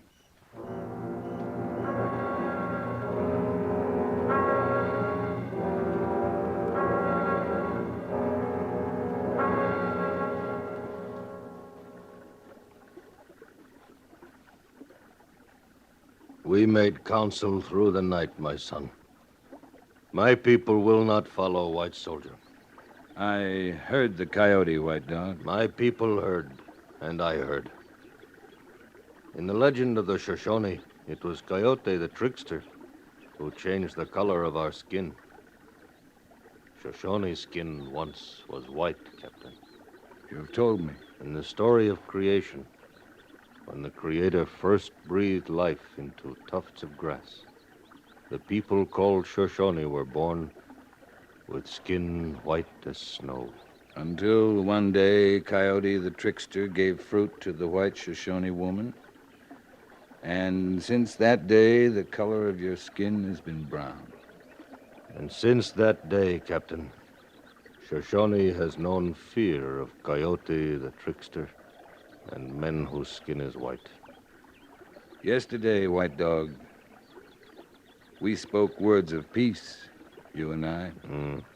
We spoke of believing each other. Yesterday, Coyote was silent. But the Ninambia, you said they told you of our coming. You doubt the prophecy of the Ninambia? My son, you find me here. I seek their counsel. Yesterday they told of white leaders' friendship. Yesterday you came in peace. Last night Coyote warned. Today, Ninambia are silent. White Dog. White Dog, you're a long way from home. I have orders to see you safely to your Wind River hunting grounds. I have orders, too. From my people. We camped together last night. If we had come to harm you, we could have made quick work of it. Last night, Coyote warned. My people listen. You'd better counsel again with your people, White Dog. In 1 hour, we're moving on to Fort Lyon. All of us. My son.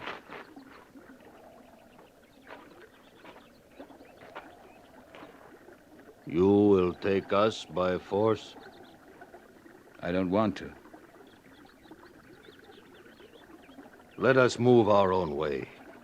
Our belief is not your belief. And yet, we both believe in peace. You will keep peace if you go. Leave us alone. My people will look on that as a mark of trust. My son, believe me. A sign that we have your respect. This will bring much goodwill, much peace. I'll do this much, White Dog. My patrol and I will report to Fort Lyon as ordered. I will powwow there with white chiefs. Tell them your wishes. If we do not return in 2 suns, you will know you are free to move in your own way. Thank you, my son. You'll need some sign that says you travel with the Army's permission. I will leave you with 2 flags, a white flag and an American flag.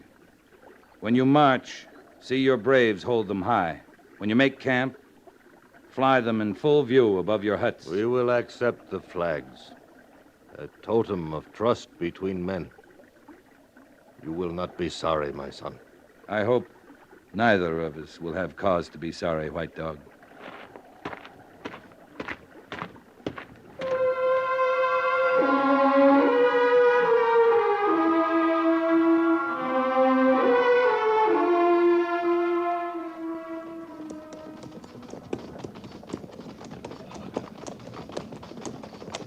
You seem worried, Captain. Is it White Dog or the Major's orders to return to Fort Laramie? I'm thinking, Mr. Syberts. Always look worried when I think. You know, sir, I thought the commander at Fort Lyon was very cooperative. He seemed to agree with everything you told him about White Dog. I'm not worried about him or White Dog or Major Daggett, but it's a long way to Wind River from here. White Dog and his people are a long way from home. You figure him to be about 2 days behind us, sir? About that. That'd be Harrison riding in, Captain. Must have come on to something. Must have. Patrol, halt!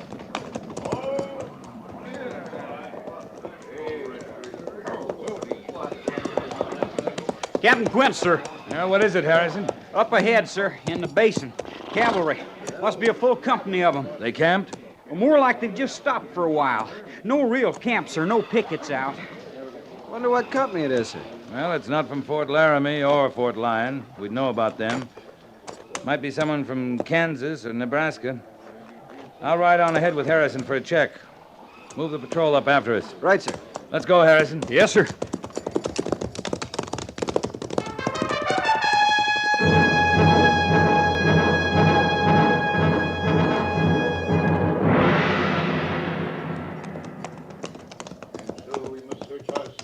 He's still talking, Captain. Talking, Harrison? Like he was when I come on him. The tall one. And the rest listening. Must have a lot on his mind. We'll leave our horses here. Walk on in. Yes, sir. Can you hear the voice of God Almighty telling you, as he tells me, this is the glory road? God knows it is, brothers. I call you brothers. You are my brothers. Amen. And we travel this road together. Not as a company of cavalry. Not as a commanding officer and trooper. but as brothers, soldiers in the army of God Almighty, with just one supreme commander. So be it, brothers, so be it. And in the battles that are to come, we shall hear the voice together, you and I. We shall follow his orders to the death. And whosoever shall come between us and the voice shall perish, world without end. Amen. Amen, brothers. Captain, is he a parson, that major? Might be, Harrison, or maybe it's just like you said. He's got a lot on his mind. You, Captain, do you pray? I might. Then pray now, brother, for the salvation of your soul and for those of your brothers. You in command here, Major? God is in command here, brother. I'm Captain Quince, B Company out of Fort Laramie. My respects, Major. Major Petrie, A Company, Fort Pierre. You're a long way from Dakota country, sir. I hope you're not questioning my right to be here, Captain. I'm not questioning anything, but I'm interested in your being here. I take it you're not going on to Fort Lyon. We shall go where our mission takes us. At Fort Lyon, they think my patrol is the only cavalry between there and Fort Laramie. You guard your territory jealously, Captain. A base emotion, jealousy. As base as suspicion. I shall pray for your deliverance. I don't want you praying for me, Major. Ignorance is sin, brother. Ignorant, jealous, that may be. But suspicious I am. Of any man who talks about God and wears half a dozen scalps hanging from his belt. I make a practice of reporting men who have no respect for rank, Captain. My commanding officer is Major Daggett at Fort Laramie. I'd appreciate your reporting this incident, Major Petrie, including the 6 scalps. I'll welcome you in Dakota territory any time, Captain. I'd say you have a lot to learn. I was thinking the same about you, Major. We're at peace with the Indians in this part of the West. Are you? There's a band of Shoshone a couple days behind us. They have the Army's leave to move to their home along the Wind River. Our paths may not cross at all. If they do, you'll find them flying 2 flags, a white one and the American flag. We've told them the flags will guarantee their protection. We look differently on the American flag in Dakota territory, Captain. That so, Major? Out here, it means liberty and justice for everyone. Come on, Harrison. What kind of man is that, Captain? The kind of man that scalps Indian women, Harrison.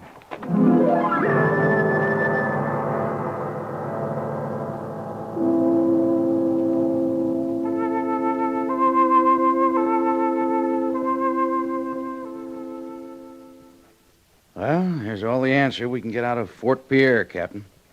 Colonel says Major Petrie's on a reconnaissance mission. Scalping Indian women's called reconnaissance nowadays, Major? You want to read the telegram for yourself, Lee? I don't need to. I know what I saw. I know how you feel, Lee. We've got troubles enough without the Army fighting itself. Major, if you'd have seen his men, wild-eyed, frenzied, he was whipping them with his words. What words they were. Oh, every officer has his way of stirring up his men. Stirring them up for what? That's all I want to know. From the North Platte as far south as the Cimarron, the Indians are at peace. I don't know what his aim was. When you telegraphed Fort Pierre, did you ask the colonel if Major Petrie's a minister? The answer's there, Captain. He's a self-ordained minister. 6 scalps, Major. All right, all right. What do you want me to do? I had to call you back here. Captain Matheson's got 2 companies detained in the Black Hills. We've got a garrison to secure, Captain. White Dog's 2 days late. If he was moving at all, he'd have been through here 2 days ago. Maybe they're traveling a different route. To get to Wind River? I don't know, Lee. I don't know, except I can't spare a patrol right now. You can spare me. For what? What would you do? Start back, look for White Dog. Not alone, Lee. All right, give me Harrison then. Suppose you find White Dog and his people. They're not likely to feel any different. You offered them the protection of a patrol before. They're not going to fear 2 men. Maybe they're not. You feel responsible for them, don't you? I gave them the flags, Major. And we don't know that they had need for any other protection. They're 2 days late. All right, Lee. You and Harrison. Thank you, Major. I'm not finished. When you find White Dog, I want you to make this clear to him. When he's off the reservation, he's entitled to Army protection. And by heaven, next time he'll accept an Army patrol, whether a coyote howls or not. I'll tell him, sir. I want to be just, Lee. I want to treat Indians fairly, civilly. But when their superstitions get in the way, I lose patience with them. I feel the same way, Major. I'm glad to hear that. About an Indian superstition and a white man's fanaticism. Blind spots don't have a color, Major.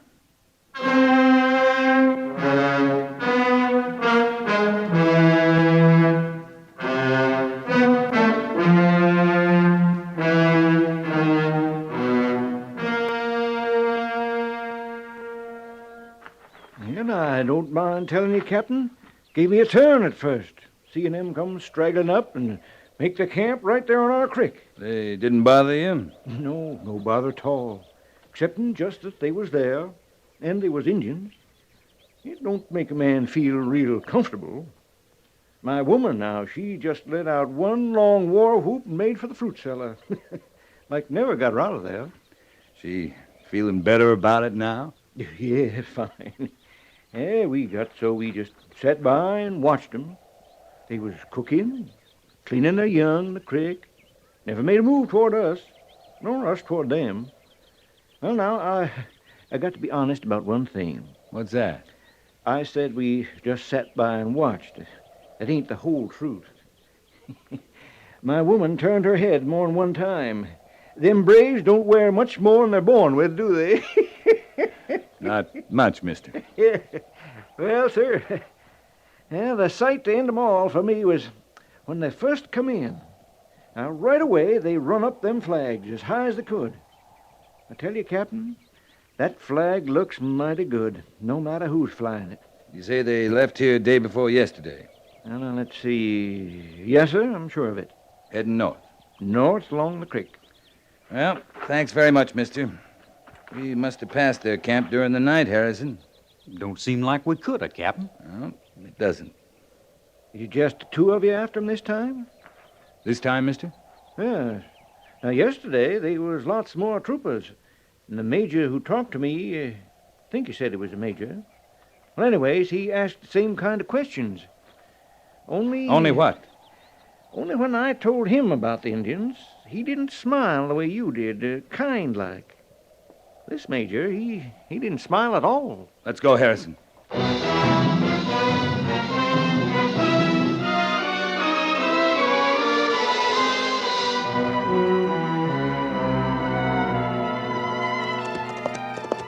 duty was plain, and we saw it clearly, and we served it well. Amen, brother. Amen, brother. Go your way. Go your way. In peace. What kind of a lunatic are you? You're still in need of prayer, brother. You're rotten, foul, evil. You came upon the Shoshone camp? I never saw such a slaughter. Old men, old women, babies. Why? Why? My report will say that we were attacked, Captain. How many men did you lose, Major? Oh, we were very lucky. And all the attackers were killed. Do you like it, Major, killing women and children? You'll get court-martialed for this. An investigating party should be at Owl Creek by now. We'll see who gets the court-martial. For killing Indians? They'll find the flags waving high over 100 cut-up bodies. They'll find the rifles that were never fired. And there's no mistaking the fresh scalps around here. You call yourself a white man? Indian lover? Well, I've no time for your kind. Women and children, yes. Nits make lice. An Indian that never grows up is a good Indian. Because he's a dead Indian. And a dead squaw can't bear any more papooses. Not a solitary one. The killing's just begun. The Indians you haven't killed will massacre innocent whites because of you. Savages answering savages. But your killing's the worst kind. Killing in the name of God.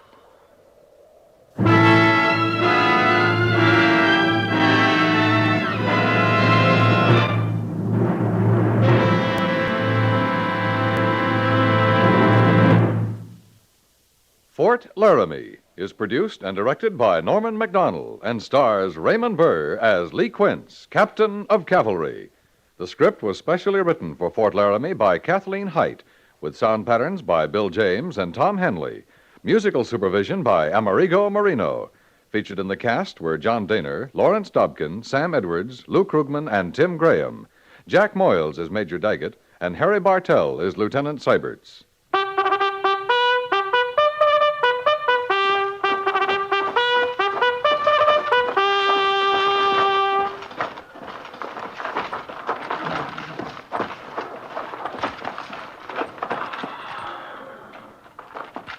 Company, attention! Dismiss.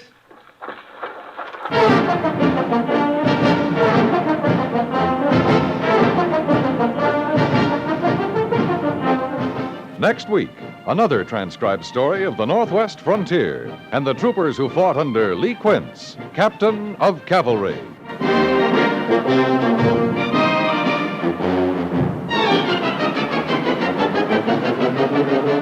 You there, don't let that newspaper blow into the street.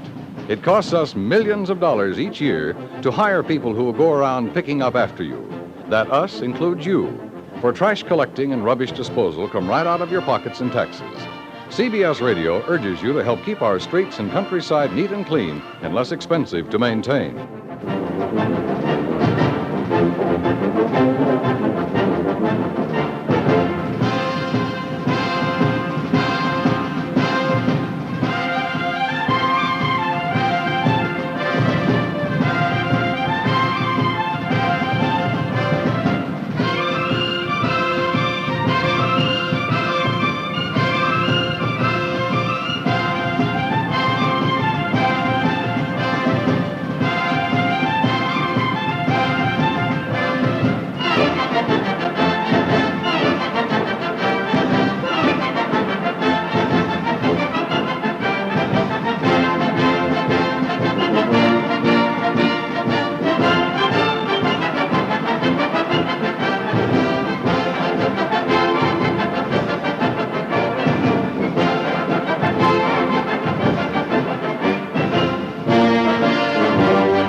Around Dodge City and in the territory on west, there's just one way to handle the killers and the spoilers, and that's with a U.S. Marshal and the smell of gun smoke.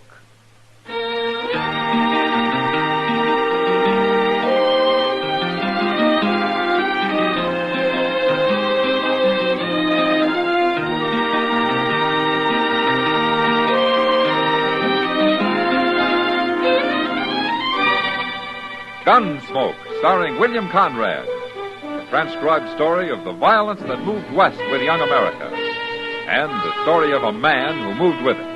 I'm that man, Matt Dillon, United States Marshal.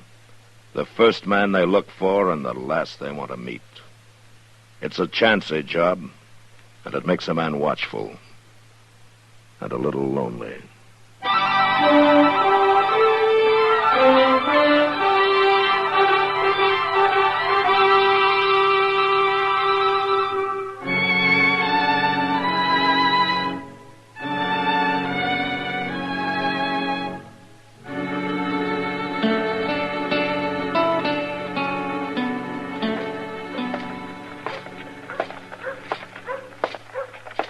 Hello, Marshal. Oh, Mr. Hightower, how are you this morning? Fine, thank you.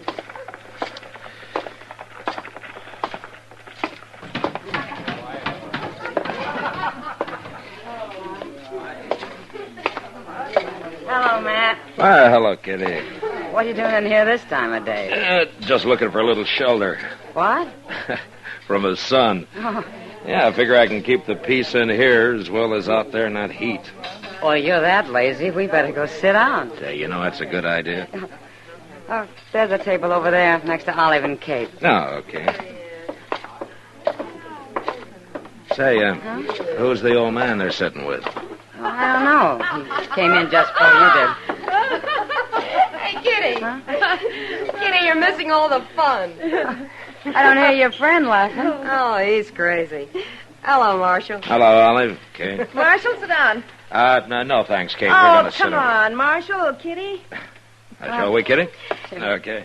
Kitty, you gotta hear this. What'd you say your name is, old man? Well, I ain't so old. My name's Nip Colors. Nip Colors? I ain't a day over 60. Or a day under.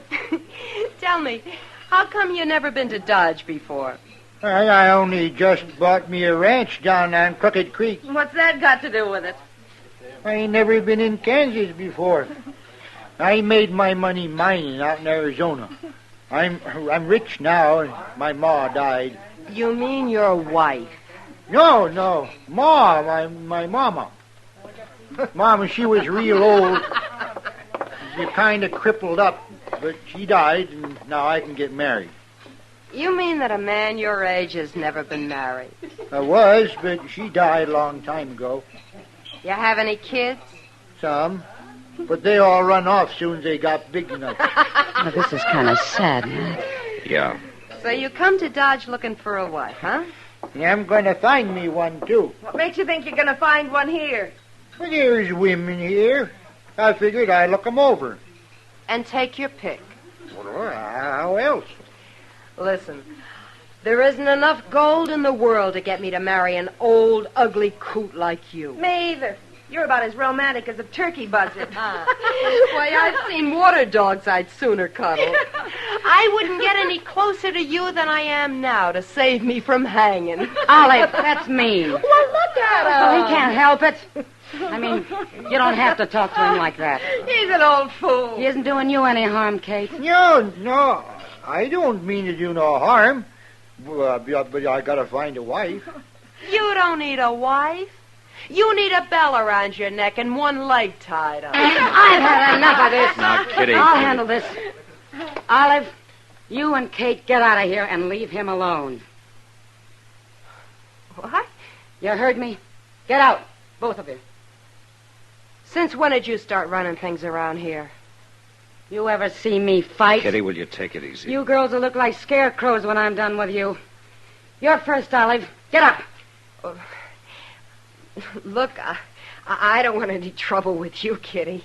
Then get away from this table. I'm going. You too, Kate. Sure. We don't want to talk to him anyway. You gotta excuse them, mister. They learn all that talk from the cowboys and such that come in here.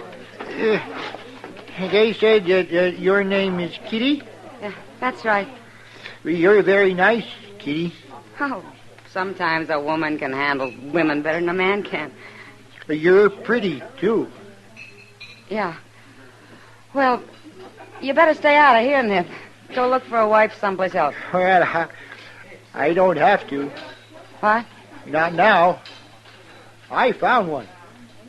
You have? You? Me? Sure. I didn't want either of them to. I was just looking them over, but I like you fine. You make a good wife. Now, look, Nip, don't you go getting any ideas. It's okay, Kitty. I'll take care of everything. I'll be back in a few days. Well, wait, We'll get married then. Matt? Well, Kitty, and it looks like you got yourself into something, doesn't it? Try to be nice to somebody. Try to do a good deed and see what happens. Oh, well, I wouldn't worry about it. Maybe you'll forget about it. You think so? No. Well, what am I going to do? Why don't you marry him, Kitty? You ever see me fight? Now, Kitty.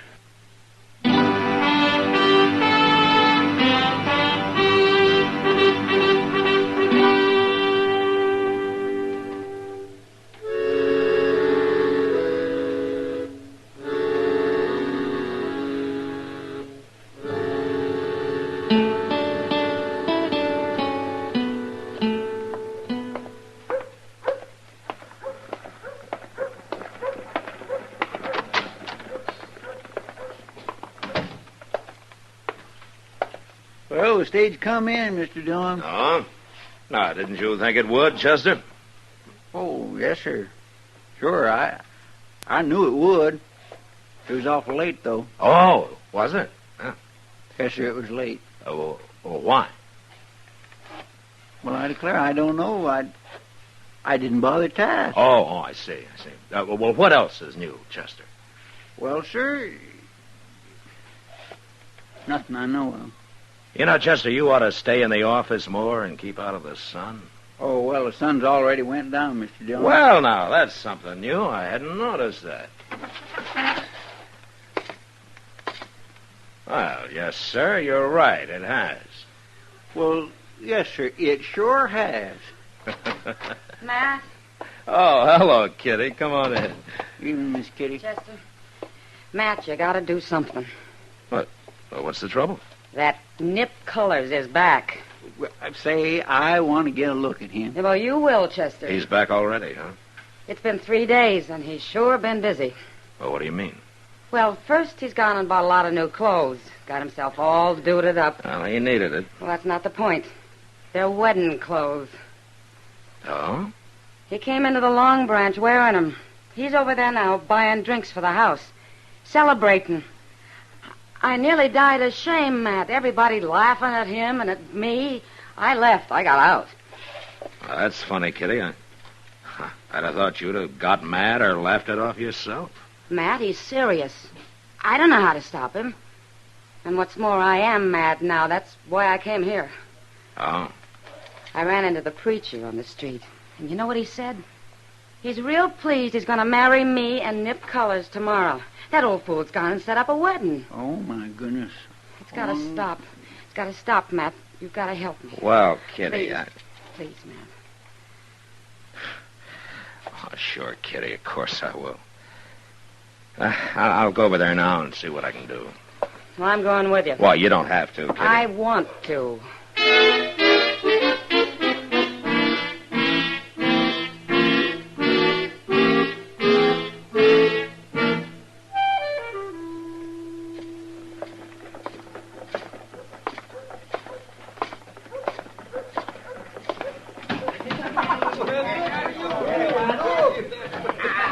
There he is, at the bar, talking to Olive. Yeah. Now maybe he's changed his mind. I doubt it. Look at that beaver hat.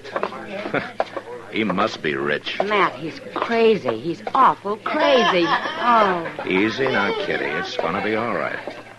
Hey, Kitty! Oh, no. Kitty! Hey, set up some drinks, bartender. Sam. No, never mind. Oh, what? Oh, you're the marshal, ain't you? Yeah, that's right. You come to the wedding, too, Marshal. Everybody's invited. Yeah, I'm going. I wouldn't miss it for nothing. You'll miss the next 2 days if you don't shut up, Olive. Now, wait a minute. Look, Colors. Kitty says that she doesn't want to marry you. Yeah, she told me that, too. You know how women are, Marshal. Kind of bashful like. Olive! Kitty isn't a bashful woman, Colors. She doesn't want to marry you. Now, can't you understand that? But she can't back out now. Oh, for mercy's sake, it's no use talking to her, I Matt. gotta have me wife, and I decided on her. That's how it's going to be. And I'm coming by for her noon tomorrow, and we're going to get church. You come by at noon tomorrow or any other time, and I'm going to be waiting with a shotgun to blow your head off, and I mean it. I think she does. Well, no, that ain't no way to talk, Kitty. All right, Colors, the talking's over. What? You get out of town or I'm going to lock you up.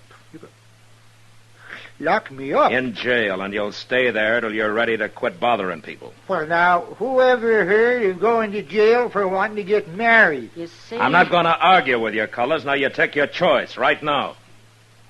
You're the meanest marshal I ever met. I just ain't going to jail. All right, Colors, come on. No, let me go now. I'll leave. I don't want to go to jail. All right, then get out.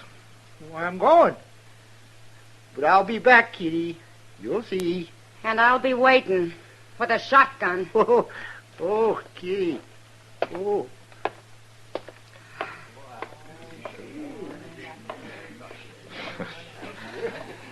Well, you let me know if he does come back, huh, Kitty? You'll know. Thanks, Matt. Yeah, sure.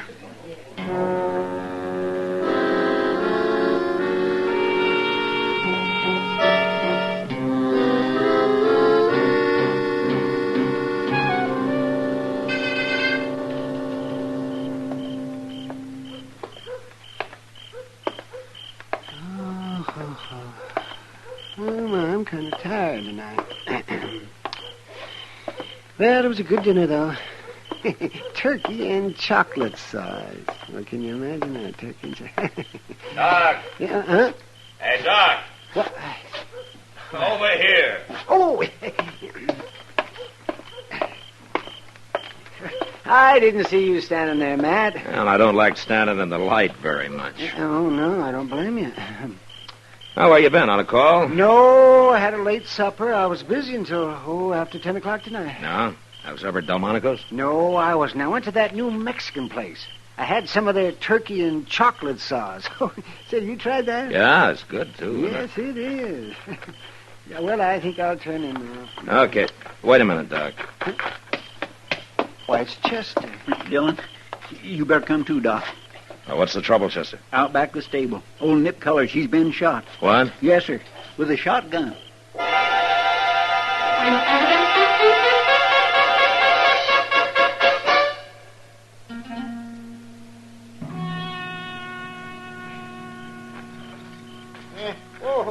Oh, now, take it easy. Well, it's right. Oh, Well, Doc, how does he look? he looks like a Virginia ham just sprinkled with cloves. Well, now, that's no way for a doctor to talk. I've been shot. It isn't my talk you should be worrying about. It's whether I can dig all those pellets out. That's going to be quite a task. Yes, sir. It's going to be quite a task. Well, why don't you get started before I die? Oh, be quiet.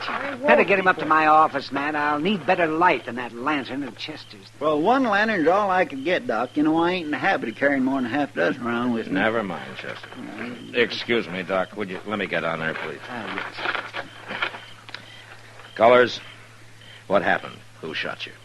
Yeah, you got gall asking a dying man foolish questions. Doc doesn't think you're gonna die, Colors. Now tell me, did you hear or see anybody? How could I see who shot me in the back? I mean before that or after that. I didn't care. After. I just lay here hoping they wouldn't pepper me again. And before it happened? I didn't see nobody. But I can tell you who it was. You heard her. It's Kitty. She said she was going to shoot me with a shotgun, too. Now, wait a minute. She said she'd shoot you if you came back bothering her, but that was just talk. Kitty wouldn't shoot anybody. No. Look at my back. Where'd the shot come from, Colors? Out there, by the water trough. Chester. Yes, sir? Bring that lantern, will you? Let's see what we can find over there. Well, you mean you're going to leave us here in the dark? Well, it'll rest your eyes, Doc. You're going to need them. Come on, Chester. Ow. Fine way to treat a dying man. Hey, what if they're still around, Mr. Dillon?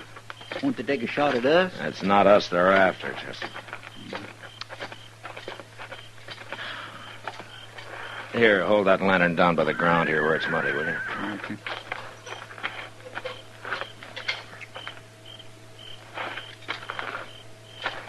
Wait a minute.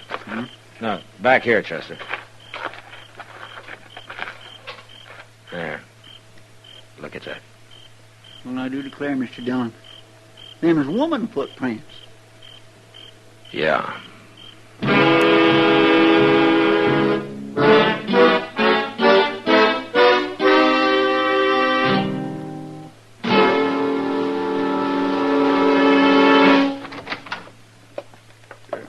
Go ahead, Miss Kitty.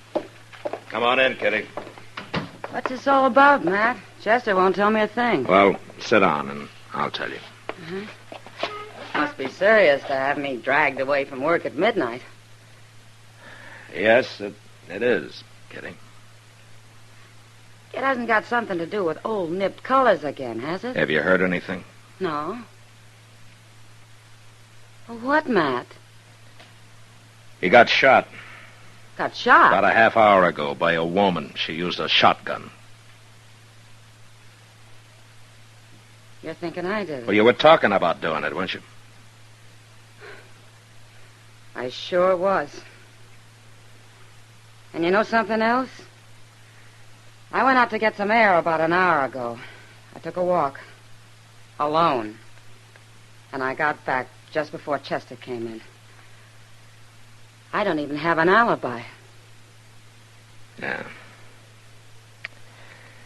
So, as soon as the word gets around, there are going to be a lot of people thinking you did it. Sure.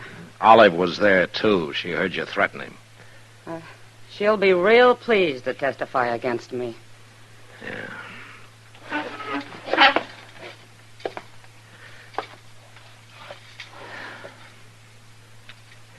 Kitty, might be easier for you if you laid low till I find out who did this, huh? How do you know I didn't? Well, I don't know. Not that way. Not so as I could prove it legally. All right, Matt. I'll lay low. Mr. Dillon? Yeah, what is it, Chester? Somebody just went upstairs to Doc. So? I seen her out the window here. Her? Yes, sir. It was some old woman. And she seemed like she was in an awful hurry.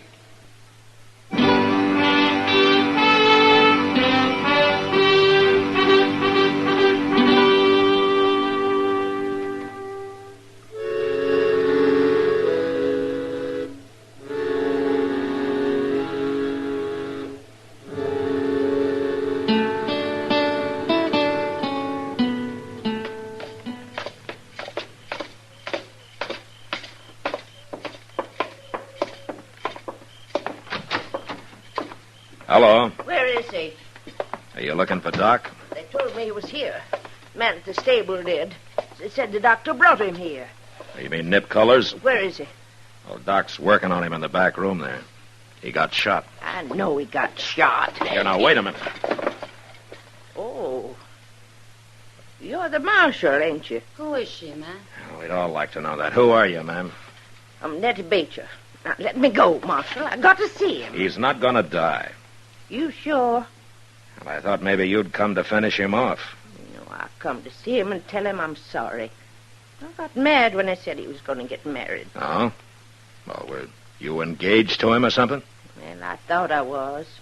I've been with him 20 years, cleaning his house, cooking his food, raising his kids, nursing his old crippled ma. And all them years he kept saying he'd get married again when his ma died. You thought he meant you?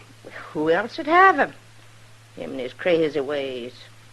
Well, I didn't believe it when he said some girl here was going to marry him.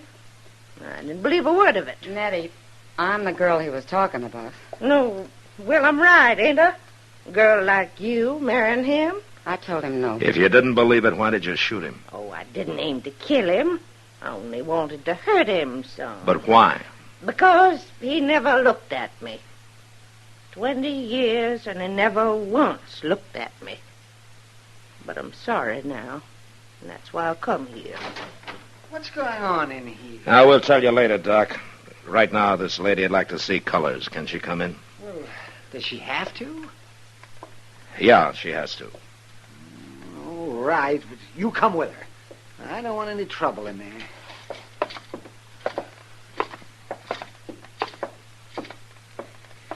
There he is, lady. Mr. Colors? Nip? Well, what in tarnation are you doing here? Well, I'm sorry I done it. Well, you done it? It is me. You shot me? Made me mad, you're going off trying to marry some other woman. It made you mad? Why? After 20 years waiting, you asked me that? What? You been waiting for me? Ever since I come to work for you, after your wife died. Why, you never told me that, Nettie. Ain't for a woman to speak up. Well, you sure never did. Till tonight. Boy, you sure spoke up tonight. There comes a time when a woman has to, Nip. Hold your tongue for 20 years and then blow me up with a shotgun? Well, you're quite a woman, Nettie. Funny. I never noticed that. You ain't looked at me in 20 years.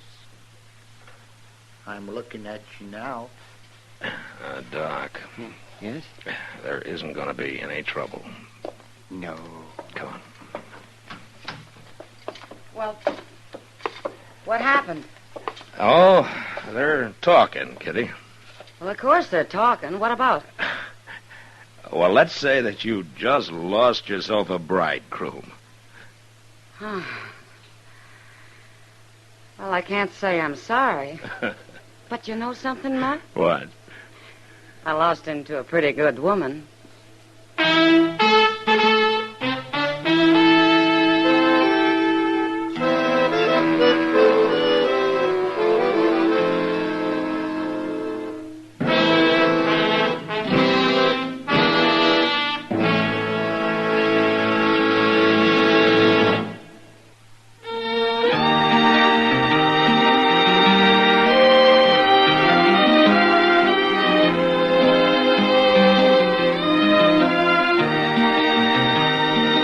Gunsmoke, produced and directed by Norman Macdonald, stars William Conrad as Matt Dillon, U.S. Marshal.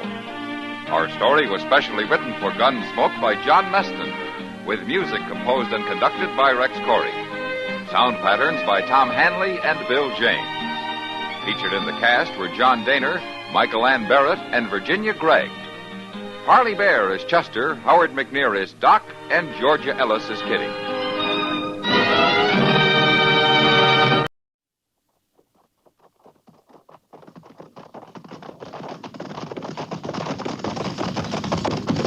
At the gallop! Oh!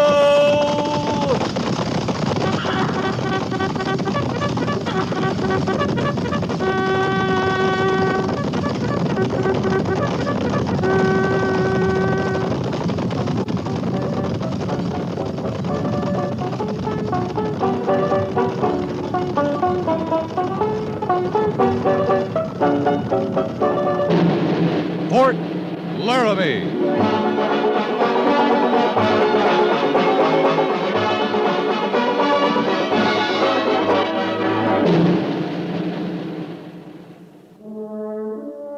Fort Laramie, starring Raymond Burr as Captain Lee Quince. Specially transcribed tales of the dark and tragic ground of the wild frontier, the saga of fighting men who rode the rim of empire, and the dramatic story of Lee Quince, Captain of Cavalry.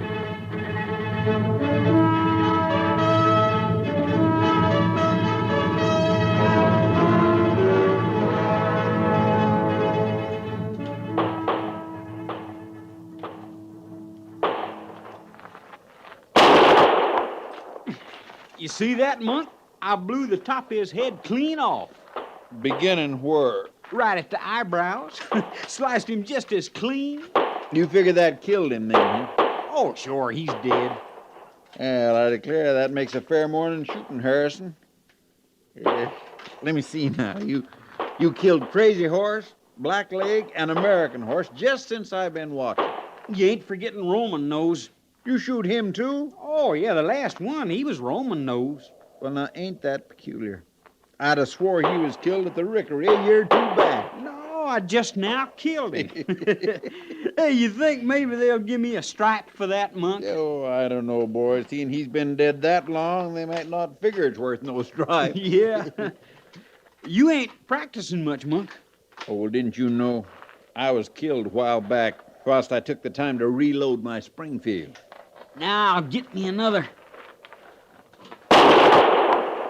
Who'd you get, boy? I missed the target. I guess I've been lying on my belly too long. Yeah. Oh. It happens, don't it, Monk? What happened? Men get themselves killed on account of having to stop and reload after every single shot. Sure it happened. My daddy used a Springfield just like this one in the war between the states. Your daddy used one in the Civil War, boy. Now, don't you start that up again. We both used them, Yankees and rebels alike. Now, if you're saying it's time we had a better firearm against the Indians, you're just right, Harrison. You are just right. You tried them Spencers, Monk? Sure. We had them in the war. They load right behind the bore. Their shapes are all right. Shorter, you know. Make better carrying for a trooper, but they ain't the answer.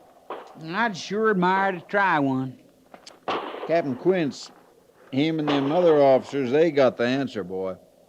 Henry rifles. Yeah, them repeaters. You ever ask yourself any questions, boy, there'd be a good one for you. How's that? How come the only ones that's got them new Henry rifles is some of the officers and most of the Indians? I don't ask myself questions like that, Monk.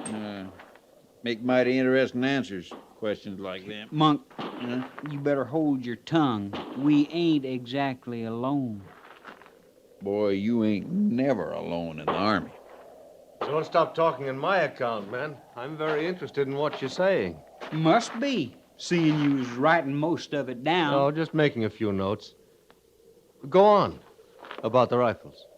What's he talking about, you suppose? You got some business here, mister? I have papers from Major Daggett giving me permission to move freely about the post. Well, now, ain't that nice of the Major, sending us a moving target to practice on? You some kind of spy coming around here in mufti? Sneaking around the rifle butts, writing down everything we say? I'm a correspondent for the New York Star. That's a newspaper. You want to buy a paper, Harrison? Who'd I get to read it to me? All right, man. Maybe you can point out Captain Quince to me, then. You're facing that way, Harrison. You point him out. He was up there at the head of the line. Now, I ain't saying he's there now. I think I can find him. He would be the one carrying the Henry rifle, wouldn't he? Harrison, I think I'm going to pass that suggestion on to the Major. I think we'd do a sight better shooting at a living target, especially if he carried a notebook with him.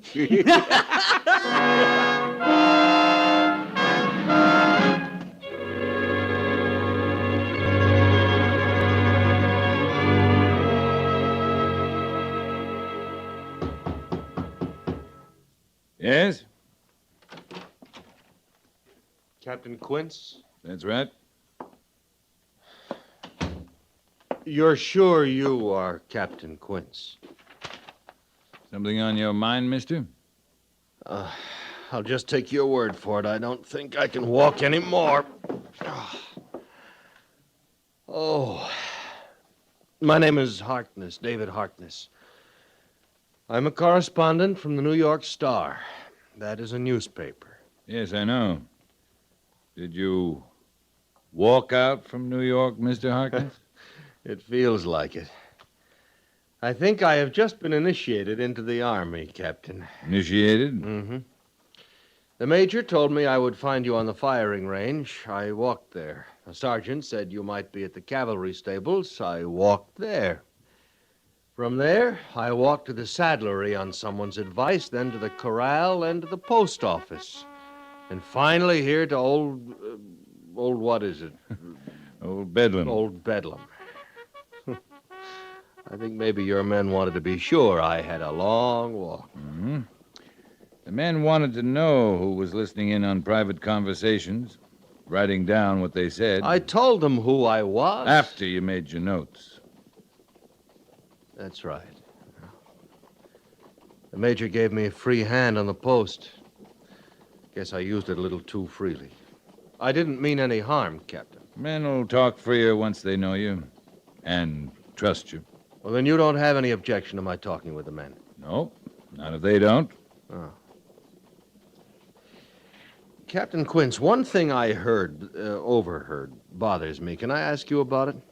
Go ahead. At target practice on the firing range, those men are still using single-shot Springfields. Them and a few Spencer carbines. Now, the men say they're outmoded. They are. The men are not issued Henry rifles? We don't have them to issue. But some of the officers have them. Am I right? Some of us. I have one. You have one, but your men haven't. Mr. Harkness, my men make $13 a month. They can't afford to buy Henry rifles. You mean to say you bought yours, Captain?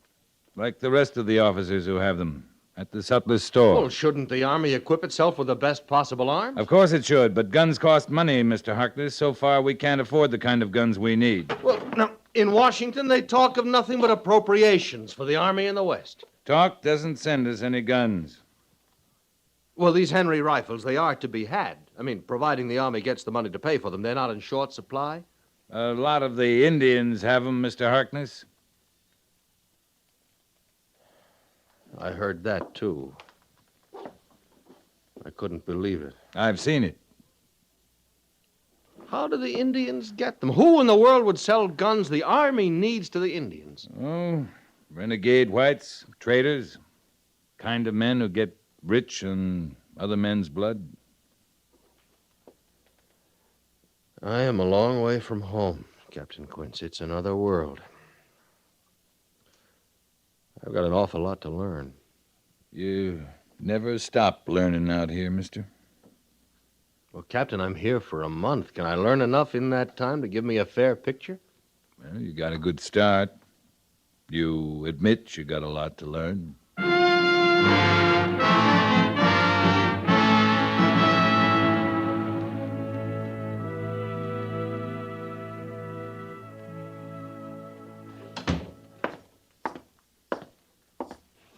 You sent for me, sir? Sit down, Captain. Yeah. Read this. Mm-hmm. Well? I'm just assuming that the anonymous captain in Mr. Harkness' story is you. I talked to him, if that's what you mean. I'd say you did quite a good job of talking, Captain. The men have outmoded equipment. The officers buy their own repeating rifles. The Indians have little trouble coming by Henry rifles. Do you want that printed in a large New York newspaper? Do you? I emphatically do not. It's the truth. Of course it's the truth. That's not my point. I'd like to know your point. Ali, I don't want our tempers involved in this. I'm questioning your judgment, and I want some answers. That's good. So do I. You sent this Harkness looking for me, right? Yes, I sent him. You knew he was a correspondent for a newspaper. You gave him the run of the post. That means he can ask questions and get answers, right? Well, yes, that's right. He asked me some questions. I answered him. I see you did. It's an Army secret that we're short of equipment? I've sent the same information on to Washington for months now. You know that, Captain. I've requested, I've pleaded, I've begged. And nothing's happened. They're a long way from the problem, Lee. The need diminishes with the miles between. This kind of newspaper article can stir up public opinion. Just wonder if it's wise. If plain facts stirs them into action, I don't see it's unwise. The Army moves its own way. I know you don't always agree with it, Captain, but if this article causes trouble, it's my trouble, not yours. Then I'd say you'd better make up your mind, Major. How's that? Harkness, if he's got your leave to be here and take a square look at things, ask questions, get answers, you're going to get articles like that one. If you don't want them, why, kick him off the post. Mm-hmm. Did Mr. Harkness tell you how the people in the East feel about the Indians? We talked about guns. As I understand him, we're the villains, Captain, the Army. And the red men are all peace-loving hunters who never kill or plunder or raid. Is that all, Major? No, that's not all, Captain. The settlers along Fish Canyon have reported a rash of small raids. Take a patrol out tomorrow morning. Bring me a full report. Right. I want you to take Mr. Harkness along, Captain. It's not my job to mind what he sees, who he talks to, what words he sets down. I want him to see all he can see and write all he can write, so long as it's true. You'll tell him that? I'll tell him. Any questions, Captain? No, sir. Then move out.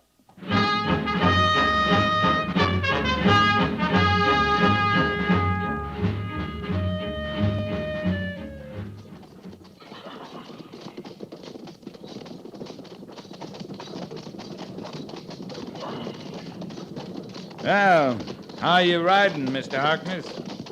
If I joined the Army, Captain, I'd put in for the infantry. The other day, when you were walking, you wanted a horse. Yeah. I'm hard to please. You're human. How long will we be out, Captain? Well, it depends on what we find. And who we find. The Major said we were going to talk to some settlers. About Indian raids. Then we might find Indians, too. Yeah? Or they might find us. I guess you never know, do you? You never know. Captain, will you let me know when we're in Indian country? You're in it. Oh? Oh. Well, the settlers, I should think they'd want to live near a Fort Laramie for protection. Well, we'll be coming on to some settlers soon. Ask them.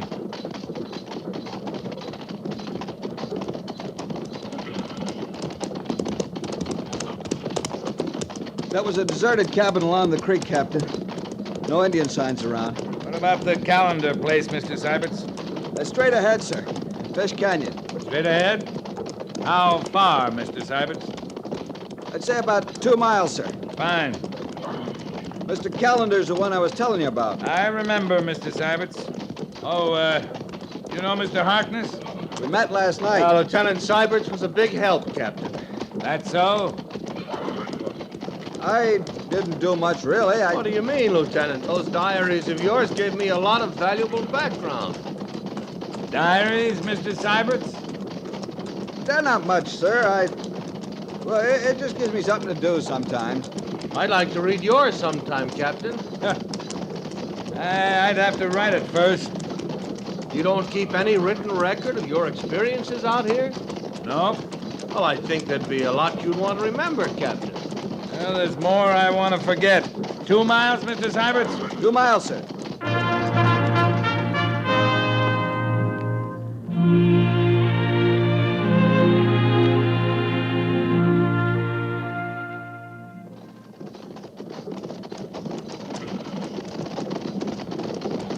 Patrol! Halt!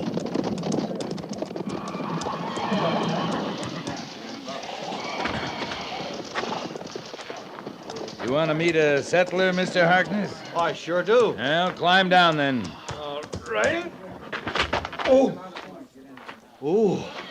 It looks quiet enough here, Mr. Syberts, but keep an eye alert. Yes, sir. Sergeant! Yo! Sergeant, take Harrison and Monk, circle back by the barn, those sheds near the wash. Check the area for Indian signs, report back. Yes, sir.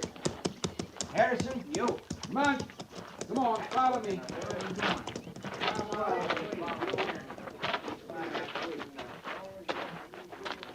This would be Mr. Calendar's place. That's right. Can't blame him for choosing this spot. Beautiful country. That's as far as you go. No need for the rifle, Mr. Callender. I'll be the judge of that. I have no use for the Army.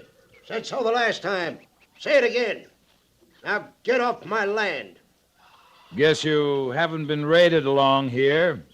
Report said you had. That's always your excuse, ain't it?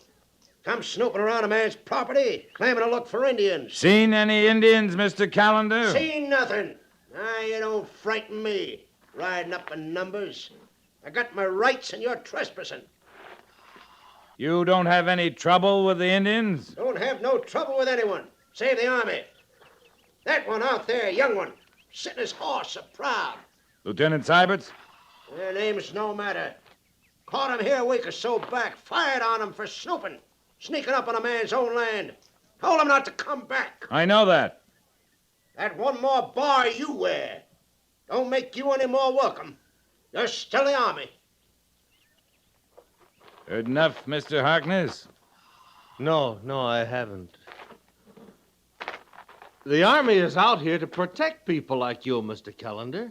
Now, what have you got against that? I tell you, if you're too dumb or too greenhorn to know, there was no trouble out here till the Army came. Red men are all right. You know how to deal with him. You'd better stop him where he is. That's far enough, Sergeant. You all right, Captain? You find anything, Sergeant? No damage, Captain, but a lot of horses was here, back by the corral. They're fresh marks, sir. Got a lot of neighbors, have you, Mr. Callender? All I need. We didn't come on any settlers on our way here, Captain. You heard him say it, Mr. Harkness. Red men are all right. You know how to deal with them. Guess maybe Mr. Callender knows how. You're getting off my property now? Thanks for the help, settler.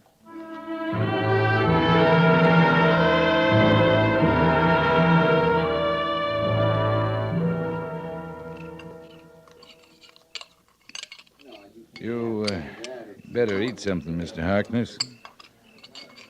Oh, Captain, I can't.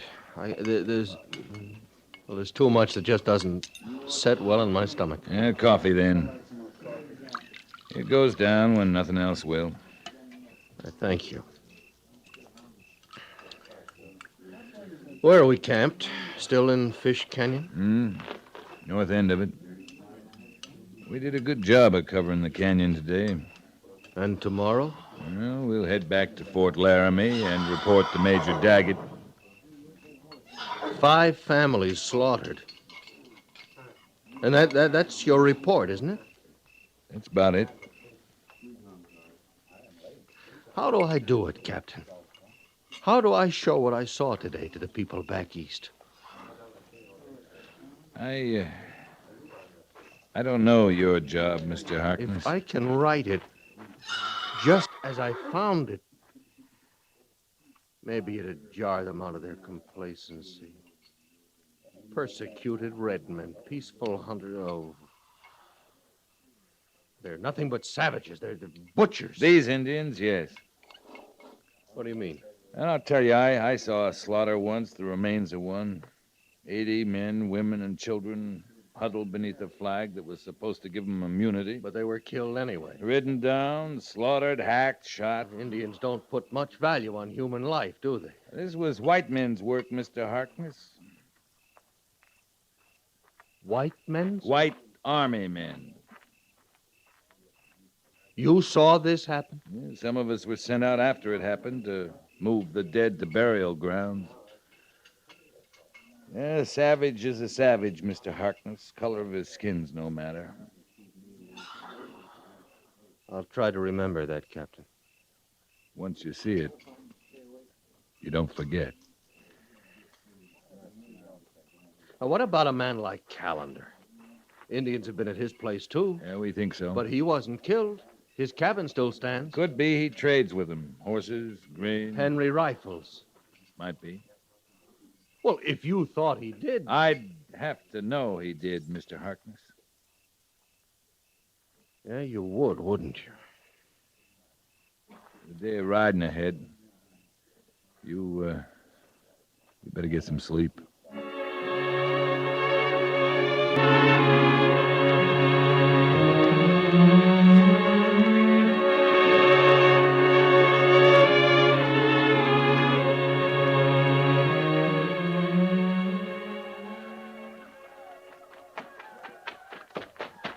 Captain Quinch, Indians, help on the bluff. Mount, make for the rocks. Sergeant, pass the word. Yes, sir. Mount and make for the rocks. Come on. Mr. Syberts! Mr. Syberts!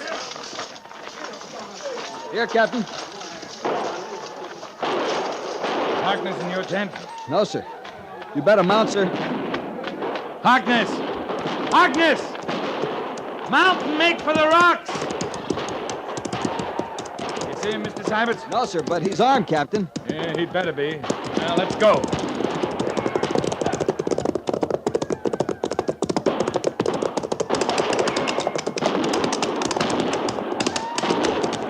Dig in! Dig in and fire!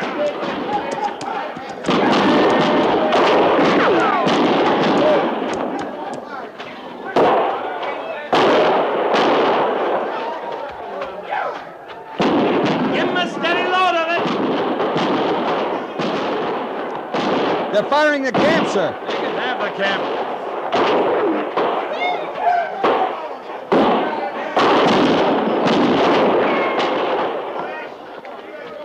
Any sign of Harkness, Captain? I'm looking at Indians right now, Mr. Syberts.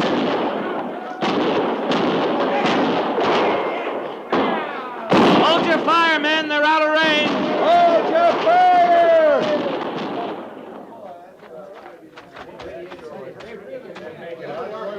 Well, let's see how we stood up, Mr. Syberts. Right, Captain.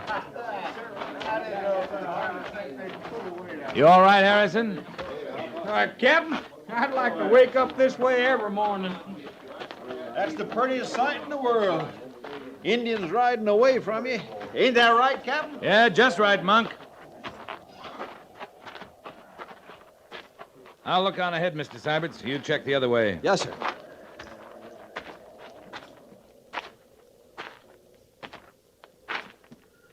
Captain, over here. What's the matter? You ain't never seen a little blood before, mister? Captain, this man is hurt. They get your gores? A nick, that's all. A little nick in the shoulder.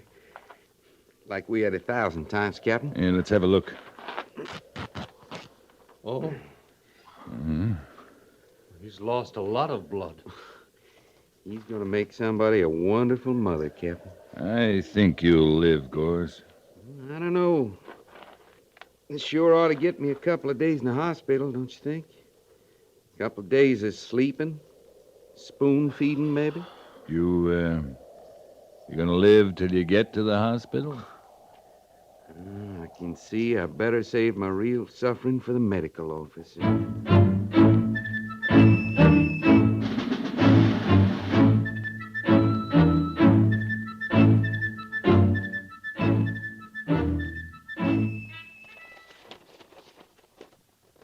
Well, Captain? What do you think of it, Captain? What's it supposed to be? Oh, the account of the raid on our camp at Fish Canyon. Yeah. Reads like the Battle of Bull Run with Indians. Well, I colored it a little. You counted 100 Indians, Mr. Harkness. I saw maybe 20. Well, I did that on purpose, Captain. You and see, Sergeant Gorse got a flesh wound in the shoulder. He didn't die a hero's death like the sergeant in your story here. Don't you see, Captain? The people back east, the people in New York and Washington, they've got to be blasted out of their beliefs. With lies about a pitched battle that never happened? Well, you think they'll pay attention to the story as it really happened? You think that'll get you the guns and the equipment you need? I don't know, Mr. Harkness. I don't know your business. When you came here, you said you wanted a fair picture of the West.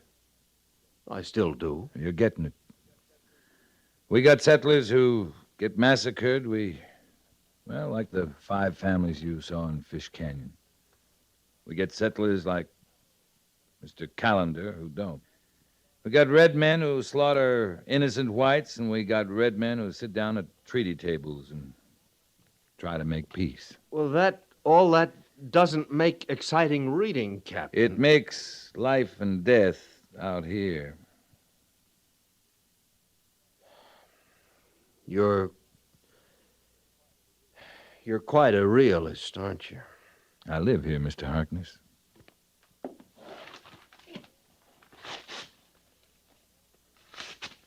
The Army is always right? Army's not always anything. Not always right. Not always wrong. You tore up the story, I didn't. Well, I'm right back where I started, Captain. Are you? I've still got a lot to learn. And it's still a good sign. If you want to.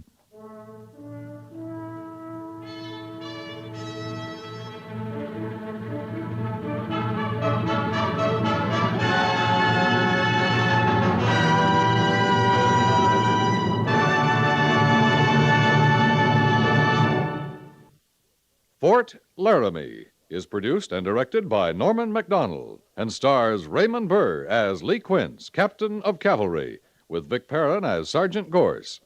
The script was specially written for Fort Laramie by Kathleen Height, with sound patterns by Bill James and Ray Kemper, musical supervision by Amerigo Marino. Featured in the cast were Lawrence Dobkin, Harry Bartell, Jack Moyles, Sam Edwards, Parley Bear, and Lou Krugman.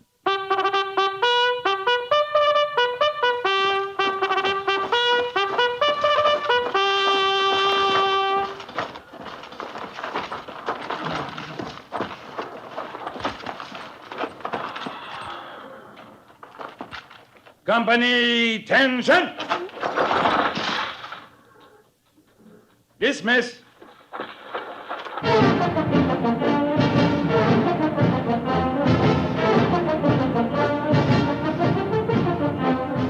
Next week, another transcribed story of the Northwest frontier and the troopers who fought under Lee Quince, Captain of Cavalry.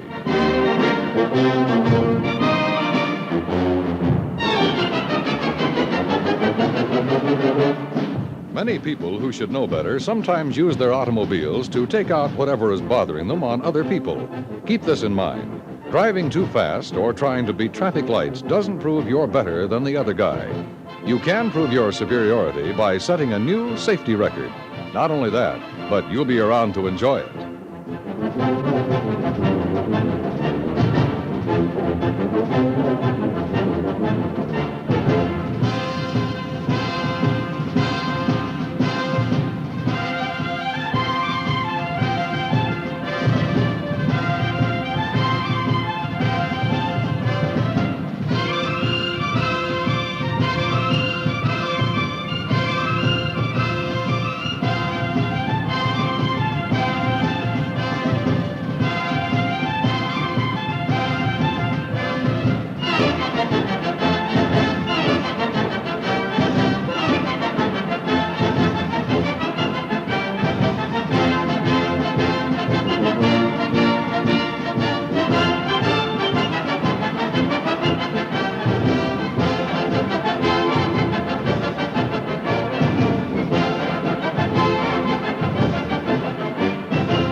Dodge City and in the territory on West, there's just one way to handle the killers and the spoilers, and that's with a U.S. Marshal and the smell of gun smoke.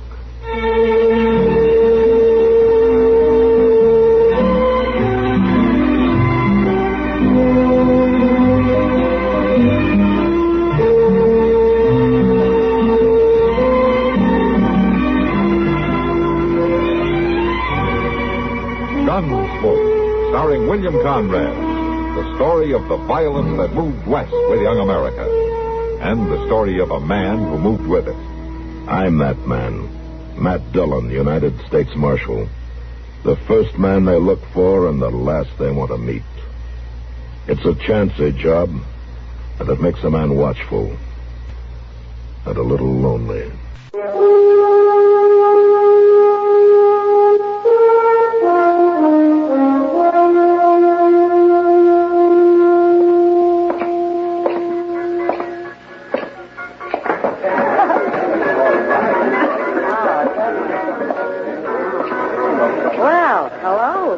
Evening, Kitty. Where you been? You usually poke your face in here more often than this to scare my customers. Oh, you complaining? No. It usually coaxes him into buying another drink. Well, speaking of drinks, Kitty, Sam? Yeah? One for the marshal. Sure, Kitty. Nothing the matter, Matt? Oh, no, nothing the matter, Kitty. It's just one of those nights, you know. No trouble? No, no trouble. No, nothing. Oh, one of those nights. Yeah. Here you are, Marshal. Oh, thanks, Sam. You know, sometimes, Kitty, I think if I have to play one more game of checkers with Doc. Oh, well, that's where you've been. Sometimes you find yourself listening to the silence. Maybe you shouldn't have complained. No, why? Here comes something. Chester with Tom Carl's, and he's probably looking for you. Well, home, Miss Kitty. Mr. Dillon, Tom Cobb here just from the office. I didn't know if I ought to bother you about it or not. Well, I see you made a decision, Chester. Never mind. Yes, sir. Well, anyways, why don't you just tell him what you've seen, Tom? Well, Marshal, I don't really know what it was, but... Well, it was down there in the willows, thrashing around like maybe it was some kind of an animal or something. Well, I got to thinking maybe it was an Indian or a road agent or something. Now, wait a minute, Tom. Where was this? Well, down by the river, right under the bank. And what exactly did you see? Now, it was too dark to see, really, but I could hear it thrashing around, making a kind of a moaning sound. The way them willows was bending and waving around, I knew it must be pretty big. Why didn't you go in and look? Now, how'd we know what it might be? It was dark. We? Well, me and a young lady. We just left there quick, Mark. Oh, I see. Now, just where was this, Tom? Well, out by the point, just west of town, Mark. Yeah, I've heard about the buggies being parked out there. Tom, you sure that this wasn't your imagination? Oh, no. No, sir. There was something there. I know that. An animal, maybe, or Injun. That's why I thought I ought to come and tell you. Are you sure it wasn't some friends of yours playing a trick on you and your young lady? No, ma'am. They'd have showed themselves. I know. I think you ought to go look, Marshal. All right, Tom. Chester, go get a lantern, will you? Yes, sir. Come on, Tom. I suppose it sounds kind of silly. Well, Mark, you were starved for excitement. Yeah. Some excitement, huh? You know what it sounds like to me? No, what? I think you're going on a snipe hunt.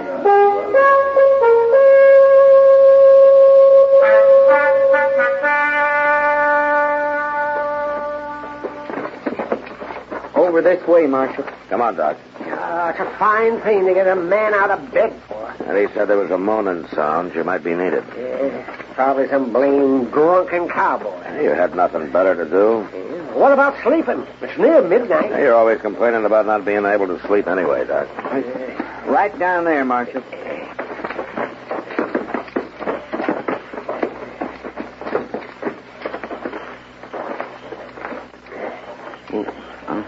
I don't see anything now, but it was right down here. All right. Chester, bring the ladder now. Yes, sir.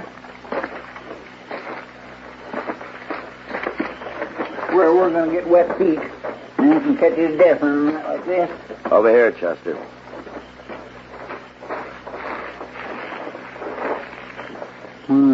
Gracious.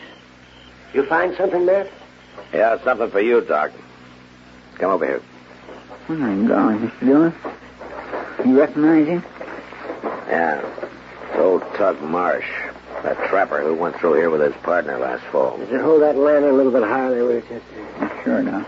That's better. I declare I never would have recognized him. What could have done that to him, Mr. Dillon? Some big animal of some kind, a bear maybe, or a wolf. This close to town? That's possible. Oh, Doc, what about him? Well, he's alive. That's about all I can say. There's one thing, though, Matt. These wounds are crusted. Oh, what do you mean? I mean he didn't get them tonight. Or even today. This happened 3-4 days ago. Maybe more. But then I don't see how... He's come a long way since then. Look at his knees there. And his hands. You see that? He's crawled for miles. With wounds like that? Half naked and half dead? He was half dead when he started, Matt. He's a lot more than that now. He's hanging on by a thread. We better get him to my office.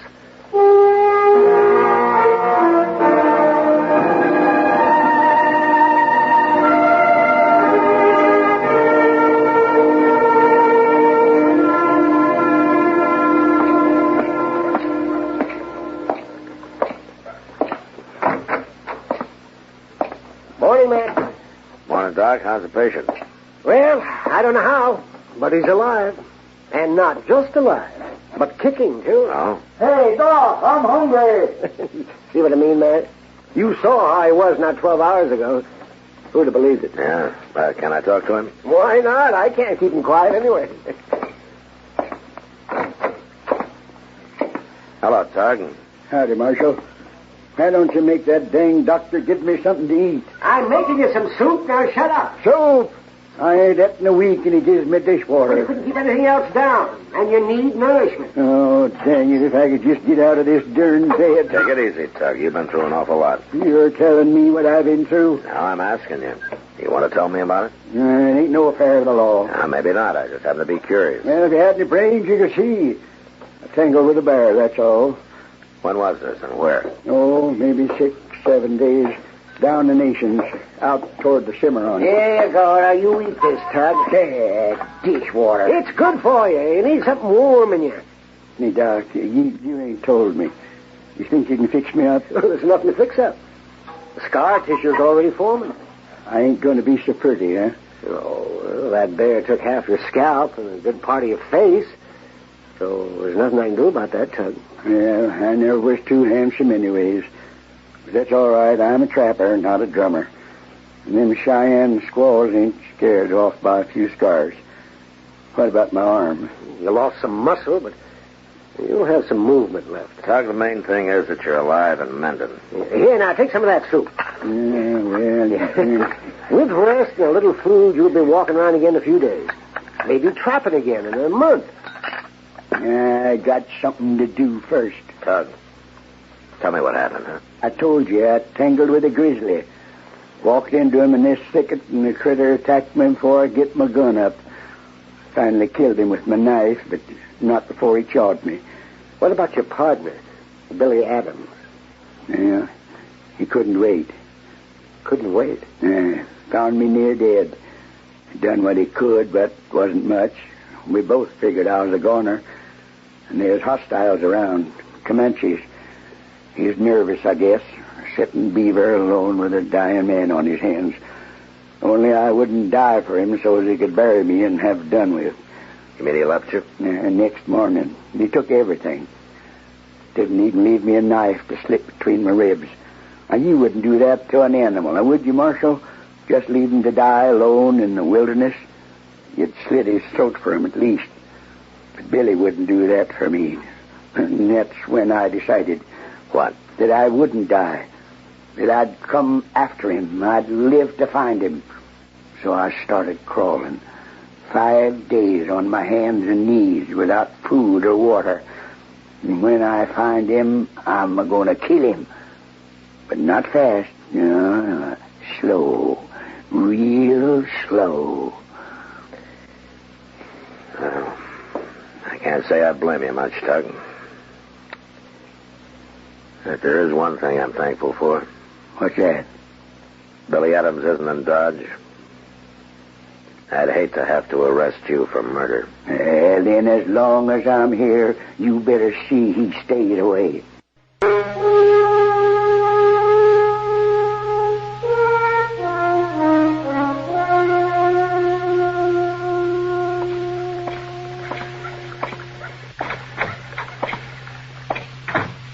Well, Matt, you're late. The food's getting cold. Oh, sorry, Kitty. No, Doc. Yeah, Matt. Sit down. Yeah. The hash is actually edible today. That's good. How's your patient these days, Doc? You mean a star boarder, don't you? Yeah, well, I guess he's been around here long enough to be called, huh? 3 weeks. He isn't even about to leave. Is he still complaining of his aches and pains, Doc? No, it doesn't even bother now. He's just enjoying himself. At Doc's expense. Matt even bought him clothes. Well, he didn't have anything left, Kitty. I've seen him walking around town a couple of times, Doc. He seems almost back to normal. Well, yes. Well, considering everything, though, it has been a miraculous recovery. You know, I'm kind of surprised he doesn't want to be getting on about his business. Well, the truth is, he does. He's staying here on my orders. Oh, medical reasons, or are you trying to slow him down? Well, if I can help to keep him out of trouble, why not? You've kind of taken a liking to the old coot yourself. Haven't you, man? Yeah, I'm afraid I have, Doc. What kind of trouble are you talking about, Doc? The kind a man gets into when he's bitter about something.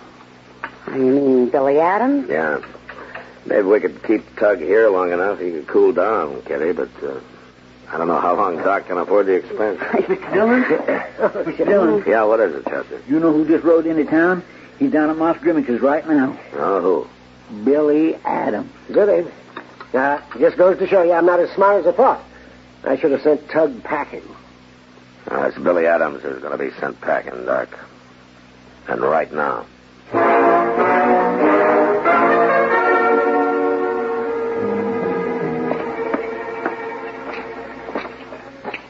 Hey, Moss. Oh. Hello, Marshal. He's out back, shoeing his horse. Huh. You didn't tell him anything about Tug being here or alive, huh? Wasn't my business to, Marshal. Good.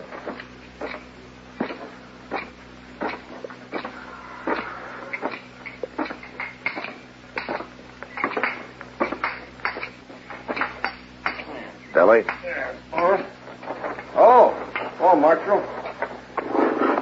What are you doing here in Dodge, Billy? Oh, they're passing through. Shoeing a horse, buying supplies. I'm going on west, back to the mountains. Why, Marshal? The last time he went through here, you had a partner, Billy. What happened to him? Oh. I didn't know anybody in Dodge heard about that. Somebody from Pueblo come through and told the story, huh? Suppose you tell it to me, huh? Well, just the way you heard, Marshal. Powerful sad thing. Tug got killed by a bear. He got caught in a thicket with a big grizzly. Killed Tug outright, did it? No, he lasted till next day. Or nothing I could do for him, no. He was clawed so bad. Oh. So you buried him, huh? Oh, that's it, huh? Somebody found the body. You know, I felt bad about that, Marshal. I didn't have time to bury him. There was Comanches snuffing around, and I had to get out of there quick without no fuss or no noise. So I left him in that thicket. I figured he'd be just as safe there as in a shallow grave, what was left to him. Besides, Tug, he didn't put much stock in ceremony. You made just one mistake, Billy. What? You should have made sure he was dead. What do you mean, Marshal? He's alive. Right here in Dodge. He is? Oh, I'm right glad to hear that. Oh, I really am. I'm not so sure you will be, Billy. Maybe Tug didn't put much stock in ceremony, but he's sure looking for you. Yeah, I guess he would be. And my advice to you is to get on that horse and ride. Well, no, I couldn't do that, Marshal. Why not? Well, I got to see him. I got to explain. Look, Billy, I don't care about you, but I don't want to see Tug up for murder or see him shot down and No, Marshal, it wouldn't be like that. I think maybe it would. And I'm telling you to get out of town now. All right, Marshal. I'll oblige you. I'll camp just outside town, just west. You tell Tug that, huh? You tell him I'll be waiting right there for him. No. Well, there's things we got to talk about, Marshal. There's money I owe him for his split of the furs and all. I'll tell him nothing, Billy. Listen, Marshal. We was partners, Tug and me. And friends, even if he was a lot older than me. Now, I guess this here is something that's got to be settled between us, one way or the other. I'll be waiting.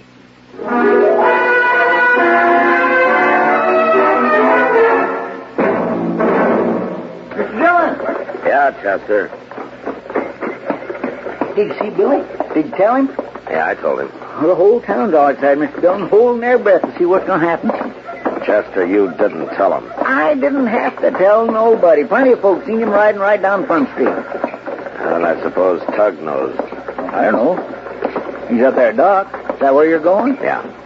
You reckon there'll be a shooting, Mr. Dillon? Not if I can help it, Chester.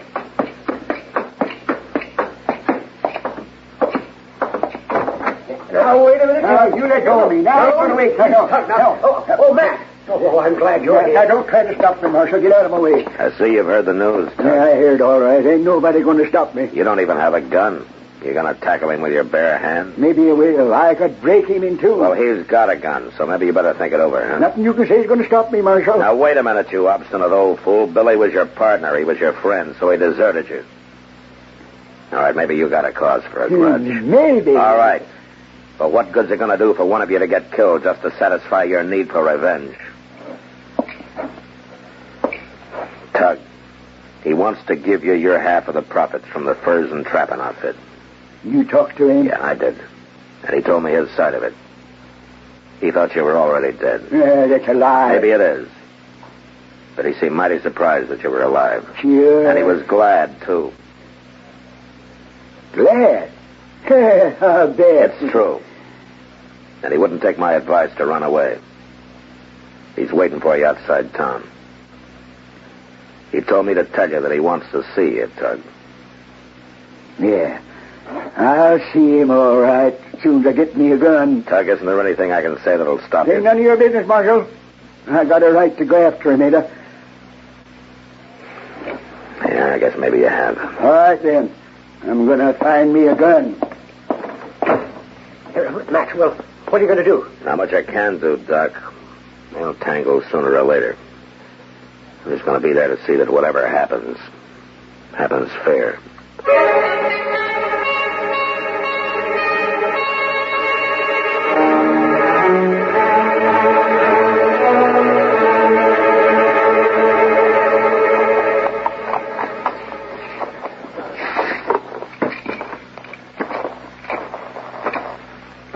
Well, Marsh, what are you doing out here?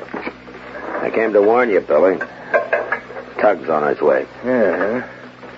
Well, sit down, have some coffee. Are you cooking?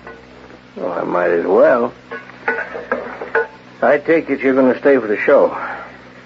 What are you planning on doing, Billy? Well, you'll see, Marshal. I don't think it's none of your business. Look, Billy, there's still time. Why don't you get on that horse and go? It's going to save an awful lot of trouble for everybody. You don't know Tug real good, do you, Marshal? He'd only get madder if I run. He'd just keep hunting until he found me again. Besides that... Well, I guess he's got a right to... He's got a right to hold a hate for me. I done a wrong thing. Leave him like that. Billy. You really didn't think he was dead, did you? No, but I thought it was just a matter of minutes, and there was minutes might have meant I'd be dead, too. I guess it was wrong of me to think of saving my own life.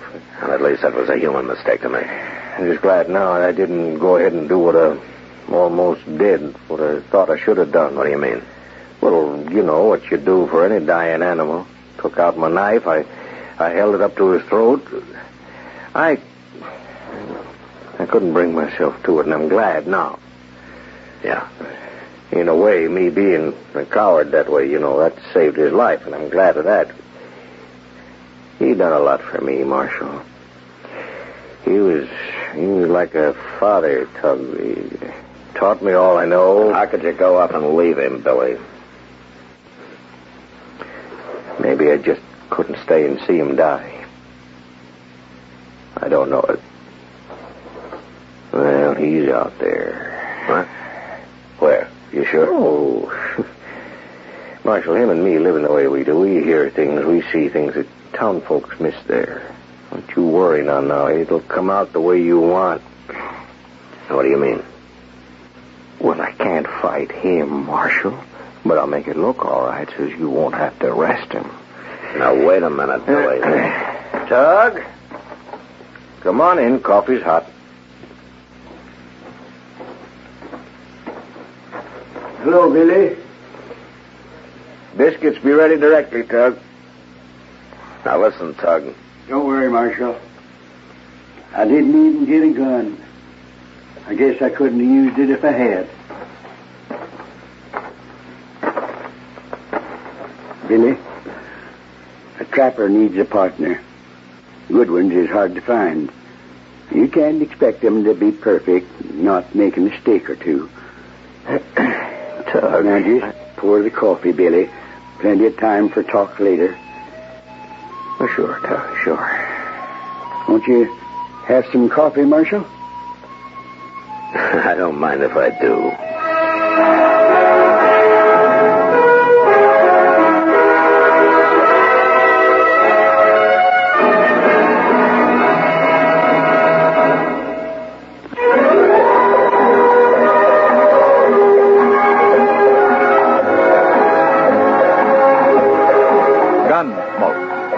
and directed by Norman McDonald, stars William Conrad as Matt Dillon, U.S. Marshal.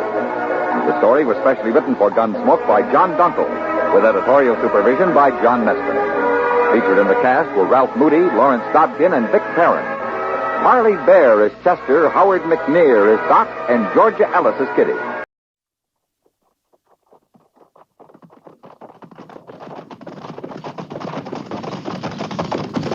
At the gallop! Oh!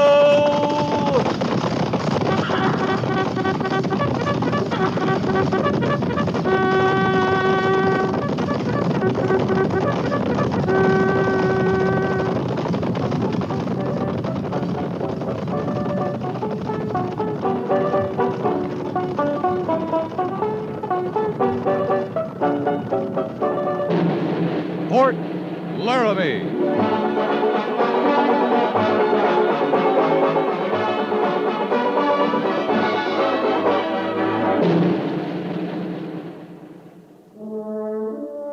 Fort Laramie, starring Raymond Burr as Captain Lee Quince. Specially transcribed tales of the dark and tragic ground of the wild frontier. The saga of fighting men who rode the rim of empire. And the dramatic story of Lee Quince, Captain of Cavalry.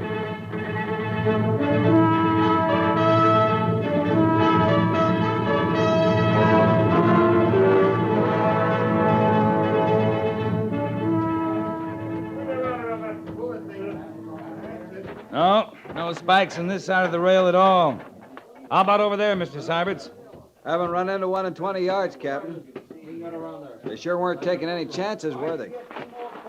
4 telegraph poles across the track, all the spikes removed from the rails, and the track yanked off the roadbed. I'd say they weren't taking much chance, Mr. Syberts. You think it was Cheyenne, sir? Well, it's Cheyenne country.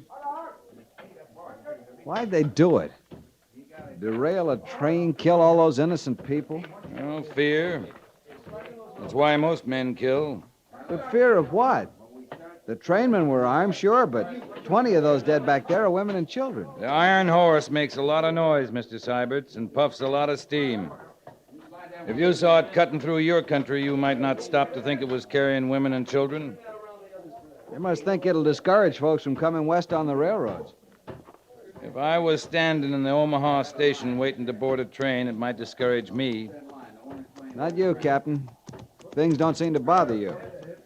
What things? 20 women and children dead, you didn't bat an eye. It's a lot of death all piled together. Any death is a lot of death, Mr. Syberts. You've seen more than I have. Maybe you've gotten used to it.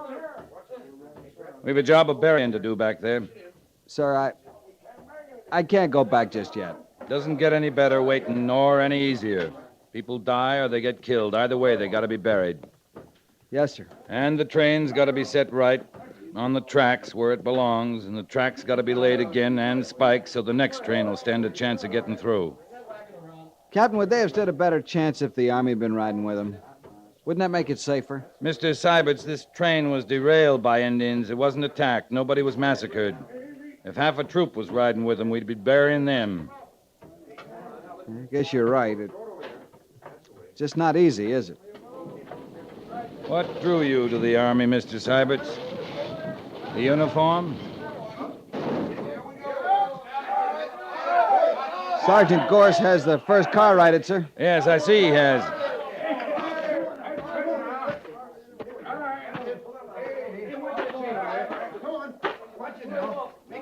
Let's go and good men. Why not take yourselves a rest now? Okay, sir. Good work, Sergeant. It's a mite easier telling them how it's done, Captain. Somebody has to do the telling. You got a car back on the rails, didn't you? Yeah, but this ain't cavalry work. We're all that's here, Gorse. You think you got 'em all out before you set that car right? There's no way of telling that, Captain, till we look and see. If it's all right with you, sir, I'll board that car and see if we got all the dead. It's all right with me, Mr. Syberts. If you need a hand, Lieutenant... If I do, I'll call for it, Sergeant. Yes, sir. Well, guess there'll be no way of telling when this happened. Not from the bodies. They've been stiff as old hides ever since we come on them. 6 or 8 were thrown clear, isn't that right? Clear. Just as dead, but clear. Get our mounts, Sergeant. We're going to take a little ride. Yes, sir. And see if the telegrapher's got a reply yet from Union Pacific. Yes, sir.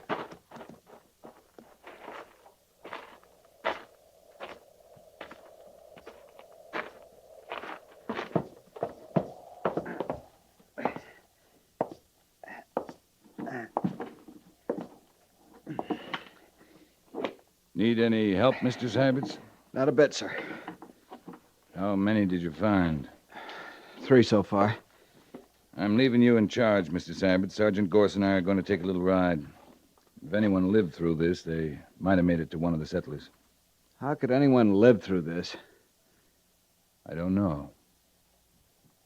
You want to come along and find out? I got a job to do here, Captain. That's right, Mr. Sabbats. You have. Well,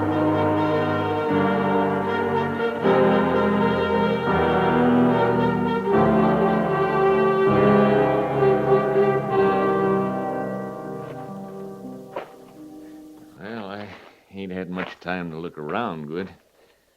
Just rode up myself a bit before you did. How many horses did you have, mister? 18.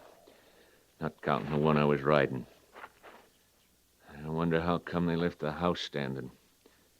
Burned everything else. They didn't mean to do you a favor. I'm sure of that. I thought you Army boys had them Cheyenne cooped up in the reservation. Most of them.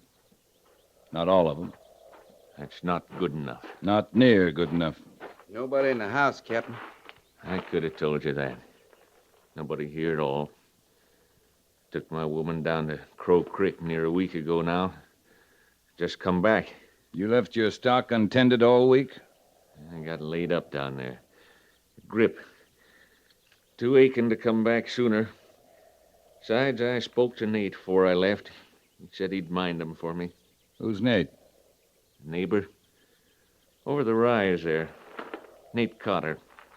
Farms a little, keeps stock like me. Said he'd mind them for me. I done it for him. Could be he run your horses over there to feed. No. No, this is Indian work. Like that train you told me about. You used to trouble with the Cheyenne? Yeah. Ever since the railroad. It was peaceful enough before they had to lay that track and send them steam engines puffing across the land, scaring the stock. Scaring Indians, too. They don't like 'em. Iron horses. They don't like 'em at all. Mister, we're burying near 30 dead that says they don't like 'em. Yeah. Well, I got work to do. Thinking. I can't help you none. We got a camp back near the railroad. You're welcome to come with us. Leave my land? Good Lord, man. That's all I got left. No. I ain't leaving. The Cotter place just over the rise? Yeah. 2 miles, 3. They're my neighbors. Nate and his missus.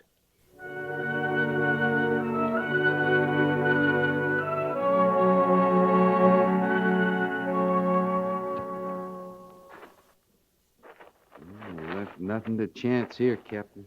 Well, nothing. And no one. That'd be Nate Cotter. It'd be a man on Nate Cotter's place. Yeah. I guess it's Cotter.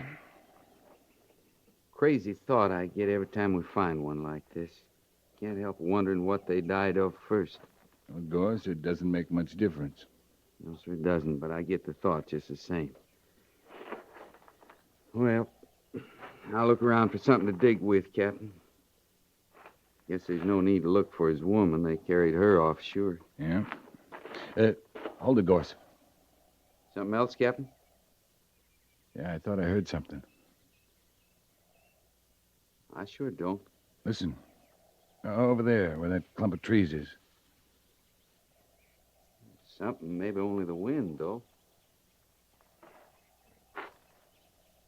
You want I should come with you? No, just keep a sharp eye.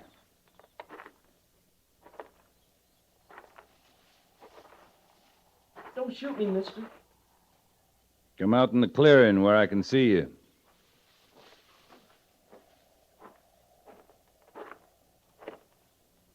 I sure hope you don't aim to shoot. No, I don't aim to. Much obliged, sir. What's your name, boy? Jed, You belong here, Jed? it don't feel like it. It sure don't. How long you been here?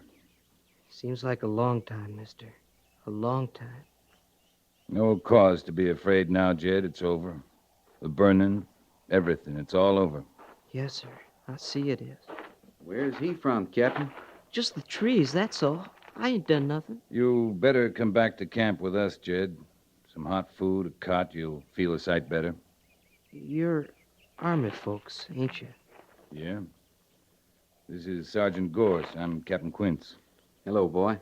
My pa was a sergeant. Was he? You got somebody laying dead over there, Captain? Yeah. You got a ma, Jed? Sure. I got a ma. You better come with us, boy. There's nothing for you here. There sure ain't. There sure ain't nothing.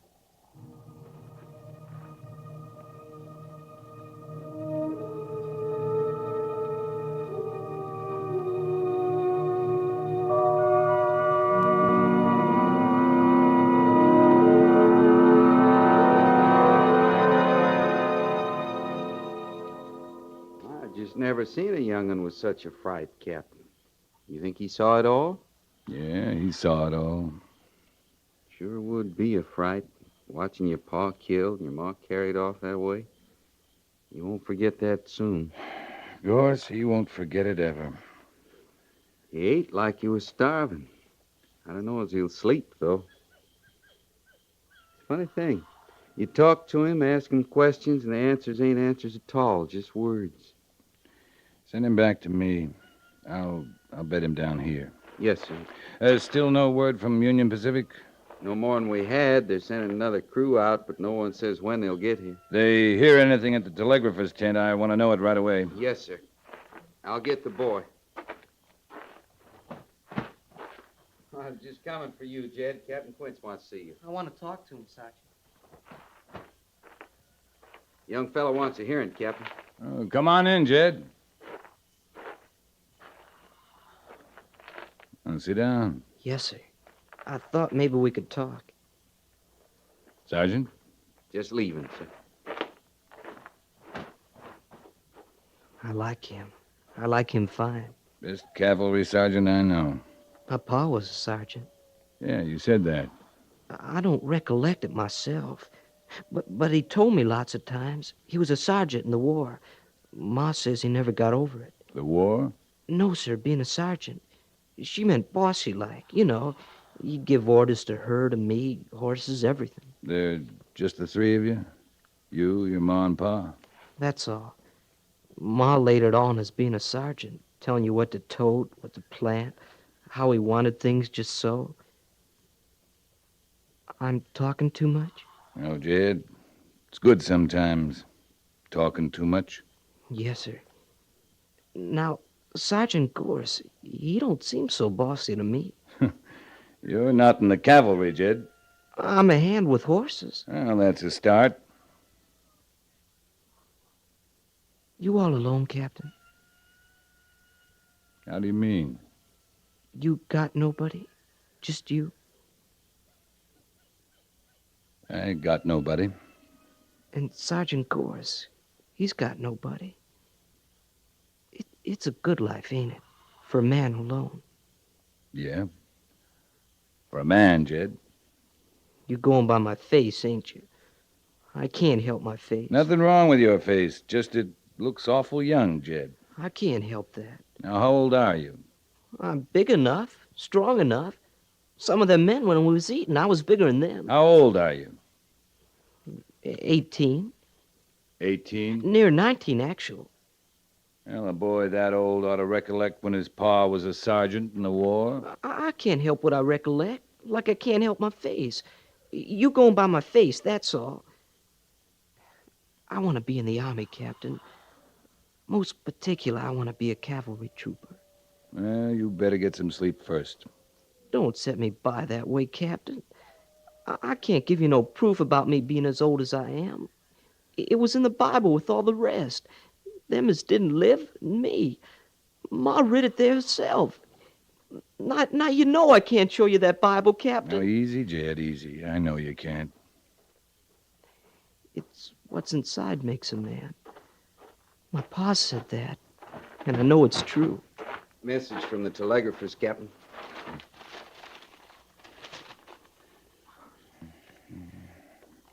From Major Daggett, Sergeant.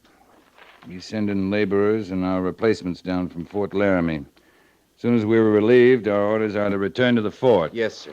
That might be sundown tomorrow, so pass the word. Yes, sir. You'll take me along, Captain. You wouldn't want to leave me for the Injuns. Jed, I'd say a lot depended on how soon you stretch out there and go to sleep. I'm almost asleep now, Captain.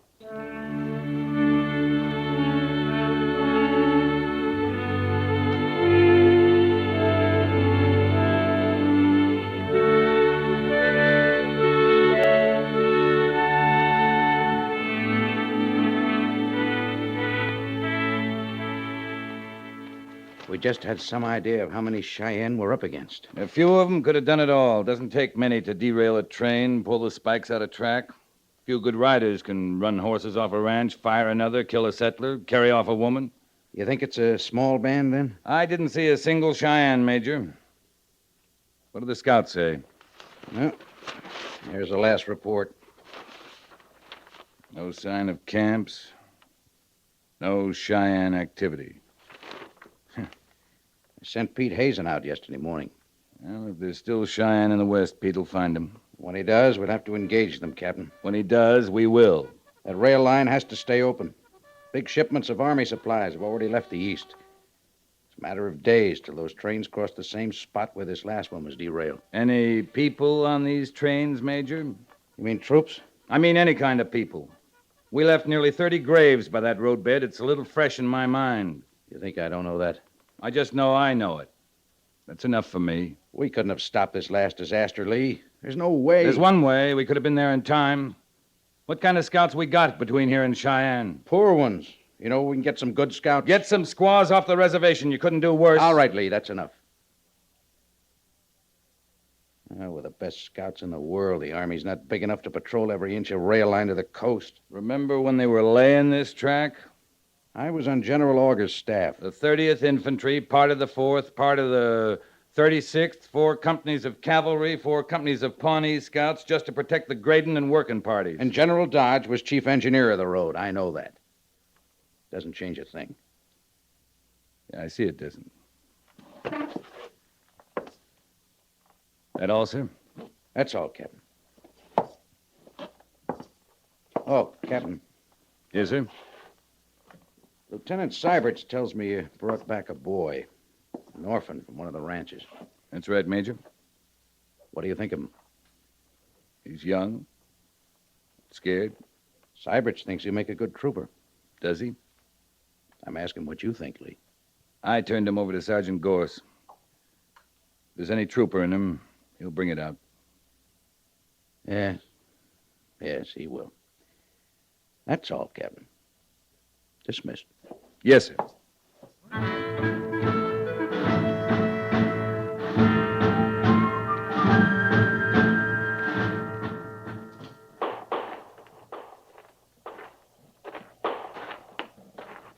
You come closer, Captain, you get a real eyeful. Jed's a good shot, is he? Haven't fooled him yet.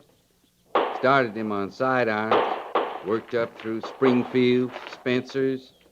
And with a Henry rifle, he just might stand off sitting bull in the whole crowd. He's high on himself about horses. How is he there? Horses he knows. Cavalry saddles or something else again. Well, he's bright enough, Jed is. He'll master saddling and unsaddling. He's a boy, Gorse. He's just a boy. Why, he claims he's near 19. He's a boy. You know he is. Hard to tell what's boy and what's the shock of what he's been through. Well, that's a fact. Gorse, you get him a uniform issue? Well, not me, Captain. Lieutenant Syberts. You didn't know? Of course I didn't know. Captain Quince, he was swore in this morning. That Jed's in the Army now.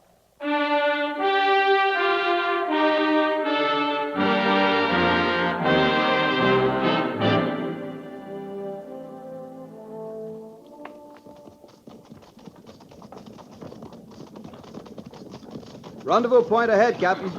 Right, Mr. Syberts. Just a quiet ride so far, sir. If Captain Meade's infantry is camped on Old Woman Creek, we'll be able to attack tonight. Is that your plan, Mr. Syberts? Well, not my plan, sir. I thought we could surprise them, and if we could, it would be good, that's all. If we can surprise them, it'd be good. Yes, sir. You know this country, Mr. Syberts?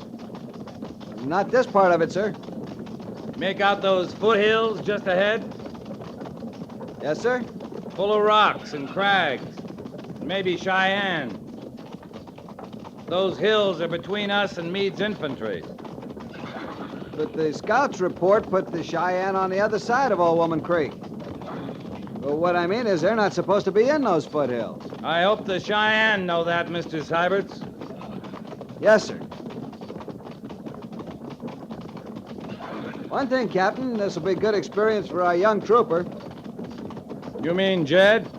His first go at Indian fighting. He's learned a lot, but he's awful green yet. You know, inexperienced. I know about inexperience. Jed's something else, Mr. Syberts. He's a boy.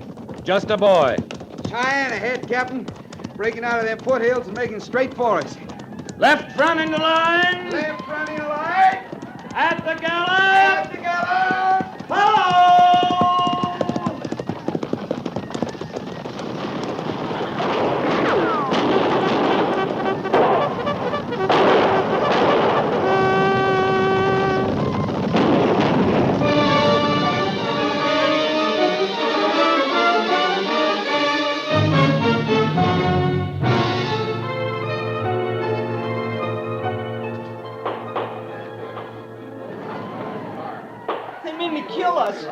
Kill us all. I don't like it here. I want to get out.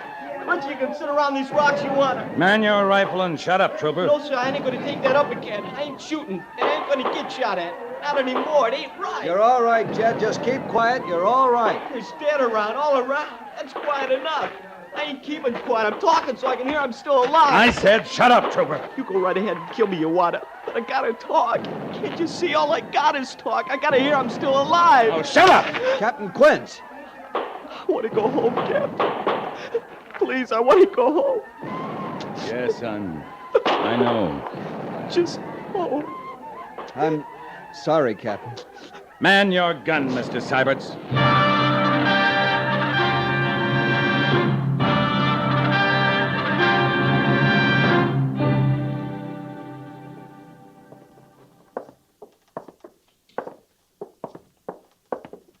She's here? Right here in the hospital? My mom? Yeah. Another couple of doors, Jed. But I thought... I don't rightly know how she got here, Captain. Well, a couple of Cheyenne braves brought her, thinking to collect a reward. Injuns? Had my ma? Oh, she'll be all right. No cause to worry. You want me to go in first, Jed? Or you rather go in alone? You first, Captain.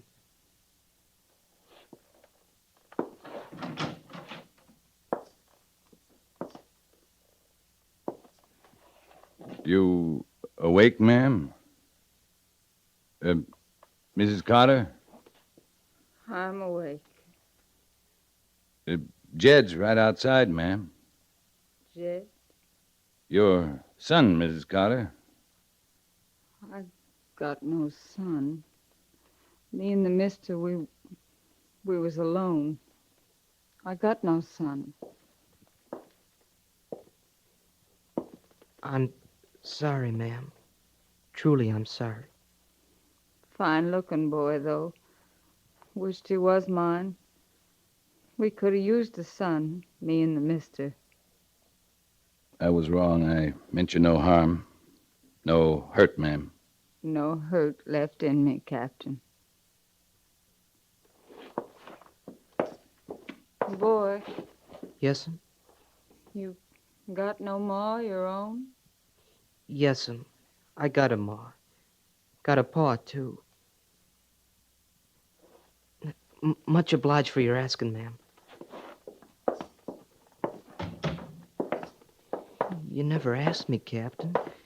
You never come right out and asked. I was scared when you found me. You thought like I belonged there, and I let you. Where do you belong? Illinois.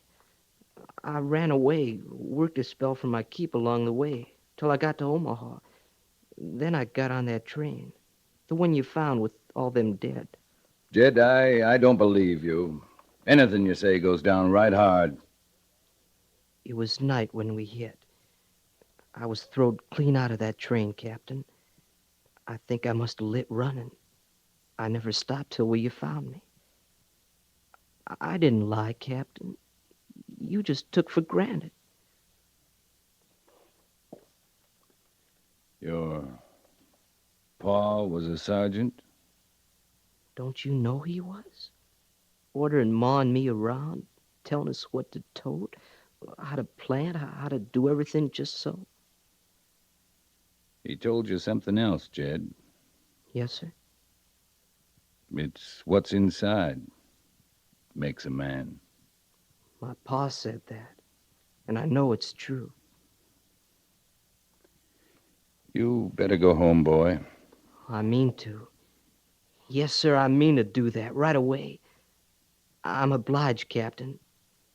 Most particular, I want to be a cavalry trooper. You come back and say 5 years, Jed.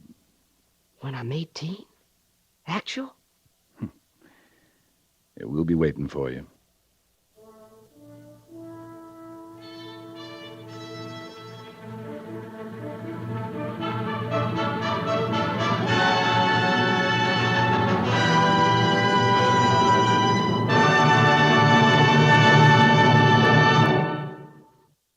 Fort Laramie is produced and directed by Norman Macdonnell and stars Raymond Burr as Lee Quince, Captain of Cavalry, with Vic Perrin as Sergeant Gorse.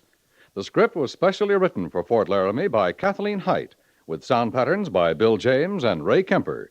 Musical supervision by Amerigo Marino. Featured in the cast were Jack Moyles and Harry Bartell, with Jeffrey Silver, Frank Cady, and Eve McVeigh.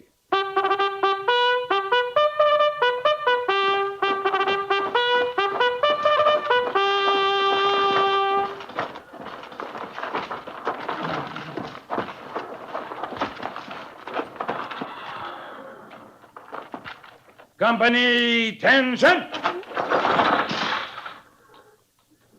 Dismiss.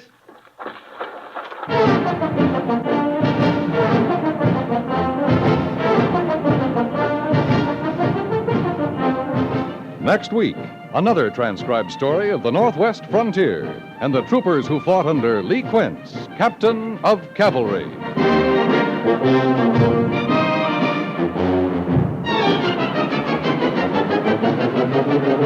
Are you satisfied with your savings? Few people are, but you can do something about it. The best way to save is through automatic deductions from current earnings. Whatever you're able to put aside will be there in a money crisis. Save through the payroll savings plan or the bond-a-month plan at your bank. Start saving now with United States savings bonds. The bonds that pay a guaranteed 3% interest when held to maturity. The bonds that always pay off.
Dodge City and in the territory on West, there's just one way to handle the killers and the spoilers, and that's with a U.S. Marshal and the smell of gun smoke.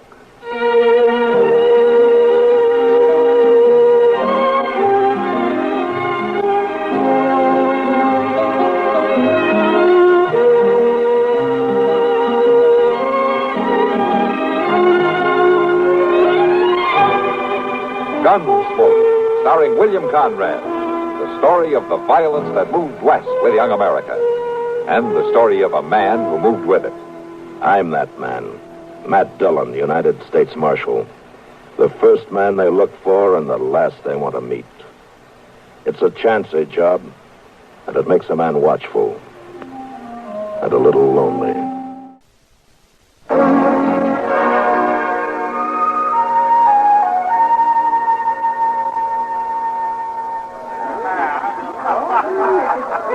Well, it doesn't look like your customers are in any hurry to go home tonight, Kitty. They're really roaring. Yeah, it must be the sign of the moon or something. Well, whatever it is, it's good for business. Yeah, but I'd settle for a little peace and quiet right now. Be all right with me if they all went home. Well, I can take a hint. Oh, you know I didn't mean you, Matt. Have another drink. No? No, I don't think so, Kitty. Oh, Matt. Don't worry about it, Kitty. I'm tired. I just want to turn in. Oh, all right. Okay. I'll see you tomorrow, Kitty. Sure, Matt. Night. Good night.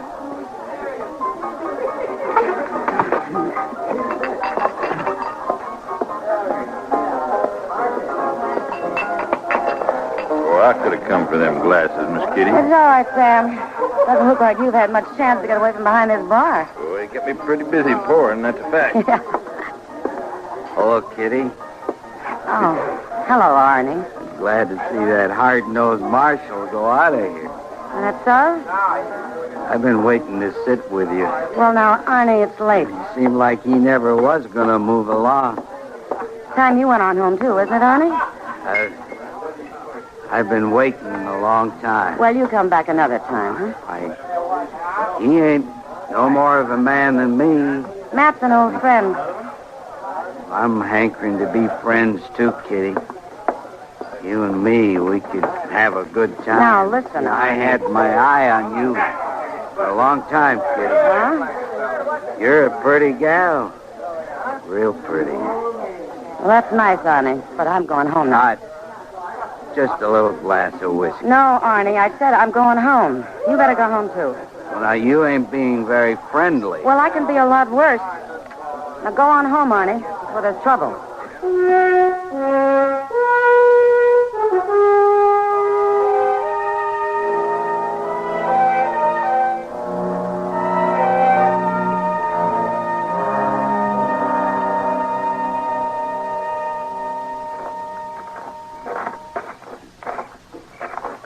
Been a little friendly.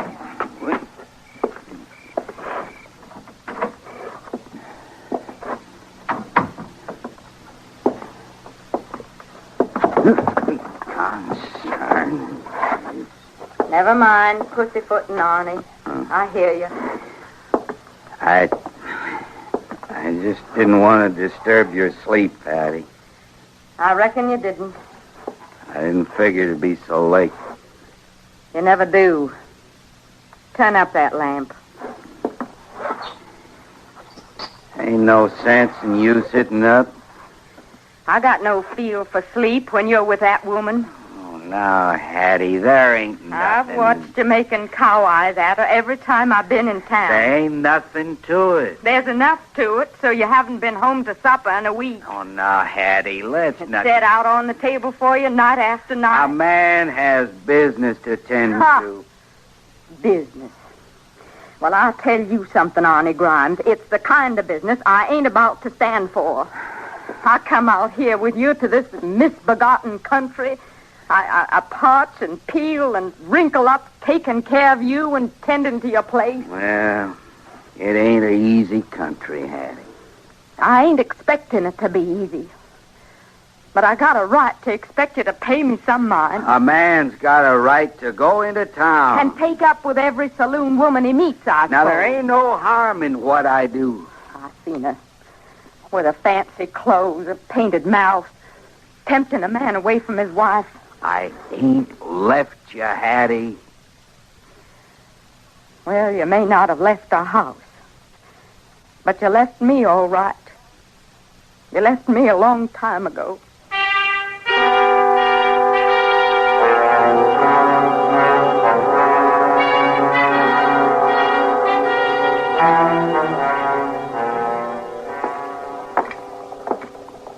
Thanks for dinner, Matt. Sure.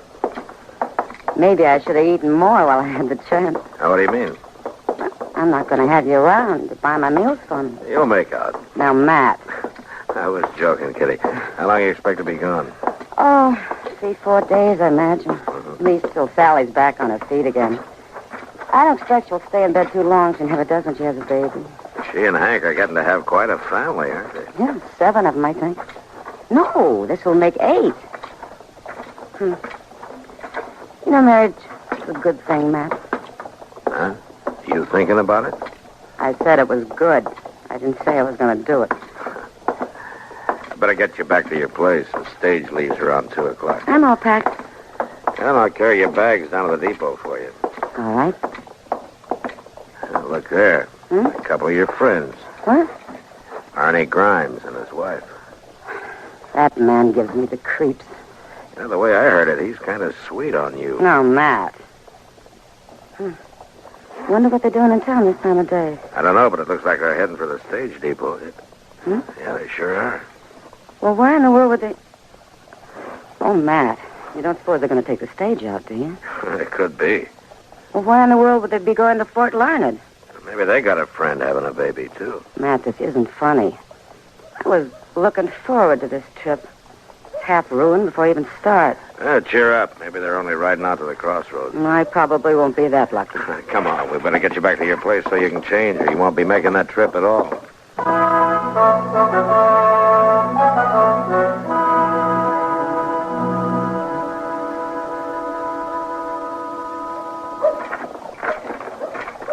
Here you go, Jim. Oh, Marshal, I didn't see you standing there. Might as well put this bag up, huh? Yeah, sure. You riding with me today, Marshal? No, not me, Jim. Miss Kitty. She'll be along in a minute. Well, I guess I should have known. This ain't exactly your kind of bag. No, not exactly. Yeah, Miss Kitty going far? At Fort Larned. You think you can keep that rig on the road? Well, now, Marshal, seeing as Miss Kitty's a passenger, I'll sure try. She'll be glad to hear that. Hello, Marshal. Oh, Arnie. Miss Grimes. Afternoon, Marshal. Give the man the bag, Arnie. He ain't going without it. And tell him to be careful with it. Oh, I'll be careful, ma'am. Yeah, I'll take it. Marshal, did I hear you say Miss Kitty was taking this stage? That's right. Well, what do you know? Arnie, give me a hand into the stage. All right, Hattie, all right. And you needn't think you're going to stand out there in the street waiting to ogle her either. You come up here on the stage and take your seat. I'm coming. So long, Marshal. So long, Arnie. Have a good trip. You needn't worry about him none. He'll have a nice trip, all right. He's already started lollygagging about that woman. You keep your mouth shut, Hattie. She's a friend of the Marshal's. I wouldn't be surprised. She's a friend of most of the men, ain't she? Hattie. Sorry, Marshal. Never mind, Arnie. You better get in and sit down. Yeah, reckon I'd better. Matt. Oh, we just about to give you up, Miss Kitty. Thanks for holding up, Jim. Sure. Well, Matt, I'll see you in about a week. All right. You give my regards to Hank and Sure. Sally, will you? You tell him to send me back a cigar. Well, Give you a hand up, Miss Kitty. I can manage, thank you. You all sit down there? Yeah, all set. All right, take her away, Jim. Okay.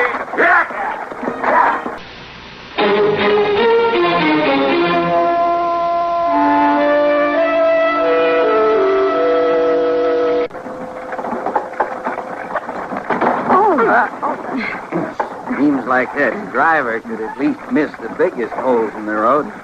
You all right, Kitty? I'm all right. Here, let me pick up that handbag No, for never you. mind. I can get it. Well, there ain't no trouble. She can get it. Okay, Hattie. Sure is a funny thing. We should all be riding along together this way. Hattie and me ain't been up to see your folks in 2 years. I reckon you don't make this trip often neither, do you, kid? Not often. Yeah. Ain't what you'd call one of them deluxy rides, I'll say that for it. It just seems like we might as well be riding down a wash or a gully as on this road. Don't it seem that way, Kitty? Wouldn't you say? I guess so. I always say, though, that when you're traveling, it's the folks you're with that count. It sure is pleasurable to be riding along with you, Kitty. Ain't you got nothing to say to that? Listen, Arnie, I don't feel much like talking. Arnie, quit making a fool of yourself. Now, there ain't nothing foolish about a man trying to be friendly like. Is there, Kitty? I don't know, Arnie. Your wife may be right.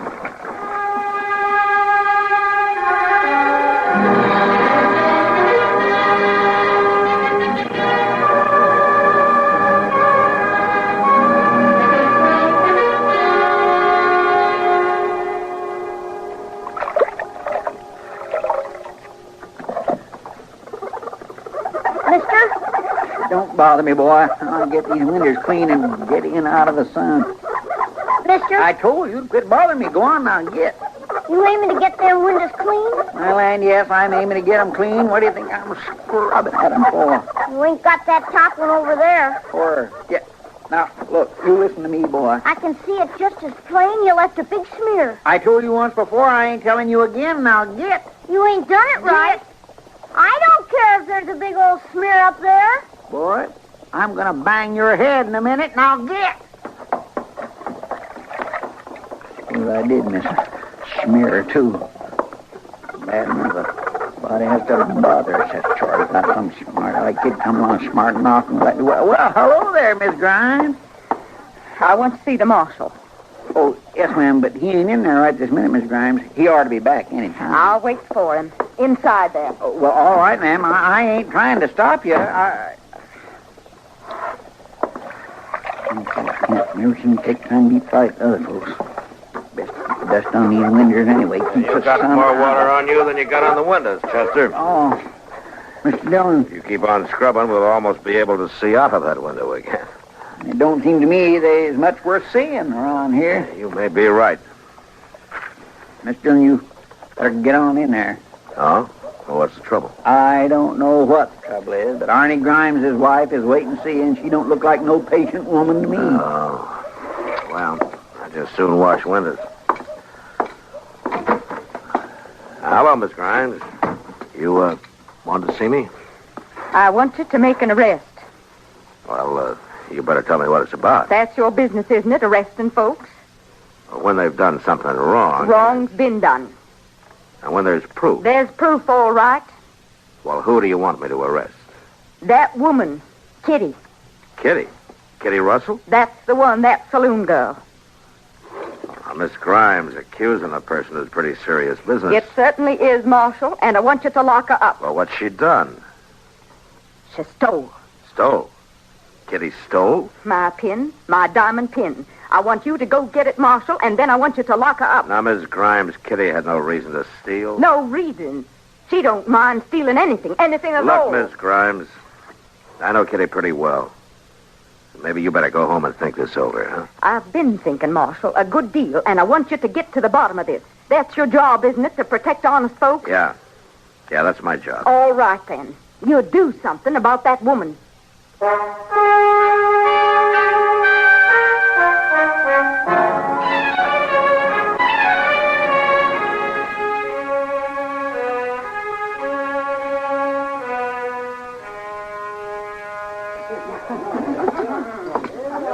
Hello, Matt. Sit down. Hello, Kitty. Thanks. You want a drink? Yeah, I guess I do. You look like you could use one.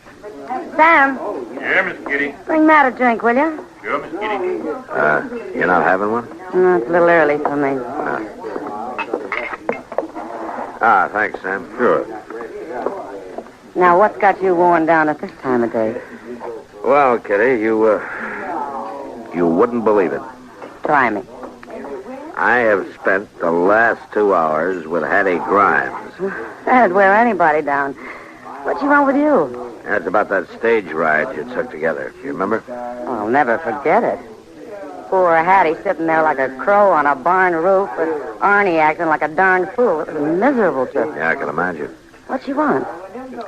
Well, Kitty, she spent most of the morning telling me how she lost a pen when she was on the stage. Huh? Yeah. And she's been telling me that you took it. I took it? Uh-huh. She wants me to lock you up. Is this some kind of joke? No, not to her, it isn't. I think she'd have put the irons on you herself if I'd let her. Matt, she must be crazy. You ought to be glad you got a friend in the marshal's office, Kitty. She's a mighty determined woman. Poor thing. I guess I kind of feel sorry for her. Sorry? Mm-hmm. I don't know why you'd be sorry for her, Kitty. Well, I know, Matt. And Hattie knows.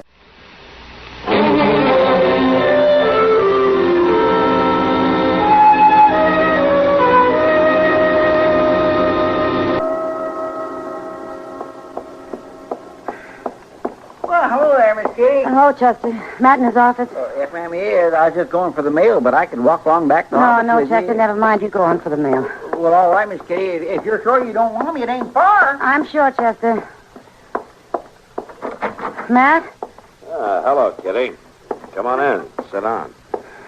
Matt, look here. Oh, what is it? Oh, where did you get this? I found it in my bag this morning. I hadn't used this bag since I came back from Fort Larned. Matt, this is Hattie's diamond pin. Hattie's. You want to lock me up? Where'd you get it, Kitty? I don't know, Matt. It was in my bag, and I've no idea in the world how it got there. Well, I know. What? You took it. That's how. All right, Miss Grimes, come on in. You shouldn't leave the door open if you don't want folks to hear. I don't care who hears. Well, you ought to. I guess now the marshal will have to lock you up for certain. Now, look, Miss Grimes, I She's have... got the pin. You can see for yourself. You know I didn't take that, Mrs. Grimes. I know you did. And I want you locked up for it right now. Don't you let her get away. Kitty's not going anyplace. She'll be around if we need her. You're not going to lock her up? No, Miss Grimes, I'm not going to lock her up. That's right. That's right. Take her side. All you men take her side. Well, we'll see what the circuit judge has to say.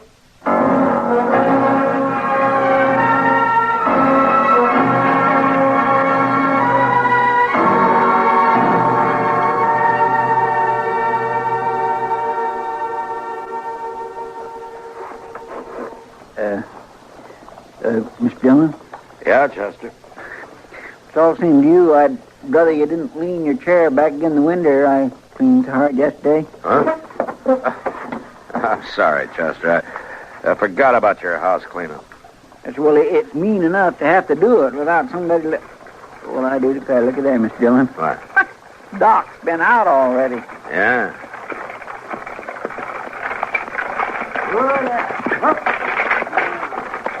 What's the matter, Doc? Couldn't you sleep? Yeah, Doc. Or did you just stay up all night? Matt, I've just come in from the Grimes place. Oh, who's sick? It's Hattie, but she's not sick. She's been beaten. Beaten? Beaten half to death. I thought you ought to know, Matt. I did what I could for her. She'll make it, but she's not too good. All right, Doc, thanks. Come on, Chester, let's get the horses.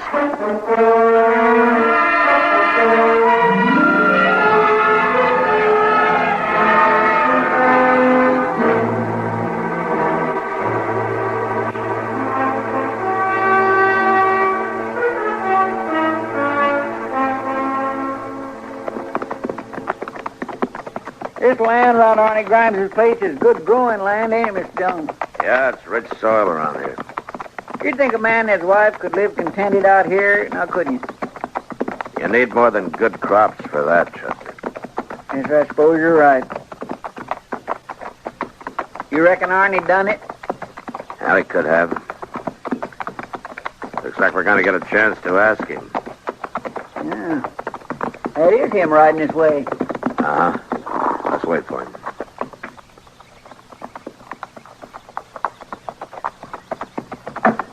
Hello, Marshal. Chester? Morning. You on your way out to my place? Huh? We were. Yeah, I figured you might be. I'm saving you the rest of the trip. Go on. I did it, Marshal.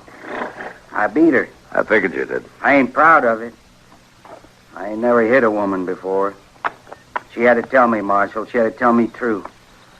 About the pin? Yeah. Yeah, about the pin. She hid it in Kitty's purse, Marshal. She hid it there herself. She'd have seen her go to jail for it. Yeah. So I made her tell me true. I'm ready for whatever the law says. I ain't proud of what I done, and it ain't easy to hit a woman. Not supposed to be easy, honey. All right, come on.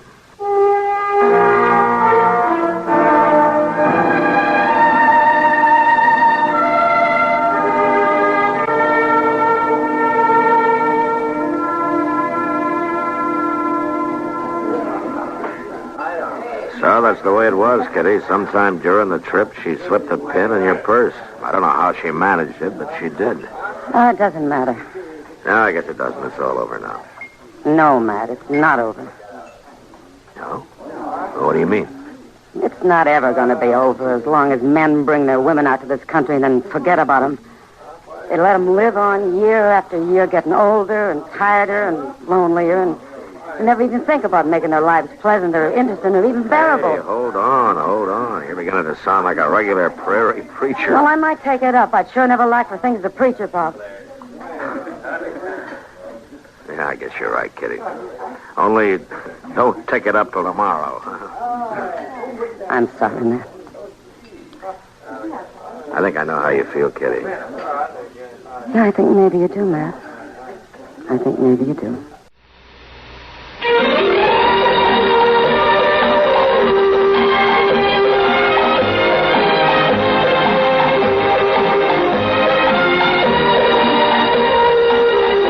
Gunsmoke. Produced and directed in Hollywood by Norman Macdonald, stars William Conrad as Matt Dillon, U.S. Marshal. The story was specially written for Gunsmoke by Marion Clark, with editorial supervision by John Meston. Featured in the cast were Vic Perrin, Virginia Christine, Barney Phillips, and Richard Beals. Harley Bear is Chester, Howard McNear is Doc, and Georgia Ellis is Kitty.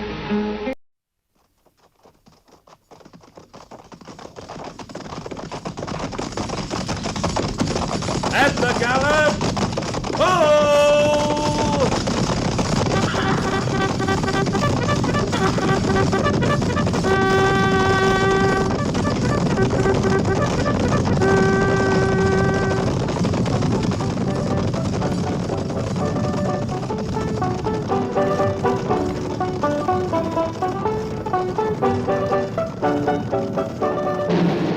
Fort Laramie.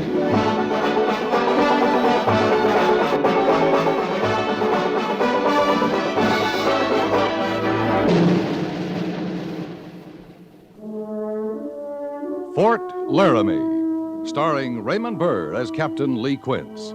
Specially transcribed tales of the dark and tragic ground of the wild frontier. The saga of fighting men who rode the rim of empire. And the dramatic story of Lee Quince, Captain of Cavalry.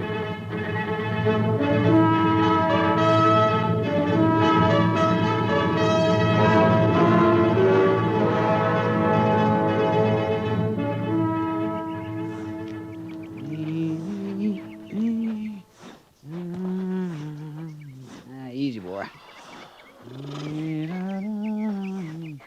Feels good, don't it?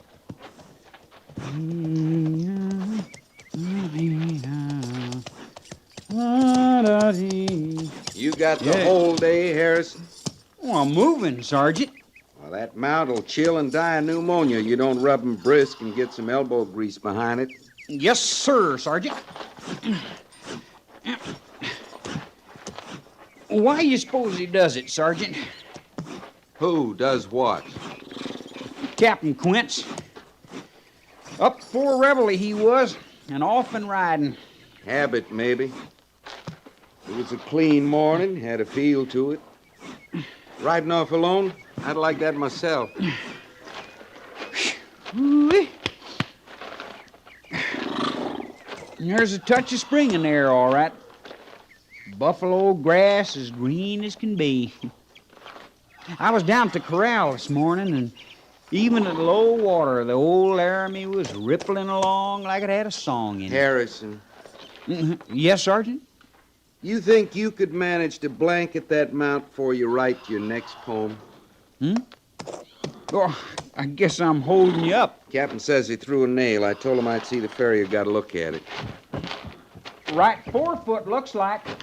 I meant to see to it. I got business at the saddlery anyway. Sergeant, I'd sure admire some outdoor duty today if you could arrange it. Stable details, sort of outdoors, Harrison. In and out.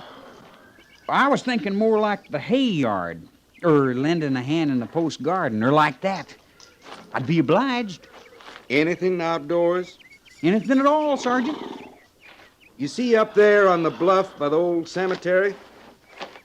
I'm looking that way. That white patch, top of the rise? Oh, sure. I see that. Well, now, that's a patch of wild daisies, Harrison. Anybody asks, you tell them you got my leave to go up there and pick them. Oh, Sergeant. It's outdoor work. I don't aim to get myself laughed right off this post. It'd be a useful service you was performing, Harrison. Officers are having a fancy ball tonight at Old Bedlam. Well, they might give a stripe or two to the trooper who saw to their decorations. I tell you, Sergeant, I like this stable detail just fine. More I think of it, more I like it. Glad to oblige. Any time, Harrison. Now, get me 3 stripes someday, like as not, I'll mosey all over the post, too, on a fine spring day. I could make them daisies in order, Harrison. Why, look down there, Sergeant Gorse. Ain't that a stage coming over the bridge? It is. Well, he's riding on a flat wheel. Yeah, maybe that's why he's pulling into the fort this time of day. Being the wheelwright so near the smithy and the saddlery, I'll just mosey on down there and see what's going on. Give me that lead rope, soldier. No, here. Get to your duty, Daisy. Oh, yes, Sergeant.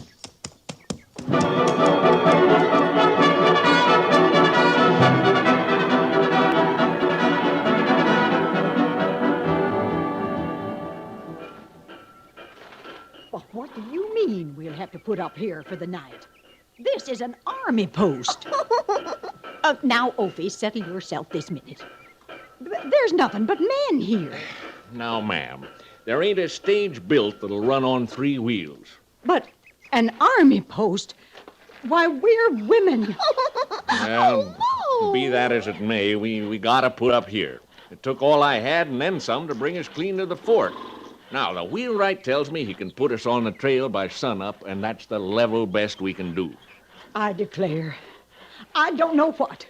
Homer off there in Virginia City, waiting for Opie and me? Well, you could maybe telegraph ahead if you think your husband will worry after you. Well, I don't know what to make of you. Of course he'll worry.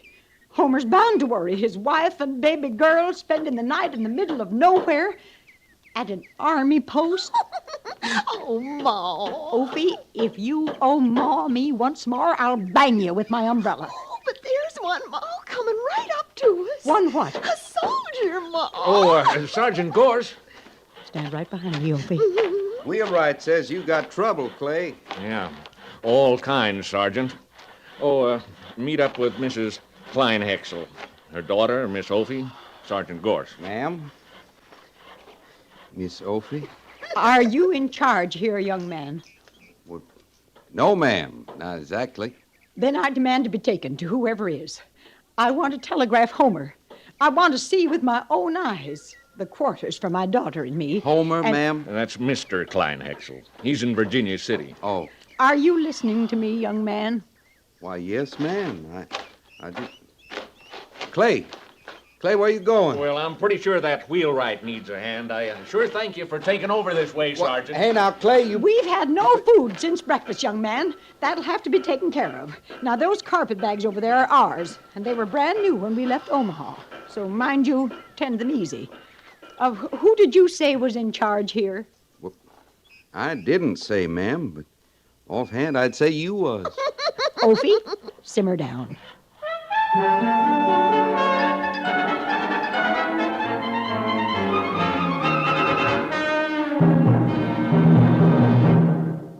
And I just wondered if you were in my position, what would you do, Captain? What? What would you do? I'm afraid I haven't been listening, Mr. Syberts. I'm sorry. What would I do about what? Would you go alone if you didn't have a young lady to escort? To the officers' ball tonight. Oh, good Lord, I'd forgotten about that. It's the first one since I've been here. If you're smart, you'll get up a poker game. You could play right here in my quarters if you want. Well, I was rather looking forward to the ball. I'd sooner ride into an ambush. You know, it's hard to picture in your mind a ball right here in Old Bedlam. It doesn't seem part of the West somehow. It shouldn't be part of it. You want a cigar, Syberts? No, thank you, sir. Captain, you don't talk like you're planning to attend this evening. I'm not. You sure? Mr. Syberts, the last ball I attended was on an order. Besides, I have some work I want to do tonight, if I can get the Major's permission. Well, I don't know, and it's your business, all right, sir, but she thinks you're going to the ball. She? Miss Willa. I was over at the sutler store this morning, and Pliny, Mr. Burgess, gave me his leave to ask Miss Willa to the ball. Well? But she means to go with you, Captain. I don't know why I didn't ask her. She seems right sure you will, though, before the day's out. Oh? She seems content just to wait for you. Miss Willa's a pretty thing. She makes a mistake, though, waiting for anyone. Captain, I wouldn't have asked her, but there aren't many single ladies to choose from. I've got no claim on Miss Willa, Mr. Syberts, if that's what you mean. No, it's more her claim I was thinking about. She's set on you, Captain Quince. That's a pure waste. Oh, is it? Captain Quince, Lieutenant Syberts. Major Daggett. Sir. As you were, gentlemen. This isn't exactly official business. Yes, sir. I just looked in the ballroom on the way up. Looks like things are taking shape for tonight. Yes, sir, they are. Mrs. Daggett and the other wives are doing a fine job with the decorations. Well, they enjoy that sort of thing. It's time we had some festivity around here. Yes, sir. That what you came to tell us, Major? I expect to see you both there, Captain Quince. There's something I want to talk to you about, Both Major. of you there. I don't know whether you've heard yet or not, but we have some guests on the post. Mrs. Kleinhexel from Omaha and her daughter. Their stage broke down. They'll be with us overnight. The daughter, sir. What about her, Mr. Syberts? Well, sir, in the interest of showing Fort Laramie's hospitality, what I mean is, if she's not otherwise engaged, I'd be proud to see her to the ball tonight. I think that's a good idea, Syberts. I would like to discuss something, Major. Yeah, so would I, Captain Quince. Then if you'll excuse me, Major, Captain. Mr. Syberts, you'll find the young lady and her mother quartered next to the sutler store. Yes, sir.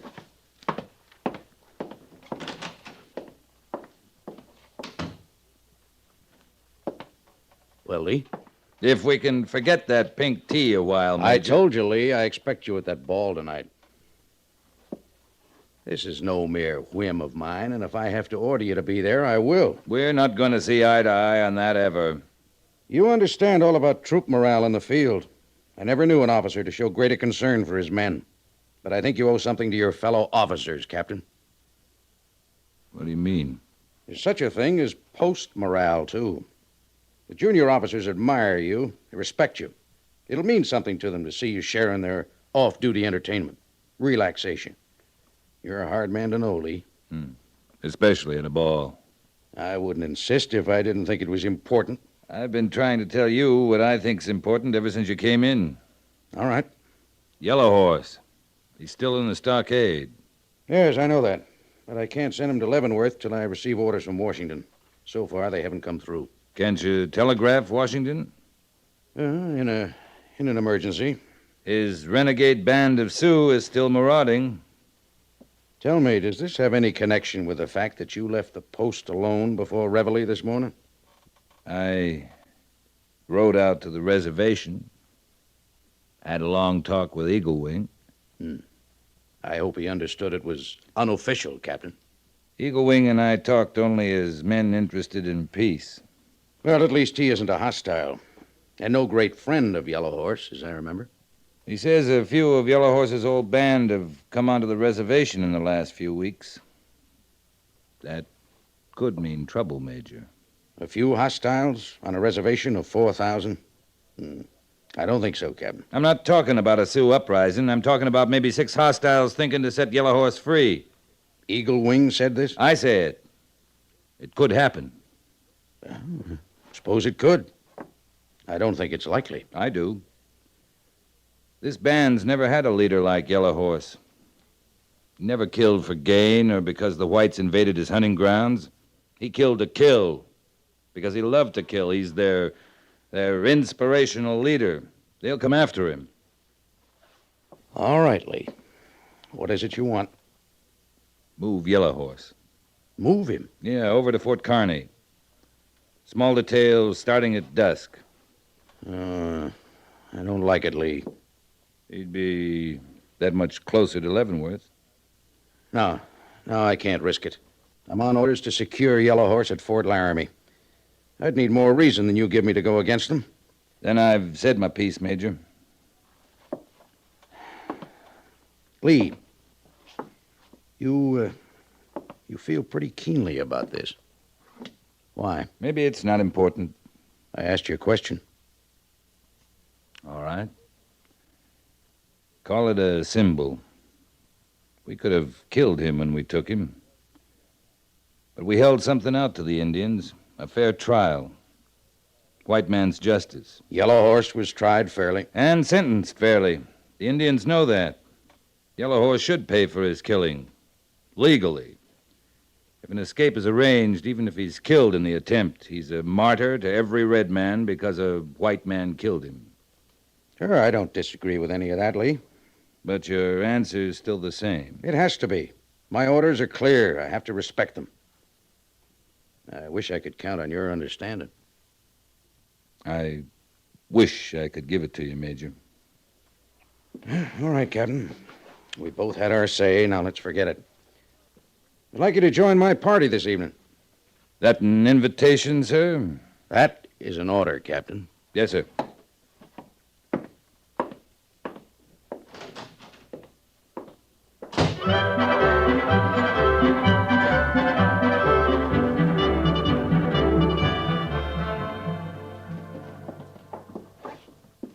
Well, I wouldn't have believed it. It's a regular store. Yes. I declare, Mr. Burgess, it's the equal of anything we have in Omaha. Oh, yes, it is. Chicago, New York, Boston. Yeah. Pliny Burgess bows to no one when it comes to merchandise. Now, this bowl of cloth.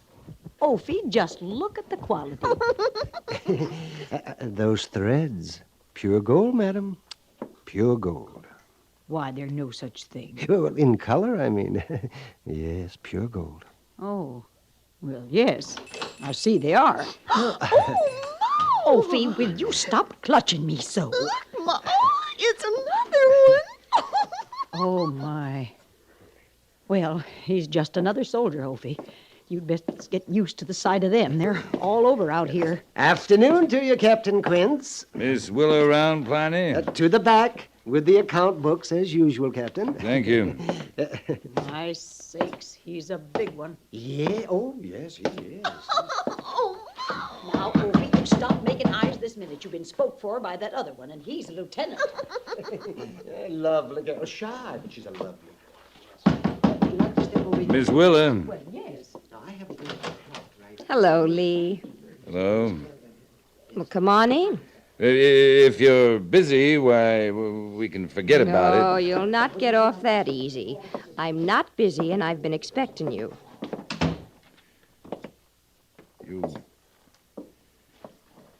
You shouldn't wait for me, Willa. You know that. Sit down, Lee. Thanks. I don't wait for you. As you say, I know better than that. I wait for Major Daggett. How's that? Sooner or later, he always orders you to attend the ball. And when he does, sooner or later you decide you'd rather escort me than dance with ranking officers' wives the entire evening. That the way it is? I'm afraid so. But that's not a complaint. I'll be ready at 8. All right. Don't look so trapped-ly. You're not, you know. I wasn't thinking about me. Don't worry about me. I understand. It's a lovely day. It'll be a lovely evening, Lee. Yeah. It looks like Mr. Syberts is going to have a lovely evening, too. Oh, poor Ophi. Poor Syberts. You could have spared him that if you'd accepted him instead of waiting around for... For Major Daggett. Yeah. Yeah, for Major Daggett. Good heavens, what... Get him out of here, savages! It's not safe! Savages! Madam, please. Get him out! You're perfectly safe, madam. Me no do nothing. Walk in store, do nothing. We'll be killed! We'll all be killed! What's wrong out here? Oh, I got an awful fright. Get him out of here! Take the girl, Willie. Come along, Ophi. It's all right. Yes, tell her it's all right, Captain. It's the Injun. She's not used to the sight of him. Captain, white woman, bad spirit. No white bird. She's just frightened. White bird frightened, too. Him do nothing. He walked in here. Big as life. That's what he did. Right in the store, mind you, like he was a Human being? Yes. Like he was a human being. Is that all he did? Well, yes. But if I hadn't cried the alarm, we'd have all been massacred. That's what they do, you know. White bird go. Come later to trade. Well, now, you bring silver and more blankets, Whitebird? Trade for food. Come back later when bad spirit and white woman go. Well, I never. You people dealing with him, trading like he was a... He's a reservation Indian, ma'am. He's all right. Oh, yes. I would like to look at what he has to offer, Captain. Well, go on into the storeroom. Make your trades. Yes. Go on. It's all right, Whitebird. Why, of course. Come on, Whitebird. Come on. And see you trade him fair, Pliny. Oh, I'm the soul of honor, Captain. Yeah. You, feel better, ma'am? You've done nothing to make me feel better. I see you're mighty solicitous about your savage in there. But not so much as a kind word for a frightened white woman. Sorry, ma'am. We know Whitebird. He's our friend. We've lived with him. But we've no mind to be unkind to strangers. You mean to say that Indians have the run of this fort, young man? Some Indians, the ones we know and trust. Ones who trust us. You'll find that in the West. But what about all the killing? The massacres, that's all you hear in Omaha and near all you read. How many whites the red savages have murdered. Now I say that's true or it isn't. Some of it is, ma'am. Indians are like us. There's good and bad. We've got a bad one on the post, Yellow Horse. But he's in the stockade. That's as it should be. You think that, don't you? I think that. Well, it's a pity you can't tell by looking. Oh, you can sometimes if you know what to look for. But that comes with knowing folks. White men or red men. At face value. It's a risky business, young man. Many's the time I've been dead wrong in judging a body, on first sight, I mean. Of course, I'm talking about white folks. You planning to live in the West, ma'am? Virginia City. Homer's out there now. Ophi and me are going to him. Sakes, I guess I got a lot of learning ahead of me. A lot of learning.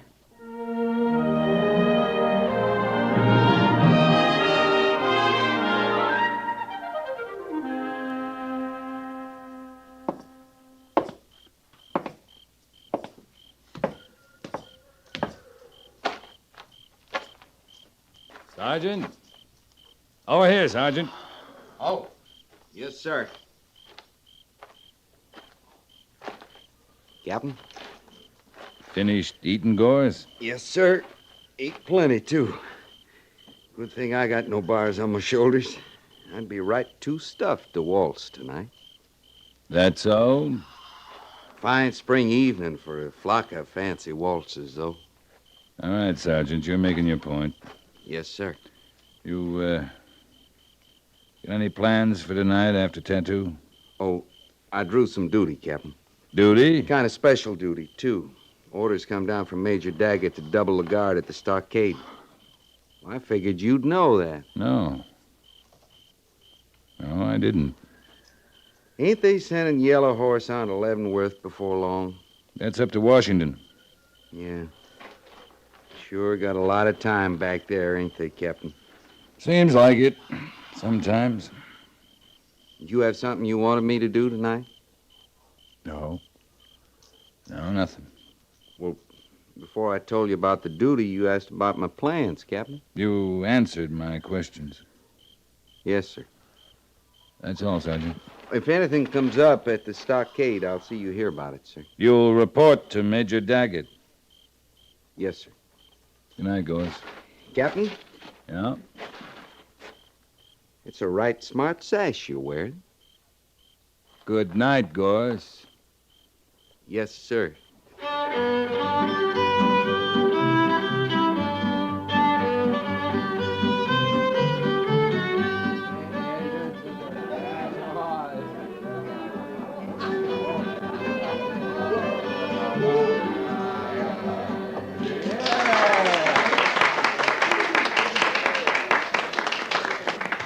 She's been trying to get your attention for the last half hour, Lee. Who has? Mrs. Kleinhexel, and you haven't even asked her to dance yet either. I know, but I... Shh, here she comes. Excuse me, you two, but I've got to have word to this young man. I'm sending the lieutenant to dance with you, dearie. Captain Quince was just on his way over to you, Mrs. Kleinhexel. I'll find Lieutenant Syberts. Well, shall we, Captain? Proud to, ma'am. I could waltz with a glass of water on my head and never spill a drop. That's what Homer always says. You try it with me, ma'am. You stand a chance of drowning. Oh, there's good humor in you, young man. I like that. Thank you. Oh. Oh, I'm sorry. I wanted to tell you, I went out on the veranda for a breath of air a while back. And when I first saw them, I came near to screaming like I did this afternoon with the other Indian. You're developing a real eye for Indians, ma'am. Guess I am. I've been trying to recollect, though. I don't believe he was wearing them in the store today. White bird? Wearing what? The feathers. No, ma'am, he wasn't wearing feathers. I didn't think so. Now, these Indians was. Well, maybe it suits their fancy. You're sure they were wearing feathers? I just told you. There was 5 or 6, I guess. Excuse me, ma'am. I have to speak to the major. Now, what's wrong with feathers?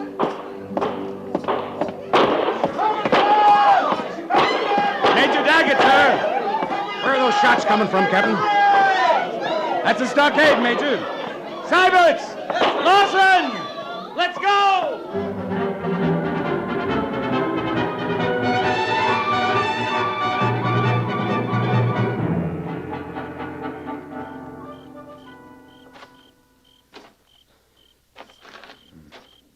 Six of them.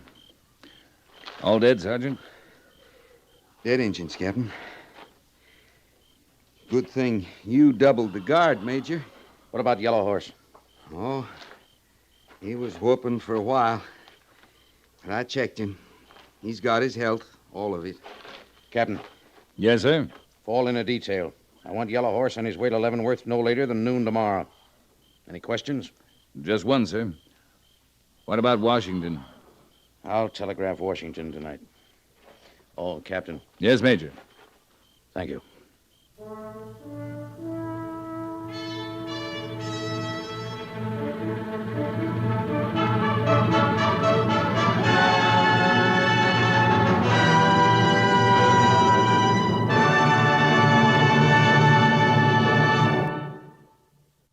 Fort Laramie, is produced and directed by Norman MacDonald and stars Raymond Burr as Lee Quince, Captain of Cavalry, with Vic Perrin as Sergeant Gorse. The script was specially written for Fort Laramie by Kathleen Height, with sound patterns by Bill James and Ray Kemper, musical supervision by Amerigo Marino.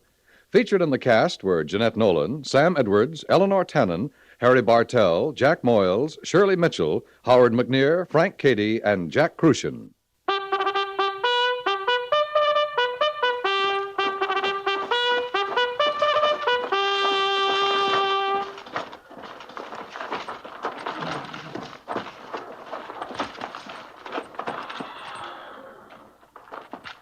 Company, attention! Dismiss.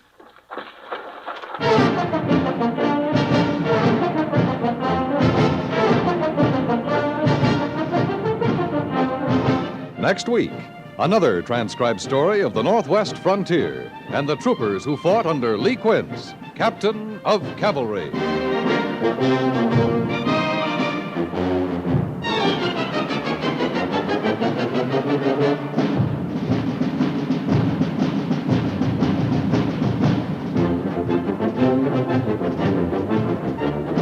Comes an emergency, it's savings that talk.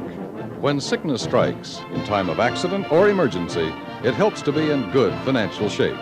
That's why it pays and pays to invest in United States savings bonds regularly. Have the money deducted automatically through payroll savings or through your bank's bond-a-month plan. Let the bonds you've saved save you when you need money. The new 3% interest United States savings bond, better than ever. This has been a public service message from CBS Radio.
Around Dodge City and in the territory on West, there's just one way to handle the killers and the spoilers, and that's with a U.S. Marshal and the smell of gun smoke.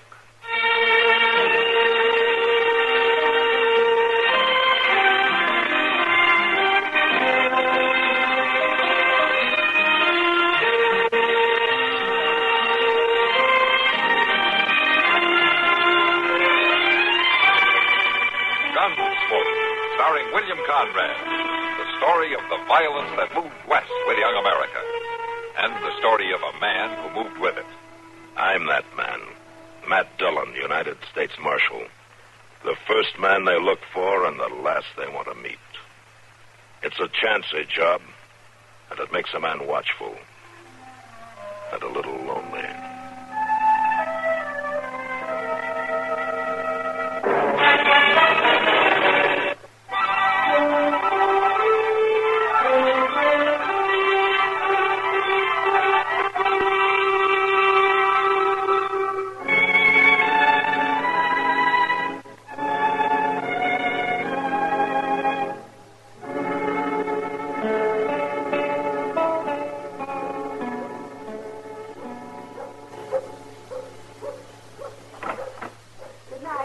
Coming out now, Mr. John. Yeah. This ain't gonna be easy on her, Mr. John. Facts are facts, Chester. There's nothing we can do to change them. Yes, sir, I know. Oh, good evening, Miss Gross. Oh, Marshal. Chester? Good evening, ma'am. Fetched Marvin his supper, did you? Oh, yes. Land sakes, the hours the bank makes that poor boy work is a caution. He wouldn't hardly ever get no warm food if I didn't pack it down to him. How have you been, Marshal? Oh, fine, Miss Gross, just fine. That's good. Well, you gents have got things to do. Mighty nice to pass the word with you. Good night, ma'am. Good night. That's a doggone shame. She's a fine woman. Yeah. It's just going to break her heart. I don't like this any better than you do, Chester. But it just don't make sense. Why, Marvin Gross is as likable a young fellow you'd ever meet. Quiet, pleasant spoken. You never know. Wait outside here, will you? I want to talk to him alone. All right, sir. I'm sorry, the bank's closed. Oh, Marshal Dillon. Evening, Marvin. You working late again? It's sort of getting to be a habit. Mom just brought my supper. Like some coffee, Marshal? No, thanks. I don't really mind working late now and then. The other fellow's married and got a family, and I got nothing to do with myself evenings anyhow. You won't mind if I go ahead and eat, Marshal? No. Go ahead, Marvin. You wouldn't figure there'd be much bookwork in a bank like this, town the size of Dodge. But the doggone sure is. Well, there's a lot of business done around here. I guess it's all got to be kept straight, huh? Yeah, that's it, all right. Yeah. But it sure takes time and paperwork. Oh, by golly. Mom fixed me chicken and dumplings tonight. Sure you won't have some? No, thanks. Marvin, Mr. Bodkin was in to see me today. No? Well, I can say one thing about him. He's a fine man to work for. Well, he was explaining the system you use here with your gold reserve, how you keep the gold in the vault and issue banknotes against it. Yeah, it's the same system most of the banks out here use. Well, he tells me that ordinarily the gold's only checked once a year when the bank examiner comes through. That's right. It just gathers dust the rest of the time. Uh-huh. Well, yesterday, Mr. Bodkin took a notion to check it himself, Marvin.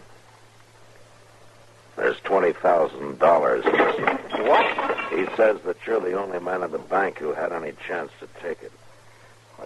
No, Marshal, there must be some mistake. Well, I said the same thing, but Mr. Bodkin was pretty convincing. I got a warrant here, Marvin. You're under arrest for grand larceny. No. It's all wrong, no. Don't be a fool, Marvin. I'm not going to jail. Here, give me that gun. Drop it. Drop it.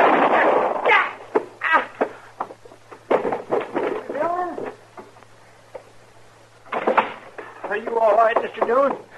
Yeah, I'm all right, Chester, but go find Doc and get him over here fast.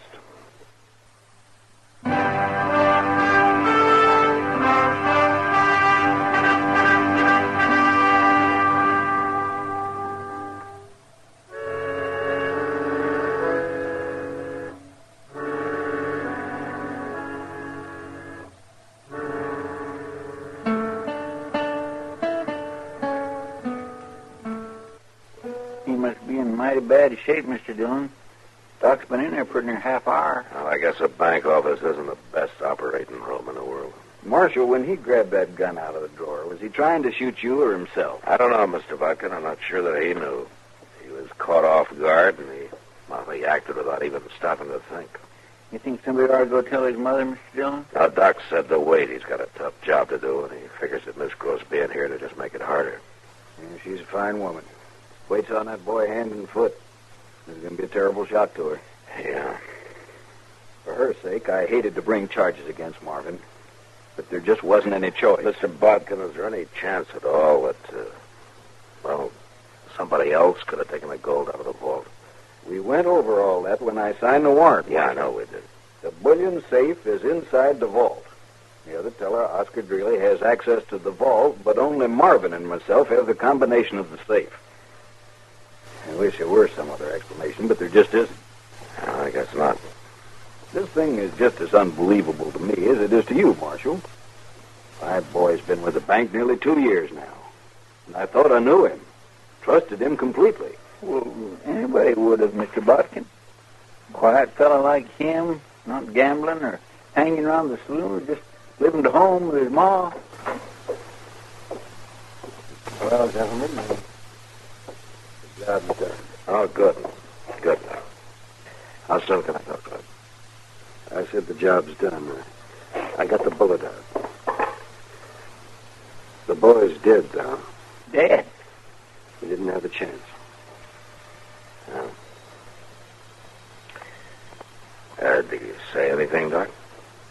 Not a word. Maybe didn't even come to. Mm-hmm.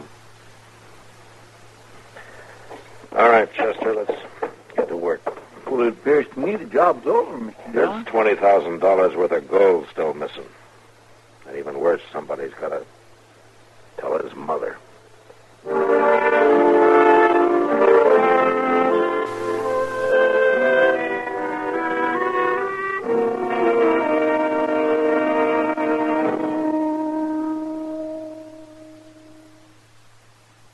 Dad. I'm sorry, Miss Gross. Oh, I don't believe it. Marshal, it's not true. Well, I wish it weren't. My son's dead. Shot to death. Accidentally, Miss Gross. To resist an arrest, he was shot with his own gun. It happened about an hour ago in the bank. Oh, no. Here, grab her, Chester. Yeah, oh, easy, man. There now. Oh, you just lean back a minute and catch your breath. Marvin, dead. Well, you stay right there now. I'll go get you a dipper of water. Oh, it was less than 2 hours ago. I took him his supper. Chicken it was. Flour dumplings. I told him to come right home as soon as he finished. I'm sorry, man. Here you are, Miss Gross. You just drink this now. It'll help to settle yourself. Yes, all right. Could you do some more? No. No, I'm much obliged to you. I'm mighty sorry to have to bring you the news, Miss Gross, but... Well, what's done is done, and, well, turning away from it won't change anything. You said Marvin was shot, resisting arrest. Yes, ma'am. Well, arrest for what? What had he done? Well, that's the second thing I hate telling you. Well, my son never committed a crime in his life, Marshal. I'm afraid he did, Miss Gross. There's $20,000 in gold missing from the bank vault. Marvin's the only one who could have taken it.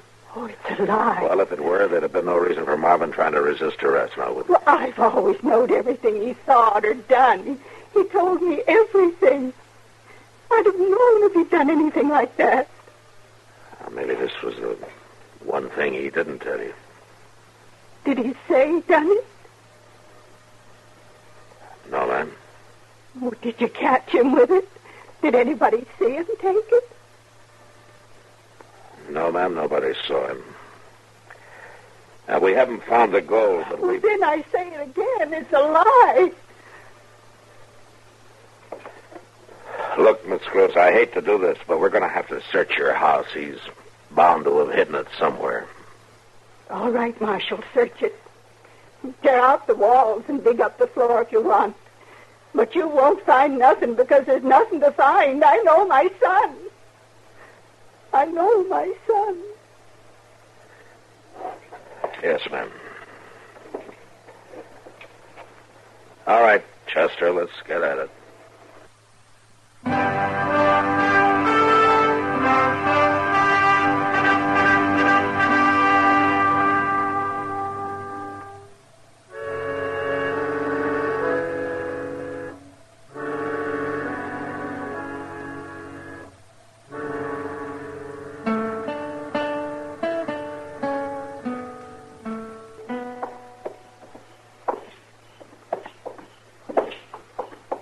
Real nice evening for this time of year, Mr. Jones. Yeah, it sure is. It'll be an early spring. I seen a whole passel of meadowlarks this morning out south of town. Oh, they probably wintered here. Oh, sure, there's too doggone many of them, too. Uh-oh. Here comes Miss Gross. Let's go across the street. You can't dodge trouble by running from it, Chester. Well, I know, but the way she feels about things... Marshal. Oh, doggone it, she's sauce. Good evening, Miss Gross. Oh, I'm glad I run into you, Marshal. I was aiming to come by your office. Oh? You found out yet who robbed the bank? No, ma'am. You found the money yet? No, not yet. 2 weeks now. My son laying out there on Boot Hill. Branded criminal. But not one bit of proof to back it up. Well, I've followed up every possibility I could think of, ma'am, but Well, every single one of them's come to nothing. But you keep trying. Sure I will. I'll keep trying. I reckon I knowed you would. It ain't you I blame, Marshal. You only done your duty. You got an honest reputation. Thank you, ma'am.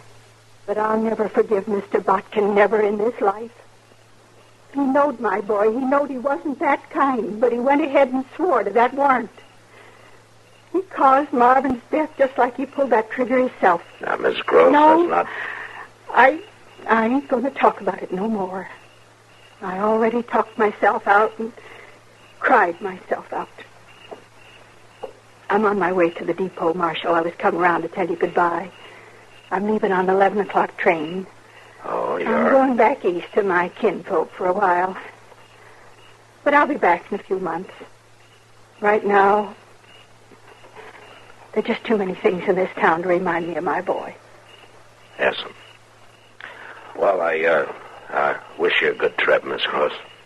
Marshal, I want my boy's name cleared, and I'll never rest till it's done. I know that. It will be.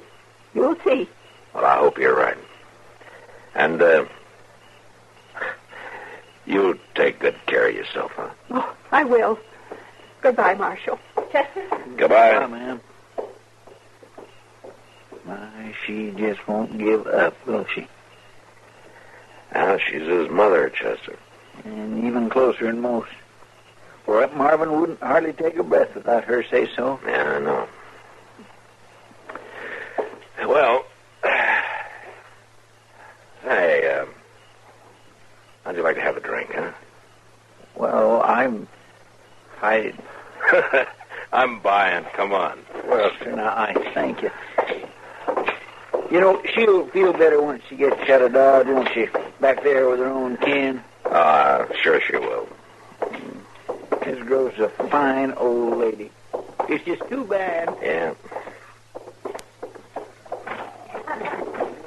My goodness. Quite a crowd, you little long bench tonight. Over here, Matt. Come on over here and join us. And there's Doc, Mr. Botkin.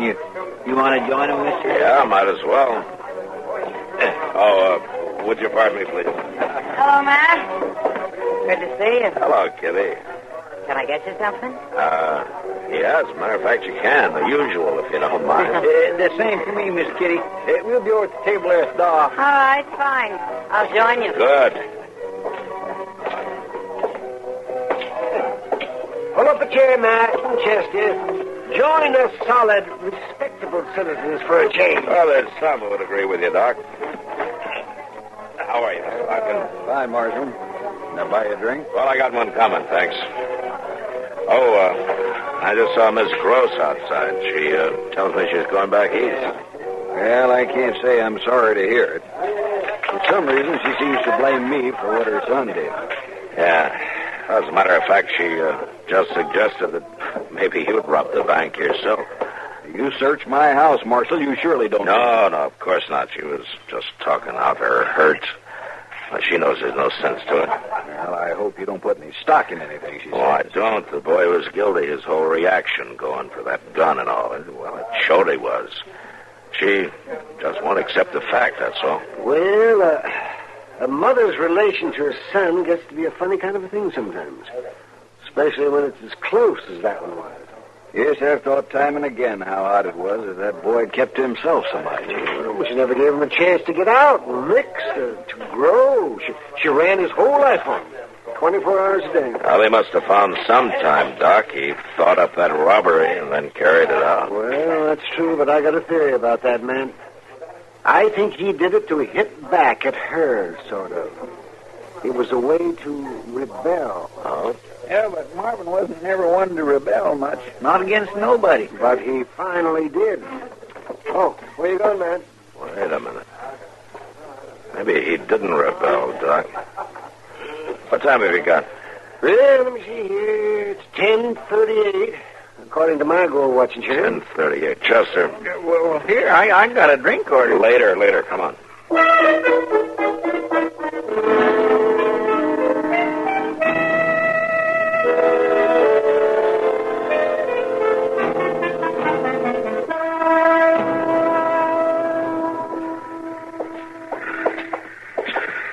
There she is, Mr. Dillon. Standing there with the mail sack counter. Yeah, I see her. Charlie, things like this upset me something terrible. I swear to goodness, one of these days, I'm going to turn to dry farming to make a living. Sure you are, Chester, when they figure some way to take the work out of them. Miss Gross. Oh? Oh. Why, Marshal, that's quite a surprise. Yeah, I imagine it is. What? You know, you nearly got away with it. Another hour or so, and you'd have had it safe out of town. What are you talking about? I got to thinking about Marvin, the kind of boy he was, and how he always did what you told him to. He was a dutiful son, Marshal. Sure. And when I talked to the two men who carried your trunk here to the depot, they said they could hardly lift it. What? It's pretty heavy, I guess, with 100 pounds of gold in the bottom of it. Oh, that's a lie. I just opened that trunk, Miss Gross. You had no right to. It was Marvin's trunk. I didn't know what was in it. Your things are packed right in with the gold, things I saw in your house the day I searched it. Miss Gross, you're under arrest, accessory to grand larceny. Arrest? That's right. That stupid young fool getting himself shot. He could have swore to some story that had cleared me and took all the blame himself. I tell you, he'd have been glad to do it for his old He ma. died for you, didn't he? What more do you want?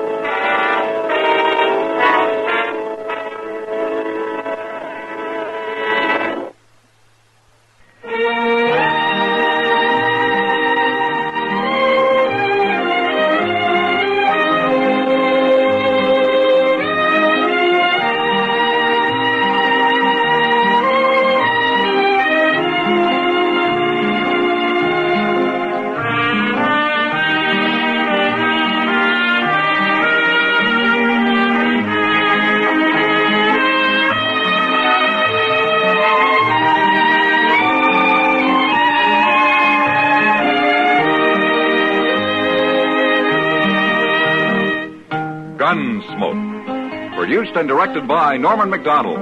Stars William Conrad as Matt Dillon, U.S. Marshal.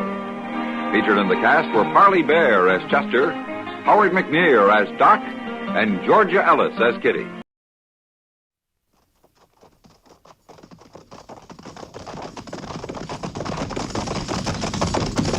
At the gallop!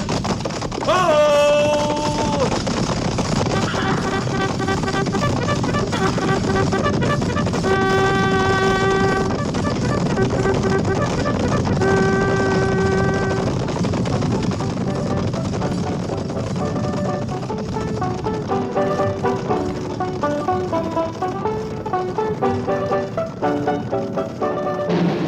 Fort Laramie.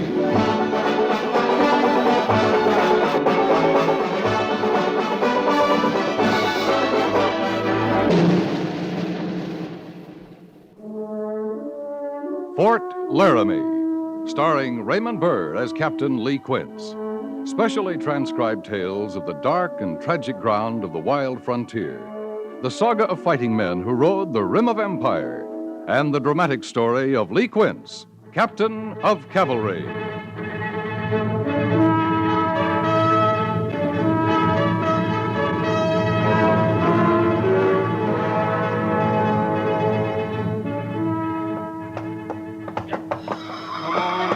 Back up there. Come on. Back up there, you wall-eyed chunk of spavined crowbait. Now. Yeah, hold on. Hold. Yeah, come on. Now, stand there easy before I take a notion to stand you with a club. My. You're just a natural-born horseman, ain't you, Yates? Yeah, horses. All right, do squaw chores in the barracks and turn off this blasted stable duty. Now, hold still there. How'd you ever happen to join up in the cavalry anyhow? 'Cause you ride every place, that's what they told me. Sure you ride. Time a man gets through babying up his horse, he's too old, fired, tired to walk. Well, maybe you just ain't doing it right. Currying him the way the sergeant said, now, ain't I? Curry him right down the ground and then clean up their hooves. All right, stand still there, you miserable. Clean up their hooves. Ain't nobody taking care of my feet in this army. Why, there's no call for it, Yates. You ride every place. Yeah, sure I ride, and then I ride back. And I got the calluses to prove it. You know, if I was... Hey. Look over there at Joby. Joby Turler? Yeah. Oh, he's just talking to his horse again. Well, he's all the time doing that. He must be about half horse himself. Oh, Joby's all right. Hey, Joby, what are you telling her? The one about the Injun princess and the corporal? What? Oh, I'm sorry, Yates. I guess I wasn't listening. Well, then, how about loaning me a chaw of tobacco? I can't. I'm clean out.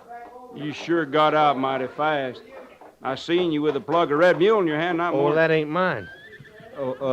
What I mean is, it ain't for me. And who is it for? Well, it's for the mare. It's Belle's. What? She's used to it, Yates. She always gets a chaw after her morning feed. And I only just got enough to last her until payday.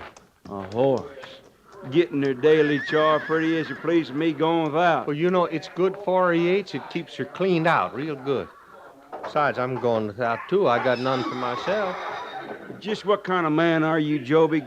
Doing more for a horse than you do for the human race. I'm sorry, Yates. It's no wonder you ain't got a friend in the company. I don't need no friends. Only time I got 'em's when they want some tobacco. Oh, go on, keep your tobacco. Save it for that jughead of yours. Lay off him, Yates. Hey, what you gonna do when they shoot her, Joby? What? First time old Doc gets a good look at her, that's what's gonna happen. You've been long overdue for a remount, Joby. Ain't no vet gonna take Belle. Me and her staying together. He already got his eye on her. If she was trotting lame yesterday, I'm afraid I seen her myself. Shut up, Yates, you hear? You shut your mouth. I'll kill anybody tries to take her. Hoo-wee. Ain't you a fright now? Injuns hear you talking that way, they all gonna vamoose to Kennedy. Come on, Yates. Let's go water the mounts. What if Captain Quince tells you to get rid of her, Joby? You gonna kill him, too? He's not gonna tell me. Now, old Doc, he only makes a report. It's a captain puts out the list. Hey, Joby, what you gonna do if Captain Quince puts you on a remount order? Yates, Yates, there ain't nobody gonna take Belle away.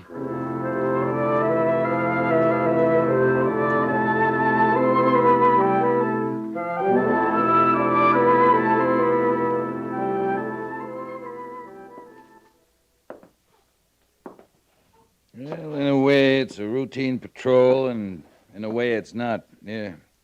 Hand me that map there behind you, Sergeant. Yes, sir. This one, Captain? Yeah. Yeah, roll it out there on the table. All right. That's good. Let's see now. Sure a lot of empty spaces on it. One of them is where we're going. Yeah, right in here. Broken Plains country. We'll move northwest out of Laramie as far as the Great Bow Bend, then due west till we pick up the East Fork of the Platte, wherever that is. Nobody's got around to mapping it yet. We taking a surveyor, Captain? No, not this time. All right, we'll follow the Platte south to about here, then swing back in. The route will depend on what we find. Well, at least we won't find trouble. Not a tribe within miles of there. No. Not now. I don't follow you, Captain. Well, Dove clan is getting restless. They could be fixing to break treaty. If they do, Fort Fetterman can't hold them. They'll come right through the Broken Plains to join up with Limpin' Fox and his Cheyenne and the Black Hills. We might be campaigning in that country before the summer's over, Gorse. Yes, sir. And this is reconnaissance. Water holes, nature of the terrain, so on.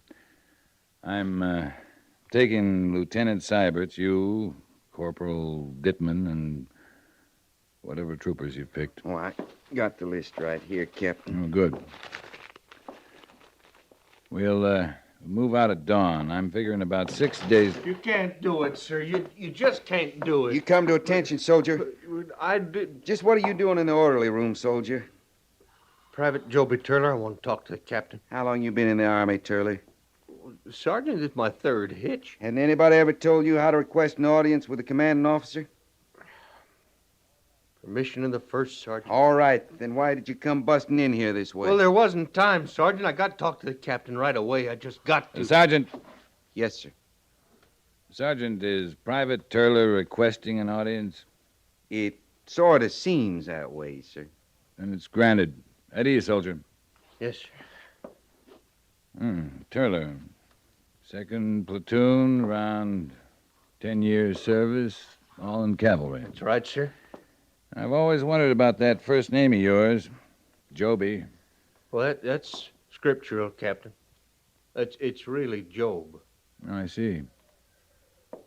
Well, what was it you had to see me about, Turler? Yes, sir. The remount order, sir. The list just been posted. I'm on it, Captain. That so? Well, you just can't do it. Me and her, we've been together since I first come with the second. And Belle, she ain't just another mount. She's a lot more than that. Well, she is to me. I mean, wait a minute. Am I to take it your horse has just been cashiered? Yes, sir. Yes, sir. Bella Shannon. She's on the order, sir. Have you got that vet's report handy, Sergeant? Here you are, sir. Bella Shannon, Chestnut Mare, Stall 84, Breeder, Fort Riley Remount Service, fold in. You know how old that horse is, Turler? Well, she ain't old at all, sir. She's 11. Well, but some horses is different from others, Captain. You ought to see her on the march. She's friskier than a young colt. The report says she was lame on parade this week. Oh, that wasn't nothing but a stone bruise, Captain Quince.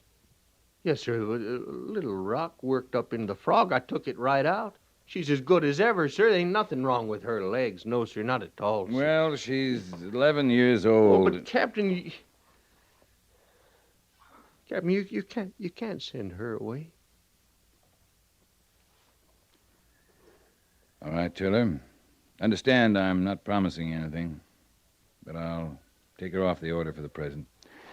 And I'll consider the matter further. Thank you, Captain.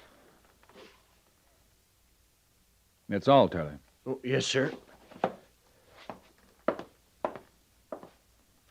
Sir.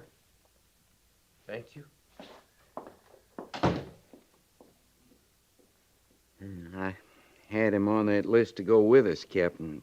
All right, fine. But if he's going to How does he get along with the other men, Sergeant? Keeps to himself mostly. He does his job all right. I see.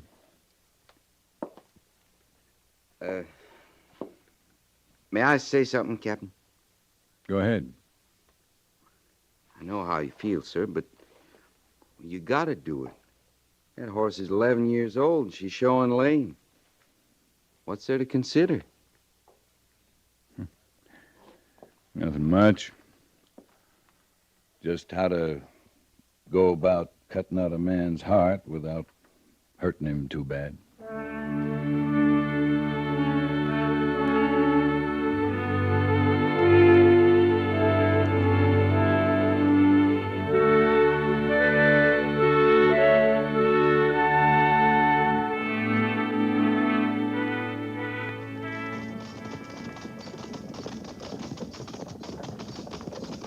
Hey, Creel.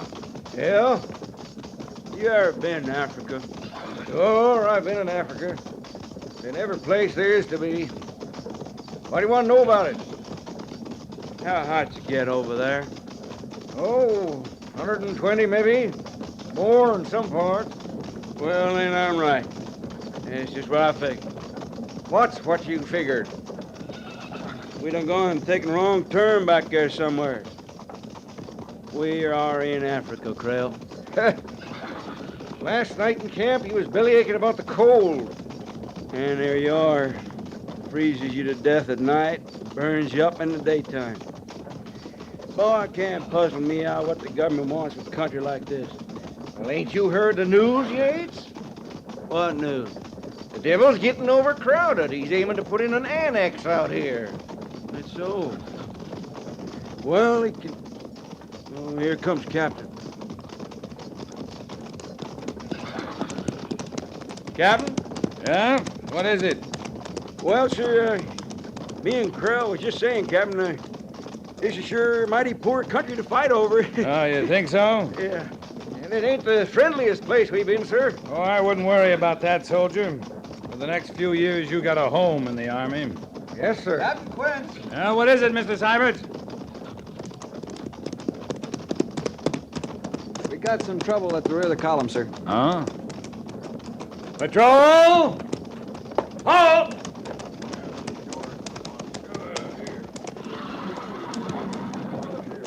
Come on, Gorse. Yes, sir. What kind of trouble, Mr. Seibert? Private Turler's mount's starting to show lame, Captain. I see.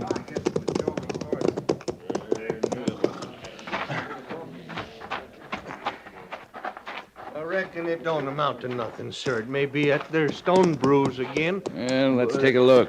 Oh, easy, girl, easy. She was favoring that left foreleg, Captain. Yeah, I see.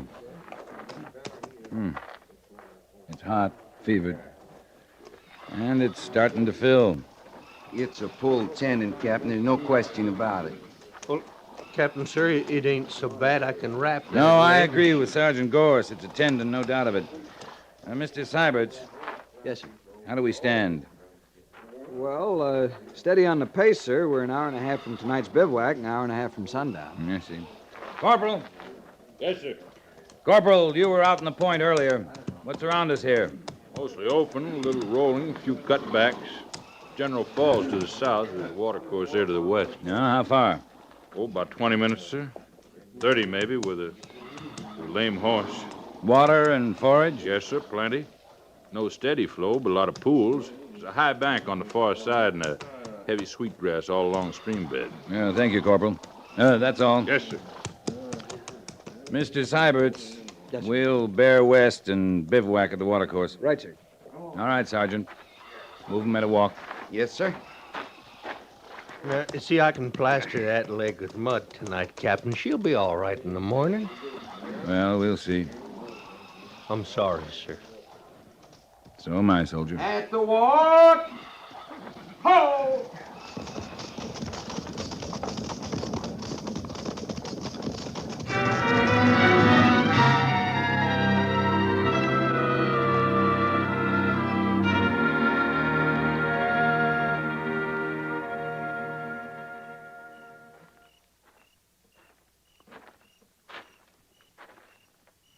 Mind if I join you, Captain? Oh, sit down, Mr. Seibert.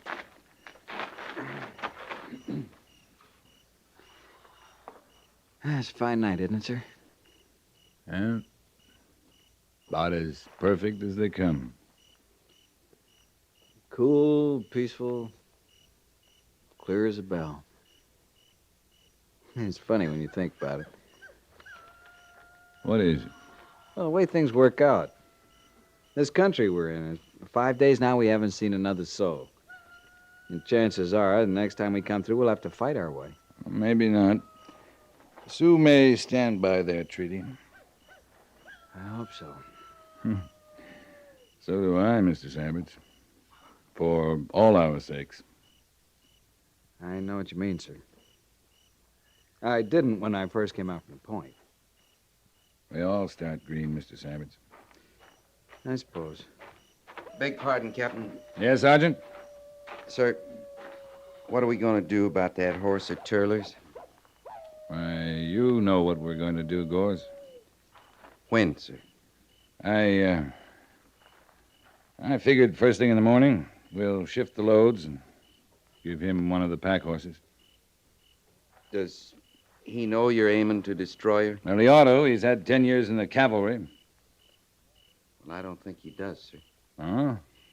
He's had her down there at the end of the pool ever since we unsaddled, putting mud on her leg, walking her, standing her in the water. He keeps talking to her, Captain. What is it you're trying to tell me, Gorse? In the morning, sir, before we shoot that horse, we better take Joby's rifle and sidearm. All right, Gorse. I'll talk to him. I guess I've been putting it off all evening, and Indians. They're up there along the edge of the bluff. Sergeant, form the men. Right, sir. Deploy it, skirmishers. Find cover and dig in. Fire at will. Stand by for the moment, Syberts. Yes, sir. Corporal! Yes, sir. Get those horses under cover. Up against the bank, under that overhang. Right, sir. Check the men's positions, Mr. Syberts. Have them lay their fire along the edge of that bluff. It's the only target they'll have. Yes, sir. And put 2 men at the north end of the pool. It's brushy. They could slip in on us. Right, sir. You think they're so? What's the difference? They're shooting at us. Carry on, Mr. Syberts.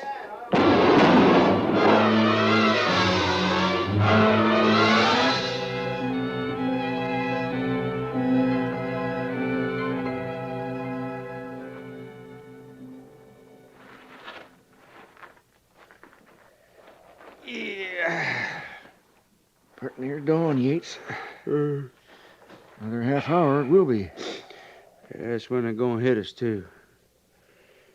Right after dawn. That's how they always do. Yeah, that's what I've heard. Yeah, waiting up there right now, all along the edge of that bank, just waiting for dawn. And we're going to get it good. What do you figure the captain's going to do, Yates? I don't know. What do you think he can do? They got us pinned down good and they know it. And so does he. And now they just wait. Ooh-wee. I seen that flash trail. You know, I could get me one right there if the captain let us fire back. Yeah, says we gotta save ammunition. What for? They ain't gonna give us time to use it up. Them's the orders. Well, you know I had me a belly full of orders in this army. An hour from now, you might have a belly full of bullets. You know where I'm gonna put my first shot when they hit us? Right in the back of Joby Turler's head. Yeah. Always knew you was brave. Well, it's him got us in this fix. Him and that crowbait horse ahead. Well, it'll be the captain that gets us out, if anybody does. Wonder what him and the sergeant's doing over there. Well, I know what I'd be doing. If I had anything to do it with, I'd be getting myself blind drunk.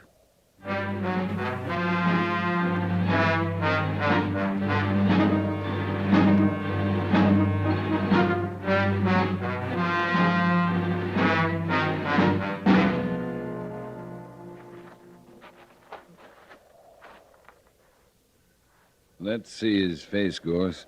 Yes, sir.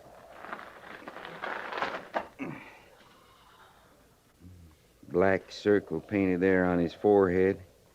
They're on the warpath, all right. Yeah. Yellow bars across the cheeks, white dot on the chin, red line over the bridge of the nose. They're Dove Clan. At least we know who we're up against. Well, it's always nice to know, sir. Yep. Now, let's get back to cover. It's almost light enough they can see us. Yes, sir.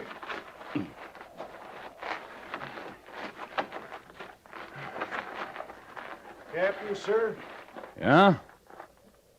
What is it, Turler?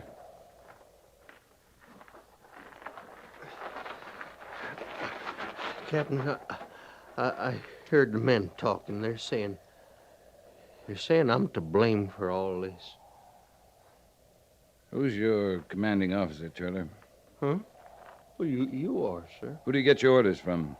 From you, Captain. Who ordered you to camp here last night? Well, you did. Then who's to blame? Well, yes, but... Forget it, Turler. We've got a fight coming up. Yes, sir. Been praying in my mind all night.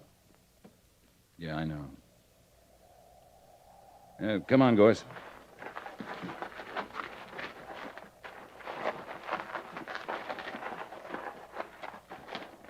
All right, hold it here. I figured about 20 of them. No more than 25. They wouldn't even try to stand against us, Captain, if we was up there on the flat. Yeah, but we're not. We've no way of getting there. They got us pinned down tight. A mounted charge? Oh, we'd have to mount in the open. Maybe 3 or 4 of us would get in the saddle. The way we stand, it's only a matter of time, sir. Not much time at that. As long as they hold the top of that bank, They got another one of our horses. Yeah, no, if that was... That was Bell. Here, stay down, Toller. That's Bella Shannon. Hey, get back to cover! Crazy fool. Let him go, sir. We need every man we've got. Stay here, Sergeant. I'm going after him. Watch yourself, sir.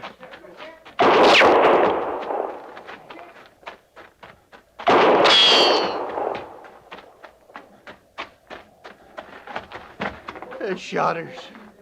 The shotters have got no call to do that. Now, she's as much army as we are. No reason for 'em shooting a horse. Here, Joby. You can borrow my pistol. The pistol, sir? What for? I didn't figure you'd want to use your own. I can't. I can't, sir. She's in pain, Joby. No. Some things a man's got no choice about in this world. Now, if you don't, then I'll have to. All right, Captain. Here you are. Yeah. Well, thank you, sir. Now, Bell. Joby? Yeah, I know, sir.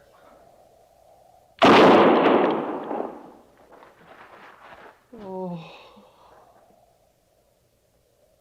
They didn't have no call to do that. I'll take my pistol now, Joby. They didn't gain nothing by that. They didn't gain nothing at all. Joby. Dirty killer. Here, come back here. Dirty murder. Joby, come back here. Joby! You all right, Captain? Joby's out of his mind. Well, he's going straight up the slope. You can't keep missing him, sir. No, they're not. He's been hit twice already. Captain, they're up in the open, all along the skyline. He's got him worried. Yeah, have the men give him some cover, Sergeant. Right, sir. As skirmishers, fire! Mr. Syberts, have them lay their fire along the ridge. They got targets on the skyline now. Right, sir. Lay your fire. In the name of heaven, what's keeping him on his feet, sir? A heart, Sergeant. Crazy or not, that's a man up there. Look, Captain, they're going to break. They're leaving the ridge. Yeah, you're right. Come on, Gorse. He's still on his feet, and he's right at the ridge. What is it, sir? What's happening? That stunt was just insane enough to panic him, Mr. Syberts. They must think it's a trick. They're breaking, pulling back from the ridge. We got a chance now. We're going up.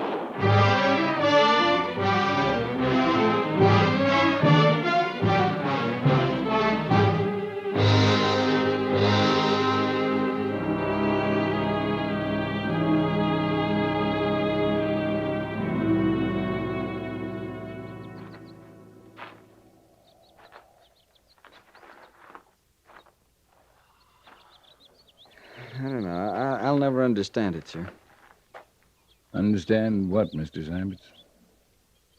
How he did it. 13 bullet wounds, and he still got all the way to the top. Well, I guess something takes hold of a man at times like that. But of all the least likely people, mild, meek little Joby Turler. Meek or not, everybody's got at least one thing he'll live for. Or die for. But you'll have to admit, sir, it's usually something more than just a horse. How would you feel, Mr. Syberts, if the one and only friend you'd ever had in this world was lying helpless at your feet?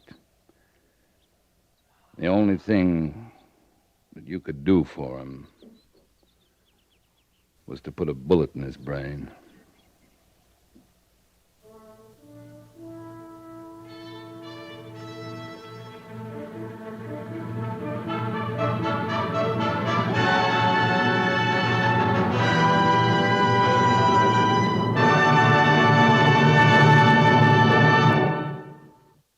Fort Laramie is produced and directed by Norman MacDonald and stars Raymond Burr as Lee Quince, Captain of Cavalry, with Vic Perrin as Sergeant Gorse.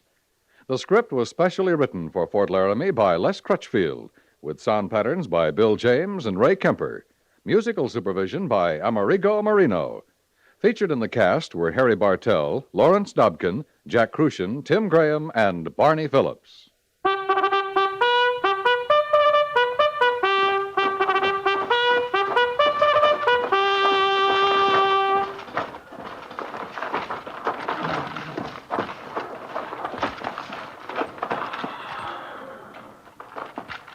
Company, tension! Dismiss.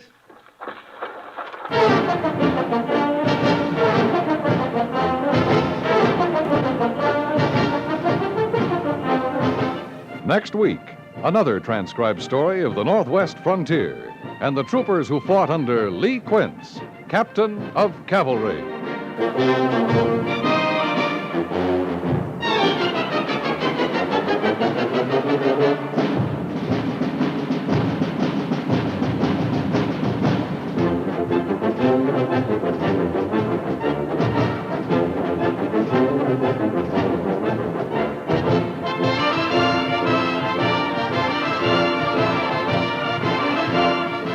You're not branded as a careless driver only because you zoom at 60 along a crowded highway or because you fail to heed a stoplight or stop sign. You're a bad driver, a careless driver, when your car is standing stock still at the curb, if it's parked in a no parking zone, if it's too close to a fire hydrant, or if it's double parked.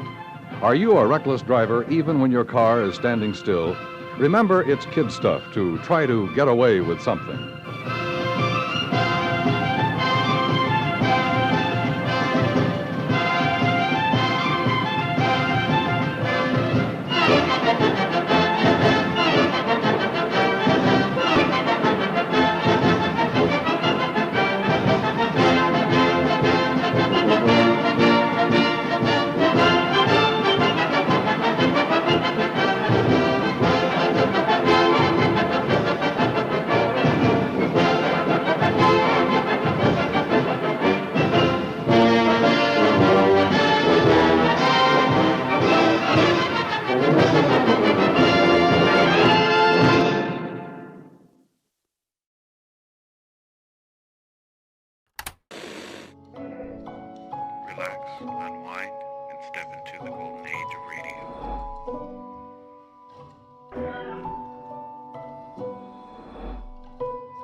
You're now listening to Golden Radio Hour.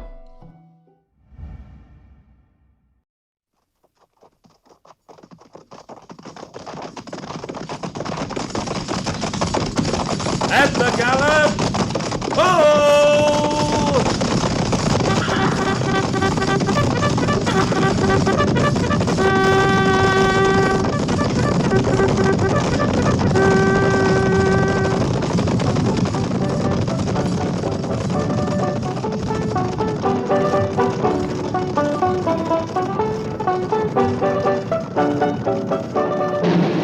Fort Laramie.